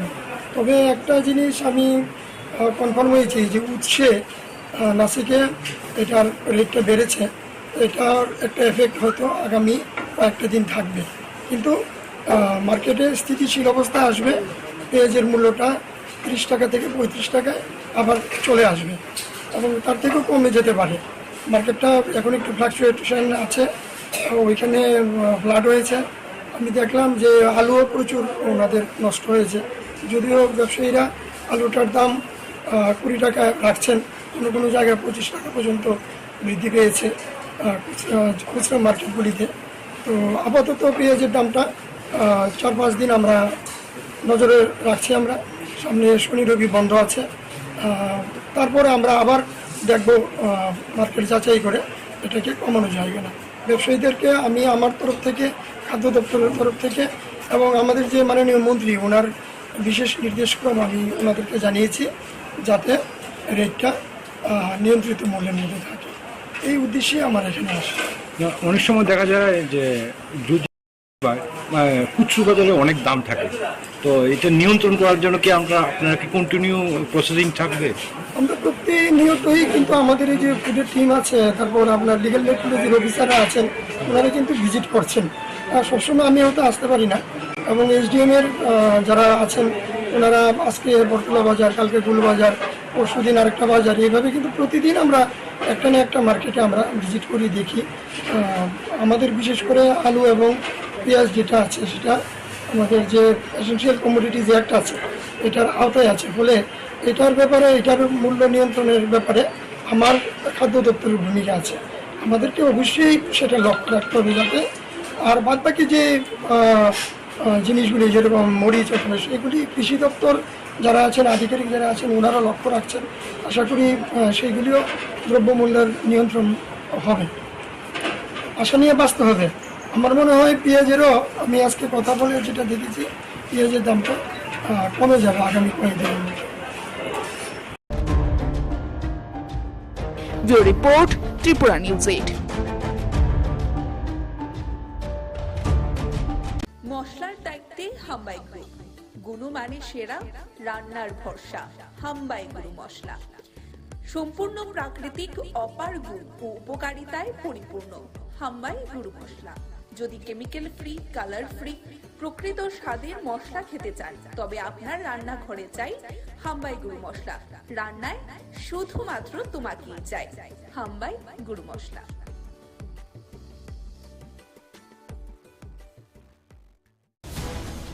রাজ্যে আরো 4টি নতুন জাতীয় সড়ক হবে বলে শুক্রবার প্রজ্ঞা ভবনে এক কর্মশালায় কথা বলেন মুখ্যমন্ত্রী ডক্টর মানিক সাহা। মুখ্যমন্ত্রী ছাড়াও সেদিন উপস্থিত ছিলেন সমবায় মন্ত্রী শুক্লাচরণ নোয়াতিয়া, উপজাতি কল্যাণ দপ্তরের মন্ত্রী বিকাশ দেববর্মা এবং শিল্পমন্ত্রী শান্তনা চাকমা সহ দপ্তরের আধিকারিকরা।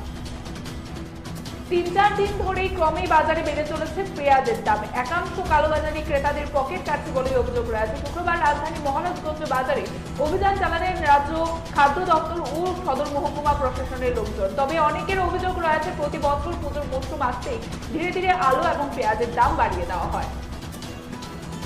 চোরের থাবায় এবারে সাংবাদিকদের বাড়িতে, বাড়ির লোকজনদের অনুপস্থিতিতেই সুযোগ নিয়ে হাত সাফাই করল চোরের দল। ঘটনা রাজধানীর বট্টপুকুর বিবেকানন্দ ক্লাব সংলগ্ন এলাকায়। ঘটনায় এলাকায় বর্তমানে চাঞ্চল্য বিরাজ করছে। বিশ্ব ফটোগ্রাফি দিবস উপলক্ষে আগামী 19 এবং 20 দুদিন ব্যাপী রবীন্দ্র ভবনের চিত্র প্রদর্শনী অনুষ্ঠিত হবে এবং এই চিত্র প্রদর্শনীর উদ্বোধন করেন রাজ্যের মাননীয় মুখ্যমন্ত্রী প্রফেসর ডক্টর মানিক সাহা। এবং এক সাংবাদিক সম্মেলনের মধ্য দিয়ে আগরতলা প্রেস ক্লাবে এই সংবাদ জানিয়ে দেওয়া হয়েছে ফটো জার্নালিস্টের পক্ষ থেকে। নিয়ম মেনেই হলো মনসা পূজা। রাজন্য আমল থেকে রাজধানী দুর্গাবাড়িতে হয়ে আসছেন মনসা দেবীর পুজো। নিয়ম রীতি মেনে এবারে হয়েছে পুজো প্রতি বছরের মতো এবারও। শ্রাবণ মাসের শেষ দিনে সংক্রান্তিতে দেখা যায় মনসা দেবীর পুজো হবে। প্রতিবারের মতো এবছরও হয় নিয়ম নিষ্ঠার সাথে দুর্গাবাড়ির মনসা পুজো। বিলোনিয়া পুরাতন মোটর স্ট্যান্ড সংলগ্ন এলাকায় শহরে প্রাচীনতম মা মনসা পুজো এবং দেখা যাচ্ছে যে এই মনসা বাড়িতে সমস্ত ধর্মীয় রীতিনীতি মেনে অনুষ্ঠিত হয় মনসা পুজো। শহরের বিভিন্ন প্রান্ত থেকে মহিলারা মায়ের আরাধনায় সেদিন ব্রতী হন। মা মনসা পুজোর দিনই উদয়পুরে গ্যাসের সিলিন্ডারে আগুনে পুড়ে ছাই হয়ে যায়। টাউন সুরামুড়া স্থিত বিশ্বজিৎ ছিলের বাড়িতে ঠিক তখন বাড়িতে চলছিল মনসা পুজোর প্রস্তুতি এবং খবর পেয়ে উদয়পুর অগ্নি নির্বাপক দপ্তরের কর্মীরা ছুটে গিয়ে আগুন নিয়ন্ত্রণে আনে। দুটি ঘর সম্পূর্ণ পুড়ে ছাই হয়ে যায়। এতে আনুমানিক কয়েক লক্ষ টাকার ক্ষয়ক্ষতি হয়েছে বলে জানা যায়। বাঙালি 13 পার্বণের মধ্যে অন্যতম পুজো হচ্ছে মনসা পুজো। এই পুজোকে নিয়ে গ্রাম পাহাড় থেকে শুরু করে শহর এলাকায় ব্যাপক আলোড়ন তৈরি হয়। শুক্রবার মন্দির নগরী উদয়পুর সহ বিভিন্ন মহকুমা জেলার বিভিন্ন বাড়ি থেকে বাড়ির ঘরে অনুষ্ঠিত হয় মনসা পুজো। জল এবং বিদ্যুতের দাবিতে শুক্রবার সাবরুম বৈষ্ণবপুর রাস্তা অবরোধ করে আইলমারা এলাকার এলাকাবাসীরা। জনগণের দাবি রয়েছে বিগত 28 দিন ধরে জল এবং বিদ্যুৎহীন গোটা আইলমারা এলাকা। সংশ্লিষ্ট দপ্তরের কাছে লিখিতভাবে বারবার বিষয়টি সম্বন্ধে অবগত করা হলেও কোনো ধরনের হেলদোল নেই সংশ্লিষ্ট দপ্তরের কর্তা ব্যক্তিদের।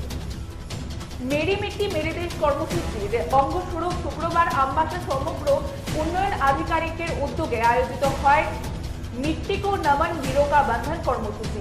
প্রদীপ প্রজ্বলনের মাধ্যমে সূচনা করেন বিএসসি চেয়ারম্যান পরিমল দেববর্মা। আরক্ষা দপ্তর থেকে অবসরপ্রাপ্ত 78 জন আরক্ষা কর্মীকে সম্মাননা জানানো হয়।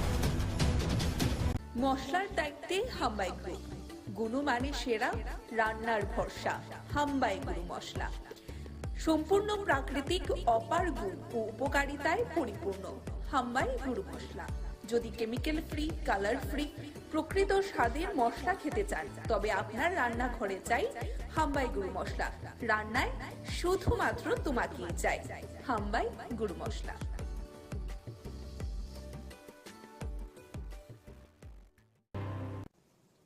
সেই উপলক্ষে এখানে মঞ্চে উপস্থিত আছেন আমাদের honourable minister industries and commerce, OBC welfare এবং jail, government of Tripura Shrimati Shantana Chakma মহোদয়া।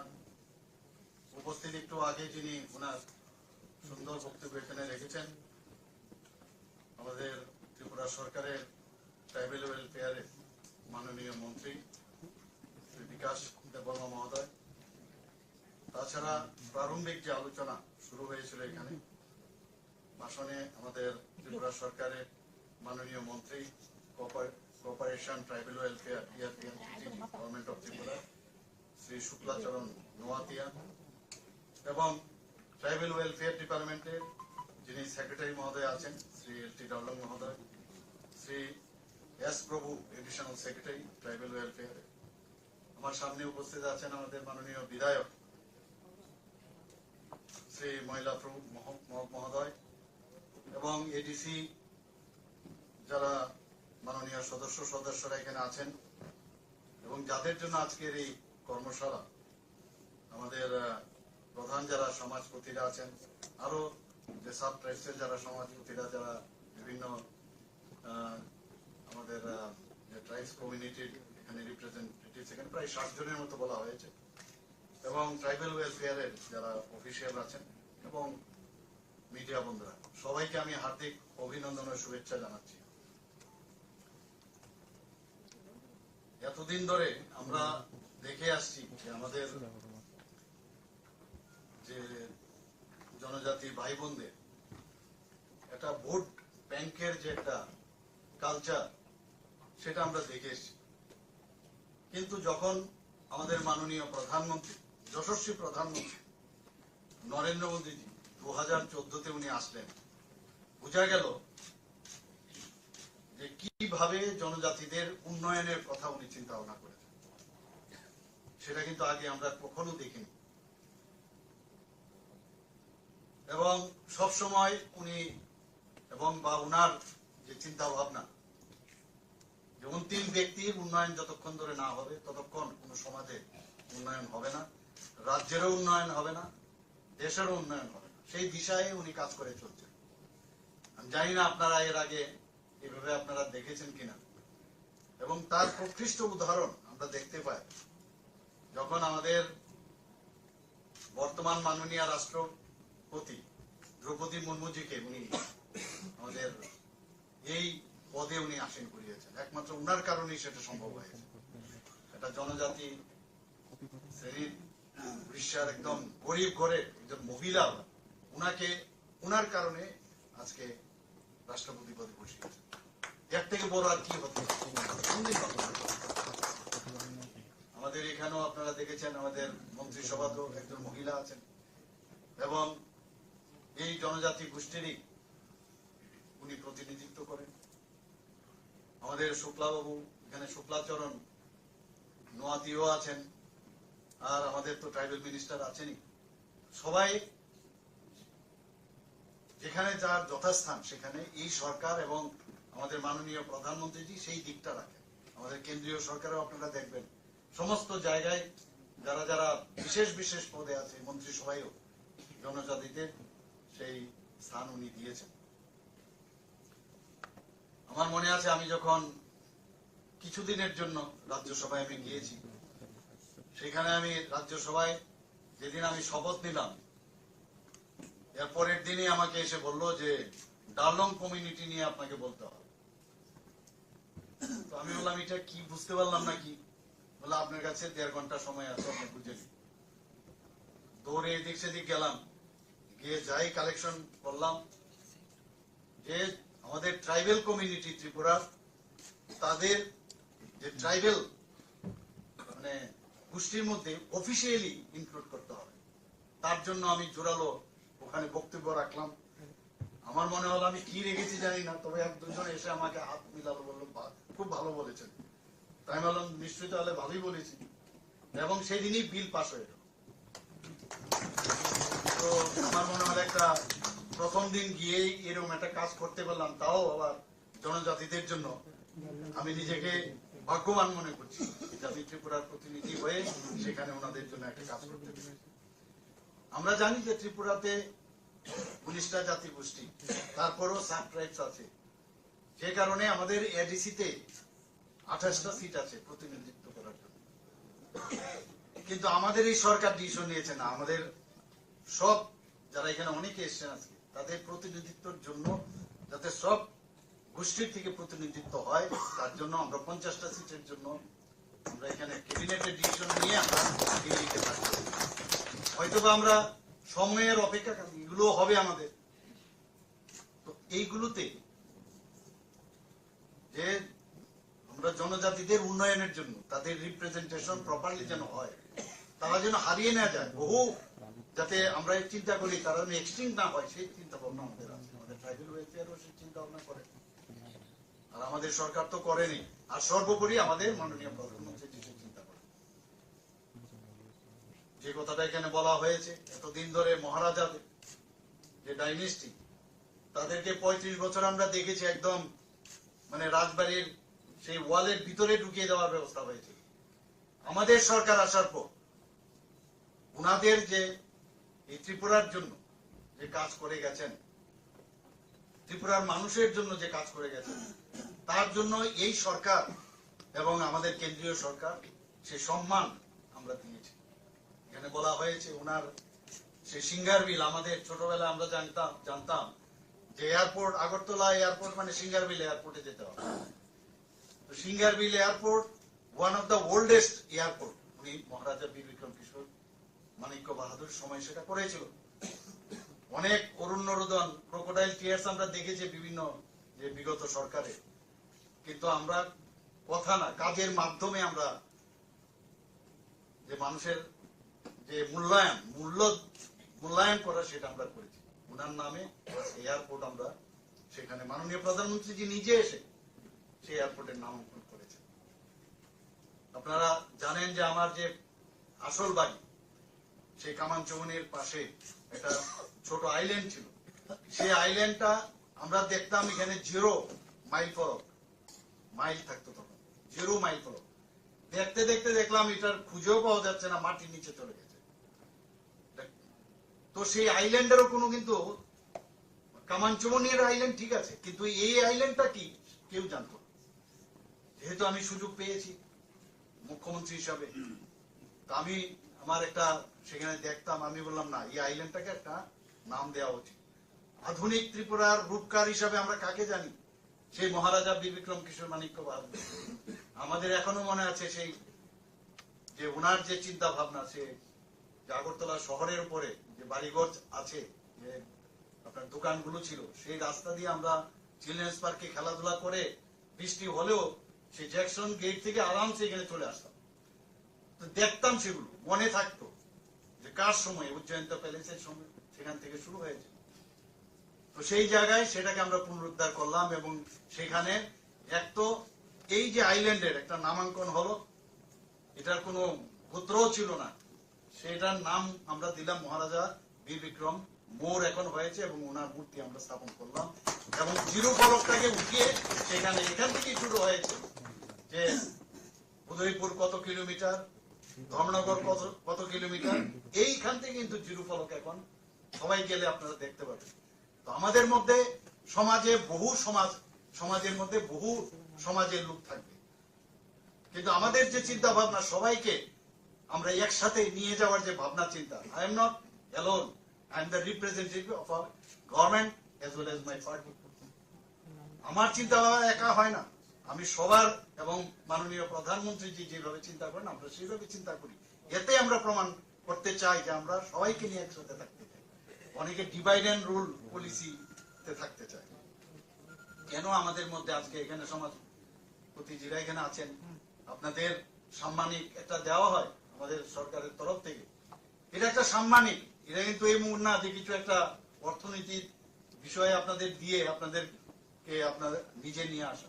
আমরা সেইভাবে চেষ্টা করছি সাম্মানিক দিয়ে, এবং আপনাদের উপর পুরো দায়িত্ব 19টা জনজাতি গোষ্ঠী এবং অন্যান্য যারাই আছেন 7 জন সাবট্রাইব। এই সরকারের যে ভাবনা চিন্তা সেগুলো একদম তৃণমূল স্তর পর্যন্ত বলা। এখানে বিষয় বলা হয়েছে কিভাবে আমাদের শিক্ষার বেলায় বলুন, স্বাস্থ্য ক্ষেত্রে বলুন, এডিসিতে আমরা প্রায় 30 কোটি টাকা আমরা দিয়েছি সেখানে এই যে হসপিটাল করার জন্য, আপনারা সবাই জানেন। সমস্ত জায়গায় এখানে বারবার বলা হয়েছে যে এডিসিতে আমরা পয়সা কম দেই, টাকা কম দেই, মাত্র 600 কোটি টাকা দিয়েছি ইত্যাদি ইত্যাদি বলেন। আমি বিধানসভায় বলেছি আমাদের যে লাইন ডিপার্টমেন্ট আছে সেখানে 39টা যে ডিপার্টমেন্ট 5000 কোটি টাকা আমরা সেখানে এডিসির উন্নয়নে আমরা খরচ করি। আমরা ডিভাইড এন্ড পলিসির মধ্যে আমরা থাকতে চাই না, আমাদের সমস্যা থাকবে, কিন্তু সেইগুলো যদি প্রপারলি আমাদের কাছে নিয়ে আসা হয় সেগুলো নিশ্চয়ই আমরা তার সমাধান। সরকার মানেই সমস্যার সৃষ্টি করে না, সমস্যার সমাধান করার জন্য সরকার। কিন্তু আগে আমরা দেখতাম যে সরকার যারা ছিল তারা সমস্যার সৃষ্টি করে বেঁচে থাকতে চায়। আমরা সবকিছু একবারে করে দিতে পারবো সেটা কোনোদিন আমি এখানে দাবি করছি না। আজকে আমি এখানে আসার পরে আপনারা যেভাবে জনজাতিদের এই সে পাগড়ি আমার মাথায় দিয়েছেন আমি সম্মানিত, এবং এত ভালো লাগলো আমাকে। সেই জ্যাকেটও আপনারা পরিয়েছেন, ভিসা পরিয়েছেন। এখানে বলা হচ্ছে সারা পৃথিবীতে এখন এই ভিসার পরিচয় যে কোথা থেকে ত্রিপুরা। মাঝে মাঝে আমাকে ত্রিপুরার থেকে দিল্লি থেকে আমাকে বলা হয় যে এরকম 200-300 এরকম ভিসা পাঠান। কি বিষয়?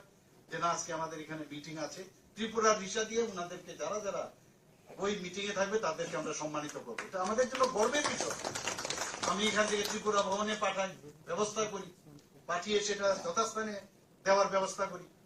এটা only not to appeasement, not to satisfy someone.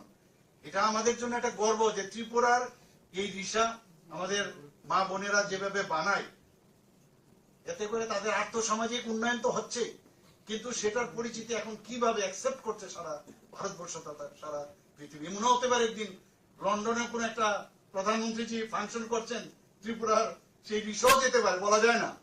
তো আমরা সেইভাবে আমরা কাজ করছি। আমার অত্যন্ত ভালো লাগে যখন এই 26শে জানুয়ারিতে আমাদের ট্যাবলো তৈরি হয়, সেই ট্যাবলোতে আমরা ভালো ভালো প্রাইজ পেয়েছি, এবং সেখানে আমাদের ত্রিপুরার যে কৃষ্টি সংস্কৃতি পরম্পরা সেইগুলো আমরা দেখানোর ব্যবস্থা করেছি, বিশেষ করে জনজাতিদের, এবং তাতে করে আমরা পুরস্কৃত পেয়েছি এবং সবাই আমাদের মানে প্রশংসাই করেছি। আমরা গর্ববোধ করি যে জনজাতিদের যে হ্যান্ডলুমের কাজ, যে আপনাদের বিভিন্ন যেসব বাঁশবেতের কাজ, সেইগুলো নিয়ে আমরা ছোটবেলার থেকে আমরা যেতাম, কোথাও গেলে একটা তার যে উপহার স্বরূপ বহু লোককে আমরা দিয়েছি বাইরে। কিন্তু এখন দেখুন আমরা সেই ইন্ডাস্ট্রি বলুন, এখানে ইন্ডাস্ট্রি মিনিস্টার মহোদয় আছেন, এখানে আমরা বাঁশবেতের উপরে ত্রিপুরাকে কিভাবে তাকে আরো বেশি সমৃদ্ধ করা যায় সেই চেষ্টা আমরা করি। আপনারা নিশ্চয়ই জানেন যে এইবার আমি নিজেও সেখানে উপস্থিত ছিলাম, যে পার্লামেন্টের যে নতুন ভবন, ত্রিপুরার বাঁশের যে সুন্দরভাবে টাইলস বানানো হয়েছে, সেই টাইলস পার্লামেন্টে লাগানো হয়েছে। ভাবা যায় কোনোদিন? আমি শুনেছি বিহারের খুব সম্ভবত সেই অ্যাসেম্বলি বা হাইকোর্টের এখানে, সেখানেও সেই বাঁশবেতের যে বাঁশের প্রোডাক্ট সেই টাইলস লাগানো হয়েছে। এগুলো তো আমাদের গর্বের বিষয়। এখানে আমরা যখনই আমি দেখি যে আমরা যারা ছেলে মেয়েরা পড়াশোনার জন্য বিভিন্ন স্টাইপেন্ড আমরা দিচ্ছি, প্রি মেট্রিক, পোস্ট মেট্রিক, এগুলো তো দিই। আমাকে ট্রাইবেল মিনিস্টার পায়ে এসে বলেন যে এত কম পয়সা দেওয়া হবে না, আরো বাড়াতে হবে। বললাম ধৈর্য ধরো, সব হবে, চিন্তা করবে না। তো ইভেন বিভিন্ন জায়গায় আমি নিজেও গেছি, তাদের রেস্ট হাউস থেকে আরম্ভ করে, হোস্টেল থেকে আরম্ভ করে, সব জায়গায় আমাদের জনজাতিদের, তাদের জন্য কোনো এতদিন ধরে কেউ দেখেনি, ওদের উপর নজরদারি ছিল না। কিন্তু আমরা, আমার মনে আছে আমার সরকারি বাসভবনে আমি 3 ভাবে, আমাদের আইএস অফিসার গণ আছেন এখানে, সমস্ত জনজাতি, টিসিএস অফিসাররা, সিনিয়র জুনিয়র, 3 দিন আমি বসেছিলাম, 3টা স্তরে। একজন আইএস অফিসার মহিলা, আমার মনে আছে, উনি আমাকে বলছিলেন সেই মিটিং এর পরে, now we think that we are included, as if we are included. এই যে বিষয়, আমি ওনাদের সাথে যখন কথা বলছিলাম, আমি ওনাদেরকে বলেছিলাম মুখ্যমন্ত্রী হিসাবে আমাকে আপনারা ভাববেন না, সহজ সরল ভাবে আপনারা বলুন এই ত্রিপুরার উন্নয়নে, আলম সাহেবও ছিলেন প্রথম মিটিং এ, ওনাদেরকে আমি বলেছি আপনাদের মন খুলে কথা বলুন, এই ত্রিপুরাকে ডেভেলপমেন্ট করার জন্য আপনারা কি কি চান। ওনারা বলেছেন, কিন্তু ওই লাইনটা আমার এখনো মনে আছে, যে বলেছেন as if we are included। মাননীয় প্রধানমন্ত্রী নরেন্দ্র মোদী আজকে আপনারা দেখছেন যে অ্যাক্টিভ পলিসির কারণে আজকে ত্রিপুরার, বিশেষ করে নর্থ ইস্টের তো ডেভেলপমেন্ট হয়েছে, ত্রিপুরারও ডেভেলপমেন্ট উচ্চগ্রামে, এটা তো বলার অপেক্ষা রাখে না। আজকে আমরা এখানে হীরা মডেলের কথা বলছি, আমরা ন্যাশনাল হাইওয়ে, 6টা ন্যাশনাল হাইওয়ে প্রায় শেষের পথে, প্রায় 60% কাজ শেষ। আরো 4টা ন্যাশনাল হাইওয়ে হচ্ছে, রোপওয়ে 4টা দেওয়া হয়েছে, হাজার হাজার কোটি টাকা ইনভেস্টমেন্ট এখানে হচ্ছে। এখান থেকে 12টার মতো ট্রেন, আমাদের এক্সপ্রেস ট্রেন এখান থেকে যাচ্ছে, সমস্ত প্রদেশে যাচ্ছে, রাজধানী এক্সপ্রেস যাচ্ছে, ডেমো ট্রেন হচ্ছে। মানে কোনোদিন ভাবতে পারিনি যে ত্রিপুরার মধ্যে এই ধরনের মানে ব্রড গেজের ট্রেন আসবে, সেই একদম সাবরুম পর্যন্ত। ত্রিপুরার চেহারাই পাল্টে যাবে কিছুদিনের মধ্যে। আপনারা দেখেছেন যে সেপ্টেম্বরের মধ্যে মাননীয় প্রধানমন্ত্রী যে আবার যে মৈত্রী সেতু, সেটা চালু করার ব্যবস্থা হচ্ছে, সাউথ ইস্ট এশিয়ার প্রবেশদ্বার হচ্ছে, সেজ হচ্ছে এখানে স্পেশাল ইকোনমিক জোন। যারা ইনভেস্টররা আছেন প্রাইভেট থেকে আরম্ভ করে সবাই, সেখানে একটা সেই ইনভেস্টমেন্টের যে একটা প্লেস সেখানে হচ্ছে। আমরা এখান থেকে অলরেডি মানে প্রোটোকল হিসাবে সেখানে অনুমোদন দিয়েছেন বাংলাদেশের মাননীয় প্রধানমন্ত্রী, যে আমরা সেই চিটাগাং বন্দরকে আমরা ব্যবহার করতে পারি। এখান থেকে ট্রেন লাইন যদি যখন স্টার্ট হবে, আগামী দিন 8 ঘন্টার মধ্যে আমরা কলকাতায় পৌঁছে যাবো। অলরেডি এটা প্রায় শেষের পথে, এই বছরই হওয়ার চান্স। আমি নিজেও গেছি সেখানে নিশ্চিন্তপুরে। তো ত্রিপুরার আমরা যে বাঁশ বেতের হোক, গ্যাস ভিত্তিক আমাদের প্রজেক্ট হোক, রাবার শিল্পই হোক, আগরের শিল্প, আগর থেকে আমাদের যে শিল্প, সব মিলিয়ে একটা উন্নয়নের যে আমাদের সরকার যে উন্নয়নের যে চিন্তা ভাবনা করছেন। আর বেশিরভাগ ক্ষেত্রে আজকে দেখুন ন্যাশনাল হাইওয়ে যেগুলো হচ্ছে, এগুলো কোন দিকে যাচ্ছে? সবকটাই তো জনজাতি অধ্যুষিত এলাকা দিয়ে পাস হচ্ছে। যতক্ষণ ধরে যোগাযোগের ব্যবস্থা ভালো না হবে, কোনোদিন কোন রাজ্যের ডেভেলপমেন্ট অসম্ভব, কোনোদিন সম্ভব না। আজকে সেই কারণে সমস্ত ইনভেস্টররা আসছে, ডেইলি আমার কাছে আসছে, আমরা এখানে কাজ করতে চাই, কাজ করতে চাই। আমার সরকার নামে আমরা একটা অলরেডি ওয়েব পোর্টাল আমি শুরু করেছিলাম, প্রায় 80 থেকে 85% এতে করে কাজ সম্পন্ন হয়েছে। মানুষের বিভিন্ন সমস্যা নিয়ে সেই ওয়েব পোর্টালে ওরা রিয়েক্ট করেছে, বলেছে, এবং তার সমাধানও হয়েছে। তো সব বিষয়ে আমরা চেষ্টা করছি মানুষের সাথে আমরা থাকা। আর বিশেষ করে ত্রিপুরাতে যতদিন ধরে জনজাতিদের উন্নয়ন না হবে, ত্রিপুরা কোনোদিন ডেভেলপমেন্ট হবে না, অসম্ভব, কোনোদিন ডেভেলপমেন্ট হবে না। 31 to 32% জনসংখ্যা কেন আমাদের মধ্যে একটা বিভেদের একটা সৃষ্টি করে? সবাই ত্রিপুরাল্যান্ড ইত্যাদি অনেক সময় সে 80 দাঙ্গা কতবার চেষ্টা করেছে যে একটা ডিভাইড করে, এতে করে আমাদের কিছু ব্যক্তি কেন্দ্রিক কিছু লোকের তার যে ইচ্ছা, সেই ইচ্ছাটা পূরণ হয়। আমরা যাদেরকে মান দিয়েছি, সম্মান দিয়েছি, সেই সম্মানটুকু আপনাদের রাখা উচিত আমি মনে করি। তবেই গিয়ে আমরা একসাথে আমরা থাকতে পারবো এবং এক ত্রিপুরা শ্রেষ্ঠ ত্রিপুরা আমরা যে স্লোগান দিয়েছি সেটা তবেই সম্ভব হয়। আজকে স্বাস্থ্য ক্ষেত্রে আপনি দেখুন, এবারের বাজেটে আমরা 59 কোটি প্রধানমন্ত্রী জন আরোগ্য যোজনা একটা আছে, সেখানে 13 লক্ষ লোকের আমরা কার্ড দিয়েছি আমরা, কিন্তু বাকি লোক কোথায় যাবে? অনেক চিন্তা ভাবনা করে আমার মাননীয় অর্থমন্ত্রীকে আমি বললাম যে এটা না করলে প্রায় 4.75 লোক তাদের যাতে এই কাভারেজে আসে, সে 59 কোটি এক অর্থ বছরে আমরা বাজেট আমরা রেখেছি। অনেক চিন্তা হয়েছিল এটা দিয়ে আমরা সাকসেস করতে পারবো কিনা, না সমস্যা হবে। যারা সরকারি কর্মচারী আছে তারাও এর মধ্যে অপশন দিয়ে তারাও আসতে পারে। আগে 5 লাখ, এখন আরো 5 লাখ, প্রায় 10 লাখের মতো আমাদের যে নির্বাচনী ইস্তেহার আমরা বলেছিলাম সেটা আমরা করবো, সেটা আমরা করেছি। তো সেই দিশায় আমরা কাজ করছি। রাস্তাঘাটে 2000 কিলোমিটার প্রধানমন্ত্রী গ্রামীণ সড়ক যোজনায় 2000 কিলোমিটার কাজ হয়েছে এখন পর্যন্ত। বিভিন্ন জায়গায় যখন টিভিতে দেখি যে ওই জায়গায় রাস্তা খারাপ, ওই জায়গার মানে রাস্তা হয়নি কেন, তো সাথে সাথে আমি খবর নিই কেন এটা হলো না, এটা কিভাবে করা যায়। আমরা ডিপ টিউবওয়েল বলুন, নর্মাল টিউবওয়েল বলুন, সব জায়গায় জলের যাতে ব্যবস্থা হয়। জনজাতি এলাকায় সমস্যা, সবচেয়ে বড় সমস্যা, অনেক জায়গায় ডিগিং করলে পাথরের কারণে ভিতরে ঢুকে না, জলের সোর্স পাওয়া যায় না। তার জন্য ইনোভেটিভ যে আইডিয়া, জলকে আটকে ড্যাম করে সেখান থেকে তার ব্যবস্থা চলছে, এর জন্য হাজার হাজার কোটি টাকা খরচ হচ্ছে এবং আমাদের বাজেট এবং গভর্নমেন্ট অফ ইন্ডিয়া তার জন্য বারবার ওনারা বলছেন যে কোনো অবস্থায়, এবং সেই অবস্থায় দেখুন 3% আমাদের মাত্র এই জল জীবন মিশনের মানে আমরা শুরু করেছিলাম প্রতিটা ঘরে জল পৌঁছানো, এখন 68%, গতদিন আমি দেখলাম 68% আমরা সেই টার্গেট আমরা যাচ্ছি। 100% আমরা চাই তার স্যাচুরেশন পয়েন্ট আছে।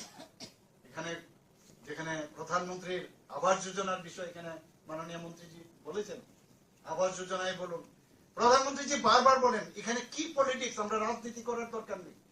জল নেই, জল আমরা পৌঁছাবো, এর মধ্যে কি রাজনীতি? ঘর নেই, আমি ঘর পৌঁছে দেবো, এর মধ্যে কি রাজনীতি? বিজলি নেই, বিজলি পৌঁছে দেবো, এর মধ্যে কি রাজনীতি? কারোর শৌচালয় নেই, শৌচালয় পৌঁছে দেওয়া, সেখানে বানিয়ে দেওয়ার ব্যবস্থা করবে, এর মধ্যে কি রাজনীতি? এই যে সামাজিক পরিবর্তনের মধ্যে সরকারের থাকার যে বিষয়, সেটা মাননীয় প্রধানমন্ত্রী যে বারবার বলছেন, উল্লেখ করছেন এবং সেটা করেও দেখাচ্ছেন।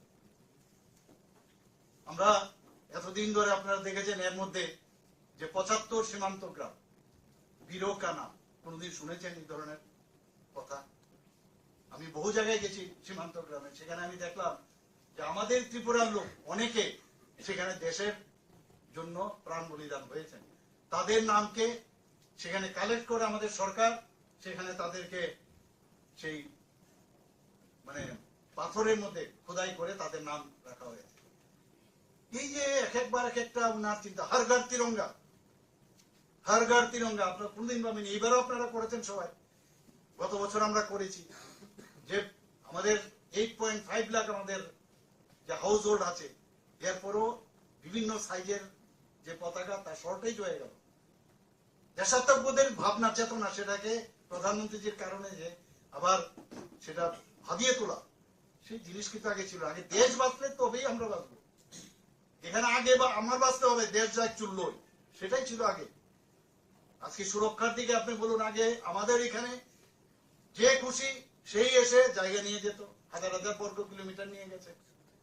পাকিস্তান আমাদের সোলজারদের গলা কেটে আমাদের সেই সীমান্তের ভিতরে ঢুকে ওরা দিয়ে দিয়েছে, পার্লামেন্টে আক্রমণ করেছে, বিভিন্ন জায়গায় টেররিস্টের আক্রমণ, নর্থ ইস্টে সবচেয়ে বেশি আমরাও টেররিস্টদের আক্রমণে আক্রান্ত ছিলাম। আজকে কি দেখলাম, যখন আমি সমস্ত নর্থ ইস্টের যারা চিফ মিনিস্টাররা আছেন, আমি বিভিন্ন কনক্লেভে ওনাদের সাথে বসেছি, ওনারা নিজেরা বলছেন যে মাননীয় প্রধানমন্ত্রীজি আসার পর এখন যে ভদ্রমহিলা সেদিন আমাকে টিসিএস অফিসার বলেছেন, ওনারাও বলছেন যে we are now included in the government of India, now we feel it.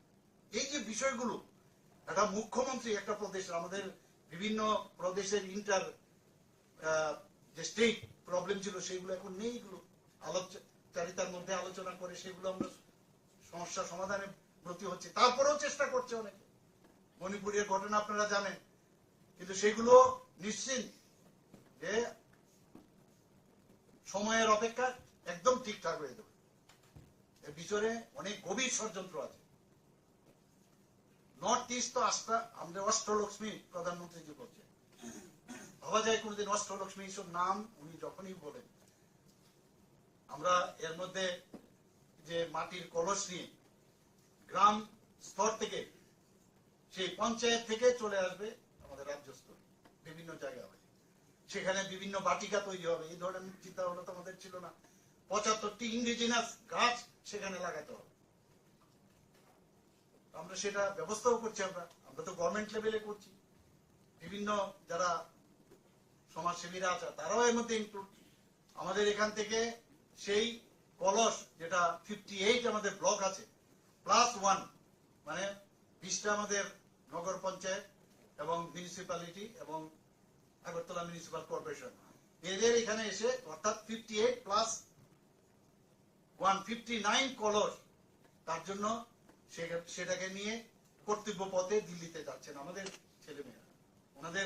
আমাদের সেই রেল লাইনের বগিও আমরা রিজার্ভ করে নিয়েছি এবং আমরা বলেছি যে ওইখানে 59 যদি দিল্লি যায়, 59 কলস অমৃত কলস আমাদের এখানে থাকবে। তো এই ভাবনা, দেশ বাঁচলে আমরা বাঁচবো। আমি শক্তিশালী হলে আজকে আমাদের এখানে কেউ চোখ তুলে আর কথা বলে না, না পাকিস্তান না চাইনা। আগে এগুলো দেখতাম আমরা, তাকিয়ে তাকিয়ে দেখতো। রাফাইলের মতো বিমান এখন আমাদের চলে এসছে। আগে আমরা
শ্রী শ্রী মা মনসা দেবীর পূজা, এখন পূজা চলছে।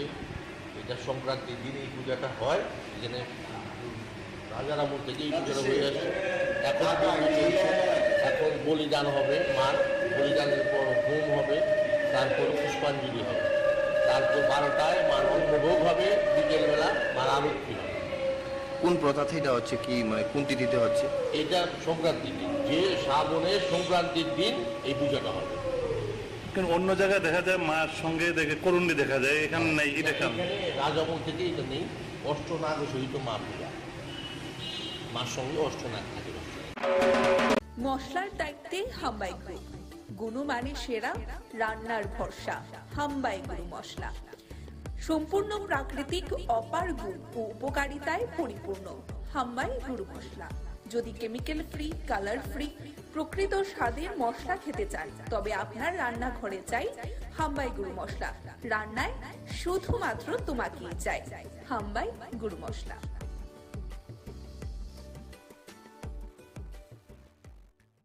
যদি আপনারা গ্রেফতার না করেন, আমরা প্রয়োজনে ছাত্র যুবরা মিলে কিন্তু আমরা রাজ্যের মধ্যে আমরা ত্রিপুরা বন্ধ আমরা ডাকতে বাধ্য হব। আমরা এখনো ডেট ফাইনাল করিনি। আমরা 48 ঘন্টা সময় দিচ্ছি। 48 ঘন্টার মধ্যে যদি পুলিশ প্রশাসন ইনভেস্টিগেশন না করে, আমরা কিন্তু 24 ঘন্টার বন্ধ রাখবো। সারা ত্রিপুরা স্তব্ধ করে দেব। আমাদের প্রিয় নেতাকে নিয়ে এই সমস্ত ব্লুপ্রিন্ট করা হবে, হত্যার ছক করা হবে, আমরা ছেড়ে কথা বলবো।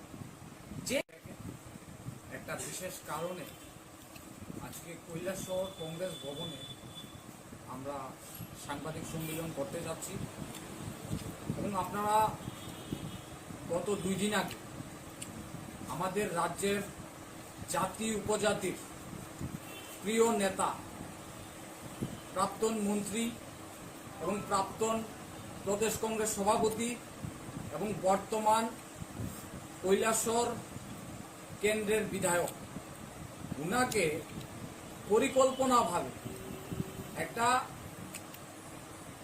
ছক তৈরি করেছে, ব্লু প্রিন্ট।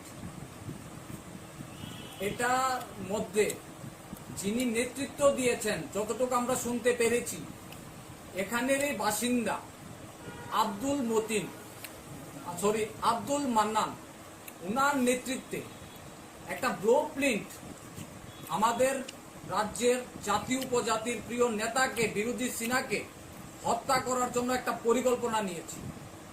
আমরা তার তীব্রভাবে নিন্দা জানাচ্ছি এবং আমরা বলতে চাই যে যারাই এই সমস্ত কাজের সাথে যুক্ত তাদেরকে অবিলম্বে গ্রেপ্তার করা হোক। কে বা কারা এইগুলির সাথে মদত দিচ্ছে? এই রাজ্যে মাননীয় মুখ্যমন্ত্রী প্রফেসর ডক্টর মানিক সাহাজি বলেছেন মাফিয়া মুক্ত ত্রিপুরা। এই জায়গার মধ্যে আমাদের প্রিয় নেতাকে, বিধানসভার মেম্বার, বর্তমান বিধায়ক, উনাকে ব্লু প্রিন্ট তৈরি করা হয়েছে, পরিকল্পিতভাবে একটা মার্ডার করার চক্রান্ত চলছে। এটা কি ধরনের চক্রান্ত? এখন পর্যন্ত কেন গ্রেপ্তার করা হয়নি এবং সেটার সাথে কারা জড়িত আছে এবং কার মদতে এইটা হয়েছে, আমরা জবাব চাই। রাজ্যের তাদেরকে অবিলম্বে গ্রেপ্তার করুন। যদি আপনারা গ্রেপ্তার না করেন, আমরা প্রয়োজনে ছাত্র যুবরা মিলে কিন্তু আমরা রাজ্যের মধ্যে আমরা ত্রিপুরা বন্ধ আমরা ডাকতে বাধ্য হব। আমরা এখনো ডেট ফাইনাল করিনি, আমরা 48 ঘন্টা সময় দিচ্ছি। 48 ঘন্টার মধ্যে যদি পুলিশ প্রশাসন ইনভেস্টিগেশন না করে, আমরা কিন্তু 24 ঘন্টার বন্ধ রাখবো, সারা ত্রিপুরা স্তব্ধ করে দেব। আমাদের প্রিয় নেতাকে নিয়ে এই সমস্ত ব্লু প্রিন্ট করা হবে, হত্যার ছক করা হবে, আমরা ছেড়ে কথা বলবো। যে একটা বিশেষ কারণে আজকে কৈলাসহর কংগ্রেস ভবনে আমরা সাংবাদিক সম্মেলন করতে যাচ্ছি এবং আপনারা গত 2 দিন আগে আমাদের রাজ্যের জাতি উপজাতির প্রিয় নেতা, প্রাক্তন মন্ত্রী এবং প্রাক্তন প্রদেশ কংগ্রেস সভাপতি এবং বর্তমান কৈলাসহর কেন্দ্রের বিধায়ক, উনাকে পরিকল্পনাভাবে একটা ছক তৈরি করেছে, ব্লু প্রিন্ট। এটার মধ্যে যিনি নেতৃত্ব দিয়েছেন, যতটুকু আমরা শুনতে পেরেছি, এখানেরই বাসিন্দা আব্দুল মান্নান, উনার নেতৃত্বে একটা ব্লু প্রিন্ট আমাদের রাজ্যের জাতি উপজাতির প্রিয় নেতাকে, বিরোধী সিনহাকে হত্যা করার জন্য একটা পরিকল্পনা নিয়েছে। আমরা তার তীব্রভাবে নিন্দা জানাচ্ছি এবং আমরা বলতে চাই যারাই এই সমস্ত কাজের সাথে যুক্ত তাদেরকে অবিলম্বে গ্রেপ্তার করা হোক। কে কারা এইগুলির সাথে মদত দিচ্ছে? এই রাজ্যে মাননীয় মুখ্যমন্ত্রী প্রফেসর ডক্টর মানিক সাহাজি বলেছেন মাফিয়া মুক্ত ত্রিপুরা। এই জায়গার মধ্যে আমার প্রিয় নেতা, বিধানসভার মেম্বার, বর্তমান বিধায়ক, উনকে ব্লু প্রিন্ট করা হয়েছে, পরিকল্পিতভাবে একটা মার্ডার করার চক্রান্ত চলছে। কি ধরনের চক্রান্ত? এখন পর্যন্ত কেন গ্রেপ্তার হয়নি সেটার সাথে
আনুমানিক কয়টা গ্যাস স্টেশন থেকে নাকি?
আনুমানিক কয়টা গ্যাসের সিলিন্ডার থেকে নাকি?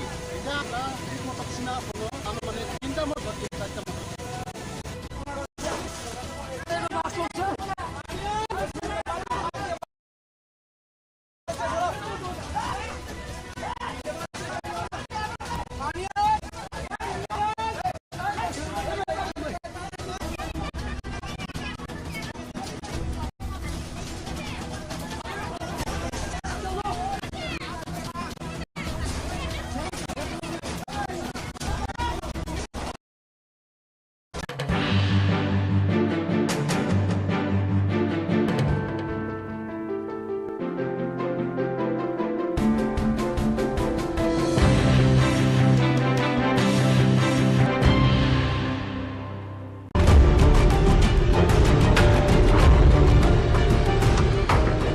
বাজারে বেড়ে গেছে পেঁয়াজের দাম। অভিযোগ ৩-৪ দিন ধরেই ক্রমশই বেড়ে চলেছে মূল্য, আর এই সুযোগ নিয়ে একাংশ কালোবাজারি ক্রেতাদের পকেট কাটা শুরু করে দিয়েছে বলে অভিযোগ। ৪০ থেকে ৪৫ টাকা দরে বিক্রি হচ্ছে খুচরো পেঁয়াজ কেজি প্রতি। এই অবস্থায় শুক্রবার রাজধানী মহারাজগঞ্জ বাজারে অভিযান চালানেন খাদ্য দপ্তর ও সদর মহকুমা প্রশাসনের লোকজন। তারা পাইকারি বিক্রেতাদের সাথেও কথা বলেন। এক আধিকারিক জানান, বর্তমানে নাসিকে কিছুটা দাম বেশি, তাই বাড়ছে মূল্য, তবে অচিরেই মূল্য নিয়ন্ত্রণে চলে আসবে।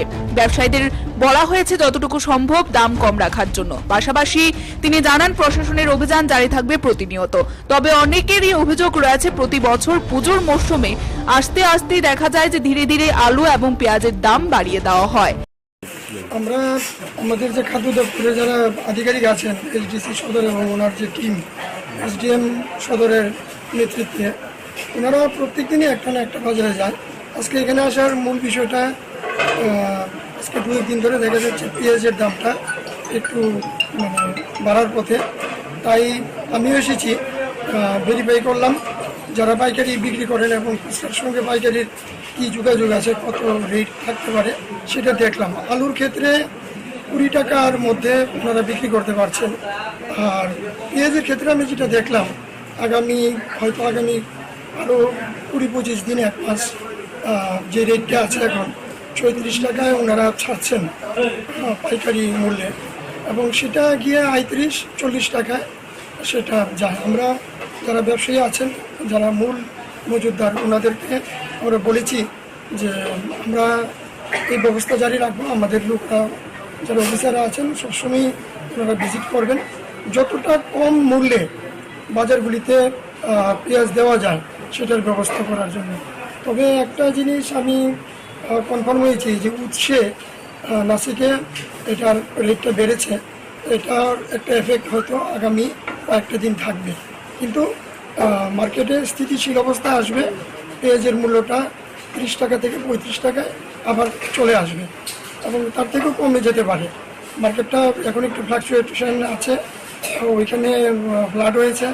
আমি দেখলাম যে আলুও প্রচুর ওনাদের নষ্ট হয়েছে, যদিও ব্যবসায়ীরা আলুটার দাম 20 টাকা রাখছেন, কোনো জায়গায় 25 টাকা পর্যন্ত বৃদ্ধি পেয়েছে খুচরা মার্কেটগুলিতে। তো আপাতত পেঁয়াজের দামটা 4-5 দিন আমরা নজরে রাখছি। আমরা সামনে শনি রবি বন্ধ আছে, তারপরে আমরা আবার দেখব মার্কেট যাচাই করে এটাকে কমানো যায় কিনা। ব্যবসায়ীদেরকে আমি আমার তরফ থেকে, খাদ্য দপ্তরের তরফ থেকে এবং আমাদের যে মাননীয় মন্ত্রী, ওনার বিশেষ নির্দেশক্রম আমি ওনাদেরকে জানিয়েছি যাতে রেটটা নিয়ন্ত্রিত মূল্যের মধ্যে থাকে। এই উদ্দেশ্যে আমার এখানে আসে। অনেক সময় দেখা যায় যে খুচরো বাজারে অনেক দাম থাকে, তো এটা নিয়ন্ত্রণ করার জন্য কি আপনারা কি কন্টিনিউ প্রসেসিং থাকবে? আমরা প্রতিনিয়তই কিন্তু আমাদের এই যে ফুডের টিম আছে, তারপর আপনার লিগ্যাল রেগুলেটরি অফিসাররা আছেন, ওনারা কিন্তু ভিজিট করছেন। সবসময় আমি হয়তো আসতে পারি না, এবং এসডিএমের যারা আছেন ওনারা আজকে বটতলা বাজার, কালকে গুলবাজার, পরশুদিন আরেকটা বাজার, এইভাবে কিন্তু প্রতিদিন আমরা একটা না একটা মার্কেটে আমরা ভিজিট করি, দেখি। আমাদের বিশেষ করে আলু এবং পেঁয়াজ যেটা আছে সেটা আমাদের যে এসেনশিয়াল কমোডিটিজ অ্যাক্ট আছে এটার আওতায় আছে, ফলে এটার ব্যাপারে, এটার মূল্য নিয়ন্ত্রণের ব্যাপারে আমার খাদ্য দপ্তরের ভূমিকা আছে। আমাদেরকে অবশ্যই সেটা লক্ষ্য রাখতে হবে যাতে, আর বাদবাকি যে জিনিসগুলি যেরকম মরিচ অথবা এগুলি কৃষি দপ্তর যারা আছেন, আধিকারিক যারা আছেন, ওনারা লক্ষ্য রাখছেন। আশা করি সেইগুলিও দ্রব্যমূল্যের নিয়ন্ত্রণ হবে। আশা নিয়ে বাঁচতে হবে। আমার মনে হয় পেঁয়াজেরও, আমি আজকে কথা বলে যেটা দেখেছি, পেঁয়াজের দামটা কমে যাবে আগামী কয়েকদিনের মধ্যে। Bureau report, Tripura news 8। মশলার দায়িত্বে হাম্বাই গ্রুপ, গুণমানে সেরা, রান্নার ভরসা। হাম্বাই গুরু মশলা সম্পূর্ণ প্রাকৃতিক, অপার গুণ ও উপকারিতায় পরিপূর্ণ। হাম্বাই গুরু মশলা। যদি কেমিক্যাল ফ্রি, কালার ফ্রি, প্রকৃত স্বাদের মশলা খেতে চান, তবে আপনার রান্নাঘরে চাই হাম্বাই গুরু মশলা। রান্নায় শুধুমাত্র তোমাকেই চাই হাম্বাই গুরু মশলা।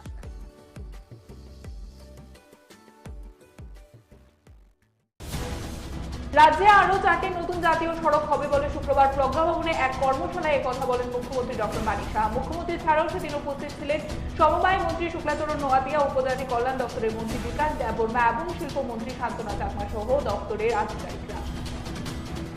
3-4 দিন ধরেই ক্রমেই বাজারে বেড়ে চলেছে পেঁয়াজের দাম। একাংশ কালোবাজারি ক্রেতাদের পকেট কাটছে বলে অভিযোগ রয়েছে। শুক্রবার রাজধানী মহারাজগঞ্জ বাজারে অভিযান চালালেন রাজ্য খাদ্য দপ্তর ও সদর মহকুমা প্রশাসনের লোকজন। তবে অনেকের অভিযোগ রয়েছে, প্রতি বছর পুজোর মরশুম আসতেই ধীরে ধীরে আলু এবং পেঁয়াজের দাম বাড়িয়ে দেওয়া হয়। চোরের থাবায় এবারে সাংবাদিকদের বাড়িতে, বাড়ির লোকজনদের অনুপস্থিতিতেই সুযোগ নিয়ে হাত সাফাই করল চোরের দল। ঘটনা রাজধানীর বট্টপুকুর বিবেকানন্দ ক্লাব সংলগ্ন এলাকায়। ঘটনায় এলাকায় বর্তমানে চাঞ্চল্য বিরাজ করছে। বিশ্ব ফটোগ্রাফি দিবস উপলক্ষে আগামী 19 এবং 20 দুদিন ব্যাপী রবীন্দ্র ভবনের চিত্র প্রদর্শনী অনুষ্ঠিত হবে এবং এই চিত্র প্রদর্শনীর উদ্বোধন করেন রাজ্যের মাননীয় মুখ্যমন্ত্রী প্রফেসর ডক্টর মানিক সাহা। এবং এক সাংবাদিক সম্মেলনের মধ্য দিয়ে আগরতলা প্রেস ক্লাবে এই সংবাদ জানিয়ে দেওয়া হয়েছে ফটো জার্নালিস্টের পক্ষ থেকে। নিয়ম মেনেই হলো মনসা পূজা। রাজন্য আমল থেকে রাজধানী দুর্গাবাড়িতে হয়ে আসছেন মনসা দেবীর পুজো। নিয়ম রীতি মেনে এবারে হয়েছে পুজো প্রতি বছরের মতো এবারও। শ্রাবণ মাসের শেষ দিনে সংক্রান্তিতে দেখা যায় মনসা দেবীর পুজো হবে। প্রতিবারের মতো এবছরও হয় নিয়ম নিষ্ঠার সাথে দুর্গাবাড়ির মনসা পুজো। বিলোনিয়া পুরাতন মোটর স্ট্যান্ড সংলগ্ন এলাকায় শহরে প্রাচীনতম মা মনসা পুজো এবং দেখা যাচ্ছে যে এই মনসা বাড়িতে সমস্ত ধর্মীয় রীতিনীতি মেনে অনুষ্ঠিত হয় মনসা পুজো। শহরের বিভিন্ন প্রান্ত থেকে মহিলারা মায়ের আরাধনায় সেদিন ব্রতী হন। মা মনসা পুজোর দিনই উদয়পুরে গ্যাসের সিলিন্ডারে আগুনে পুড়ে ছাই হয়ে যায়। টাউন সুরামুড়া স্থিত বিশ্বজিৎ ছিলের বাড়িতে ঠিক তখন বাড়িতে চলছিল মনসা পুজোর প্রস্তুতি এবং খবর পেয়ে উদয়পুর অগ্নি নির্বাপক দপ্তরের কর্মীরা ছুটে গিয়ে আগুন নিয়ন্ত্রণে আনে। দুটি ঘর সম্পূর্ণ পুড়ে ছাই হয়ে যায়। এতে আনুমানিক কয়েক লক্ষ টাকার ক্ষয়ক্ষতি হয়েছে বলে জানা যায়। বাঙালির 13 পার্বণের মধ্যে অন্যতম পুজো হচ্ছে মনসা পুজো। এই পুজোকে নিয়ে গ্রাম পাহাড় থেকে শুরু করে শহর এলাকায় ব্যাপক আলোড়ন তৈরি হয়। শুক্রবার মন্দিরনগরী উদয়পুর সহ বিভিন্ন মহকুমা জেলার বিভিন্ন বাড়ি থেকে বাড়ির ঘরে অনুষ্ঠিত হয় মনসা পুজো। জল এবং বিদ্যুতের দাবিতে শুক্রবার সাবরুম বৈষ্ণবপুর রাস্তা অবরোধ করে আইনমারা এলাকার এলাকাবাসীরা। জনগণের দাবি রয়েছে, বিগত 28 দিন ধরে জল এবং বিদ্যুৎহীন গোটা আইনমারা এলাকা। সংশ্লিষ্ট দপ্তরের কাছে লিখিতভাবে বারবার বিষয়টি সম্বন্ধে অবগত করা হলেও কোনো ধরনের হেলদোল নেই সংশ্লিষ্ট দপ্তরের কর্তা ব্যক্তিদের। মেরি মিট্টি মেরি দেশ কর্মসূচির অঙ্গস্বরূপ শুক্রবার আমবাসা সমগ্র উন্নয়ন আধিকারিকের উদ্যোগে আয়োজিত হয় মিট্টি কো নমন বীরো কা বন্ধন কর্মসূচি। প্রদীপ প্রজ্বলনের মাধ্যমে সূচনা করেন বিএসসি চেয়ারম্যান পরিমল দেববর্মা। আরক্ষা দপ্তর থেকে অবসরপ্রাপ্ত 78 জন আরক্ষা কর্মীকে সম্মাননা জানানো হয়। মশলার দায়িত্বে হাম্বাই গ্রুপ, গুণমানে সেরা, রান্নার ভরসা। হাম্বাই গুরু মশলা সম্পূর্ণ প্রাকৃতিক, অপার গুণ ও উপকারিতায় পরিপূর্ণ। হাম্বাই গুরু মশলা। যদি কেমিক্যাল ফ্রি, কালার ফ্রি, প্রকৃত স্বাদের মশলা খেতে চান, তবে আপনার রান্নাঘরে চাই হাম্বাই গুরু মশলা। রান্নায় শুধুমাত্র তোমাকেই চাই হাম্বাই গুরু মশলা।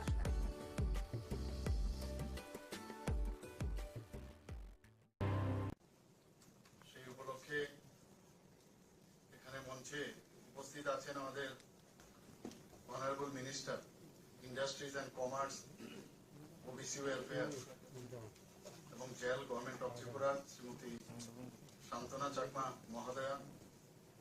উপস্থিত একটু আগে যিনি ওনার সুন্দর বক্তব্য এখানে রেখেছেন, আমাদের ত্রিপুরা ত্রিপুরা সরকারের ট্রাইবেল ওয়েলফেয়ারে মাননীয় মন্ত্রী শ্রী বিকাশ দেববর্মা মহোদয়, তাছাড়া প্রারম্ভিক যে আলোচনা শুরু হয়েছিল এখানে ভাষণে আমাদের ত্রিপুরা সরকারের মাননীয় মন্ত্রী cooperation tribal welfare government of Tripura Shri Shuklacharan Noatia এবং ট্রাইবেল ওয়েলফেয়ার ডিপার্টমেন্টের যিনি সেক্রেটারি মহোদয় আছেন শ্রী এল.টি. ডালং মহোদয়, শ্রী এস প্রভু এডিশনাল সেক্রেটারি ট্রাইবেল ওয়েলফেয়ার, আমার সামনে উপস্থিত আছেন আমাদের মাননীয় বিধায়ক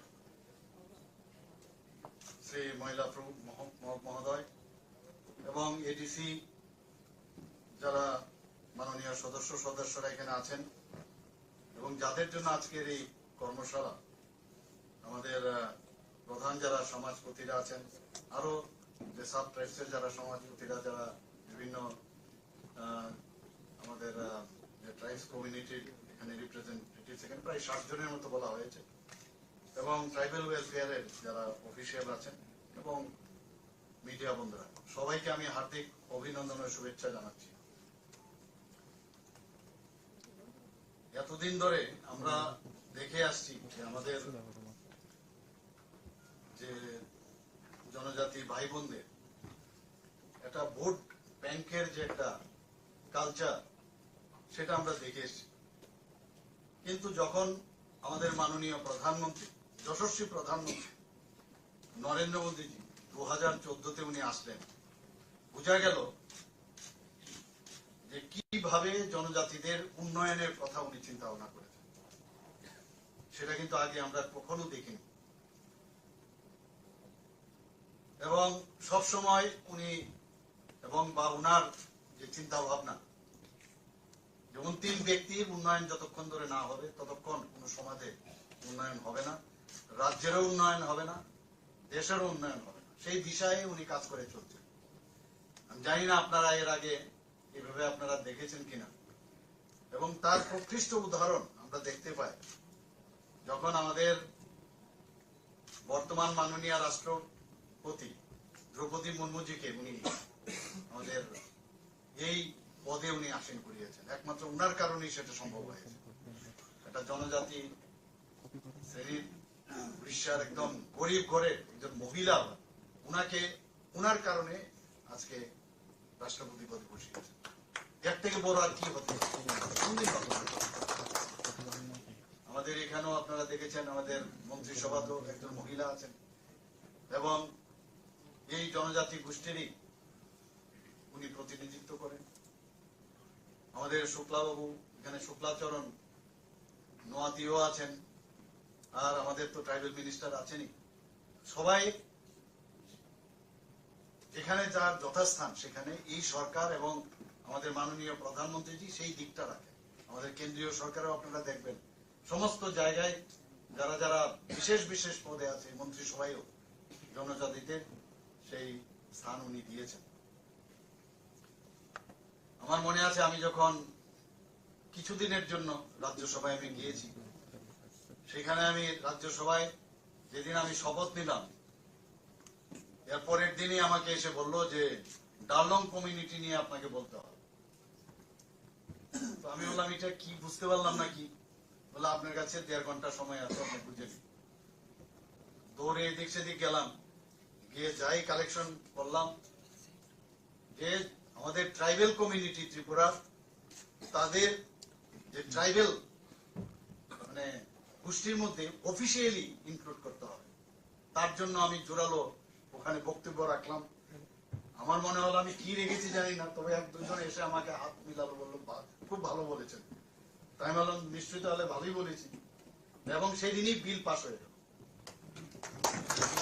তো আমার মনে হলো একটা প্রথম দিন গিয়েই এরকম একটা কাজ করতে পারলাম, তাও আবার জনজাতিদের জন্য। আমি নিজেকে ভাগ্যবান মনে করছি যে আমি ত্রিপুরার প্রতিনিধি হয়ে সেখানে ওনাদের জন্য একটা কাজ করতে পেরেছি।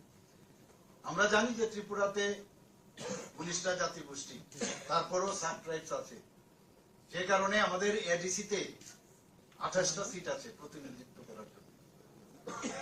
কিন্তু আমাদের এই সরকার ডিসিশন নিয়েছে না, আমাদের সব যারা এখানে অনেকে এসছেন আজকে, তাদের প্রতিনিধিত্বের জন্য যাতে সব গোষ্ঠীর থেকে প্রতিনিধিত্ব হয়, তার জন্য আমরা 50টা সিটের জন্য আমরা এখানে ক্যাবিনেটের ডিসিশন নিয়ে আমরা দিল্লিতে থাকবো। হয়তোবা আমরা সময়ের অপেক্ষা, এগুলো হবে আমাদের। তো এইগুলোতে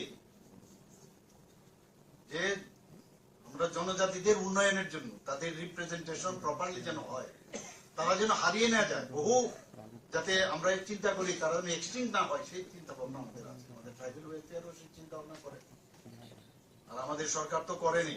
আর সর্বোপরি আমাদের মাননীয় প্রধানমন্ত্রী যে চিন্তা করে, যে কথাটা এখানে বলা হয়েছে, এতদিন ধরে মহারাজাদের যে ডাইনেস্টি, তাদেরকে 35 বছর আমরা দেখেছি একদম মানে রাজবাড়ির সেই ওয়ালের ভিতরে ঢুকিয়ে দেওয়ার ব্যবস্থা হয়েছে। আমাদের সরকার আসার পর উনাদের যে এই ত্রিপুরার জন্য যে কাজ করে গেছেন, ত্রিপুরার মানুষের জন্য যে কাজ করে গেছেন, তার জন্য এই সরকার এবং আমাদের কেন্দ্রীয় সরকার সে সম্মান আমরা দিয়েছি। এখানে বলা হয়েছে ওনার সে সিঙ্গার বিল, আমাদের ছোটবেলায় আমরা জানতাম যে এয়ারপোর্ট, আগরতলা এয়ারপোর্ট মানে সিঙ্গার বিল এয়ারপোর্টে যেতে হবে। তো singer bill airport one of the oldest airport, উনি মহারাজা বীর বিক্রম কিশোর মানিক্য বাহাদুর সময় সেটা করেছিল। অনেক অরণ্য রোদন, ক্রোকোডাইল টিয়ার্স আমরা দেখেছি বিভিন্ন যে বিগত সরকারে, কিন্তু আমরা কথা না, কাজের মাধ্যমে আমরা যে মানুষের যে মূল্যায়ন করা সেটা আমরা করেছি। ওনার নামে এয়ারপোর্ট আমরা সেখানে মাননীয় প্রধানমন্ত্রীজি নিজে এসে সেই এয়ারপোর্টের নামাঙ্কন করেছেন। আপনারা জানেন যে আমার যে আসল বাড়ি সেই কামানচৌমনির পাশে একটা ছোট আইল্যান্ড ছিল। সেই আইল্যান্ডটা আমরা দেখতাম এখানে 0 মাইল ফলক, মাইল থাকতো তখন 0 মাইল ফলক।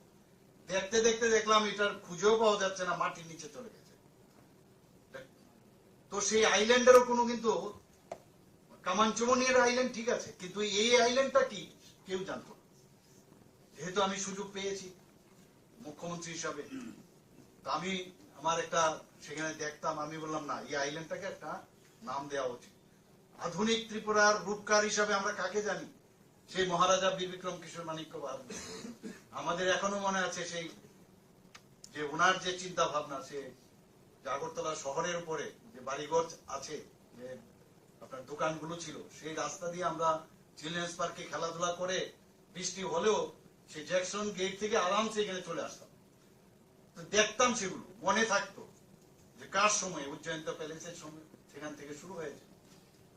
তো সেই জায়গায় সেটাকে আমরা পুনরুদ্ধার করলাম এবং সেখানে এক তো এই যে আইল্যান্ডের একটা নামাঙ্কন হলো, এটার কোনো গোত্রও ছিল না, সেটার নাম আমরা দিলাম মহারাজা বীর বিক্রম মোড় এখন হয়েছে এবং ওনার মূর্তি আমরা স্থাপন করলাম এবং জিরো ফলকটাকে উঠিয়ে সেখানে এখান থেকে শুরু হয়েছে যে উদয়পুর কত কিলোমিটার, ধর্মনগর কত কিলোমিটার, এইখান থেকে কিন্তু জিরো ফলক এখন সবাই গেলে আপনারা দেখতে পাবেন।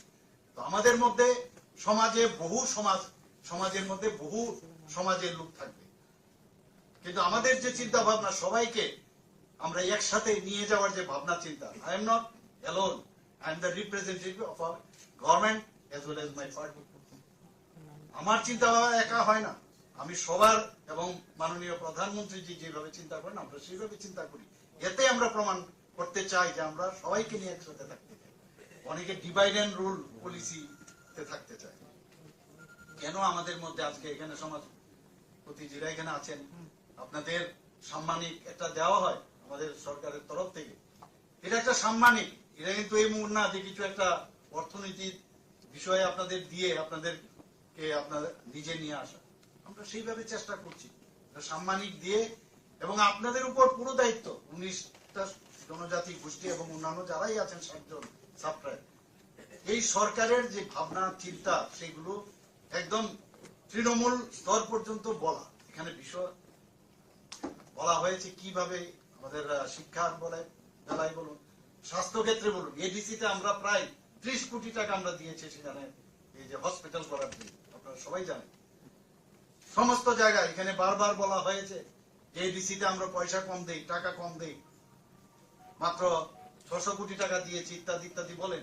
আমি বিধানসভায় বলেছি আমাদের যে লাইন ডিপার্টমেন্ট আছে সেখানে 39টা যে ডিপার্টমেন্ট 5,000 কোটি টাকা আমরা সেখানে এডিসির উন্নয়নে আমরা খরচ করি।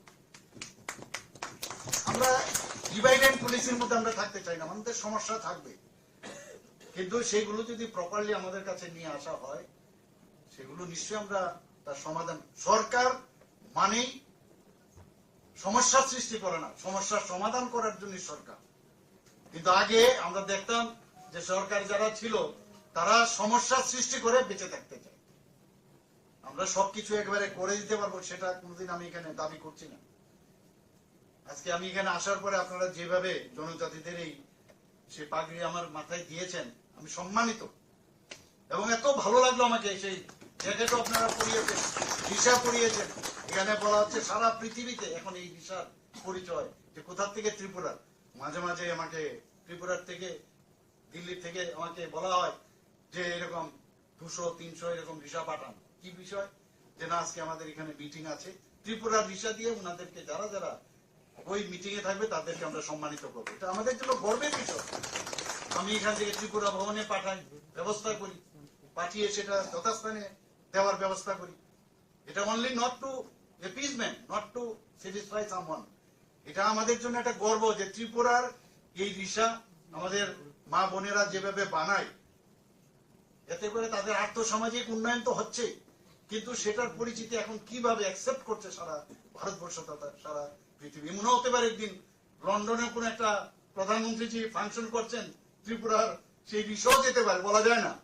তো আমরা সেইভাবে আমরা কাজ করছি। আমার অত্যন্ত ভালো লাগে যখন এই 26শে জানুয়ারিতে আমাদের ট্যাবলো তৈরি হয়, সেই ট্যাবলোতে আমরা ভালো ভালো প্রাইজ পেয়েছি, এবং সেখানে আমাদের ত্রিপুরার যে কৃষ্টি সংস্কৃতি পরম্পরা সেইগুলো আমরা দেখানোর ব্যবস্থা করেছি, বিশেষ করে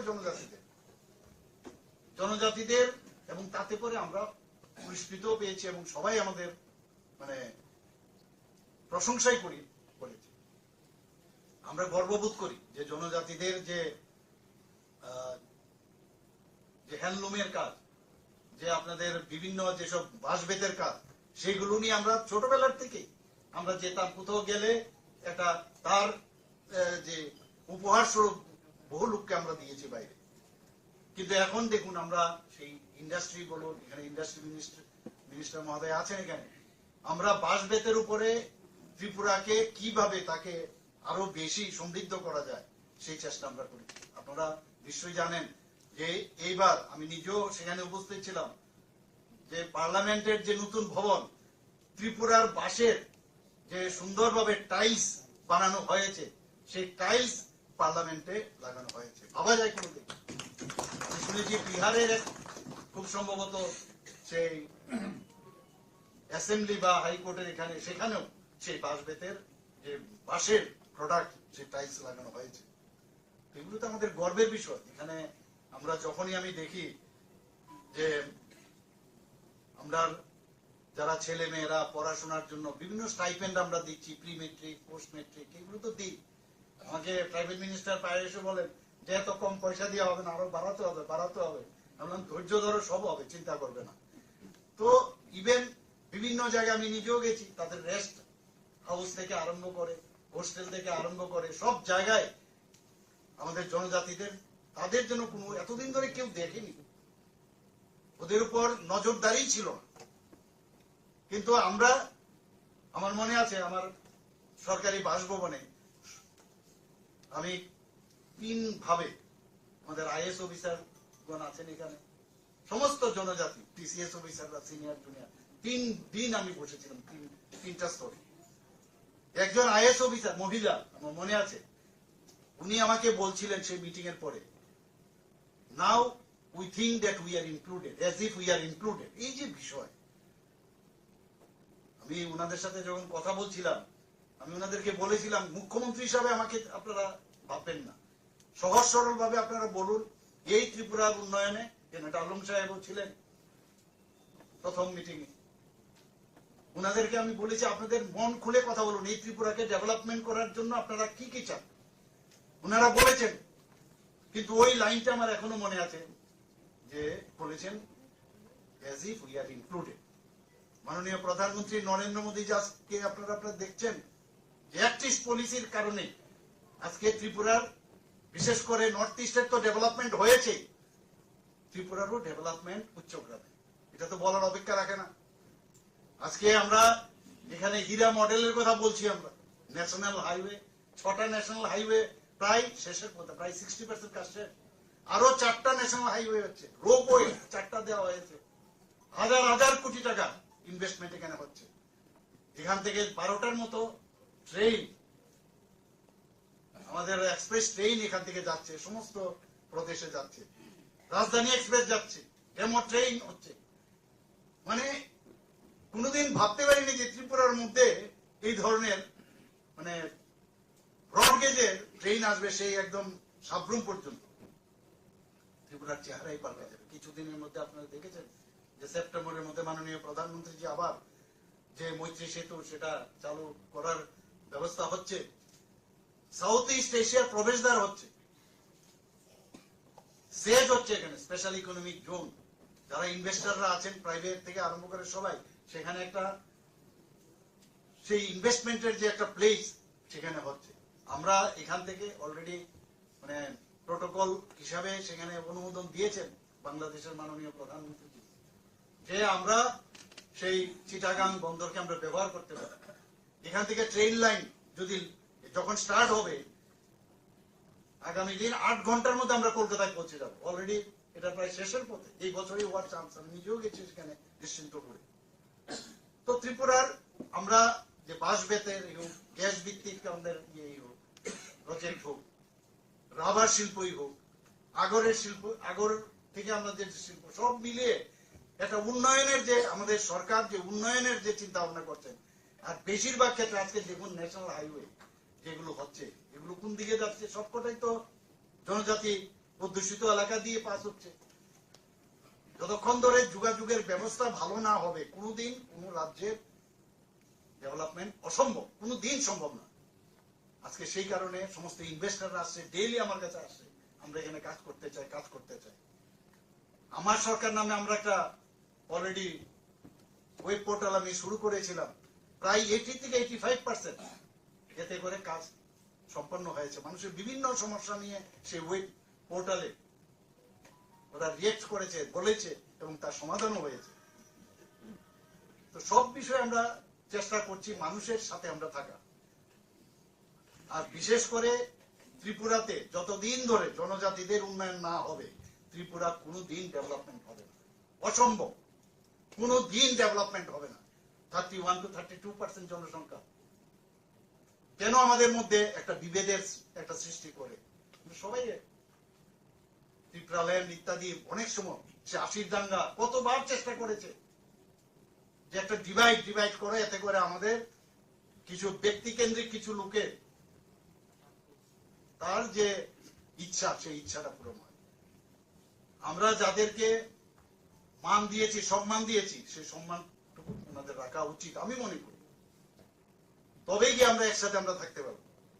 এবং এক ত্রিপুরা শ্রেষ্ঠ ত্রিপুরার আমরা যে স্লোগান দিয়েছি, সেটা তবেই সম্ভব হয়। আজকে স্বাস্থ্য ক্ষেত্রে আপনি দেখুন, এবারের বাজেটে আমরা 59 কোটি প্রধানমন্ত্রী জন আরোগ্য যোজনা একটা আছে, সেখানে 13 লক্ষ লোকের আমরা কার্ড দিয়েছি আমরা। কিন্তু বাকি লোক কোথায় যাবে? অনেক চিন্তা ভাবনা করে আমার মাননীয় অর্থমন্ত্রীকে আমি বললাম যে এটা না করলে প্রায় 4.75 লোক তাদের যাতে এই কাভারেজে আসে, সে 59 কোটি এক অর্থ বছরে আমরা বাজেট আমরা রেখেছি। অনেক চিন্তা হয়েছিল এটা দিয়ে আমরা সাকসেস করতে পারবো কিনা, না সমস্যা হবে। যারা সরকারি কর্মচারী আছে তারাও এর মধ্যে অপশন দিয়ে তারাও আসতে পারে। আগে 5 লাখ, এখন আরো 5 লাখ, প্রায় 10 লাখের মতো আমাদের যে নির্বাচনী ইস্তেহার আমরা বলেছিলাম সেটা আমরা করবো, সেটা আমরা করেছি। তো সেই দিশায় আমরা কাজ করছি। রাস্তাঘাটে 2000 কিলোমিটার প্রধানমন্ত্রী গ্রামীণ সড়ক যোজনায় 2000 কিলোমিটার কাজ হয়েছে এখন পর্যন্ত। বিভিন্ন জায়গায় যখন টিভিতে দেখি যে ওই জায়গায় রাস্তা খারাপ, ওই জায়গার মানে রাস্তা হয়নি কেন, তো সাথে সাথে আমি খবর নিই কেন এটা হলো না, এটা কিভাবে করা যায়। আমরা ডিপ টিউবওয়েল বলুন, নর্মাল টিউবওয়েল বলুন, সব জায়গায় জলের যাতে ব্যবস্থা হয়। জনজাতি এলাকায় সমস্যা, সবচেয়ে বড় সমস্যা, অনেক জায়গায় ডিগিং করলে পাথরের কারণে ভিতরে ঢুকে না, জলের সোর্স পাওয়া যায় না। তার জন্য ইনোভেটিভ যে আইডিয়া, জলকে আটকে ড্যাম করে সেখান থেকে তার ব্যবস্থা চলছে।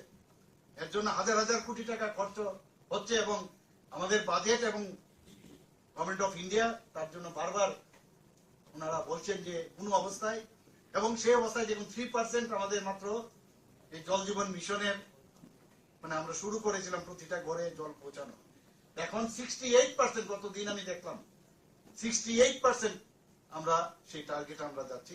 100% আমরা চাই তার স্যাচুরেশন পয়েন্ট আছে। এখানে যেখানে প্রধানমন্ত্রীর আবাস যোজনার বিষয় এখানে মাননীয় মন্ত্রীজি বলেছেন, আবাস যোজনায় বলুন, প্রধানমন্ত্রীজি বারবার বলেন এখানে কি পলিটিক্স, আমরা রাজনীতি করার দরকার নেই। জল নেই, জল আমরা পৌঁছাবো, এর মধ্যে কি রাজনীতি? ঘর নেই, আমি ঘর পৌঁছে দেবো, এর মধ্যে কি রাজনীতি? বিজলি নেই, বিজলি পৌঁছে দেবো, এর মধ্যে কি রাজনীতি? কারোর শৌচালয় নেই, শৌচালয় পৌঁছে দেওয়া, সেখানে বানিয়ে দেওয়ার ব্যবস্থা করবে, এর মধ্যে কি রাজনীতি? এই যে সামাজিক পরিবর্তনের মধ্যে সরকারের থাকার যে বিষয়, সেটা মাননীয় প্রধানমন্ত্রী যে বারবার বলছেন, উল্লেখ করছেন এবং সেটা করেও দেখাচ্ছেন। আমরা এতদিন ধরে আপনারা দেখেছেন এর মধ্যে যে 75 সীমান্ত গ্রাম, বিরোকানা, কোনদিন শুনেছেন এই ধরনের কথা? আমি বহু জায়গায় গেছি সীমান্ত গ্রামে, সেখানে আমি দেখলাম যে আমাদের ত্রিপুরার লোক অনেকে সেখানে দেশের জন্য প্রাণ বলিদান হয়েছেন। তাদের নামকে সেখানে কালেক্ট করে আমাদের সরকার সেখানে তাদেরকে সেই মানে পাথরের মধ্যে খোদাই করে তাদের নাম রাখা হয়েছে। এই যে এক একবার এক একটা উনার চিন্তা, হর ঘর তিরঙ্গা, হর ঘর তিরঙ্গা, আপনারা কোনদিন ভাবেনি, এবারও আপনারা করেছেন সবাই, গত বছর আমরা করেছি যে আমাদের 8.5 লাখ আমাদের যে হাউস হোল্ড আছে, এরপরও বিভিন্ন সাইজের যে পতাকা তার শর্টেজ হয়ে গেল। দেশাত্মবোধের ভাবনা চেতনা সেটাকে প্রধানমন্ত্রীজির কারণে যে আবার সেটা ভাবিয়ে তোলা, সেই জিনিস কিন্তু আগে ছিল। আগে দেশ বাঁচলে তবেই আমরা বাঁচবো, এখানে আগে বা আমার বাঁচতে হবে, দেশ যা চুল্লই, সেটাই ছিল আগে। আজকে সুরক্ষার দিকে আপনি বলুন, আগে আমাদের এখানে যে খুশি সেই এসে জায়গা নিয়ে যেত, হাজার হাজার বর্গ কিলোমিটার নিয়ে গেছে। পাকিস্তান আমাদের সোলজারদের গলা কেটে আমাদের সেই সীমান্তের ভিতরে ঢুকে ওরা দিয়ে দিয়েছে, পার্লামেন্টে আক্রমণ করেছে, বিভিন্ন জায়গায় টেররিস্টের আক্রমণ, নর্থ ইস্টে সবচেয়ে বেশি আমরাও টেররিস্টদের আক্রমণে আক্রান্ত ছিলাম। আজকে কি দেখলাম, যখন আমি সমস্ত নর্থ ইস্টের যারা চিফ মিনিস্টাররা আছেন, আমি বিভিন্ন কনক্লেভে ওনাদের সাথে বসেছি, ওনারা নিজেরা বলছেন যে মাননীয় প্রধানমন্ত্রীজি আসার পর এখন যে ভদ্রমহিলা সেদিন আমাকে টিসিএস অফিসার বলেছেন, ওনারাও বলছেন যে we are now included in the government of India, now we feel it. এই যে বিষয়গুলো একটা মুখ্যমন্ত্রী একটা প্রদেশের, আমাদের বিভিন্ন প্রদেশের ইন্টার যে স্টেট প্রবলেম ছিল সেগুলো এখন নেই, এগুলো আলোচনার মধ্যে আলোচনা করে সেগুলো আমরা সমস্যা সমাধানে ব্রতী হচ্ছে। তারপরেও চেষ্টা করছে অনেকে, মণিপুরের ঘটনা আপনারা জানেন, কিন্তু সেগুলো নিশ্চিত যে সময়ের অপেক্ষা একদম ঠিকঠাক হয়ে যাবে। এর ভিতরে অনেক গভীর ষড়যন্ত্র আছে। নর্থ ইস্ট তো আমাদের অষ্টলক্ষ্মী প্রধানমন্ত্রী করছে, ভাবা যায় কোনদিন অষ্টলক্ষ্মী এইসব নাম উনি যখনই বলেন। আমরা এর মধ্যে যে মাটির কলস নিয়ে গ্রাম স্তর থেকে সেই পঞ্চায়েত থেকে চলে আসবে আমাদের রাজ্য স্তরে, বিভিন্ন জায়গায় হয়, সেখানে বিভিন্ন বাটিকা তৈরি হবে। এই ধরনের চিন্তা ভাবনা তো আমাদের ছিল না। 75টি ইন্ডিজিনাস গাছ সেখানে লাগাতে হবে, আমরা সেটা ব্যবস্থাও করছি। আমরা তো গভর্নমেন্ট লেভেলে করছি, বিভিন্ন যারা সমাজসেবীরা আছে তারাও এর মধ্যে ইনক্লুড। আমাদের এখান থেকে সেই কলস যেটা 58 আমাদের ব্লক আছে +1, মানে 20টা আমাদের নগর পঞ্চায়েত এবং মিউনিসিপ্যালিটি এবং আগরতলা মিউনিসিপাল কর্পোরেশন, এদের এখানে এসে অর্থাৎ 58 + 159 কলস, তার জন্য সেটাকে নিয়ে কর্তব্য পথে দিল্লিতে যাচ্ছেন আমাদের ছেলেমেয়েরা। আমাদের সেই রেল লাইনের বগিও আমরা রিজার্ভ করে নিয়েছি এবং আমরা বলেছি যে ওইখানে 59 যদি দিল্লি যায়, 59 কলস অমৃত কলস আমাদের এখানে থাকবে। তো এই ভাবনা দেশ বাঁচলে আমরা বাঁচবো। আমি শক্তিশালী হলে আজকে আমাদের এখানে কেউ চোখ তুলে আর কথা বলে না, না পাকিস্তান না চাইনা। আগে এগুলো দেখতাম আমরা, তাকিয়ে তাকিয়ে দেখতো। রাফাইলের মতো বিমান এখন আমাদের চলে এসছে, আগে আমরা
পঞ্চমী শ্রী শ্রী মা মনসা দেবীর পূজা, এখন পূজা চলছে।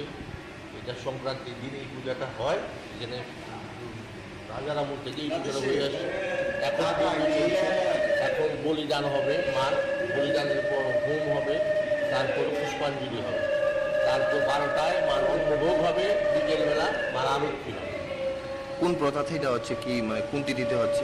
এটা সংক্রান্তির দিন, যে শ্রাবণের সংক্রান্তির দিন এই পূজাটা হবে। কিন্তু অন্য জায়গায় দেখা যায় মার সঙ্গে করুণী দেখা যায়, এখানে নাই। এটা কেন? এখানে রাজামল থেকে এটা নেই। অষ্টনাগ সহিত মা পূজা, মার সঙ্গে অষ্টনাগ থাকে। মশলার দায়িত্বে হাম্বাই গ্রুপ, গুণমানে সেরা, রান্নার ভরসা। হাম্বাই গুরু মশলা সম্পূর্ণ প্রাকৃতিক, অপার গুণ ও উপকারিতায় পরিপূর্ণ। হাম্বাই গুরু মশলা।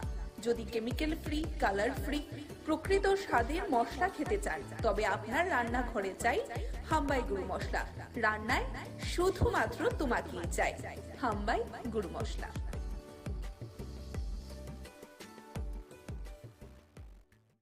যদি আপনারা গ্রেফতার না করেন, আমরা প্রয়োজনে ছাত্র যুবরা মিলে কিন্তু আমরা রাজ্যের মধ্যে আমরা ত্রিপুরা বন্ধ আমরা ডাকতে বাধ্য হব। আমরা এখনো ডেট ফাইনাল করিনি। আমরা 48 ঘন্টা সময় দিচ্ছি। 48 ঘন্টার মধ্যে যদি পুলিশ প্রশাসন ইনভেস্টিগেশন না করে, আমরা কিন্তু 24 ঘন্টার বন্ধ রাখবো। সারা ত্রিপুরা স্তব্ধ করে দেব। আমাদের প্রিয় নেতাকে নিয়ে এই সমস্ত ব্লুপ্রিন্ট করা হবে, হত্যার ছক করা হবে, আমরা ছেড়ে কথা বলবো। যে একটা বিশেষ কারণে আজকে কৈলাসহর কংগ্রেস ভবনে আমরা সাংবাদিক সম্মেলন করতে যাচ্ছি এবং আপনারা গত 2 দিন আগে আমাদের রাজ্যের জাতি উপজাতির প্রিয় নেতা, প্রাক্তন মন্ত্রী এবং প্রাক্তন প্রদেশ কংগ্রেস সভাপতি এবং বর্তমান কৈলাসহর কেন্দ্রের বিধায়ক, উনাকে পরিকল্পনাভাবে একটা ছক তৈরি করেছে, ব্লুপ্রিন্ট। এটার মধ্যে যিনি নেতৃত্ব দিয়েছেন, যতটুকু আমরা শুনতে পেরেছি, এখানেরই বাসিন্দা আব্দুল মান্নান, উনার নেতৃত্বে একটা ব্লুপ্রিন্ট আমাদের রাজ্যের জাতি উপজাতির প্রিয় নেতাকে, বিরোধী সিনহাকে হত্যা করার জন্য একটা পরিকল্পনা নিয়েছি। আমরা তার তীব্রভাবে নিন্দা জানাচ্ছি এবং আমরা বলতে চাই যে যারাই এই সমস্ত কাজের সাথে যুক্ত, তাদেরকে অবিলম্বে গ্রেপ্তার করা হোক। কে বা কারা এইগুলির সাথে মদত দিচ্ছে, এই রাজ্যে মাননীয় মুখ্যমন্ত্রী প্রফেসর ডক্টর মানিক সাহাজি বলেছেন মাফিয়া মুক্ত ত্রিপুরা। এই জায়গার মধ্যে আমাদের প্রিয় নেতাকে, বিধানসভার মেম্বার বর্তমান বিধায়ক, উনাকে ব্লুপ্রিন্ট তৈরি করা হয়েছে, পরিকল্পিতভাবে একটা মার্ডার করার চক্রান্ত চলছে। এটা কি ধরনের চক্রান্ত? এখন পর্যন্ত কেন গ্রেপ্তার করা হয়নি এবং সেটার সাথে কারা জড়িত আছে এবং কার মদতে এইটা হয়েছে আমরা জবাব চাই। রাজ্যের তাদেরকে অবিলম্বে গ্রেপ্তার করুন। যদি আপনারা গ্রেপ্তার না করেন, আমরা প্রয়োজনে ছাত্র যুবরা মিলে কিন্তু আমরা রাজ্যের মধ্যে আমরা ত্রিপুরা বন্ধ আমরা ডাকতে বাধ্য হব। আমরা এখনো ডেট ফাইনাল করিনি, আমরা 48 ঘন্টা সময় দিচ্ছি। 48 ঘন্টার মধ্যে যদি পুলিশ প্রশাসন ইনভেস্টিগেশন না করে, আমরা কিন্তু 24 ঘন্টার বন্ধ রাখবো, সারা ত্রিপুরা স্তব্ধ করে দেব। আমাদের প্রিয় নেতাকে নিয়ে এই সমস্ত ব্লুপ্রিন্ট করা হবে, হত্যার ছক করা হবে, আমরা ছেড়ে কথা বলবো।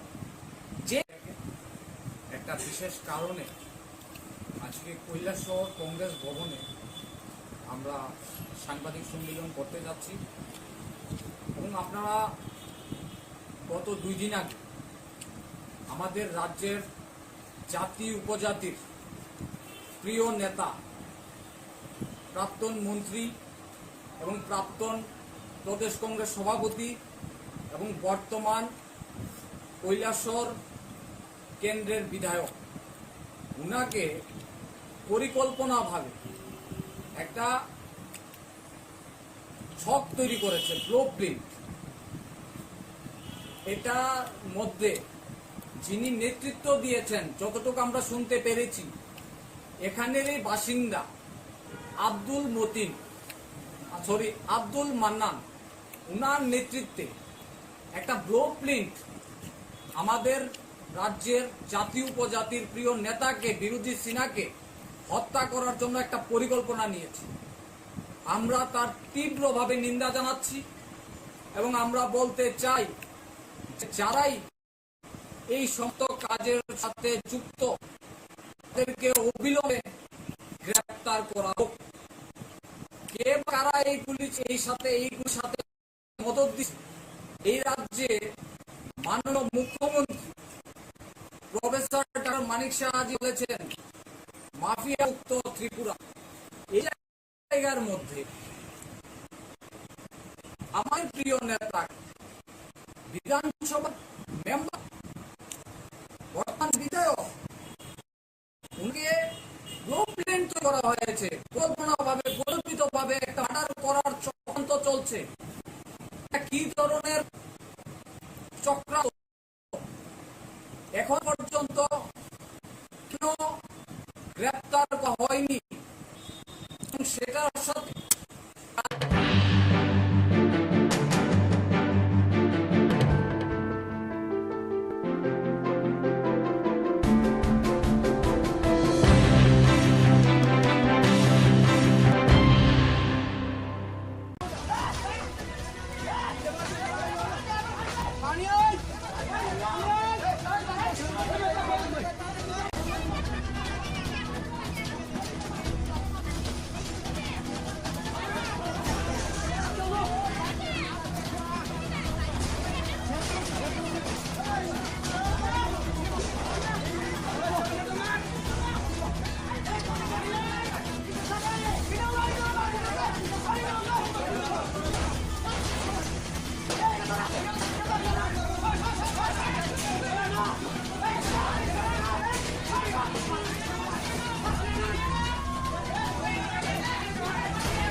जाएगा।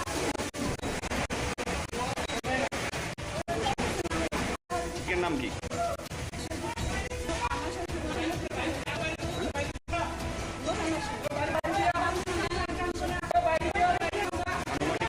কয়টা কর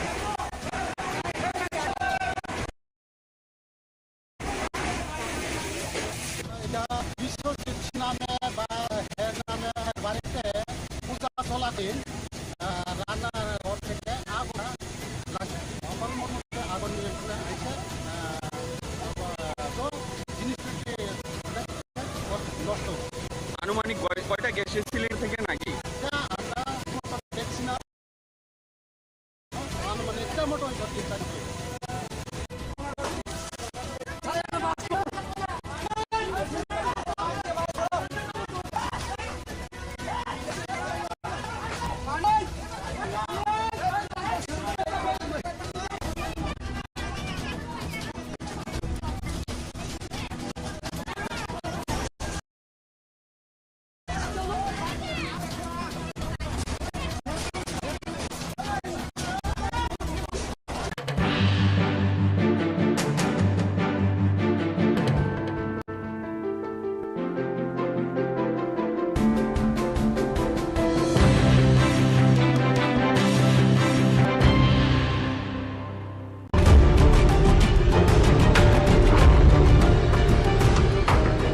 বাজারে বেড়ে গেছে পেঁয়াজের দাম। অভিযোগ ৩-৪ দিন ধরেই ক্রমশই বেড়ে চলেছে মূল্য, আর এই সুযোগ নিয়ে একাংশ কালোবাজারি ক্রেতাদের পকেট কাটা শুরু করে দিয়েছে বলে অভিযোগ। ৪০ থেকে ৪৫ টাকা দরে বিক্রি হচ্ছে খুচরো পেঁয়াজ কেজি প্রতি। এই অবস্থায় শুক্রবার রাজধানী মহারাজগঞ্জ বাজারে অভিযান চালানেন খাদ্য দপ্তর ও সদর মহকুমা প্রশাসনের লোকজন। তারা পাইকারি বিক্রেতাদের সাথেও কথা বলেন। এক আধিকারিক জানান, বর্তমানে নাসিকে কিছুটা দাম বেশি, তাই বাড়ছে মূল্য, তবে অচিরেই মূল্য নিয়ন্ত্রণে চলে আসবে। ব্যবসায়ীদের বলা হয়েছে যতটুকু সম্ভব দাম কম রাখার জন্য। পাশাপাশি তিনি জানান, প্রশাসনের অভিযান জারি থাকবে প্রতিনিয়ত। তবে অনেকেরই অভিযোগ রয়েছে, প্রতি বছর পুজোর মরশুমে আস্তে আস্তে দেখা যায় যে ধীরে ধীরে আলু এবং পেঁয়াজের দাম বাড়িয়ে দেওয়া হয়। আমরা আমাদের যে খাদ্য দপ্তরে যারা আধিকারিক আছেন, এইচডিসি সদর এবং ওনার যে টিম এসডিএম সদরের নেতৃত্বে, ওনারা প্রত্যেক দিনই একটা না একটা বাজারে যায়। আজকে এখানে আসার মূল বিষয়টা, আজকে 2 দিন ধরে দেখা যাচ্ছে পেঁয়াজের দামটা একটু বাড়ার পথে। তাই আমিও এসেছি, ভেরিফাই করলাম যারা পাইকারি বিক্রি করেন এবং খুচরার সঙ্গে পাইকারির কী যোগাযোগ আছে, কত রেট থাকতে পারে সেটা দেখলাম। আলুর ক্ষেত্রে 20 টাকার মধ্যে ওনারা বিক্রি করতে পারছেন। আর পেঁয়াজের ক্ষেত্রে আমি যেটা দেখলাম, আগামী আরও 20-25 দিন, 1 মাস যে রেটটা আছে এখন 34 টাকায় ওনারা ছাড়ছেন পাইকারি মূল্যে, এবং সেটা গিয়ে 35-40 টাকায় সেটা যায়। আমরা যারা ব্যবসায়ী আছেন, যারা মূল মজুতদার, ওনাদেরকে আমরা বলেছি যে আমরা এই ব্যবস্থা জারি রাখবো। আমাদের লোকরা যারা অফিসাররা আছেন সবসময় ওনারা ভিজিট করবেন, যতটা কম মূল্যে বাজারগুলিতে পেঁয়াজ দেওয়া যায় সেটার ব্যবস্থা করার জন্য। তবে একটা জিনিস আমি কনফার্ম হয়েছি যে উৎসে নাসিকে এটার রেটটা বেড়েছে, এটার একটা এফেক্ট হয়তো আগামী কয়েকটা দিন থাকবে, কিন্তু মার্কেটে স্থিতিশীল অবস্থা আসবে। পেঁয়াজের মূল্যটা 30 টাকা থেকে 35 টাকায় আবার চলে আসবে এবং তার থেকেও কমে যেতে পারে। মার্কেটটা এখন একটু ফ্লাকচুয়েশন আছে, ওইখানে ফ্লাড হয়েছে। আমি দেখলাম যে আলুও প্রচুর ওনাদের নষ্ট হয়েছে, যদিও ব্যবসায়ীরা আলুটার দাম 20 টাকায় রাখছেন, কোনো জায়গায় 25 টাকা পর্যন্ত বৃদ্ধি পেয়েছে খুচরা মার্কেটগুলিতে। তো আপাতত পেঁয়াজের দামটা 4-5 দিন আমরা নজরে রাখছি। আমরা সামনে শনি রবি বন্ধ আছে, তারপরে আমরা আবার দেখব মার্কেট যাচাই করে এটাকে কমানো যায় কিনা। ব্যবসায়ীদেরকে আমি আমার তরফ থেকে, খাদ্য দপ্তরের তরফ থেকে এবং আমাদের যে মাননীয় মন্ত্রী, ওনার বিশেষ নির্দেশক্রম আমি ওনাদেরকে জানিয়েছি যাতে রেটটা নিয়ন্ত্রিত মূল্যের মধ্যে থাকে। এই উদ্দেশ্যে আমার এখানে আসে। অনেক সময় দেখা যায় যে খুচরো বাজারে অনেক দাম থাকে, তো এটা নিয়ন্ত্রণ করার জন্য কি আপনারা কি কন্টিনিউ প্রসেসিং থাকবে?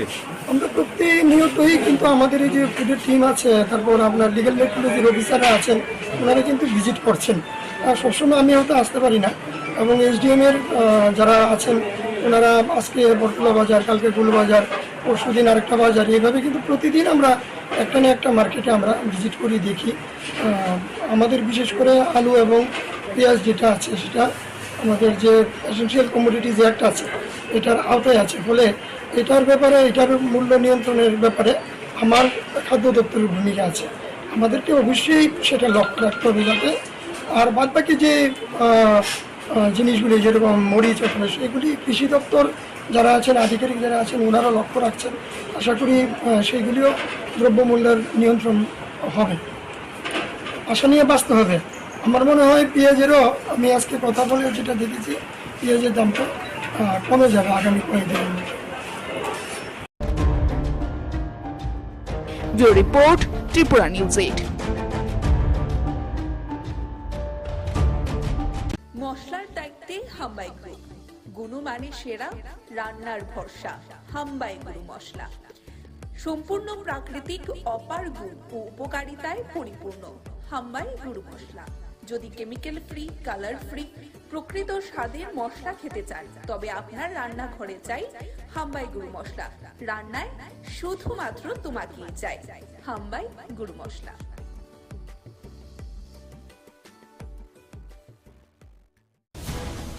রাজ্যে আরো 4টি নতুন জাতীয় সড়ক হবে বলে শুক্রবার প্রজ্ঞা ভবনে এক কর্মশালায় কথা বলেন মুখ্যমন্ত্রী ডক্টর মানিক সাহা। মুখ্যমন্ত্রী ছাড়াও সেদিন উপস্থিত ছিলেন সমবায় মন্ত্রী শুক্লাচরণ নোয়াতিয়া, উপজাতি কল্যাণ দপ্তরের মন্ত্রী বিকাশ দেববর্মা এবং শিল্পমন্ত্রী শান্তনা চাকমা সহ দপ্তরের আধিকারিকরা। 3-4 দিন ধরেই ক্রমেই বাজারে বেড়ে চলেছে পেঁয়াজের দাম। একাংশ কালোবাজারি ক্রেতাদের পকেট কাটছে বলে অভিযোগ রয়েছে। শুক্রবার রাজধানী মহারাজগঞ্জ বাজারে অভিযান চালালেন রাজ্য খাদ্য দপ্তর ও সদর মহকুমা প্রশাসনের লোকজন। তবে অনেকের অভিযোগ রয়েছে প্রতি বছর পুজোর মরশুম আসতেই ধীরে ধীরে আলু এবং পেঁয়াজের দাম বাড়িয়ে দেওয়া হয়। চোরের থাবায় এবারে সাংবাদিকদের বাড়িতে, বাড়ির লোকজনদের অনুপস্থিতিতেই সুযোগ নিয়ে হাত ছাপায় করল চোরের দল। ঘটনা রাজধানীর বট্টপুকুর বিবেকানন্দ ক্লাব সংলগ্ন এলাকায়। ঘটনায় এলাকায় বর্তমানে চাঞ্চল্য বিরাজ করছে। বিশ্ব ফটোগ্রাফি দিবস উপলক্ষে আগামী 19 এবং 20 দুদিন ব্যাপী রবীন্দ্র ভবনে চিত্র প্রদর্শনী অনুষ্ঠিত হবে এবং এই চিত্র প্রদর্শনীর উদ্বোধন করেন রাজ্যের মাননীয় মুখ্যমন্ত্রী প্রফেসর ডক্টর মানিক সাহা। এবং এক সাংবাদিক সম্মেলনের মধ্য দিয়ে আগরতলা প্রেস ক্লাবে এই সংবাদ জানিয়ে দেওয়া হয়েছে ফটো জার্নালিস্টের পক্ষ থেকে। নিয়ম মেনেই হলো মনসা পূজা। রাজন্য আমল থেকে রাজধানী দুর্গাবাড়িতে হয়ে আসছেন মনসা দেবীর পুজো। নিয়ম রীতি মেনে এবারে হয়েছে পুজো প্রতি বছরের মতো এবারও। শ্রাবণ মাসের শেষ দিনে সংক্রান্তিতে দেখা যায় মনসা দেবীর পুজো হবে। প্রতিবারের মতো এবছরও হয় নিয়ম নিষ্ঠার সাথে দুর্গাবাড়ির মনসা পুজো। বিলোনিয়া পুরাতন মোটর স্ট্যান্ড সংলগ্ন এলাকায় শহরে প্রাচীনতম মা মনসা পুজো এবং দেখা যাচ্ছে যে এই মনসা বাড়িতে সমস্ত ধর্মীয় রীতিনীতি মেনে অনুষ্ঠিত হয় মনসা পুজো। শহরের বিভিন্ন প্রান্ত থেকে মহিলারা মায়ের আরাধনায় সেদিন ব্রতী হন। মা মনসা পুজোর দিনই উদয়পুরে গ্যাসের সিলিন্ডারে আগুনে পুড়ে ছাই হয়ে যায়। টাউন সুরামুড়া স্থিত বিশ্বজিৎ ছিলের বাড়িতে ঠিক তখন বাড়িতে চলছিল মনসা পুজোর প্রস্তুতি এবং খবর পেয়ে উদয়পুর অগ্নি নির্বাপক দপ্তরের কর্মীরা ছুটে গিয়ে আগুন নিয়ন্ত্রণে আনে। দুটি ঘর সম্পূর্ণ পুড়ে ছাই হয়ে যায়। এতে আনুমানিক কয়েক লক্ষ টাকার ক্ষয়ক্ষতি হয়েছে বলে জানা যায়। বাঙালি 13 পার্বণের মধ্যে অন্যতম পুজো হচ্ছে মনসা পুজো। এই পুজোকে নিয়ে গ্রাম পাহাড় থেকে শুরু করে শহর এলাকায় ব্যাপক আলোড়ন তৈরি হয়। শুক্রবার মন্দির নগরী উদয়পুর সহ বিভিন্ন মহকুমা জেলার বিভিন্ন বাড়ি থেকে বাড়ির ঘরে অনুষ্ঠিত হয় মনসা পুজো। জল এবং বিদ্যুতের দাবিতে শুক্রবার সাবরুম বৈষ্ণবপুর রাস্তা অবরোধ করে আইলমারা এলাকার এলাকাবাসীরা। জনগণের দাবি রয়েছে বিগত 28 দিন ধরে জল এবং বিদ্যুৎহীন গোটা আইলমারা এলাকা। সংশ্লিষ্ট দপ্তরের কাছে লিখিতভাবে বারবার বিষয়টি সম্বন্ধে অবগত করা হলেও কোনো ধরনের হেলদোল নেই সংশ্লিষ্ট দপ্তরের কর্তা ব্যক্তিদের। মেরি মিট্টি মেরে দেশ কর্মসূচির অঙ্গস্বরূপ শুক্রবার আমবাসা সমগ্র উন্নয়ন আধিকারিকের উদ্যোগে আয়োজিত হয় মিট্টি কো নমন বিরোকা বান্ধন কর্মসূচি। প্রদীপ প্রজ্বলনের মাধ্যমে সূচনা করেন বিএসসি চেয়ারম্যান পরিমল দেববর্মা। আরক্ষা দপ্তর থেকে অবসরপ্রাপ্ত 78 জন আরক্ষা কর্মীকে সম্মাননা জানানো হয়। মশলার দায়িত্বে হাম্বাই গ্রুপ, গুণমানে সেরা, রান্নার ভরসা।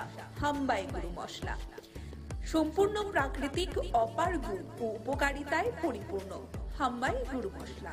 যদি কেমিক্যাল ফ্রি, কালার ফ্রি, প্রকৃত স্বাদের মশলা খেতে চান তবে আপনার রান্নাঘরে চাই হাম্বাই গুরু মশলা। রান্নায় শুধুমাত্র তোমাকেই চাই হাম্বাই গুরু মশলা।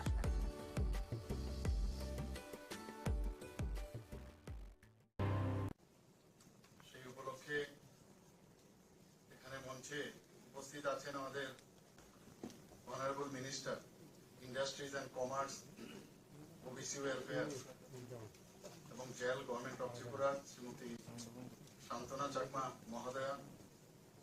উপস্থিত একটু আগে যিনি ওনার সুন্দর বক্তব্য এখানে রেখেছেন, আমাদের ত্রিপুরা সরকারের ট্রাইবেল ওয়েলফেয়ারের মাননীয় মন্ত্রী শ্রী বিকাশ দেববর্মা মহোদয়।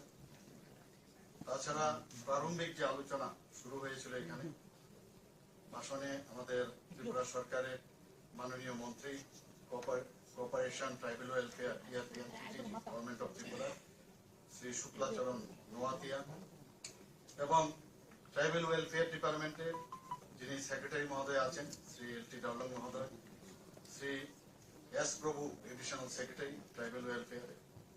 আমার সামনে উপস্থিত আছেন আমাদের মাননীয় বিধায়ক শ্রী মহিলা প্রভু মহোদয় এবং এডিসি যারা মাননীয় সদস্যরা এখানে আছেন এবং যাদের জন্য আজকের এই কর্মশালা, আমাদের প্রধান যারা সমাজপতিরা আছেন, আরো যে সাব ট্রাইবসের যারা সমাজপতিরা, যারা বিভিন্ন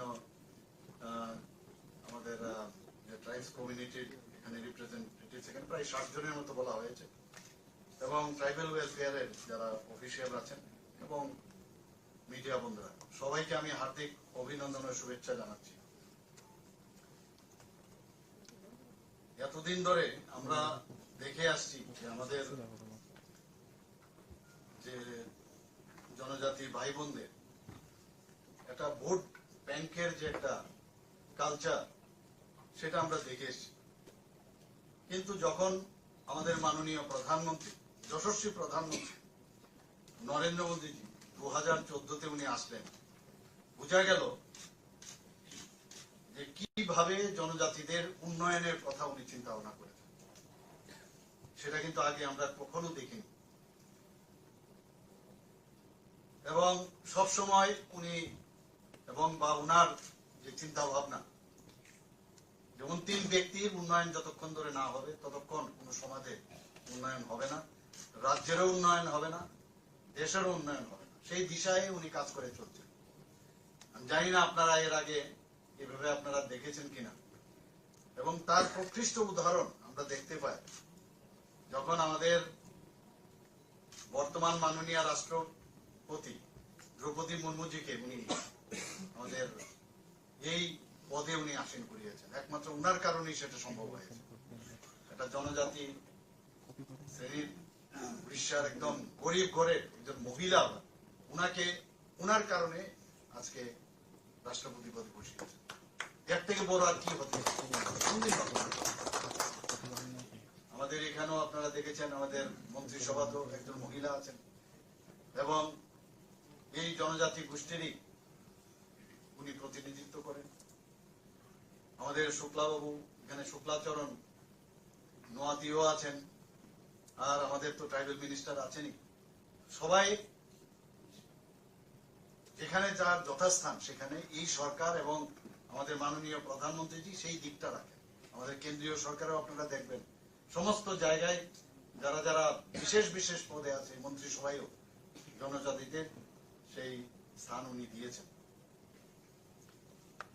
আমার মনে আছে আমি যখন কিছুদিনের জন্য রাজ্যসভায় আমি গিয়েছি, সেখানে আমি রাজ্যসভায় যেদিন আমি শপথ নিলাম, এর পরের দিনই আমাকে এসে বললো যে ডার্লং কমিউনিটি নিয়ে আপনাকে বলতে হবে।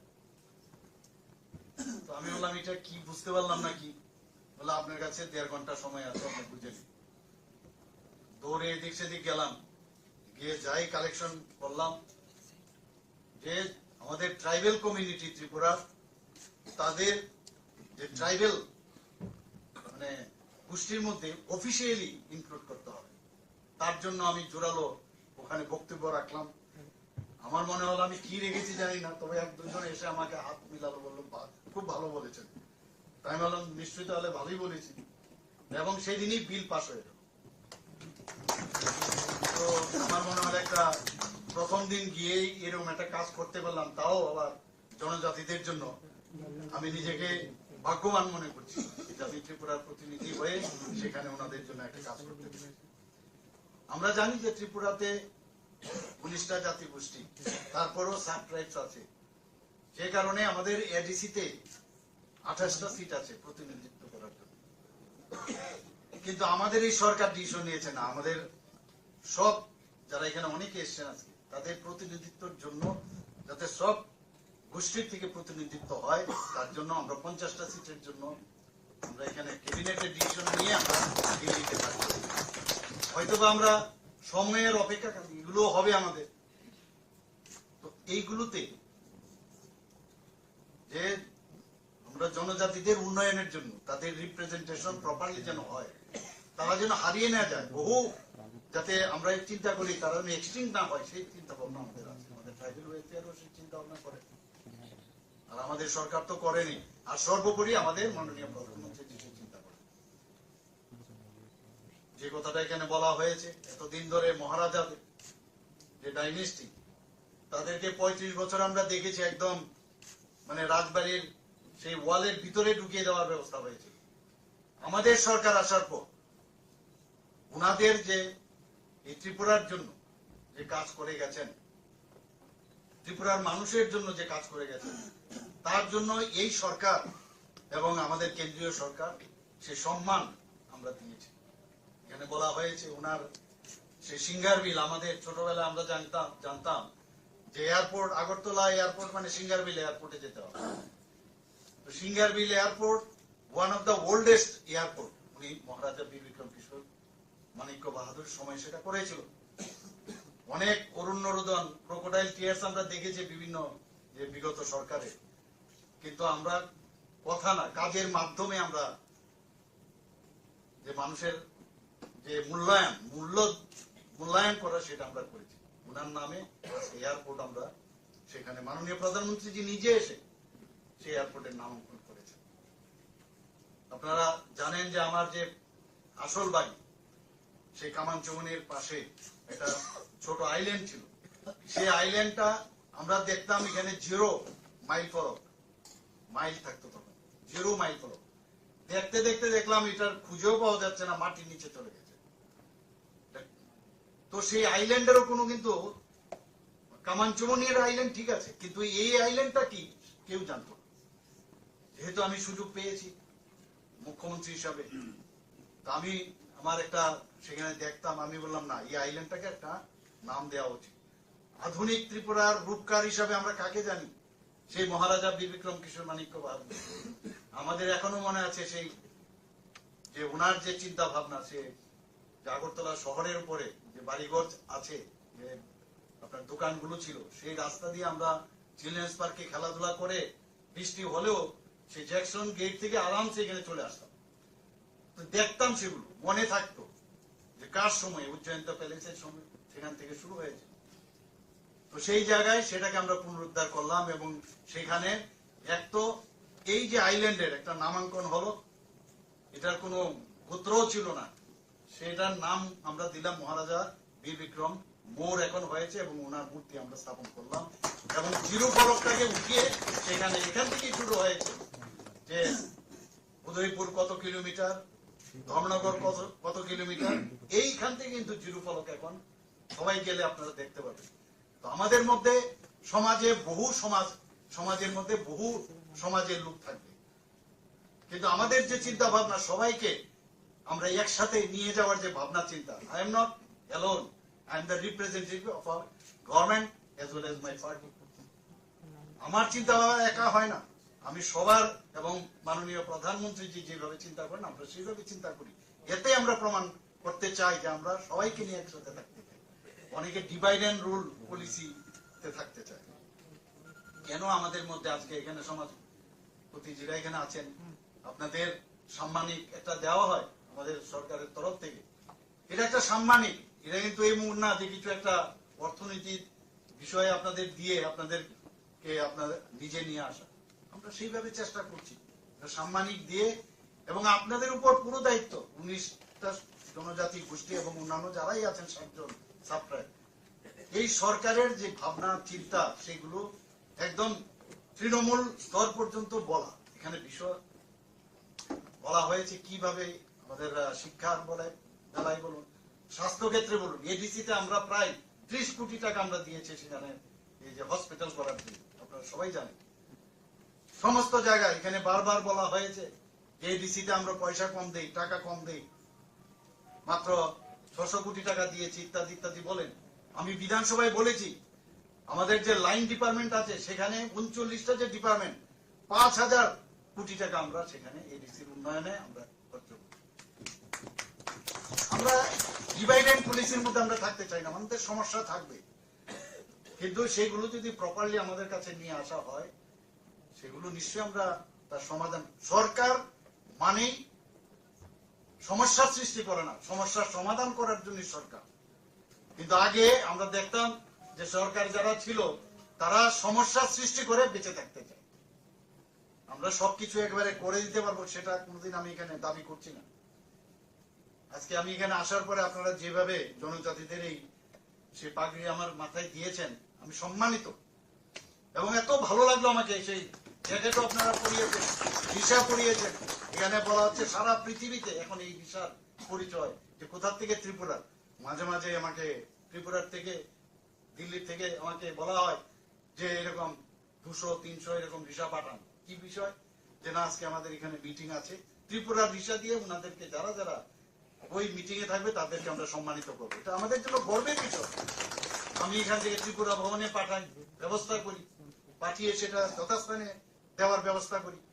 এটা only not to appeasement, not to satisfy someone. এটা আমাদের জন্য একটা গর্ব যে ত্রিপুরার এই ভিসা আমাদের মা বোনেরা যেভাবে বানায়, এতে করে তাদের আর্থসামাজিক উন্নয়ন তো হচ্ছে, কিন্তু সেটার পরিচিতি এখন কিভাবে অ্যাকসেপ্ট করছে সারা ভারতবর্ষ তথা সারা পৃথিবী। মনে হতে পারে একদিন লন্ডনে কোন একটা প্রধানমন্ত্রী ফাংশন করছেন, ত্রিপুরার সেই বিষয় যেতে পারে, বলা যায় না। তো আমরা সেইভাবে আমরা কাজ করছি। আমার অত্যন্ত ভালো লাগে যখন এই 26শে জানুয়ারিতে আমাদের ট্যাবলো তৈরি হয়, সেই ট্যাবলোতে আমরা ভালো ভালো প্রাইজ পেয়েছি, এবং সেখানে আমাদের ত্রিপুরার যে কৃষ্টি সংস্কৃতি পরম্পরা সেইগুলো আমরা দেখানোর ব্যবস্থা করেছি, বিশেষ করে জনজাতিদের, এবং তাতে করে আমরা পুরস্কৃত পেয়েছি এবং সবাই আমাদের মানে প্রশংসাই করেছি। আমরা গর্ববোধ করি যে জনজাতিদের যে হ্যান্ডলুমের কাজ, যে আপনাদের বিভিন্ন যেসব বাঁশ-বেতের কাজ, সেইগুলো নিয়ে আমরা ছোটবেলার থেকে আমরা যেতাম, কোথাও গেলে একটা তার যে উপহার স্বরূপ বহু লোককে আমরা দিয়েছি বাইরে। কিন্তু এখন দেখুন আমরা সেই ইন্ডাস্ট্রি বলুন, এখানে ইন্ডাস্ট্রি মিনিস্টার মহোদয় আছেন, এখানে আমরা বাঁশ-বেতের উপরে ত্রিপুরাকে কিভাবে তাকে আরো বেশি সমৃদ্ধ করা যায় সেই চেষ্টা আমরা করি। আপনারা নিশ্চয়ই জানেন যে এইবার আমি নিজেও সেখানে উপস্থিত ছিলাম, যে পার্লামেন্টের যে নতুন ভবন, ত্রিপুরার বাঁশের যে সুন্দরভাবে টাইলস বানানো হয়েছে, সেই টাইলস পার্লামেন্টে লাগানো হয়েছে। ভাবা যায় কোনোদিন? আমি শুনেছি বিহারের খুব সম্ভবত সেই অ্যাসেম্বলি বা হাইকোর্টের এখানে, সেখানেও সেই বাঁশ-বেতের যে বাঁশের প্রোডাক্ট, সেই টাইলস লাগানো হয়েছে। এগুলো তো আমাদের গর্বের বিষয়। এখানে আমরা যখনই আমি দেখি যে আমরা যারা ছেলে মেয়েরা পড়াশোনার জন্য বিভিন্ন স্টাইপেন্ড আমরা দিচ্ছি, প্রি মেট্রিক, পোস্ট মেট্রিক, এগুলো তো দিই। আমাকে প্রাইভেট মিনিস্টার পায়ে এসে বলেন যে এত কম পয়সা দেওয়া হবে না, আরো বাড়াতে হবে, বাড়াতে হবে। বললাম ধৈর্য ধরো, সব হবে, চিন্তা করবে না। তো ইভেন বিভিন্ন জায়গায় আমি নিজেও গেছি, তাদের রেস্ট হাউস থেকে আরম্ভ করে, হোস্টেল থেকে আরম্ভ করে, সব জায়গায় আমাদের জনজাতিদের তাদের জন্য কোনো এতদিন ধরে কেউ দেখেনি, ওদের উপর নজরদারি ছিল না। কিন্তু আমরা, আমার মনে আছে আমার সরকারি বাসভবনে আমি 3 ভাবে, আমাদের আইএস অফিসার গণ আছেন এখানে, সমস্ত জনজাতি, টিসিএস অফিসাররা, সিনিয়র জুনিয়র, 3 দিন আমি বসেছিলাম 3টা স্তরে, একজন আইএস অফিসার মহিলা, আমার মনে আছে, উনি আমাকে বলছিলেন সেই মিটিং এর পরে, now we think that we are included, as if we are included. এই যে বিষয়, আমি ওনাদের সাথে যখন কথা বলছিলাম, আমি ওনাদেরকে বলেছিলাম মুখ্যমন্ত্রী হিসাবে আমাকে আপনারা ভাববেন না, সহজ সরল ভাবে আপনারা বলুন এই ত্রিপুরার উন্নয়নে, জেনারেল আলম সাহেবও ছিলেন প্রথম মিটিং এ, ওনাদেরকে আমি বলেছি আপনাদের মন খুলে কথা বলুন, এই ত্রিপুরাকে ডেভেলপমেন্ট করার জন্য আপনারা কি কি চান। ওনারা বলেছেন, কিন্তু ওই লাইনটা আমার এখনো মনে আছে যে বলেছেন as if we are included। মাননীয় প্রধানমন্ত্রী নরেন্দ্র মোদী যে আজকে আপনারা দেখছেন যে অ্যাক্টিভ পলিসির কারণে আজকে ত্রিপুরার, বিশেষ করে নর্থ ইস্টের তো ডেভেলপমেন্ট হয়েছে, ত্রিপুরারও ডেভেলপমেন্ট উচ্চগ্রামে, এটা তো বলার অপেক্ষা রাখে না। আজকে আমরা এখানে হীরা মডেলের কথা বলছি, আমরা ন্যাশনাল হাইওয়ে, 6টা ন্যাশনাল হাইওয়ে প্রায় শেষের পথে, প্রায় 60% কাজ শেষ। আরো 4টা ন্যাশনাল হাইওয়ে হচ্ছে, রোপওয়ে 4টা দেওয়া হয়েছে, হাজার হাজার কোটি টাকা ইনভেস্টমেন্ট এখানে হচ্ছে। এখান থেকে 12টার মতো ট্রেন, আমাদের এক্সপ্রেস ট্রেন এখান থেকে যাচ্ছে, সমস্ত প্রদেশে যাচ্ছে, রাজধানী এক্সপ্রেস যাচ্ছে, ডেমো ট্রেন হচ্ছে। মানে কোনোদিন ভাবতে পারিনি যে ত্রিপুরার মধ্যে এই ধরনের মানে ব্রড গেজের ট্রেন আসবে, সেই একদম সাবরুম পর্যন্ত। ত্রিপুরার চেহারাই পাল্টে যাবে কিছুদিনের মধ্যে। আপনারা দেখেছেন যে সেপ্টেম্বরের মধ্যে মাননীয় প্রধানমন্ত্রী যে আবার যে মৈত্রী সেতু সেটা চালু করার ব্যবস্থা হচ্ছে, সাউথ ইস্ট এশিয়ার প্রবেশদ্বার হচ্ছে, সেজ হচ্ছে এখানে স্পেশাল ইকোনমিক জোন। যারা ইনভেস্টররা আছেন প্রাইভেট থেকে আরম্ভ করে সবাই, সেখানে একটা সেই ইনভেস্টমেন্টের যে একটা প্লেস সেখানে হচ্ছে। আমরা এখান থেকে অলরেডি মানে প্রোটোকল হিসাবে সেখানে অনুমোদন দিয়েছেন বাংলাদেশের মাননীয় প্রধানমন্ত্রী, যে আমরা সেই চিটাগাং বন্দরকে আমরা ব্যবহার করতে পারি। এখান থেকে ট্রেন লাইন যদি যখন স্টার্ট হবে, আগামী দিন 8 ঘন্টার মধ্যে আমরা কলকাতায় পৌঁছে যাবো। অলরেডি এটা প্রায় শেষের পথে, এই বছরই হওয়ার চান্স, আমি নিজেও গেছি সেখানে নিশ্চিন্ত করে। তো ত্রিপুরার আমরা যে বাঁশ বেতের হোক, গ্যাস ভিত্তিক আমাদের প্রজেক্ট হোক, রাবার শিল্পই হোক, আগরের শিল্প, আগর থেকে আমাদের যে শিল্প, সব মিলিয়ে একটা উন্নয়নের যে আমাদের সরকার যে উন্নয়নের যে চিন্তা ভাবনা করছেন। আর বেশিরভাগ ক্ষেত্রে আজকে দেখুন ন্যাশনাল হাইওয়ে যেগুলো হচ্ছে, এগুলো কোন দিকে যাচ্ছে? সবকটাই তো জনজাতি অধ্যুষিত এলাকা দিয়ে পাস হচ্ছে। যতক্ষণ ধরে যোগাযোগের ব্যবস্থা ভালো না হবে, কোনোদিন কোন রাজ্যের ডেভেলপমেন্ট অসম্ভব, কোনোদিন সম্ভব না। আজকে সেই কারণে সমস্ত ইনভেস্টররা আসছে, ডেইলি আমার কাছে আসছে, আমরা এখানে কাজ করতে চাই, কাজ করতে চাই।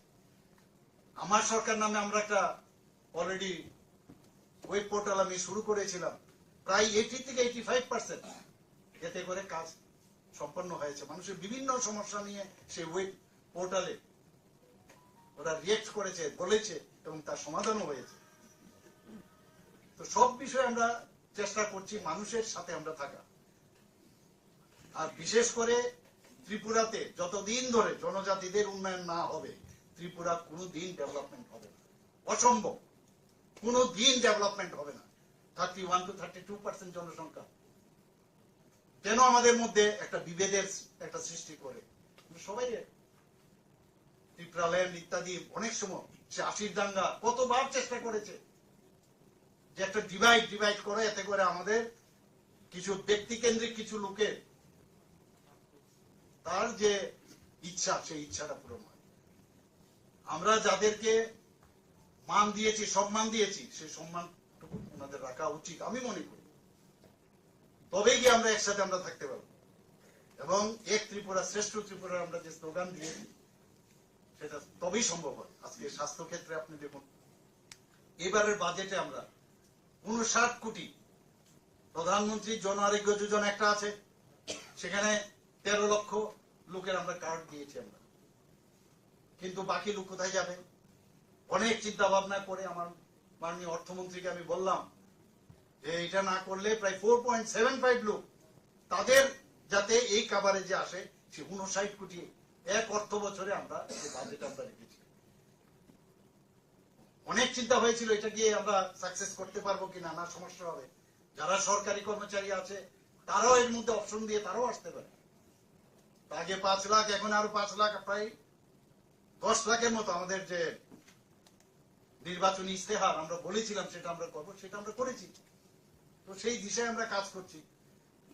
রাস্তাঘাটে 2000 কিলোমিটার প্রধানমন্ত্রী গ্রামীণ সড়ক যোজনায় 2000 কিলোমিটার কাজ হয়েছে এখন পর্যন্ত।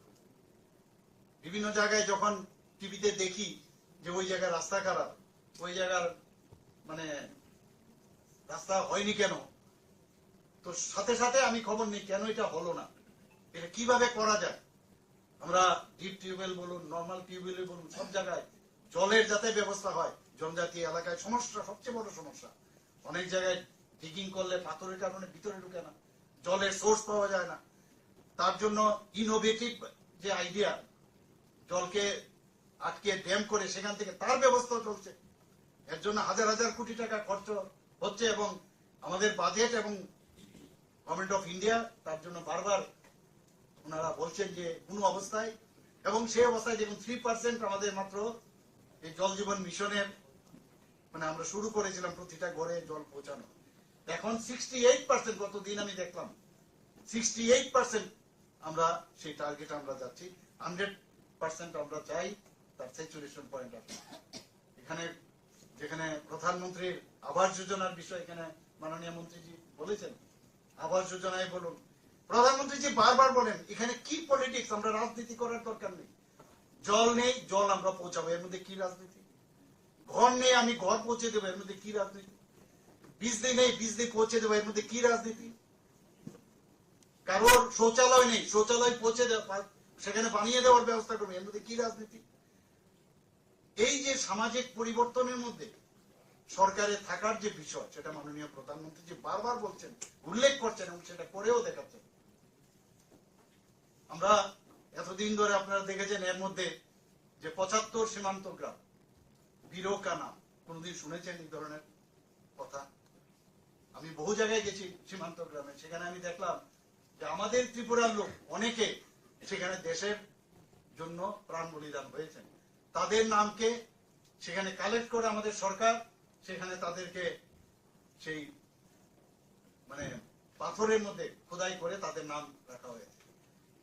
এই যে একবার এক একটা উনার চিন্তা, হর ঘর তিরঙ্গা, হর ঘর তিরঙ্গা, আপনারা কোনদিন ভাবেন, এবারও আপনারা করেছেন সবাই, গত বছর আমরা করেছি। যে আমাদের 8.5 লাখ আমাদের যে হাউস হোল্ড আছে, এরপরও বিভিন্ন সাইজের যে পতাকা তার শর্টেজ হয়ে গেল। দেশাত্মবোধের ভাবনা চেতনা, সেটাকে প্রধানমন্ত্রীজির কারণে যে আবার সেটা ভাবিয়ে তোলা, সেই জিনিস কিন্তু আগে ছিল। আগে দেশ বাঁচলে তবেই আমরা বাঁচবো। এখানে আগে বা আমার বাঁচতে হবে, দেশ যা চুল্লই, সেটাই ছিল আগে। আজকে সুরক্ষার দিকে আপনি বলুন, আগে আমাদের এখানে যে খুশি সেই এসে জায়গা নিয়ে যেত, হাজার হাজার বর্গ কিলোমিটার নিয়ে গেছে। পাকিস্তান আমাদের সোলজারদের গলা কেটে আমাদের সেই সীমান্তের ভিতরে ঢুকে ওরা দিয়ে দিয়েছে, পার্লামেন্টে আক্রমণ করেছে, বিভিন্ন জায়গায় টেররিস্টের আক্রমণ, নর্থ ইস্টে সবচেয়ে বেশি আমরাও টেররিস্টদের আক্রমণে আক্রান্ত ছিলাম। আজকে কি দেখলাম, যখন আমি সমস্ত নর্থ ইস্টের যারা চিফ মিনিস্টাররা আছেন, আমি বিভিন্ন কনক্লেভে ওনাদের সাথে বসেছি, ওনারা নিজেরা বলছেন যে মাননীয় প্রধানমন্ত্রী যে আসার পর এখন যে ভদ্রমহিলা সেদিন আমাকে টিসিএস অফিসার বলেছেন, ওনারাও বলছেন যে we are now included in the government of India, now we feel it. এই যে বিষয়গুলো, একটা মুখ্যমন্ত্রী একটা প্রদেশের, আমাদের বিভিন্ন প্রদেশের ইন্টার যে স্টেট প্রবলেম ছিল সেগুলো এখন নেই, এগুলো আলোচনার মধ্যে আলোচনা করে সেগুলো আমরা সমস্যা সমাধানে ব্রতী হচ্ছে। তারপরেও চেষ্টা করছে অনেকে, মণিপুরের ঘটনা আপনারা জানেন, কিন্তু সেগুলো নিশ্চিত যে সময়ের অপেক্ষা একদম ঠিকঠাক হয়ে যাবে। এর পিছনে অনেক গভীর ষড়যন্ত্র আছে। নর্থ ইস্ট তো আমাদের অষ্টলক্ষ্মী প্রধানমন্ত্রী বলছে, ভাবা যায় কোনদিন অষ্টলক্ষ্মী এইসব নাম উনি যখনই বলেন, আমরা এর মধ্যে যে মাটির কলস নিয়ে গ্রাম স্তর থেকে সেই পঞ্চায়েত থেকে চলে আসবে আমাদের রাজ্য স্তর, বিভিন্ন জায়গায় হয়, সেখানে বিভিন্ন বাটিকা তৈরি হবে। এই ধরনের চিন্তা ভাবনা তো আমাদের ছিল না। 75টি ইন্ডিজিনাস গাছ সেখানে লাগাতে হবে। আমরা সেটা ব্যবস্থাও করছি। আমরা তো গভর্নমেন্ট লেভেলে করছি, বিভিন্ন যারা সমাজসেবীরা আছে তারাও এর মধ্যে ইনক্লুড। আমাদের এখান থেকে সেই কলস যেটা 58 আমাদের ব্লক আছে +1, মানে 20টা আমাদের নগর পঞ্চায়েত এবং মিউনিসিপ্যালিটি এবং আগরতলা মিউনিসিপাল কর্পোরেশন, এদের এখানে এসে অর্থাৎ 58 + 159 কলস, তার জন্য সেটাকে নিয়ে কর্তব্য পথে দিল্লিতে যাচ্ছেন আমাদের ছেলেমেয়েরা। আমাদের সেই রেল লাইনের বগিও আমরা রিজার্ভ করে নিয়েছি এবং আমরা বলেছি যে ওইখানে 59 যদি দিল্লি যায়, 59 কলস অমৃত কলস আমাদের এখানে থাকবে। তো এই ভাবনা, দেশ বাঁচলে আমরা বাঁচবো। আমি শক্তিশালী হলে আজকে আমাদের এখানে কেউ চোখ তুলে আর কথা বলে না, না পাকিস্তান না চাইনা। আগে এগুলো দেখতাম আমরা, তাকিয়ে তাকিয়ে দেখতো। রাফাইলের মতো বিমান এখন আমাদের চলে এসছে, আগে আমরা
শ্রী শ্রী মা মনসা দেবীর পূজা, এখন পূজা চলছে।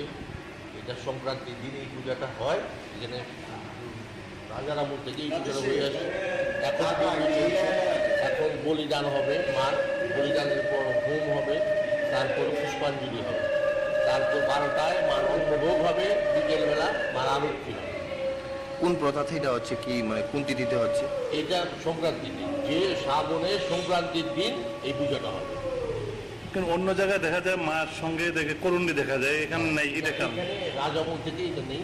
অষ্টনাগ সহিত মা পূজা, মার সঙ্গে অষ্টনাগ থাকে। মশলার দায়িত্বে হাম্বাই গ্রুপ, গুণমানে সেরা, রান্নার ভরসা। হাম্বাই গুরু মশলা সম্পূর্ণ প্রাকৃতিক, অপার গুণ ও উপকারিতায় পরিপূর্ণ। হাম্বাই গুরু মশলা। যদি কেমিক্যাল ফ্রি, কালার ফ্রি, প্রকৃত স্বাদের মশলা খেতে চান, তবে আপনার রান্নাঘরে চাই হাম্বাই গুরু মশলা। রান্নায় শুধুমাত্র তোমাকেই চাই হাম্বাই গুরু মশলা।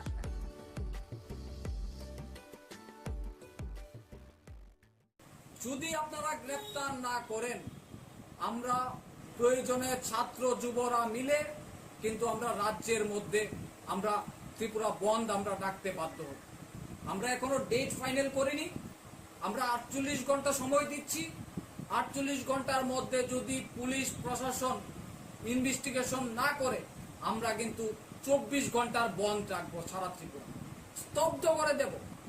আমাদের প্রিয় নেতাকে নিয়ে এই সমস্ত ব্লুপ্রিন্ট করা হবে, হত্যার ছক করা হবে, আমরা ছেড়ে কথা বলবো। যে একটা বিশেষ কারণে আজকে কৈলাসহর কংগ্রেস ভবনে আমরা সাংবাদিক সম্মেলন করতে যাচ্ছি এবং আপনারা গত 2 দিন আগে আমাদের রাজ্যের জাতি উপজাতির প্রিয় নেতা, প্রাক্তন মন্ত্রী এবং প্রাক্তন প্রদেশ কংগ্রেস সভাপতি এবং বর্তমান কৈলাসহর কেন্দ্রের বিধায়ক, উনাকে পরিকল্পনাভাবে একটা ছক তৈরি করেছে, ব্লুপ্রিন্ট। এটা মধ্যে যিনি নেতৃত্ব দিয়েছেন, যতটুকু আমরা শুনতে পেরেছি, এখানেরই বাসিন্দা আব্দুল মান্নান, উনার নেতৃত্বে একটা ব্লু প্রিন্ট আমাদের রাজ্যের জাতীয় উপজাতির প্রিয় নেতাকে বিরোধী সিনহাকে হত্যা করার জন্য একটা পরিকল্পনা নিয়েছি। আমরা তার তীব্রভাবে নিন্দা জানাচ্ছি এবং আমরা বলতে চাই যে যারাই এই সমস্ত কাজের সাথে যুক্ত তাদেরকে অবিলম্বে গ্রেপ্তার করা হোক। কে বা কারা এইগুলির সাথে মদত দিচ্ছে? এই রাজ্যে মাননীয় মুখ্যমন্ত্রী প্রফেসর ডক্টর মানিক সাহাজি বলেছেন মাফিয়া মুক্ত ত্রিপুরা। এই জায়গার মধ্যে আমাদের প্রিয় নেতাকে বিধানসভার মেম্বার, বর্তমান বিধায়ক, উনাকে ব্লু প্রিন্ট তৈরি করা হয়েছে, পরিকল্পিতভাবে একটা মার্ডার করার চক্রান্ত চলছে। এটা কি ধরনের চক্রান্ত? এখন পর্যন্ত কেন গ্রেপ্তার করা হয়নি এবং সেটার সাথে কারা জড়িত আছে এবং কার মদতে এইটা হয়েছে আমরা জবাব চাই। রাজ্যের তাদেরকে অবিলম্বে গ্রেপ্তার করুন। যদি আপনারা গ্রেপ্তার না করেন আমরা প্রয়োজনে ছাত্র যুবরা মিলে কিন্তু আমরা রাজ্যের মধ্যে আমরা ত্রিপুরা বন্ধ আমরা ডাকতে বাধ্য হব। আমরা এখনো ডেট ফাইনাল করিনি। আমরা 48 ঘন্টা সময় দিচ্ছি। 48 ঘন্টার মধ্যে যদি পুলিশ প্রশাসন ইনভেস্টিগেশন না করে আমরা কিন্তু 24 ঘন্টার বন্ধ রাখবো। সারা ত্রিপুরা স্তব্ধ করে দেব। আমাদের প্রিয় নেতাকে নিয়ে এই সমস্ত ব্লু প্রিন্ট করা হবে, হত্যার ছক করা হবে, আমরা ছেড়ে কথা বলব। যে একটা বিশেষ কারণে আজকে কৈলাসহর কংগ্রেস ভবনে আমরা সাংবাদিক সম্মেলন করতে যাচ্ছি এবং আপনারা গত 2 দিন আগে আমাদের রাজ্যের জাতি উপজাতির প্রিয় নেতা, প্রাক্তন মন্ত্রী এবং প্রাক্তন প্রদেশ কংগ্রেস সভাপতি এবং বর্তমান কৈলাসহর কেন্দ্রের বিধায়ক, উনাকে পরিকল্পনাভাবে একটা ছক তৈরি করেছে, ব্লু প্রিন্ট। এটার মধ্যে যিনি নেতৃত্ব দিয়েছেন, যতটুকু আমরা শুনতে পেরেছি, এখানেরই বাসিন্দা আব্দুল মান্নান, উনার নেতৃত্বে একটা ব্লু প্রিন্ট আমাদের রাজ্যের জাতীয় উপজাতির প্রিয় নেতাকে বিরোধী সিনহাকে হত্যা করার জন্য একটা পরিকল্পনা নিয়েছে। আমরা তার তীব্রভাবে নিন্দা জানাচ্ছি এবং আমরা বলতে চাই যারাই এই সমস্ত কাজের সাথে যুক্ত তাদেরকে অবিলম্বে গ্রেপ্তার করা হোক। কে কারা এইগুলির সাথে মদত দিচ্ছে? এই রাজ্যে মাননীয় মুখ্যমন্ত্রী প্রফেসর ডক্টর মানিক সাহাজি বলেছেন মাফিয়া মুক্ত ত্রিপুরা। এই জায়গার মধ্যে আমার প্রিয় নেতা বিধানসভার মেম্বার, বর্তমান বিধায়ক, উনকে ব্লু প্রিন্ট করা হয়েছে, পরিকল্পিতভাবে একটা মার্ডার করার চক্রান্ত চলছে। কি ধরনের চক্রান্ত? এখন পর্যন্ত কেন গ্রেপ্তার হয়নি সেটার সাথে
নাম কি?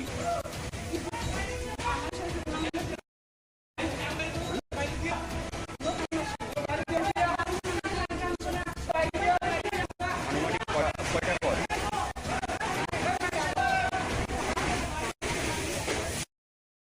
এটা বিশ্বজিৎ নামে বা হের নামে বাড়িতে পূজা চলাকালীন রান্নার থেকে আগুন লাগে। কর্মটাকে আগুন নিয়ে করে আসছে জিনিসটি নষ্ট হয়েছে। আনুমানিক কয়টা গ্যাসের সিলিন্ডার থেকে নাকি? আমরা দেখছি না, আনুমানিক 3 মোটর চিন্তা করি।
বিশ্বশীল নামে বাড়িতে পূজা থাকালীন রান্নার ঘর থেকে আগুনটা লাগিয়ে মোটামুটি আগুন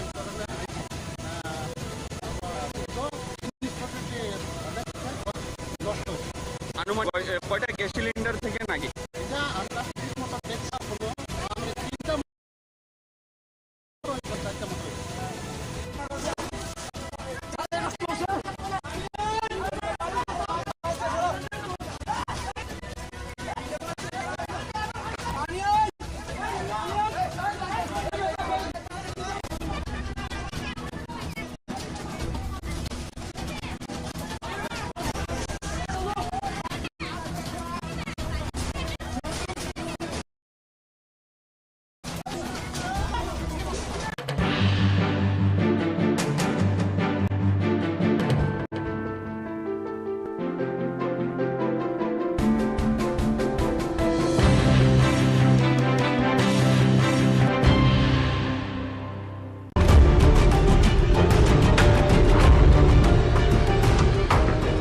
বাজারে বেড়ে গেছে পেঁয়াজের দাম। অভিযোগ ৩-৪ দিন ধরেই ক্রমশই বেড়ে চলেছে মূল্য, আর এই সুযোগ নিয়ে একাংশ কালোবাজারি ক্রেতাদের পকেট কাটা শুরু করে দিয়েছে বলে অভিযোগ। ৪০ থেকে ৪৫ টাকা দরে বিক্রি হচ্ছে খুচরো পেঁয়াজ কেজি প্রতি। এই অবস্থায় শুক্রবার রাজধানী মহারাজগঞ্জ বাজারে অভিযান চালানেন খাদ্য দপ্তর ও সদর মহকুমা প্রশাসনের লোকজন। তারা পাইকারি বিক্রেতাদের সাথেও কথা বলেন।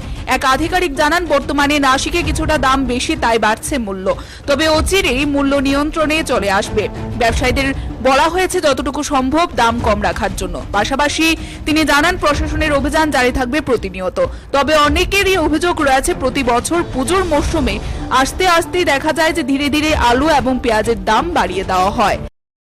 আমরা আমাদের যে খাদ্য দপ্তরে যারা আধিকারিক আছেন, এইচডিসি সদর এবং ওনার যে টিম এসডিএম সদরের নেতৃত্বে, ওনারা প্রত্যেক দিনই একটা না একটা বাজারে যায়।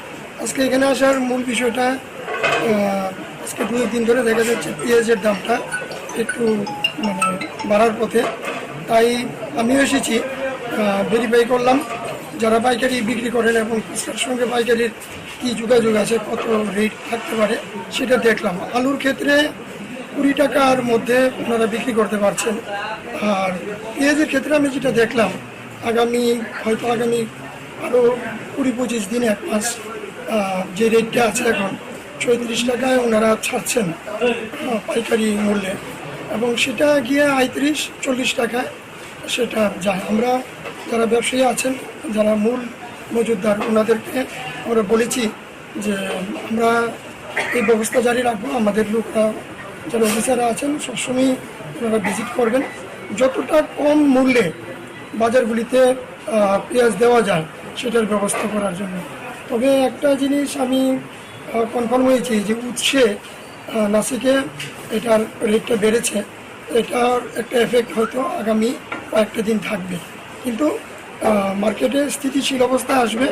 পেঁয়াজের মূল্যটা 30 টাকা থেকে 35 টাকায় আবার চলে আসবে এবং তার থেকেও কমে যেতে পারে। মার্কেটটা এখন একটু ফ্লাকচুয়েশন আছে, ওইখানে ফ্লাড হয়েছে।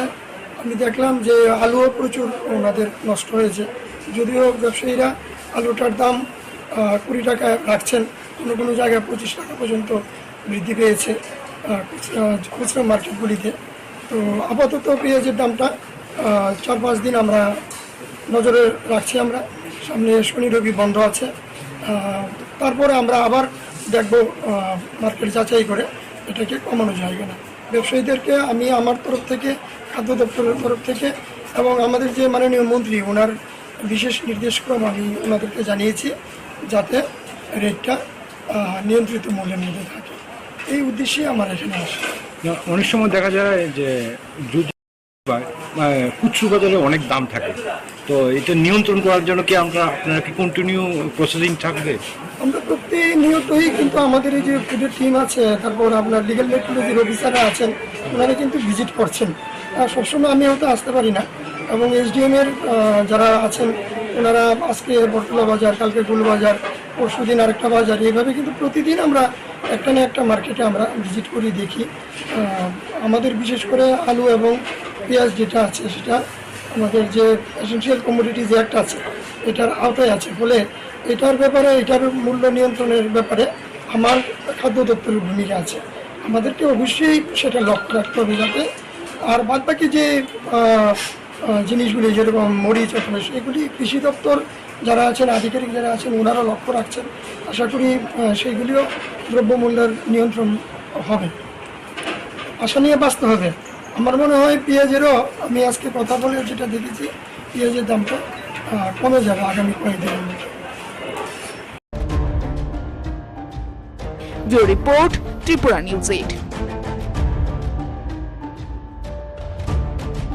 মশলার দায়িত্বে হাম্বাই গ্রুপ, গুণমানে সেরা, রান্নার ভরসা। হাম্বাই গুরু মশলা সম্পূর্ণ প্রাকৃতিক, অপার গুণ ও উপকারিতায় পরিপূর্ণ। হাম্বাই গুরু মশলা। যদি কেমিক্যাল ফ্রি, কালার ফ্রি, প্রকৃত স্বাদের মশলা খেতে চান, তবে আপনার রান্নাঘরে চাই হাম্বাই গুরু মশলা। রান্নায় শুধুমাত্র তোমাকেই চাই হাম্বাই গুরু মশলা।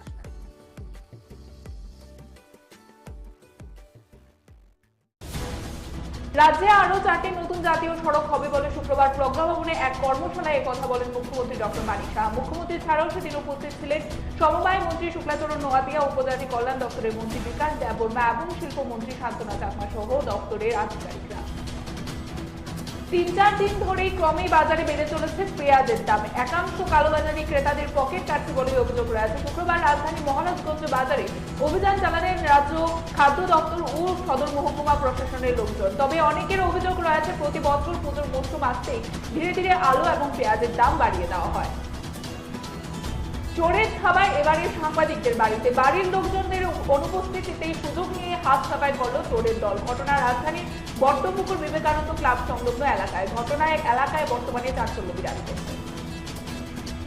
বিশ্ব ফটোগ্রাফি দিবস উপলক্ষে আগামী 19 এবং 20 দুদিন ব্যাপী রবীন্দ্র ভবনে চিত্র প্রদর্শনী অনুষ্ঠিত হবে এবং এই চিত্র প্রদর্শনীর উদ্বোধন করেন রাজ্যের মাননীয় মুখ্যমন্ত্রী প্রফেসর ডক্টর মানিক সাহা।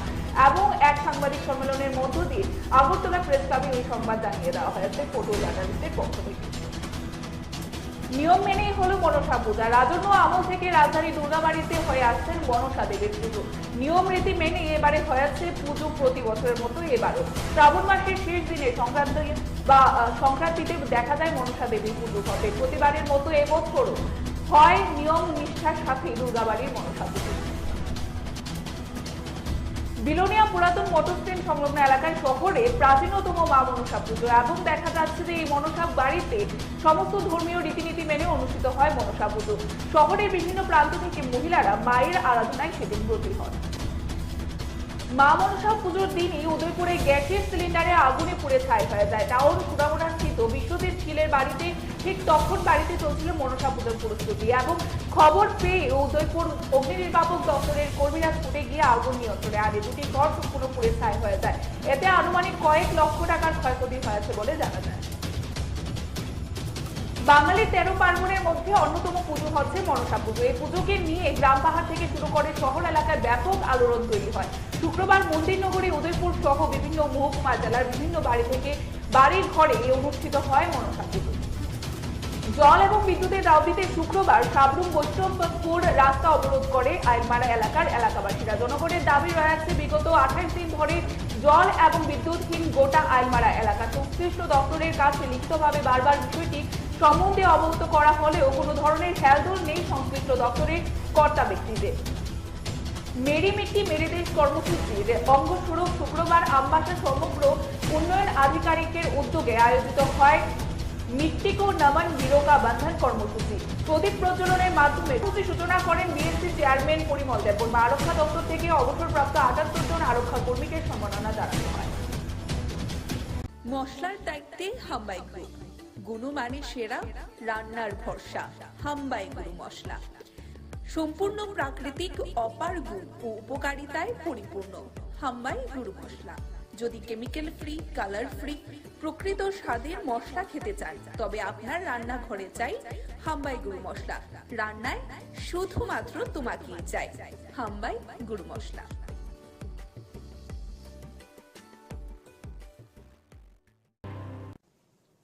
সেই উপলক্ষে এখানে মঞ্চে উপস্থিত আছেন আমাদের honourable minister industries and commerce, OBC welfare এবং jail, government of Tripura Shrimati Shantana Chakma মহোদয়া।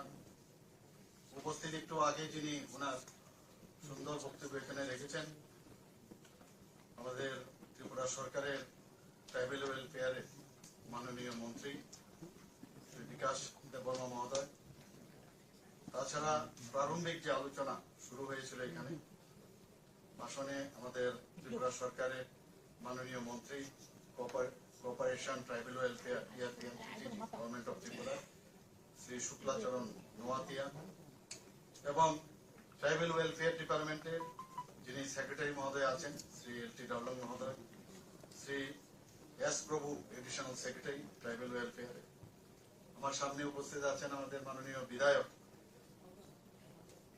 Shri মহিলা প্রভু মহোদয় এবং এডিসি যারা মাননীয় সদস্যরা এখানে আছেন এবং যাদের জন্য আজকের এই কর্মশালা, আমাদের প্রধান যারা সমাজপতিরা আছেন, আরো যে সাব ট্রাইবসের যারা সমাজপতিরা, যারা বিভিন্ন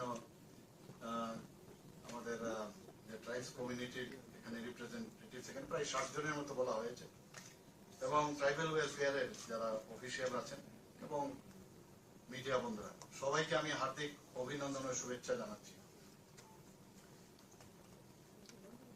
এতদিন ধরে আমরা দেখে আসছি যে আমাদের যে জনজাতি ভাই বোনদের একটা ভোট ব্যাংকের যে একটা কালচার, সেটা আমরা দেখে এসছি।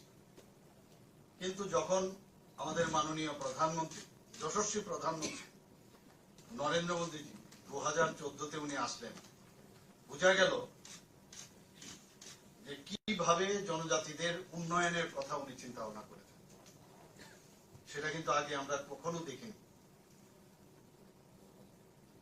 এবং সব সময় উনি এবং বা উনার যে চিন্তা ভাবনা, যেমন 3 ব্যক্তির উন্নয়ন যতক্ষণ ধরে না হবে ততক্ষণ কোন সমাজে উন্নয়ন হবে না, রাজ্যেরও উন্নয়ন হবে না, দেশেরও উন্নয়ন হবে না। সেই দিশায় উনি কাজ করে চলছেন।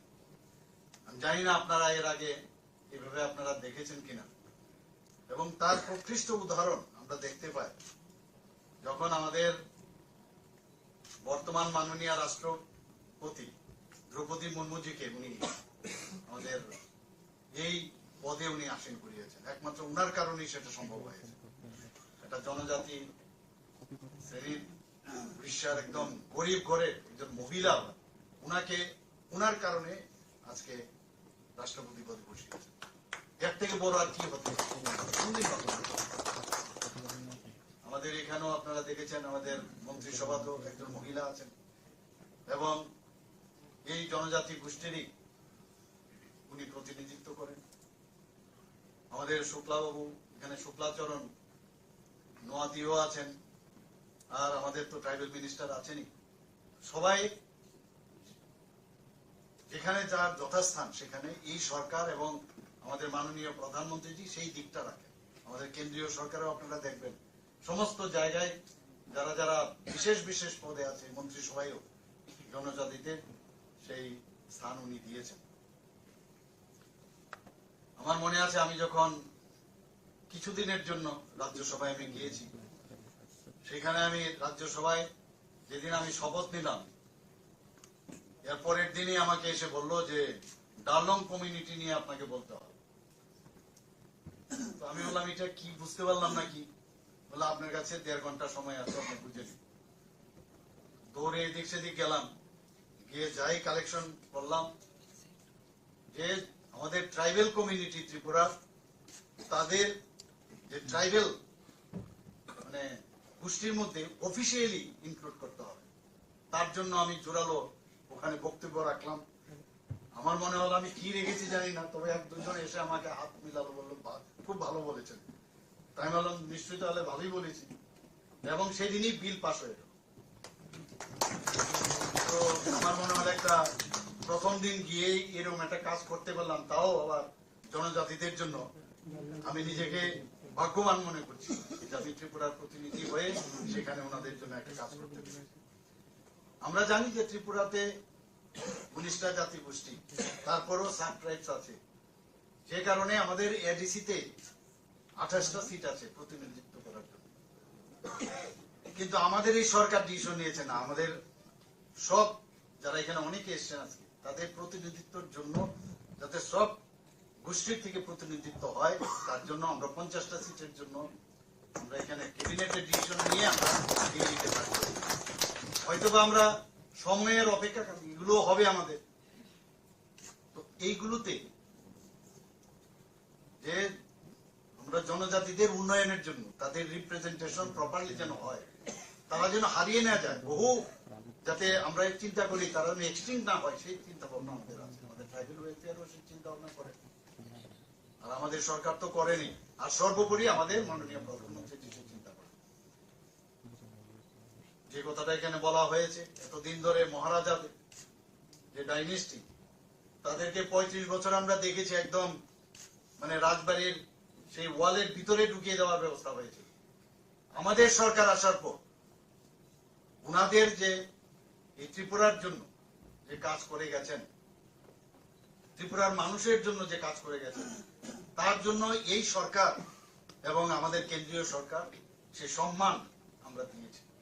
এখানে বলা হয়েছে ওনার সে সিঙ্গার বিল, আমাদের ছোটবেলায় আমরা জানতাম যে এয়ারপোর্ট, আগরতলা এয়ারপোর্ট মানে সিঙ্গার বিল এয়ারপোর্টে যেতে হবে। তো singer bill airport one of the oldest airport, উনি মহারাজা বীর বিক্রম কিশোর মানিক্য বাহাদুর সময় সেটা করেছিল। অনেক অরুণ রোদন, ক্রোকোডাইল টিয়ার্স আমরা দেখেছি বিভিন্ন যে বিগত সরকারে, কিন্তু আমরা কথা না, কাজের মাধ্যমে আমরা যে মানুষের যে মূল্যায়ন করা সেটা আমরা করেছি। ওনার নামে এয়ারপোর্ট আমরা সেখানে মাননীয় প্রধানমন্ত্রীজি নিজে এসে সেই এয়ারপোর্টের নামাঙ্কন করেছেন। আপনারা জানেন যে আমার যে আসল বাড়ি সেই কামানচৌমনির পাশে একটা ছোট আইল্যান্ড ছিল। সেই আইল্যান্ডটা আমরা দেখতাম এখানে 0 মাইল ফরক, মাইল থাকতো তখন 0 মাইল ফরক। দেখতে দেখতে দেখলাম এটার খুঁজেও পাওয়া যাচ্ছে না, মাটির নিচে চলে গেছে। তো সেই আইল্যান্ডেরও কোনো কিন্তু কামানচৌমনির আইল্যান্ড ঠিক আছে, কিন্তু এই আইল্যান্ডটা কি কেউ জানতো না। যেহেতু আমি সুযোগ পেয়েছি মুখ্যমন্ত্রী হিসাবে, তো আমি আমার একটা সেখানে দেখতাম, আমি বললাম না, এই আইল্যান্ডটাকে একটা নাম দেওয়া উচিত। আধুনিক ত্রিপুরার রূপকার হিসাবে আমরা কাকে জানি? সেই মহারাজা বীর বিক্রম কিশোর মানিক্য বাহাদুর। আমাদের এখনো মনে আছে সেই যে ওনার যে চিন্তা ভাবনা, সে আগরতলা শহরের উপরে যে বাড়িঘর আছে, যে আপনার দোকানগুলো ছিল, সেই রাস্তা দিয়ে আমরা চিলড্রেন্স পার্কে খেলাধুলা করে বৃষ্টি হলেও সেই জ্যাকসন গেট থেকে আরামসে এখানে চলে আসতাম। তো দেখতাম, সেগুলো মনে থাকতো যে কার সময়, উজ্জয়ন্ত প্যালেসের সময় সেখান থেকে শুরু হয়েছে। তো সেই জায়গায় সেটাকে আমরা পুনরুদ্ধার করলাম, এবং সেখানে এক তো এই যে আইল্যান্ডের একটা নামাঙ্কন হলো, এটার কোনো গোত্রও ছিল না, সেটার নাম আমরা দিলাম মহারাজা বীর বিক্রম মোর এখন হয়েছে, এবং ওনার মূর্তি আমরা স্থাপন করলাম। এবং জিরো ফলকটাকে উঠিয়ে সেখানে এখান থেকেই শুরু হয়েছে যে উদয়পুর কত কিলোমিটার, ধর্মনগর কত কিলোমিটার, এইখান থেকে কিন্তু জিরো ফলক এখন সবাই গেলে আপনারা দেখতে পাবেন। তো আমাদের মধ্যে সমাজের মধ্যে বহু সমাজের লোক থাকবে, কিন্তু আমাদের যে চিন্তা ভাবনা, সবাইকে আমরা একসাথে নিয়ে যাওয়ার যে ভাবনা চিন্তা, I am not alone, I am the representative of our government as well as my party. আমার চিন্তা ভাবনা একা হয় না, আমি সবার, এবং মাননীয় প্রধানমন্ত্রী যেভাবে চিন্তা করেন আমরা সেইভাবে চিন্তা করি। এতে আমরা প্রমাণ করতে চাই যে আমরা সবাইকে নিয়ে একসাথে থাকতে চাই। অনেকে ডিভাইড এন্ড রুল পলিসিতে থাকতে চায়। কেন আমাদের মধ্যে আজকে এখানে সমাজপতি যারা এখানে আছেন, আপনাদের সাম্মানিক একটা দেওয়া হয় আমাদের সরকারের তরফ থেকে, এটা একটা সাম্মানিক, এটা কিন্তু এই মুহূর্তে না যে কিছু একটা অর্থনীতির বিষয়ে আপনাদের দিয়ে আপনাদেরকে আপনাদের নিজে নিয়ে আসা, আমরা সেইভাবে চেষ্টা করছি সাম্মানিক দিয়ে, এবং আপনাদের উপর পুরো দায়িত্ব 19টা জনজাতি গোষ্ঠী এবং অন্যান্য যারাই আছেন 60 জন সাবট্রাইব। এই সরকারের যে ভাবনা চিন্তা সেগুলো একদম তৃণমূল স্তর পর্যন্ত বলা। এখানে বিষয় বলা হয়েছে কিভাবে আমাদের শিক্ষার বেলায় বলুন, স্বাস্থ্য ক্ষেত্রে বলুন, এডিসিতে আমরা প্রায় 30 কোটি টাকা আমরা দিয়েছি সেখানে এই যে হসপিটাল করার জন্য, আপনারা সবাই জানেন। সমস্ত জায়গায় এখানে বারবার বলা হয়েছে যে এডিসিতে আমরা পয়সা কম দেই, টাকা কম দেই, মাত্র 600 কোটি টাকা দিয়েছি ইত্যাদি ইত্যাদি বলেন। আমি বিধানসভায় বলেছি আমাদের যে লাইন ডিপার্টমেন্ট আছে সেখানে 39টা যে ডিপার্টমেন্ট 5000 কোটি টাকা আমরা সেখানে এডিসির উন্নয়নে আমরা খরচ করি। আমরা ডিভাইড এন্ড পলিসির মধ্যে আমরা থাকতে চাই না, আমাদের সমস্যা থাকবে, কিন্তু সেগুলো যদি প্রপারলি আমাদের কাছে নিয়ে আসা হয় সেগুলো নিশ্চয়ই আমরা তার সমাধান। সরকার মানেই সমস্যার সৃষ্টি করে না, সমস্যার সমাধান করার জন্য সরকার। কিন্তু আগে আমরা দেখতাম যে সরকার যারা ছিল তারা সমস্যার সৃষ্টি করে বেঁচে থাকতে চায়। আমরা সবকিছু একবারে করে দিতে পারবো সেটা কোনোদিন আমি এখানে দাবি করছি না। আজকে আমি এখানে আসার পরে আপনারা যেভাবে জনজাতিদের এই সে পাগড়ি আমার মাথায় দিয়েছেন আমি সম্মানিত, এবং এত ভালো লাগলো আমাকে। সেই জ্যাকেটও আপনারা পরিয়েছেন, ভিসা পরিয়েছেন। এখানে বলা হচ্ছে সারা পৃথিবীতে এখন এই ভিসার পরিচয় যে কোথা থেকে ত্রিপুরা। মাঝে মাঝে আমাকে ত্রিপুরার থেকে দিল্লি থেকে আমাকে বলা হয় যে এরকম 200-300 এরকম ভিসা পাঠান। কি বিষয়? যে না আজকে আমাদের এখানে মিটিং আছে, ত্রিপুরার ভিসা দিয়ে ওনাদেরকে যারা যারা ওই মিটিং এ থাকবে তাদেরকে আমরা সম্মানিত করবো। এটা আমাদের জন্য গর্বের বিষয়। আমি এখান থেকে ত্রিপুরা ভবনে পাঠাই, ব্যবস্থা করি, পাঠিয়ে সেটা যথাস্থানে দেওয়ার ব্যবস্থা করি। এটা only not to appeasement, not to satisfy someone. এটা আমাদের জন্য একটা গর্ব যে ত্রিপুরার এই ভিসা আমাদের মা বোনেরা যেভাবে বানায়, এতে করে তাদের আর্থসামাজিক উন্নয়ন তো হচ্ছে, কিন্তু সেটার পরিচিতি এখন কিভাবে অ্যাকসেপ্ট করছে সারা ভারতবর্ষ তথা সারা পৃথিবী। মনে হতে পারে একদিন লন্ডনে কোন একটা প্রধানমন্ত্রী যে ফাংশন করছেন ত্রিপুরার সেই বিষয় যেতে পারে, বলা যায় না। তো আমরা সেইভাবে আমরা কাজ করছি। আমার অত্যন্ত ভালো লাগে যখন এই 26শে জানুয়ারিতে আমাদের ট্যাবলো তৈরি হয়, সেই ট্যাবলোতে আমরা ভালো ভালো প্রাইজ পেয়েছি, এবং সেখানে আমাদের ত্রিপুরার যে কৃষ্টি সংস্কৃতি পরম্পরা সেইগুলো আমরা দেখানোর ব্যবস্থা করেছি, বিশেষ করে জনজাতিদের, এবং তাতে করে আমরা পুরস্কৃত পেয়েছি এবং সবাই আমাদের মানে প্রশংসাই করেছি। আমরা গর্ববোধ করি যে জনজাতিদের যে হ্যান্ডলুমের কাজ, যে আপনাদের বিভিন্ন যেসব বাঁশ-বেতের কাজ, সেইগুলো নিয়ে আমরা ছোটবেলার থেকে আমরা যেতাম, কোথাও গেলে একটা তার যে উপহার স্বরূপ বহু লোককে আমরা দিয়েছি বাইরে। কিন্তু এখন দেখুন আমরা সেই ইন্ডাস্ট্রি বলুন, এখানে ইন্ডাস্ট্রি মিনিস্টার মহোদয় আছেন, এখানে আমরা বাঁশ-বেতের উপরে ত্রিপুরাকে কিভাবে তাকে আরো বেশি সমৃদ্ধ করা যায় সেই চেষ্টা আমরা করি।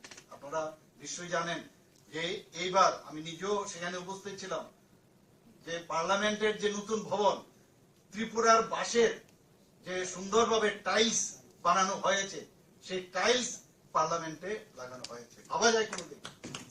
আমি শুনেছি বিহারের খুব সম্ভবত সেই অ্যাসেম্বলি বা হাইকোর্টের এখানে, সেখানেও সেই বাঁশ-বেতের যে বাঁশের প্রোডাক্ট সেই টাইলস লাগানো হয়েছে। এগুলো তো আমাদের গর্বের বিষয়। এখানে আমরা যখনই আমি দেখি যে আমরা যারা ছেলে মেয়েরা পড়াশোনার জন্য বিভিন্ন স্টাইপেন্ড আমরা দিচ্ছি, প্রি মেট্রিক, পোস্ট মেট্রিক, এগুলো তো দিই।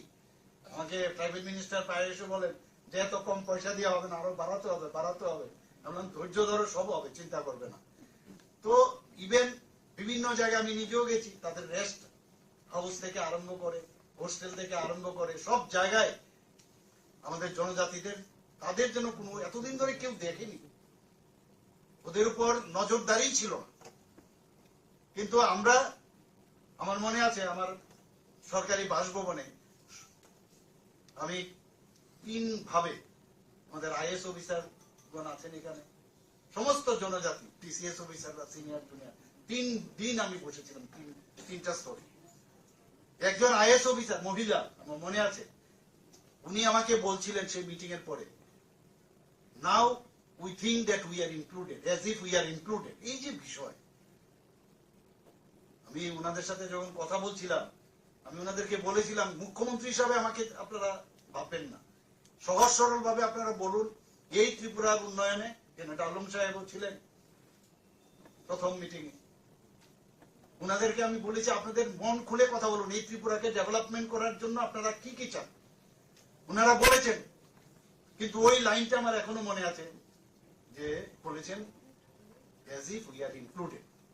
মাননীয় প্রধানমন্ত্রী নরেন্দ্র মোদী আজকে আপনারা দেখছেন যে অ্যাক্টিভ পলিসির কারণে আজকে ত্রিপুরার, বিশেষ করে নর্থ ইস্টের তো ডেভেলপমেন্ট হয়েছে, ত্রিপুরারও ডেভেলপমেন্ট উচ্চগ্রামে, এটা তো বলার অপেক্ষা রাখে না। আজকে আমরা এখানে হীরা মডেলের কথা বলছি, আমরা ন্যাশনাল হাইওয়ে, 6টা ন্যাশনাল হাইওয়ে প্রায় শেষের পথে, প্রায় 60% কাজ শেষ। আরো 4টা ন্যাশনাল হাইওয়ে হচ্ছে, রোপওয়ে 4টা দেওয়া হয়েছে, হাজার হাজার কোটি টাকা ইনভেস্টমেন্ট এখানে হচ্ছে। এখান থেকে 12টার মতো ট্রেন, আমাদের এক্সপ্রেস ট্রেন এখান থেকে যাচ্ছে, সমস্ত প্রদেশে যাচ্ছে, রাজধানী এক্সপ্রেস যাচ্ছে, ডেমো ট্রেন হচ্ছে। মানে কোনোদিন ভাবতে পারিনি যে ত্রিপুরার মধ্যে এই ধরনের মানে ব্রড গেজের ট্রেন আসবে, সেই একদম সাবরুম পর্যন্ত। ত্রিপুরার চেহারাই পাল্টে যাবে কিছুদিনের মধ্যে। আপনারা দেখেছেন যে সেপ্টেম্বরের মধ্যে মাননীয় প্রধানমন্ত্রী যে আবার যে মৈত্রী সেতু সেটা চালু করার ব্যবস্থা হচ্ছে, সাউথ ইস্ট এশিয়ার প্রবেশদ্বার হচ্ছে, সেজ হচ্ছে এখানে স্পেশাল ইকোনমিক জোন। যারা ইনভেস্টররা আছেন প্রাইভেট থেকে আরম্ভ করে সবাই, সেখানে একটা সেই ইনভেস্টমেন্টের যে একটা প্লেস সেখানে হচ্ছে। আমরা এখান থেকে অলরেডি মানে প্রোটোকল হিসাবে সেখানে অনুমোদন দিয়েছেন বাংলাদেশের মাননীয় প্রধানমন্ত্রী, যে আমরা সেই চিটাগাং বন্দরকে আমরা ব্যবহার করতে পারি। এখান থেকে ট্রেন লাইন যদি যখন স্টার্ট হবে, আগামী দিন 8 ঘন্টার মধ্যে আমরা কলকাতায় পৌঁছে যাবো। অলরেডি এটা প্রায় শেষের পথে, এই বছরই হওয়ার চান্স, আমি নিজেও গেছি সেখানে নিশ্চিন্ত করে। তো ত্রিপুরার আমরা যে বাঁশ বেতের হোক, গ্যাস ভিত্তিক আমাদের প্রজেক্ট হোক, রাবার শিল্পই হোক, আগরের শিল্প, আগর থেকে আমাদের যে শিল্প, সব মিলিয়ে একটা উন্নয়নের যে আমাদের সরকার যে উন্নয়নের যে চিন্তা ভাবনা করছেন। আর বেশিরভাগ ক্ষেত্রে আজকে দেখুন ন্যাশনাল হাইওয়ে যেগুলো হচ্ছে, এগুলো কোন দিকে যাচ্ছে? সবকটাই তো জনজাতি অধ্যুষিত এলাকা দিয়ে পাস হচ্ছে। যতক্ষণ ধরে যোগাযোগের ব্যবস্থা ভালো না হবে, কোনোদিন কোনো রাজ্যের ডেভেলপমেন্ট অসম্ভব, কোনোদিন সম্ভব না। আজকে সেই কারণে সমস্ত ইনভেস্টররা আসছে, ডেইলি আমার কাছে আসছে, আমরা এখানে কাজ করতে চাই, কাজ করতে চাই।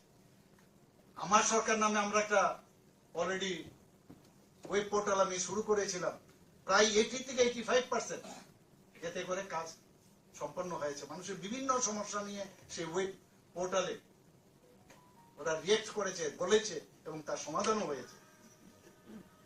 তো সব বিষয়ে আমরা চেষ্টা করছি মানুষের সাথে আমরা থাকা। আর বিশেষ করে ত্রিপুরাতে যতদিন ধরে জনজাতিদের উন্নয়ন না হবে, ত্রিপুরা কোনোদিন ডেভেলপমেন্ট হবে না, অসম্ভব, কোনোদিন ডেভেলপমেন্ট হবে না। 31 to 32% জনসংখ্যা কেন আমাদের মধ্যে একটা বিভেদের একটা সৃষ্টি করে? সবাই ত্রিপুরাল্যান্ড ইত্যাদি অনেক সময় সে 80 দাঙ্গা কতবার চেষ্টা করেছে যে একটা ডিভাইড করে, এতে করে আমাদের কিছু ব্যক্তি কেন্দ্রিক কিছু লোকের তার যে ইচ্ছা, সেই ইচ্ছাটা পূরণ হয়। আমরা যাদেরকে মান দিয়েছি, সম্মান দিয়েছি, সেই সম্মানটুকু ওনাদের রাখা উচিত আমি মনে করি। তবেই গিয়ে আমরা একসাথে আমরা থাকতে পারবো। এবং এক ত্রিপুরা শ্রেষ্ঠ ত্রিপুরা আমরা যে স্লোগান দিয়েছি, সেটা তবেই সম্ভব হয়। আজকে স্বাস্থ্য ক্ষেত্রে আপনি দেখুন, এবারের বাজেটে আমরা 59 কোটি, প্রধানমন্ত্রী জন আরোগ্য যোজনা একটা আছে, সেখানে 13 লক্ষ লোকের আমরা কার্ড দিয়েছি আমরা। কিন্তু বাকি লোক কোথায় যাবে? অনেক চিন্তা ভাবনা করে আমার মাননীয় অর্থমন্ত্রীকে আমি বললাম যে এটা না করলে প্রায় 4.75 লোক তাদের যাতে এই কাভারেজে আসে, সে 59 কোটি এক অর্থ বছরে আমরা বাজেট আমরা রেখেছি। অনেক চিন্তা হয়েছিল এটা গিয়ে আমরা সাকসেস করতে পারবো কিনা, না সমস্যা হবে। যারা সরকারি কর্মচারী আছে তারাও এর মধ্যে অপশন দিয়ে তারাও আসতে পারে। আগে 5 লাখ, এখন আরো 5 লাখ, প্রায় 10 লাখের মতো আমাদের যে নির্বাচনী ইস্তেহার আমরা বলেছিলাম সেটা আমরা করবো, সেটা আমরা করেছি। তো সেই দিশায় আমরা কাজ করছি। রাস্তাঘাটে 2000 কিলোমিটার প্রধানমন্ত্রী গ্রামীণ সড়ক যোজনায় 2000 কিলোমিটার কাজ হয়েছে এখন পর্যন্ত। বিভিন্ন জায়গায় যখন টিভিতে দেখি যে ওই জায়গায় রাস্তা খারাপ, ওই জায়গার মানে রাস্তা হয়নি কেন, তো সাথে সাথে আমি খবর নিই কেন এটা হলো না, এটা কিভাবে করা যায়।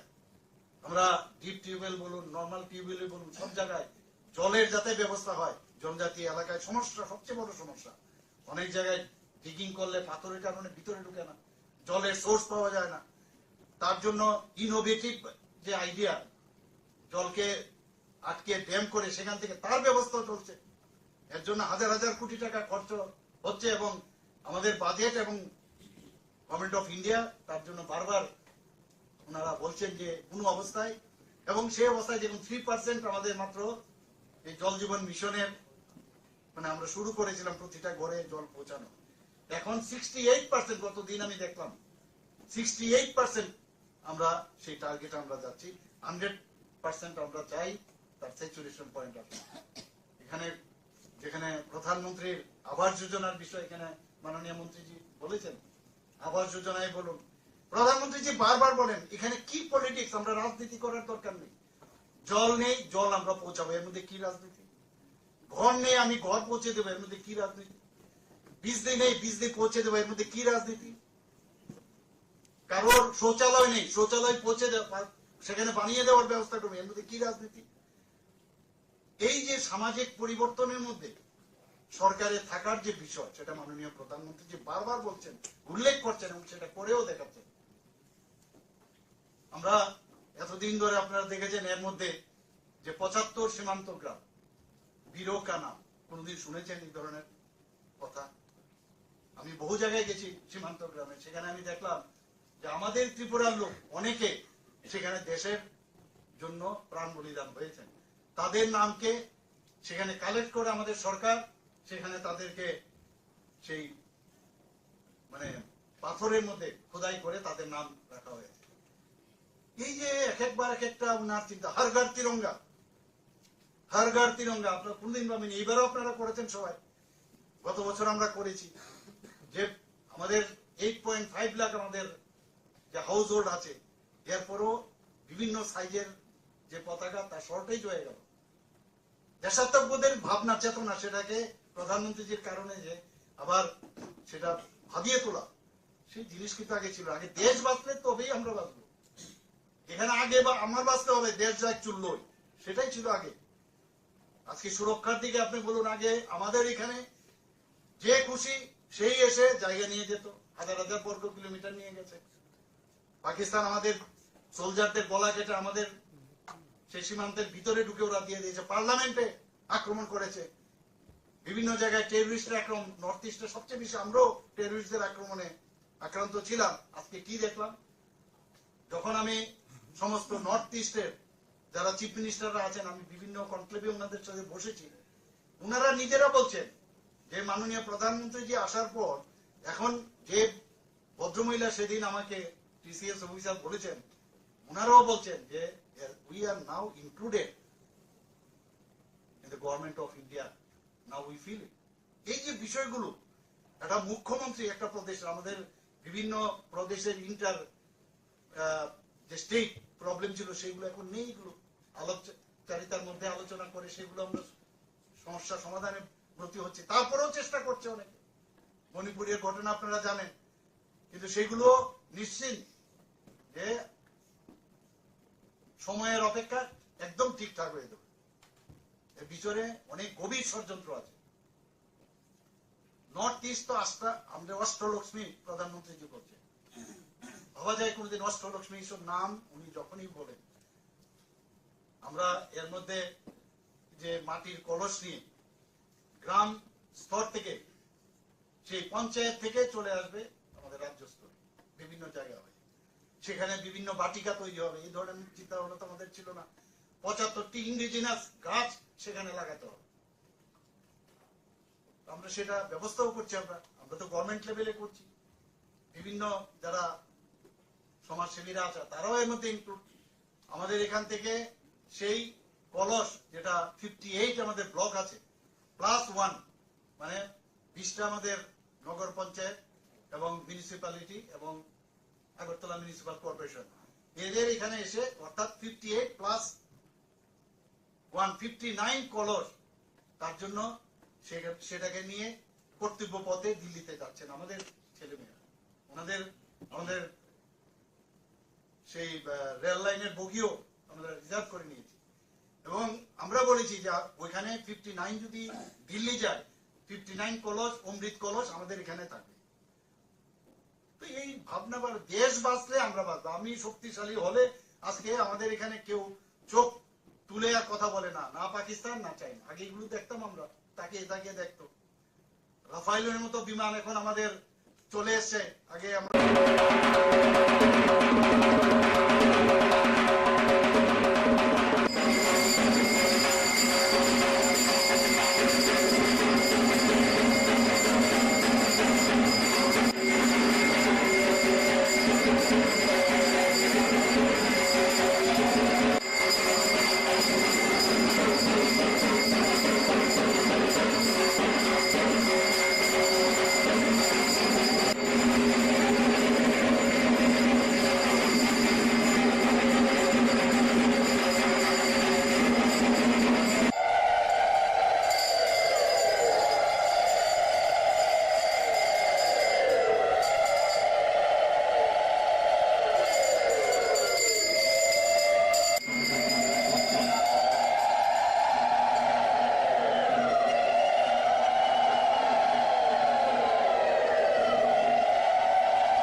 শ্রী শ্রী মা মনসা দেবীর পূজা, এখন পূজা চলছে। এটা সংক্রান্তির দিন এই পূজাটা হয়, যেখানে রাজার আমল থেকে এই পূজাটা হয়ে আসছে। এখন চলছে, এখন বলিদান হবে, মার বলিদানের পর হোম হবে, তারপর পুষ্পাঞ্জলি হবে, তারপর 12টায় মার অন্নভোগ হবে, বিকেলবেলা মার আরতি হবে। কোন প্রথা এটা হচ্ছে কি, মানে কোন তিথিতে হচ্ছে? এটা সংক্রান্তির দিন, যে শ্রাবণের সংক্রান্তির দিন এই পূজাটা হবে। কিন্তু অন্য জায়গায় দেখা যায় মার সঙ্গে দেখে করুণী দেখা যায়, এখানে নাই। এটা কেন? রাজামল থেকে এটা নেই। অষ্টনাগ সহিত মা পূজা, মার সঙ্গে অষ্টনাগ থাকে। মশলার দায়িত্বে হাম্বাই গ্রুপ, গুণমানে সেরা, রান্নার ভরসা। হাম্বাই গুরু মশলা সম্পূর্ণ প্রাকৃতিক, অপার গুণ ও উপকারিতায় পরিপূর্ণ। হাম্বাই গুরু মশলা। যদি কেমিক্যাল ফ্রি, কালার ফ্রি, প্রকৃত স্বাদের মশলা খেতে চান, তবে আপনার রান্নাঘরে চাই হাম্বাই গুরু মশলা। রান্নায় শুধুমাত্র তোমাকেই চাই। হাম্বাই গুরু মশলা।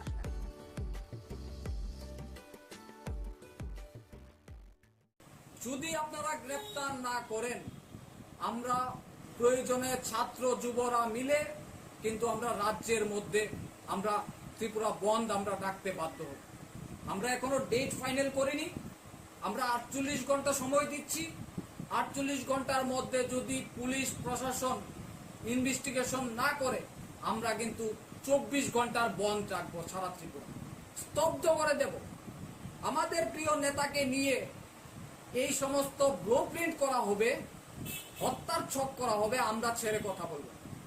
যে একটা বিশেষ কারণে আজকে কৈলাসহর কংগ্রেস ভবনে আমরা সাংবাদিক সম্মেলন করতে যাচ্ছি এবং আপনারা গত 2 দিন আগে আমাদের রাজ্যের জাতি উপজাতির প্রিয় নেতা, প্রাক্তন মন্ত্রী এবং প্রাক্তন প্রদেশ কংগ্রেস সভাপতি এবং বর্তমান কৈলাসহর কেন্দ্রের বিধায়ক, উনাকে পরিকল্পনাভাবে একটা ছক তৈরি করেছে, ব্লুপ্রিন্ট।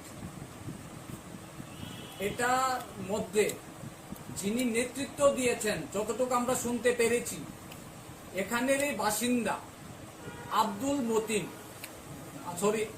মান্নান, উনার নেতৃত্বে একটা ব্লুপ্রিন্ট আমাদের রাজ্যের জাতি উপজাতির প্রিয় নেতাকে, বিরোধী সিনহাকে হত্যা করার জন্য একটা পরিকল্পনা নিয়েছে।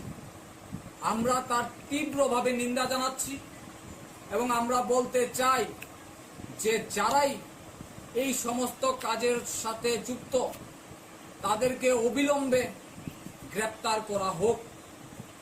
কে বা কারা এইগুলির সাথে মদত দিচ্ছে? এই রাজ্যে মাননীয় মুখ্যমন্ত্রী প্রফেসর ডক্টর মানিক সাহাজি বলেছেন মাফিয়া মুক্ত ত্রিপুরা। এই জায়গার মধ্যে আমাদের প্রিয় নেতা, বিধানসভার মেম্বার, বর্তমান বিধায়ক, উনাকে ব্লুপ্রিন্ট তৈরি করা হয়েছে, পরিকল্পিতভাবে একটা মার্ডার করার চক্রান্ত চলছে। এটা কি ধরনের চক্রান্ত? এখন পর্যন্ত কেন গ্রেপ্তার করা হয়নি এবং সেটার সাথে কারা জড়িত আছে এবং কার মদতে এইটা হয়েছে আমরা জবাব চাই। রাজ্যের তাদেরকে অবিলম্বে গ্রেপ্তার করুন। যদি আপনারা গ্রেপ্তার না করেন, আমরা প্রয়োজনে ছাত্র যুবরা মিলে কিন্তু আমরা রাজ্যের মধ্যে আমরা ত্রিপুরা বন্ধ আমরা রাখতে বাধ্য হব। আমরা এখনো ডেট ফাইনাল করিনি। আমরা 48 ঘন্টা সময় দিচ্ছি। 48 ঘন্টার মধ্যে যদি পুলিশ প্রশাসন ইনভেস্টিগেশন না করে, আমরা কিন্তু 24 ঘন্টার বন্ধ রাখবো। সারা ত্রিপুরা স্তব্ধ করে দেব। আমাদের প্রিয় নেতাকে নিয়ে এই সমস্ত ব্লুপ্রিন্ট করা হবে, হত্যার ছক করা হবে, আমরা ছেড়ে কথা বলবো। যে একটা বিশেষ কারণে আজকে কৈলাসহর কংগ্রেস ভবনে আমরা সাংবাদিক সম্মেলন করতে যাচ্ছি এবং আপনারা গত 2 দিন আগে আমাদের রাজ্যের জাতি উপজাতির প্রিয় নেতা, প্রাক্তন মন্ত্রী এবং প্রাক্তন প্রদেশ কংগ্রেস সভাপতি এবং বর্তমান কৈলাসহর কেন্দ্রের বিধায়ক, উনাকে পরিকল্পনাভাবে একটা ছক তৈরি করেছে, ব্লুপ্রিন্ট। এটার মধ্যে যিনি নেতৃত্ব দিয়েছেন, যতটুকু আমরা শুনতে পেরেছি, এখানেরই বাসিন্দা আব্দুল মান্নান, উনার নেতৃত্বে একটা ব্লুপ্রিন্ট আমাদের রাজ্যের জাতি উপজাতির প্রিয় নেতাকে, বিরোধী সিনহাকে হত্যা করার জন্য একটা পরিকল্পনা নিয়েছে। আমরা তার তীব্রভাবে নিন্দা জানাচ্ছি এবং আমরা বলতে চাই যারাই এই সমস্ত কাজের সাথে যুক্ত তাদেরকে অবিলম্বে গ্রেপ্তার করা হোক। কে কারা এইগুলির সাথে মদত দিচ্ছে? এই রাজ্যে মাননীয় মুখ্যমন্ত্রী প্রফেসর ডক্টর মানিক সাহাজি বলেছেন মাফিয়া মুক্ত ত্রিপুরা। এই জায়গার মধ্যে আমার প্রিয় নেতা, বিধানসভা মেম্বার, বর্তমান বিধায়ক, উনকে ব্লুপ্রিন্ট করা হয়েছে, পরিকল্পিতভাবে একটা মার্ডার করার চক্রান্ত চলছে। কি ধরনের চক্রান্ত? এখন পর্যন্ত কেন গ্রেপ্তার হয়নি সেটার সাথে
নাম কি?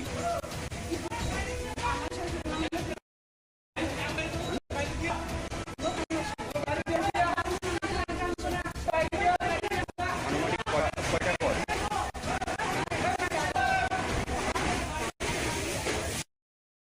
এটা বিশ্বজিৎ নামে বা হের নামে বাড়িতে পূজা চলাকালীন রান্নার থেকে আগুন লাগে। মোটামুটি আগুন নিয়ন্ত্রণে আসছে জিনিসটাকে নষ্ট। আনুমানিক কয়টা গ্যাসের সিলিন্ডার থেকে নাকি? আমরা দেখছি না, মানে রিমোট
আমাদের বাড়িতে খেলতাম না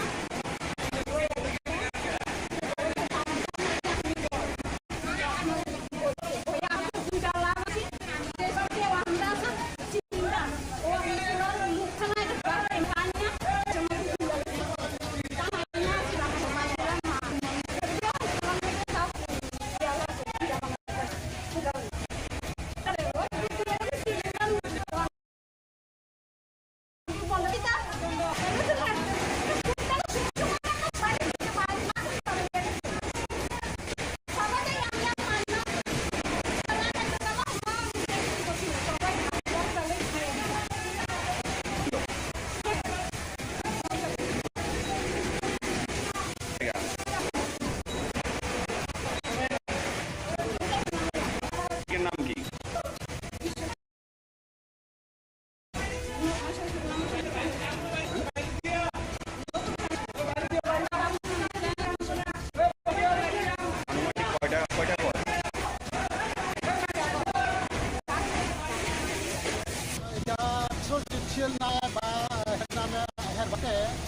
চলাকালী আপনার ঘরকে আগুনটা লাগিয়ে মোটামুটি আগুন নিয়ন্ত্রণ করেছে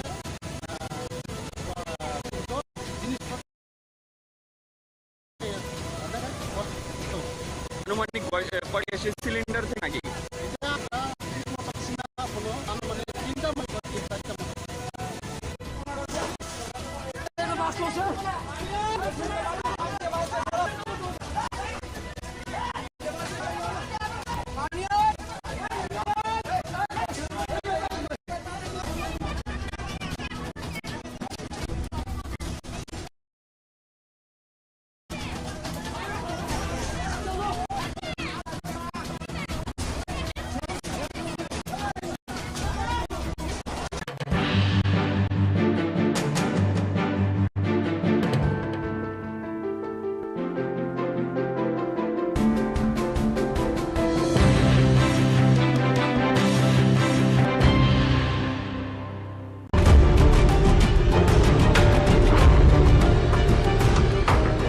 বাজারে বেড়ে গেছে পেঁয়াজের দাম। অভিযোগ ৩-৪ দিন ধরেই ক্রমশই বেড়ে চলেছে মূল্য, আর এই সুযোগ নিয়ে একাংশ কালোবাজারি ক্রেতাদের পকেট কাটা শুরু করে দিয়েছে বলে অভিযোগ। ৪০ থেকে ৪৫ টাকা দরে বিক্রি হচ্ছে খুচরো পেঁয়াজ কেজি প্রতি। এই অবস্থায় শুক্রবার রাজধানী মহারাজগঞ্জ বাজারে অভিযান চালানেন খাদ্য দপ্তর ও সদর মহকুমা প্রশাসনের লোকজন। তারা পাইকারি বিক্রেতাদের সাথেও কথা বলেন। এক আধিকারিক জানান, বর্তমানে নাশিকে কিছুটা দাম বেশি, তাই বাড়ছে মূল্য, তবে অচিরেই মূল্য নিয়ন্ত্রণে চলে আসবে। ব্যবসায়ীদের বলা হয়েছে যতটুকু সম্ভব দাম কম রাখার জন্য। পাশাপাশি তিনি জানান, প্রশাসনের অভিযান জারি থাকবে প্রতিনিয়ত। তবে অনেকেরই অভিযোগ রয়েছে, প্রতি বছর পুজোর মরশুমে আস্তে আস্তে দেখা যায় যে ধীরে ধীরে আলু এবং পেঁয়াজের দাম বাড়িয়ে দেওয়া হয়। আমরা আমাদের যে খাদ্য দপ্তরে যারা আধিকারিক আছেন, এসডিসি সদর এবং ওনার যে টিম এসডিএম সদরের নেতৃত্বে, ওনারা প্রত্যেক দিনই একটা না একটা বাজারে যায়। আজকে এখানে আসার মূল বিষয়টা, আজকে 2 দিন ধরে দেখা যাচ্ছে পেঁয়াজের দামটা একটু বাড়ার পথে, তাই আমিও এসেছি, ভেরিফাই করলাম যারা পাইকারি বিক্রি করেন এবং খুচরার সঙ্গে পাইকারির কী যোগাযোগ আছে, কত রেট থাকতে পারে সেটা দেখলাম। আলুর ক্ষেত্রে 20 টাকার মধ্যে ওনারা বিক্রি করতে পারছেন। আর পেঁয়াজের ক্ষেত্রে আমি যেটা দেখলাম, আগামী আরও 20-25 দিন, 1 মাস যে রেটটা আছে এখন 34 টাকায় ওনারা ছাড়ছেন পাইকারি মূল্যে, এবং সেটা গিয়ে 35-40 টাকায় সেটা যায়। আমরা যারা ব্যবসায়ী আছেন, যারা মূল মজুতদার, ওনাদেরকে আমরা বলেছি যে আমরা এই ব্যবস্থা জারি রাখবো। আমাদের লোকরা যারা অফিসাররা আছেন সবসময় ওনারা ভিজিট করবেন, যতটা কম মূল্যে বাজারগুলিতে পেঁয়াজ দেওয়া যায় সেটার ব্যবস্থা করার জন্য। তবে একটা জিনিস আমি কনফার্ম হয়েছি যে উৎসে নাসিকে এটার রেটটা বেড়েছে, এটার একটা এফেক্ট হয়তো আগামী কয়েকটা দিন থাকবে, কিন্তু মার্কেটে স্থিতিশীল অবস্থা আসবে। পেঁয়াজের মূল্যটা 30 টাকা থেকে 35 টাকায় আবার চলে আসবে এবং তার থেকেও কমে যেতে পারে।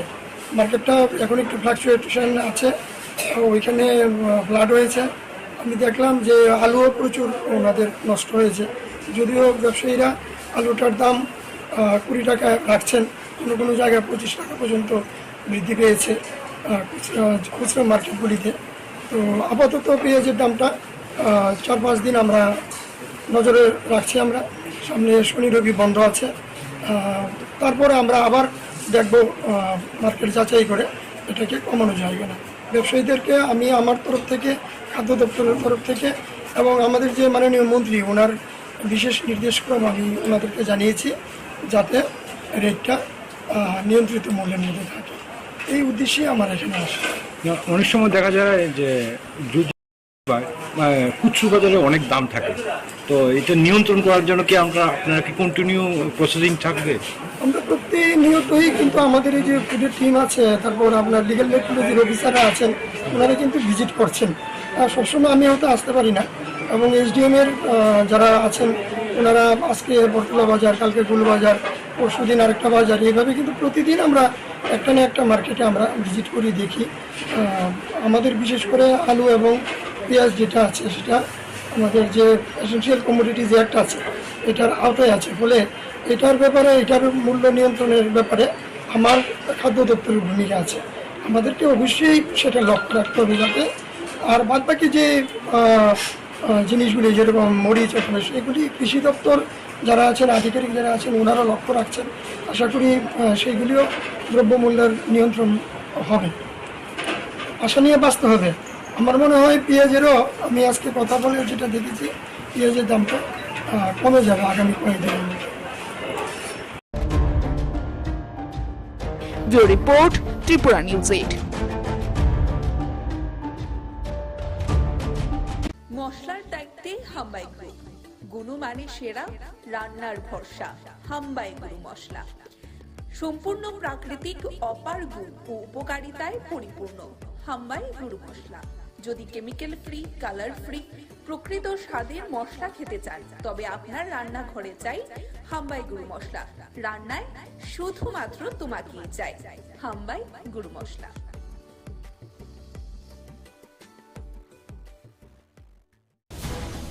রাজ্যে আরো 4টি নতুন জাতীয় সড়ক হবে বলে শুক্রবার প্রজ্ঞা ভবনে এক কর্মশালায় কথা বলেন মুখ্যমন্ত্রী ডক্টর মানিক সাহা। মুখ্যমন্ত্রী ছাড়াও সেদিন উপস্থিত ছিলেন সমবায় মন্ত্রী শুক্লাচরণ নোয়াতিয়া, উপজাতি কল্যাণ দপ্তরের মন্ত্রী বিকাশ দেববর্মা এবং শিল্পমন্ত্রী শান্তনা চাকমা সহ দপ্তরের আধিকারিকরা।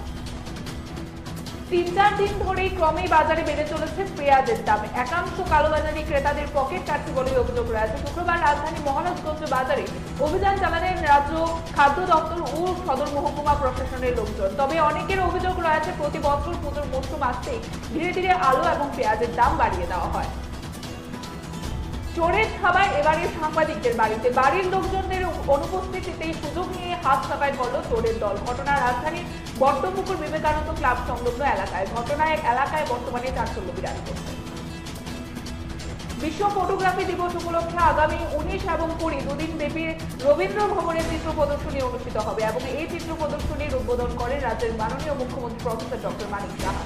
এবং এক সাংবাদিক সম্মেলনের মধ্য দিয়ে আগরতলা প্রেস ক্লাবে এই সংবাদ জানিয়ে দেওয়া হয়েছে ফটো জার্নালিস্টের পক্ষ থেকে। নিয়ম মেনেই হলো মনসা পূজা। রাজন্য আমল থেকে রাজধানী দুর্গাবাড়িতে হয়ে আসছেন মনসা দেবীর পুজো। নিয়ম রীতি মেনে এবারে হয়েছে পুজো প্রতি বছরের মতো এবারও। শ্রাবণ মাসের শেষ দিনে সংক্রান্তিতে দেখা যায় মনসা দেবীর পুজো হবে। প্রতিবারের মতো এবছরও হয় নিয়ম নিষ্ঠার সাথে দুর্গাবাড়ির মনসা পুজো। বিলোনিয়া পুরাতন মোটর স্ট্যান্ড সংলগ্ন এলাকায় শহরে প্রাচীনতম মা মনসা পুজো এবং দেখা যাচ্ছে যে এই মনসা বাড়িতে সমস্ত ধর্মীয় রীতিনীতি মেনে অনুষ্ঠিত হয় মনসা পুজো।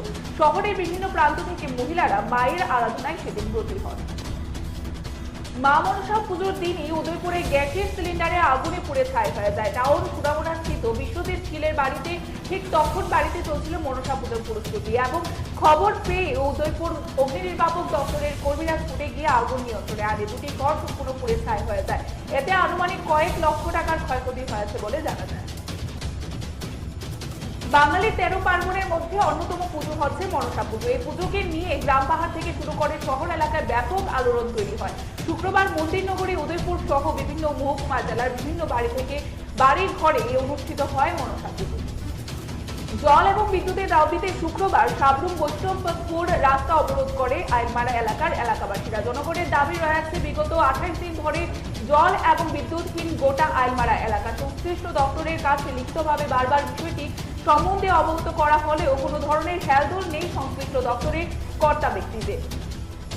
মেরি মিট্টি মেরি দেশ কর্মসূচির অঙ্গস্বরূপ শুক্রবার আমবাসা সমগ্র উন্নয়ন আধিকারিকের উদ্যোগে আয়োজিত হয় মিট্টি কো নমন বিরোকা বন্ধন কর্মসূচি। প্রদীপ প্রজ্বলনের মাধ্যমে সূচনা করেন বিএসসি চেয়ারম্যান পরিমল দেববর্মা। আরক্ষা দপ্তর থেকে অবসরপ্রাপ্ত 78 জন আরক্ষা কর্মীকে সম্মাননা জানানো হয়।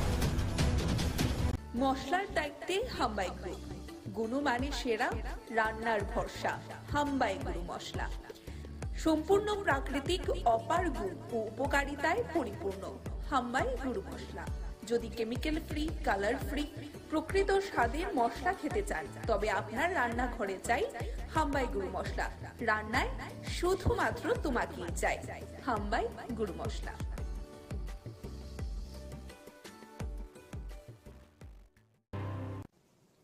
সেই উপলক্ষে এখানে মঞ্চে উপস্থিত আছেন আমাদের honourable minister industries and commerce, OBC welfare এবং jail, government of Tripura, Shrimati Shantana Chakma মহোদয়া। উপস্থিত একটু আগে যিনি ওনার সুন্দর বক্তব্য এখানে রেখেছেন, আমাদের ত্রিপুরা সরকারের ট্রাইবেল ওয়েলফেয়ারের মাননীয় মন্ত্রী শ্রী বিকাশ দেববর্মা মহোদয়। তাছাড়া প্রারম্ভিক যে আলোচনা শুরু হয়েছিল এখানে ভাষণে আমাদের ত্রিপুরা সরকারের মাননীয় মন্ত্রী cooperation tribal welfare government of Tripura Shri Shuklacharan Noatia এবং ট্রাইবেল ওয়েলফেয়ার ডিপার্টমেন্টের যিনি সেক্রেটারি মহোদয় আছেন শ্রী এল.টি. ডাউলং মহোদয়, শ্রী এস প্রভু এডিশনাল সেক্রেটারি ট্রাইবেল ওয়েলফেয়ার। আমার সামনে উপস্থিত আছেন আমাদের মাননীয় বিধায়ক শ্রী মহিলাপ্রভু মহোদয় এবং এডিসি যারা মাননীয় সদস্যরা এখানে আছেন এবং যাদের জন্য আজকের এই কর্মশালা, আমাদের প্রধান যারা সমাজপতিরা আছেন, আরো যে সাব ট্রাইবসের যারা সমাজপতিরা, যারা বিভিন্ন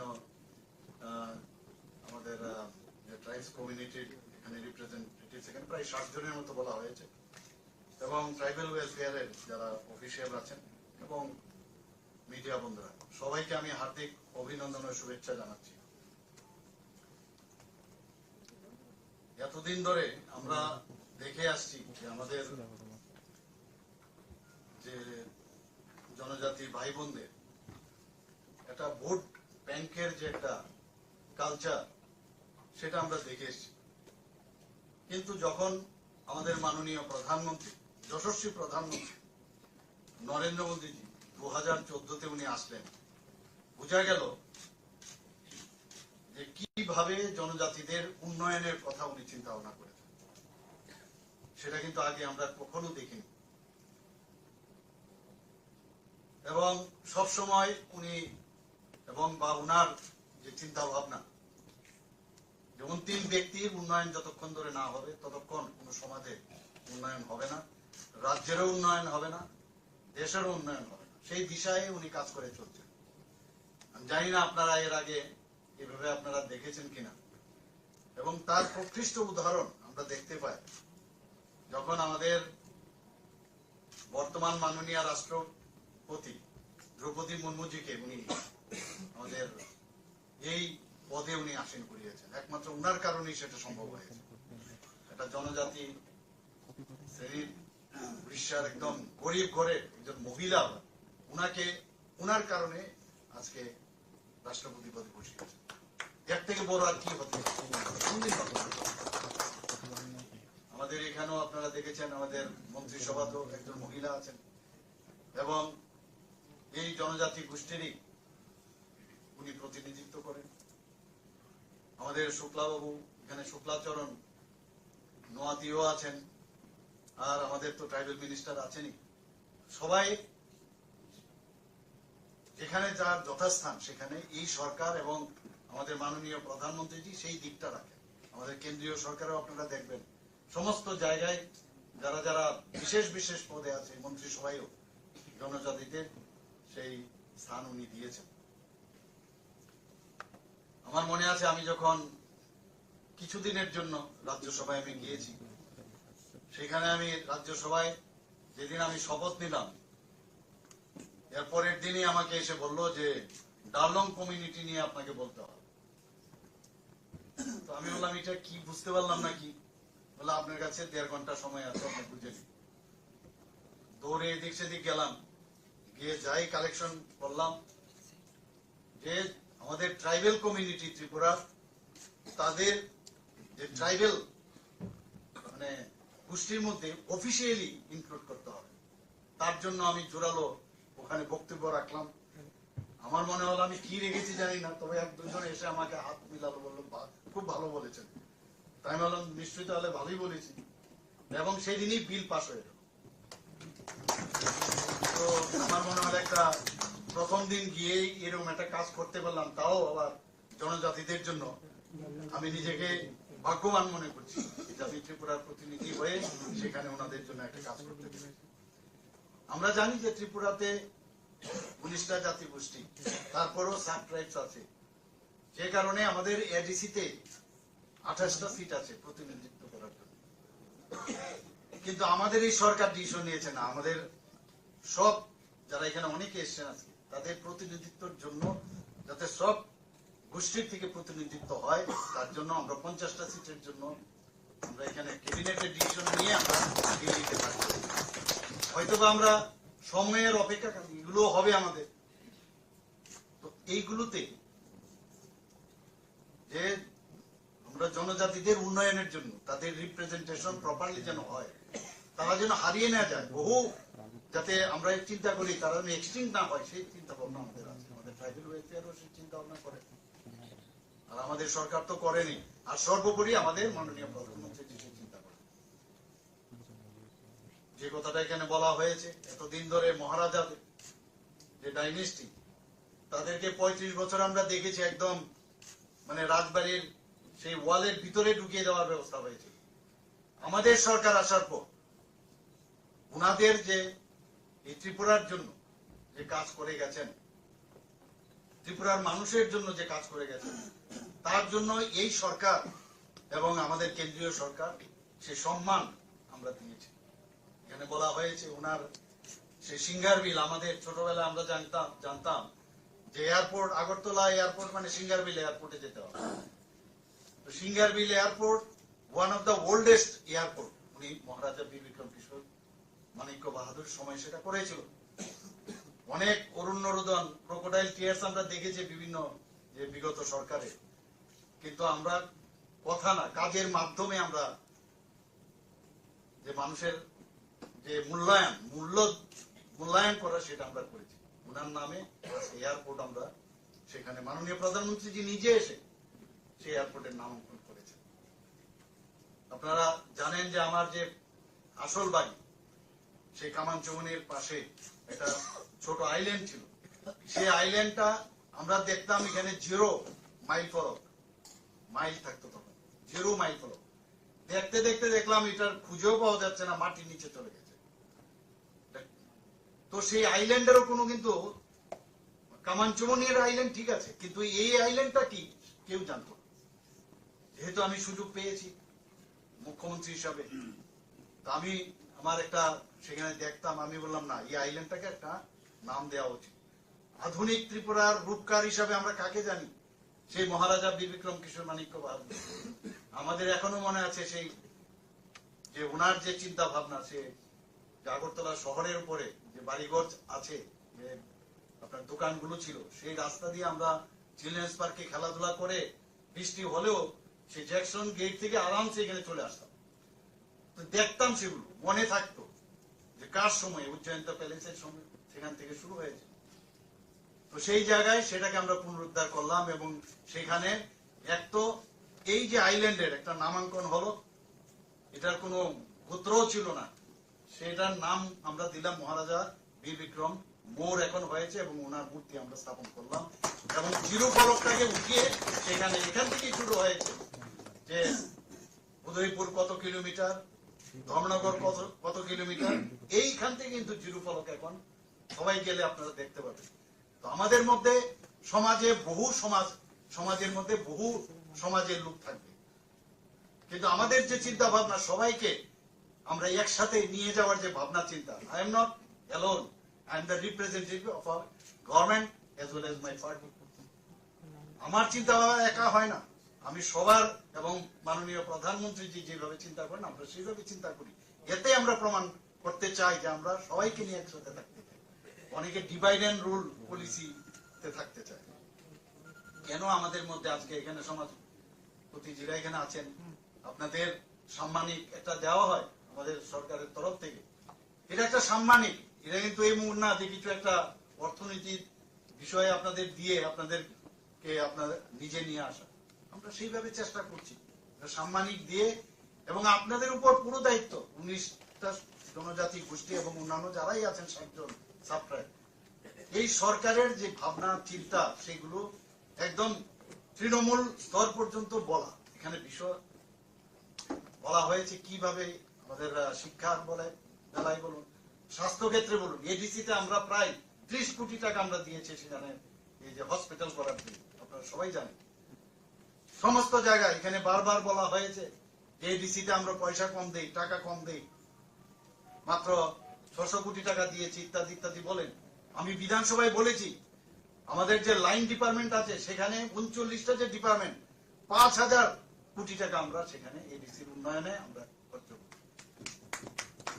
আমরা ডিভাইড অ্যান্ড পলিসির মধ্যে আমরা থাকতে চাই না, আমাদের সমস্যা থাকবে, কিন্তু সেগুলো যদি প্রপারলি আমাদের কাছে নিয়ে আসা হয় সেগুলো নিশ্চয়ই আমরা তার সমাধান। সরকার মানেই সমস্যার সৃষ্টি করে না, সমস্যার সমাধান করার জন্য সরকার।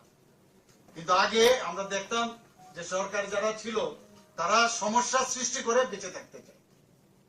আমরা সবকিছু একবারে করে দিতে পারবো সেটা কোনোদিন আমি এখানে দাবি করছি না। আজকে আমি এখানে আসার পরে আপনারা যেভাবে জনজাতিদের সেই পাগড়ি আমার মাথায় দিয়েছেন আমি সম্মানিত, এবং এত ভালো লাগলো আমাকে। সেই জ্যাকেটও আপনারা পরিয়েছেন, ভিসা পরিয়েছেন।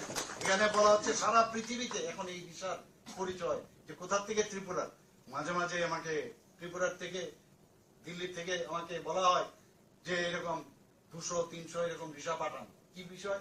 যে না আজকে আমাদের এখানে মিটিং আছে, ত্রিপুরার ভিসা দিয়ে ওনাদেরকে যারা যারা ওই মিটিং এ থাকবে তাদেরকে আমরা সম্মানিত করবো। এটা আমাদের জন্য গর্বের বিষয়। আমি এখান থেকে ত্রিপুরা ভবনে পাঠাই, ব্যবস্থা করি, পাঠিয়ে সেটা যথাস্থানে দেওয়ার ব্যবস্থা করি। এটা only not to appeasement, not to satisfy someone.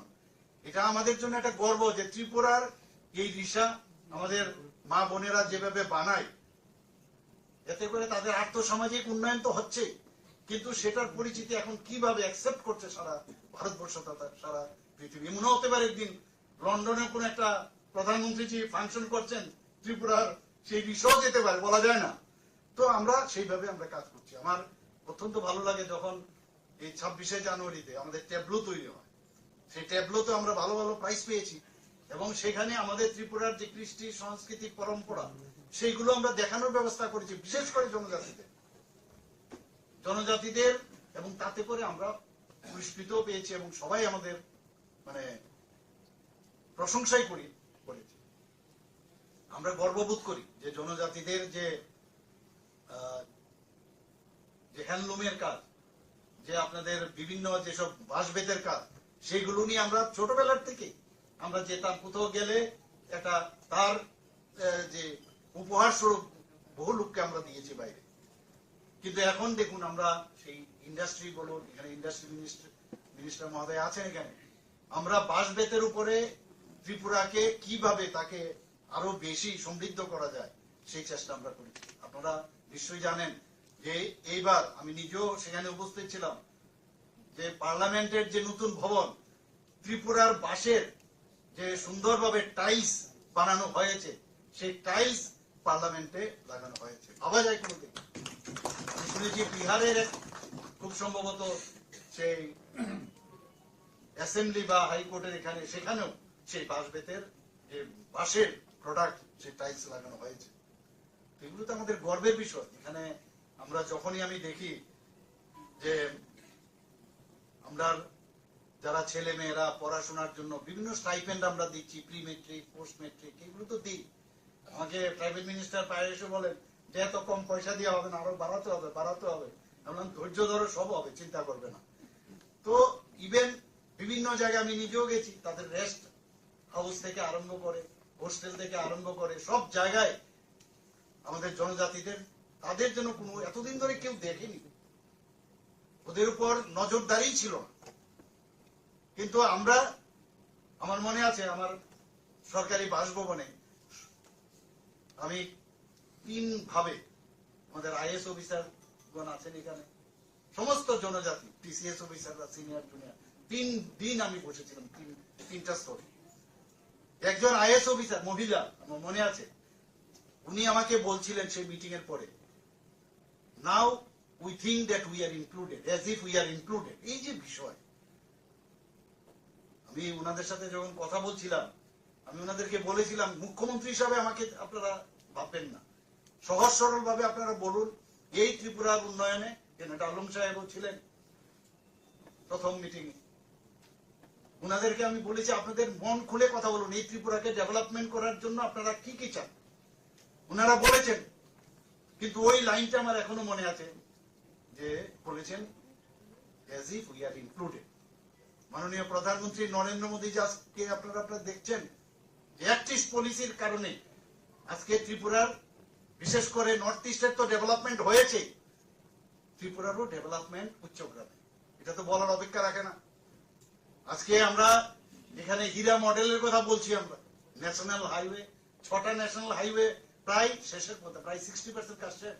আরো 4টা ন্যাশনাল হাইওয়ে হচ্ছে, রোপওয়ে 4টা দেওয়া হয়েছে, হাজার হাজার কোটি টাকা ইনভেস্টমেন্ট এখানে হচ্ছে। এখান থেকে 12টার মতো ট্রেন,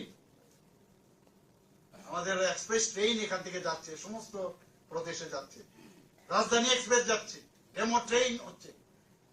মানে কোনোদিন ভাবতে পারিনি যে ত্রিপুরার মধ্যে এই ধরনের মানে ব্রড গেজের ট্রেন আসবে, সেই একদম সাবরুম পর্যন্ত। ত্রিপুরার চেহারাই পাল্টে যাবে কিছুদিনের মধ্যে। আপনারা দেখেছেন যে সেপ্টেম্বরের মধ্যে মাননীয় প্রধানমন্ত্রী যে আবার যে মৈত্রী সেতু, সেটা চালু করার ব্যবস্থা হচ্ছে, সাউথ ইস্ট এশিয়ার প্রবেশদ্বার হচ্ছে, সেজ হচ্ছে এখানে স্পেশাল ইকোনমিক জোন। যারা ইনভেস্টররা আছেন, প্রাইভেট থেকে আরম্ভ করে সবাই, সেখানে একটা সেই ইনভেস্টমেন্টের যে একটা প্লেস সেখানে হচ্ছে। আমরা এখান থেকে অলরেডি মানে প্রোটোকল হিসাবে সেখানে অনুমোদন দিয়েছেন বাংলাদেশের মাননীয় প্রধানমন্ত্রী, যে আমরা সেই চিটাগাং বন্দরকে আমরা ব্যবহার করতে পারি। এখান থেকে ট্রেন লাইন যদি যখন স্টার্ট হবে, আগামী দিন 8 ঘন্টার মধ্যে আমরা কলকাতায় পৌঁছে যাবো। অলরেডি এটা প্রায় শেষের পথে, এই বছরই হওয়ার চান্স, আমি নিজেও গেছি সেখানে নিশ্চিন্ত করে। তো ত্রিপুরার আমরা যে বাঁশ বেতের গ্যাস ভিত্তিক আমাদের প্রজেক্ট হোক, রাবার শিল্পই হোক, আগরের শিল্প, আগর থেকে আমরা যে শিল্প, সব মিলিয়ে একটা উন্নয়নের যে আমাদের সরকার যে উন্নয়নের যে চিন্তা ভাবনা করছেন। আর বেশিরভাগ ক্ষেত্রে আজকে দেখুন ন্যাশনাল হাইওয়ে যেগুলো হচ্ছে, এগুলো কোন দিকে যাচ্ছে? সবকটাই তো জনজাতি অধ্যুষিত এলাকা দিয়ে পাস হচ্ছে। যতক্ষণ ধরে যোগাযোগের ব্যবস্থা ভালো না হবে, কোনোদিন কোন রাজ্যের ডেভেলপমেন্ট অসম্ভব, কোনোদিন সম্ভব না। আজকে সেই কারণে সমস্ত ইনভেস্টররা আসছে, ডেইলি আমার কাছে আসছে, আমরা এখানে কাজ করতে চাই। আমার সরকার নামে আমরা একটা অলরেডি ওয়েব পোর্টাল আমি শুরু করেছিলাম, প্রায় 80 থেকে 85% এতে করে কাজ সম্পন্ন হয়েছে। মানুষের বিভিন্ন সমস্যা নিয়ে সেই ওয়েব পোর্টালে ওরা রিয়েক্ট করেছে, বলেছে, এবং তার সমাধানও হয়েছে। তো সব বিষয়ে আমরা চেষ্টা করছি মানুষের সাথে আমরা থাকা। আর বিশেষ করে ত্রিপুরাতে যতদিন ধরে জনজাতিদের উন্নয়ন না হবে, ত্রিপুরা কোনোদিন ডেভেলপমেন্ট হবে না, অসম্ভব, কোনোদিন ডেভেলপমেন্ট হবে না। 31 to 32% জনসংখ্যা কেন আমাদের মধ্যে একটা বিভেদের একটা সৃষ্টি করে? সবাই ত্রিপুরালয় ইত্যাদি অনেক সময় সে 80 দাঙ্গা কতবার চেষ্টা করেছে যে একটা ডিভাইড করে, এতে করে আমাদের কিছু ব্যক্তি কেন্দ্রিক কিছু লোকের তার যে ইচ্ছা, সেই ইচ্ছাটা পূরণ হয়। আমরা যাদেরকে মান দিয়েছি, সম্মান দিয়েছি, সেই সম্মানটুকু ওনাদের রাখা উচিত আমি মনে করি। তবেই গিয়ে আমরা একসাথে আমরা থাকতে পারবো। এবং এক ত্রিপুরা শ্রেষ্ঠ ত্রিপুরা আমরা যে স্লোগান দিয়েছি সেটা তবেই সম্ভব হয়। আজকে স্বাস্থ্য ক্ষেত্রে আপনি দেখুন, এবারের বাজেটে আমরা 59 কোটি, প্রধানমন্ত্রী জন আরোগ্য যোজনা একটা আছে, সেখানে 13 লক্ষ লোকের আমরা কার্ড দিয়েছি আমরা, কিন্তু বাকি লোক কোথায় যাবে? অনেক চিন্তা ভাবনা করে আমার মাননীয় অর্থমন্ত্রীকে আমি বললাম যে এটা না করলে প্রায় 4.75 লোক তাদের যাতে এই কাভারেজে আসে, সে 59 কোটি এক অর্থ বছরে আমরা এই বাজেট আমরা রেখেছি। অনেক চিন্তা হয়েছিল এটা গিয়ে আমরা সাকসেস করতে পারবো কিনা, না সমস্যা হবে। যারা সরকারি কর্মচারী আছে তারাও এর মধ্যে অপশন দিয়ে তারাও আসতে পারে। আগে 5 লাখ, এখন আরো 5 লাখ, প্রায় 10 লাখের মতো আমাদের যে নির্বাচনী ইস্তেহার আমরা বলেছিলাম সেটা আমরা করবো, সেটা আমরা করেছি। তো সেই দিশায় আমরা কাজ করছি। রাস্তাঘাটে 2000 কিলোমিটার প্রধানমন্ত্রী গ্রামীণ সড়ক যোজনায় 2000 কিলোমিটার কাজ হয়েছে এখন পর্যন্ত। বিভিন্ন জায়গায় যখন টিভিতে দেখি যে ওই জায়গায় রাস্তা খারাপ, ওই জায়গার মানে রাস্তা হয়নি কেন, তো সাথে সাথে আমি খবর নিই কেন এটা হলো না, এটা কিভাবে করা যায়। আমরা ডিপ টিউবওয়েল বলুন, নর্মাল টিউবওয়েল বলুন, সব জায়গায় জলের যাতে ব্যবস্থা হয়। জনজাতি এলাকায় সমস্যা, সবচেয়ে বড় সমস্যা, অনেক জায়গায় ডিগিং করলে পাথরের কারণে ভিতরে ঢুকে না, জলের সোর্স পাওয়া যায় না। তার জন্য ইনোভেটিভ যে আইডিয়া, জলকে আটকে ড্যাম করে সেখান থেকে তার ব্যবস্থা চলছে। এর জন্য হাজার হাজার কোটি টাকা খরচ হচ্ছে এবং আমাদের বাজেট এবং গভর্নমেন্ট অফ ইন্ডিয়া তার জন্য বারবার ওনারা বলছেন যে কোনো অবস্থায়, এবং সেই অবস্থায় দেখুন 3% আমাদের মাত্র এই জল জীবন মিশনের মানে আমরা শুরু করেছিলাম প্রতিটা ঘরে জল পৌঁছানো। এখন 68%, গতদিন আমি দেখলাম 68% আমরা সেই টার্গেট আমরা যাচ্ছি। 100% আমরা চাই তার স্যাচুরেশন পয়েন্ট আছে। এখানে যেখানে প্রধানমন্ত্রীর আবাস যোজনার বিষয় এখানে মাননীয় মন্ত্রীজি বলেছেন, আবাস যোজনায় বলুন, প্রধানমন্ত্রীজি বারবার বলেন এখানে কি পলিটিক্স, আমরা রাজনীতি করার দরকার নেই। জল নেই, জল আমরা পৌঁছাবো, এর মধ্যে কি রাজনীতি? ঘর নেই, আমি ঘর পৌঁছে দেবো, এর মধ্যে কি রাজনীতি? বিজলি নেই, বিজলি পৌঁছে দেবো, এর মধ্যে কি রাজনীতি? কারোর শৌচালয় নেই, শৌচালয় পৌঁছে দেওয়া, সেখানে বানিয়ে দেওয়ার ব্যবস্থা করবে, এর মধ্যে কি রাজনীতি? এই যে সামাজিক পরিবর্তনের মধ্যে সরকারের থাকার যে বিষয়, সেটা মাননীয় প্রধানমন্ত্রী যে বারবার বলছেন, উল্লেখ করছেন এবং সেটা করেও দেখাচ্ছেন। আমরা এতদিন ধরে আপনারা দেখেছেন এর মধ্যে যে 75 সীমান্ত গ্রাম, বিরোকা নাম, কোনদিন শুনেছেন এই ধরনের কথা?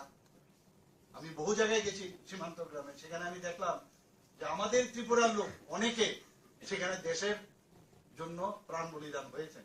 তাদের নামকে সেখানে কালেক্ট করে আমাদের সরকার সেখানে তাদেরকে সেই মানে পাথরের মধ্যে খোদাই করে তাদের নাম রাখা হয়েছে। এই যে এক একবার এক একটা উনার চিন্তা, হর ঘর তিরঙ্গা, হর ঘর তিরঙ্গা, আপনারা কোনদিন ভাবেনি, এবারও আপনারা করেছেন সবাই, গত বছর আমরা করেছি। যে আমাদের 8.5 লাখ আমাদের যে হাউস হোল্ড আছে, এরপরও বিভিন্ন সাইজের যে পতাকা তার শর্টেজ হয়ে গেল। দেশাত্মবোধের ভাবনা চেতনা, সেটাকে প্রধানমন্ত্রীজির কারণে যে আবার সেটা ভাবিয়ে তোলা, সেই জিনিস কিন্তু আগে ছিল। আগে দেশ বাঁচলে তবেই আমরা বাঁচবো, এখানে আগে বা আমার বাঁচতে হবে, দেশ যা চুল্লই, সেটাই ছিল আগে। আজকে সুরক্ষার দিকে আপনি বলুন, আগে আমাদের এখানে যে খুশি সেই এসে জায়গা নিয়ে যেত, হাজার হাজার বর্গ কিলোমিটার নিয়ে গেছে। পাকিস্তান আমাদের সোলজারদের গলা কেটে আমাদের সেই সীমান্তের ভিতরে ঢুকে ওরা দিয়ে দিয়েছে, পার্লামেন্টে আক্রমণ করেছে, বিভিন্ন জায়গায় টেররিস্টের আক্রমণ, নর্থ ইস্টে সবচেয়ে বেশি আমরাও টেররিস্টদের আক্রমণে আক্রান্ত ছিলাম। আজকে কি দেখলাম, যখন আমি সমস্ত নর্থ ইস্টের যারা চিফ মিনিস্টাররা আছেন, আমি বিভিন্ন কনক্লেভে ওনাদের সাথে বসেছি, ওনারা নিজেরা বলছেন যে মাননীয় প্রধানমন্ত্রীজি আসার পর এখন যে ভদ্রমহিলা সেদিন আমাকে টিসিএস অফিসার বলেছেন, ওনারাও বলছেন যে we are now included in the government of India, now we feel it.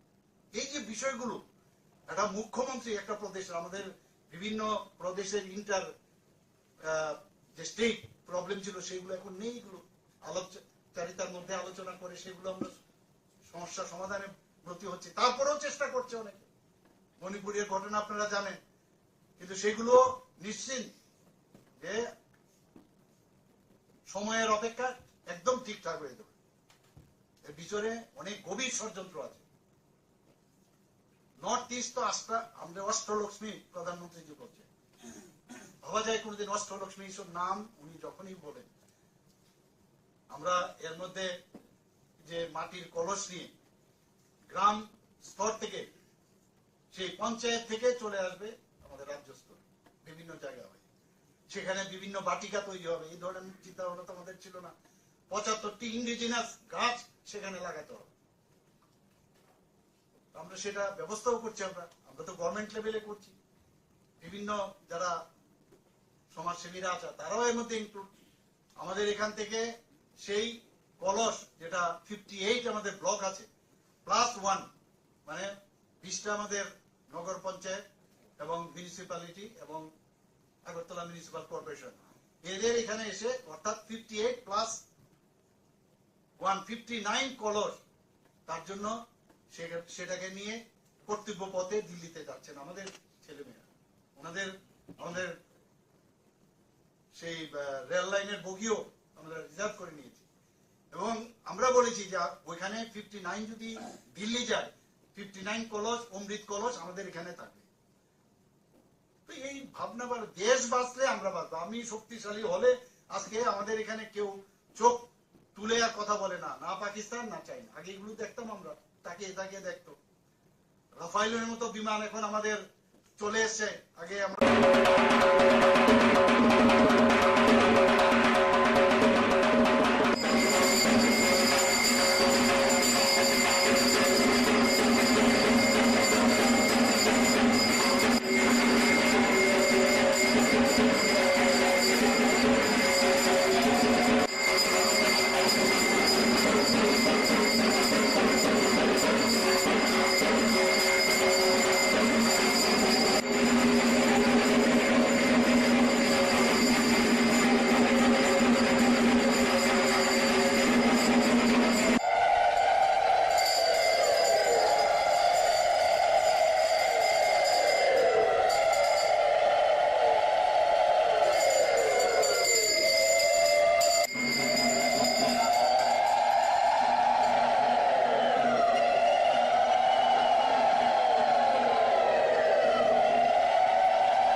Shri মা মনসা দেবীর পূজা, এখন পূজা চলছে। এটা সংক্রান্তির দিন এই পূজাটা হয়, এখানে রাজার আমল থেকে এই পূজাটা হয়ে আসছে। এখন চলছে, এখন বলিদান হবে, মার বলিদানের পর হোম হবে, তারপর পুষ্পাঞ্জলি হবে, তারপর 12টায় মার অন্নভোগ হবে, বিকেলবেলা মার আরতি হবে। কোন প্রথা এটা হচ্ছে কি, মানে কোন তিথিতে হচ্ছে? এটা সংক্রান্তির দিন, যে শ্রাবণের সংক্রান্তির দিন এই পূজাটা হবে। কিন্তু অন্য জায়গায় দেখা যায় মার সঙ্গে করুণী দেখা যায়, এখানে নাই। এটা রাজামল থেকে এটা নেই। অষ্টনাগ সহিত মা পূজা, মার সঙ্গে অষ্টনাগ থাকে। মশলার দায়িত্বে হাম্বাই গ্রুপ, গুণমানে সেরা, রান্নার ভরসা। হাম্বাই গুরু মশলা সম্পূর্ণ প্রাকৃতিক, অপার গুণ ও উপকারিতায় পরিপূর্ণ। হাম্বাই গুরু মশলা। যদি কেমিক্যাল ফ্রি, কালার ফ্রি, প্রকৃত স্বাদের মশলা খেতে চান, তবে আপনার রান্নাঘরে চাই হাম্বাই গুরু মশলা। রান্নায় শুধুমাত্র তোমাকেই চাই হাম্বাই গুরু মশলা।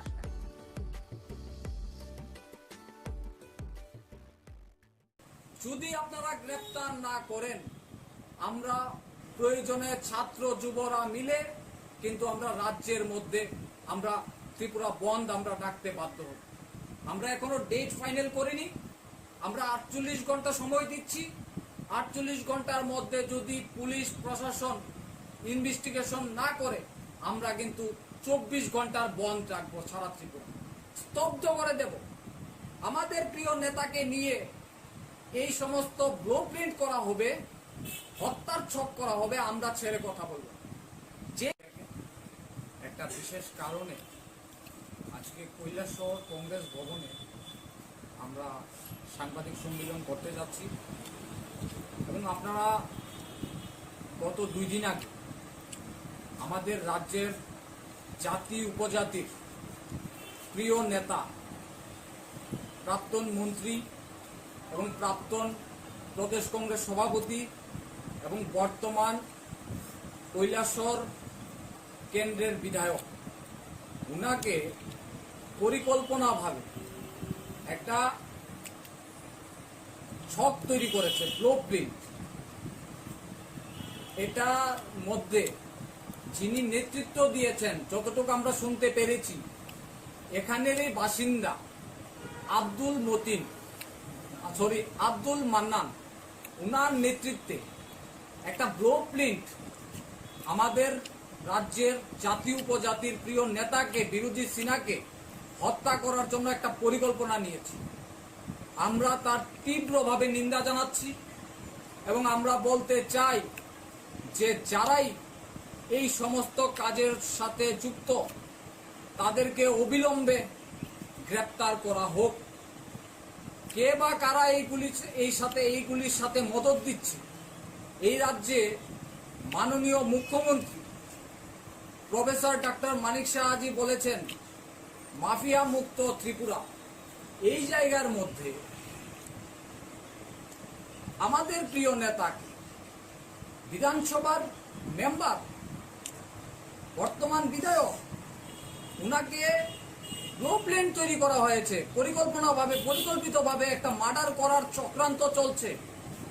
এটা কি ধরনের চক্রান্ত?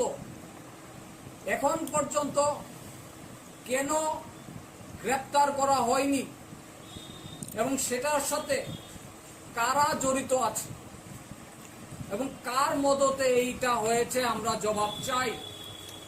রাজ্যের তাদেরকে অবিলম্বে গ্রেপ্তার করুন।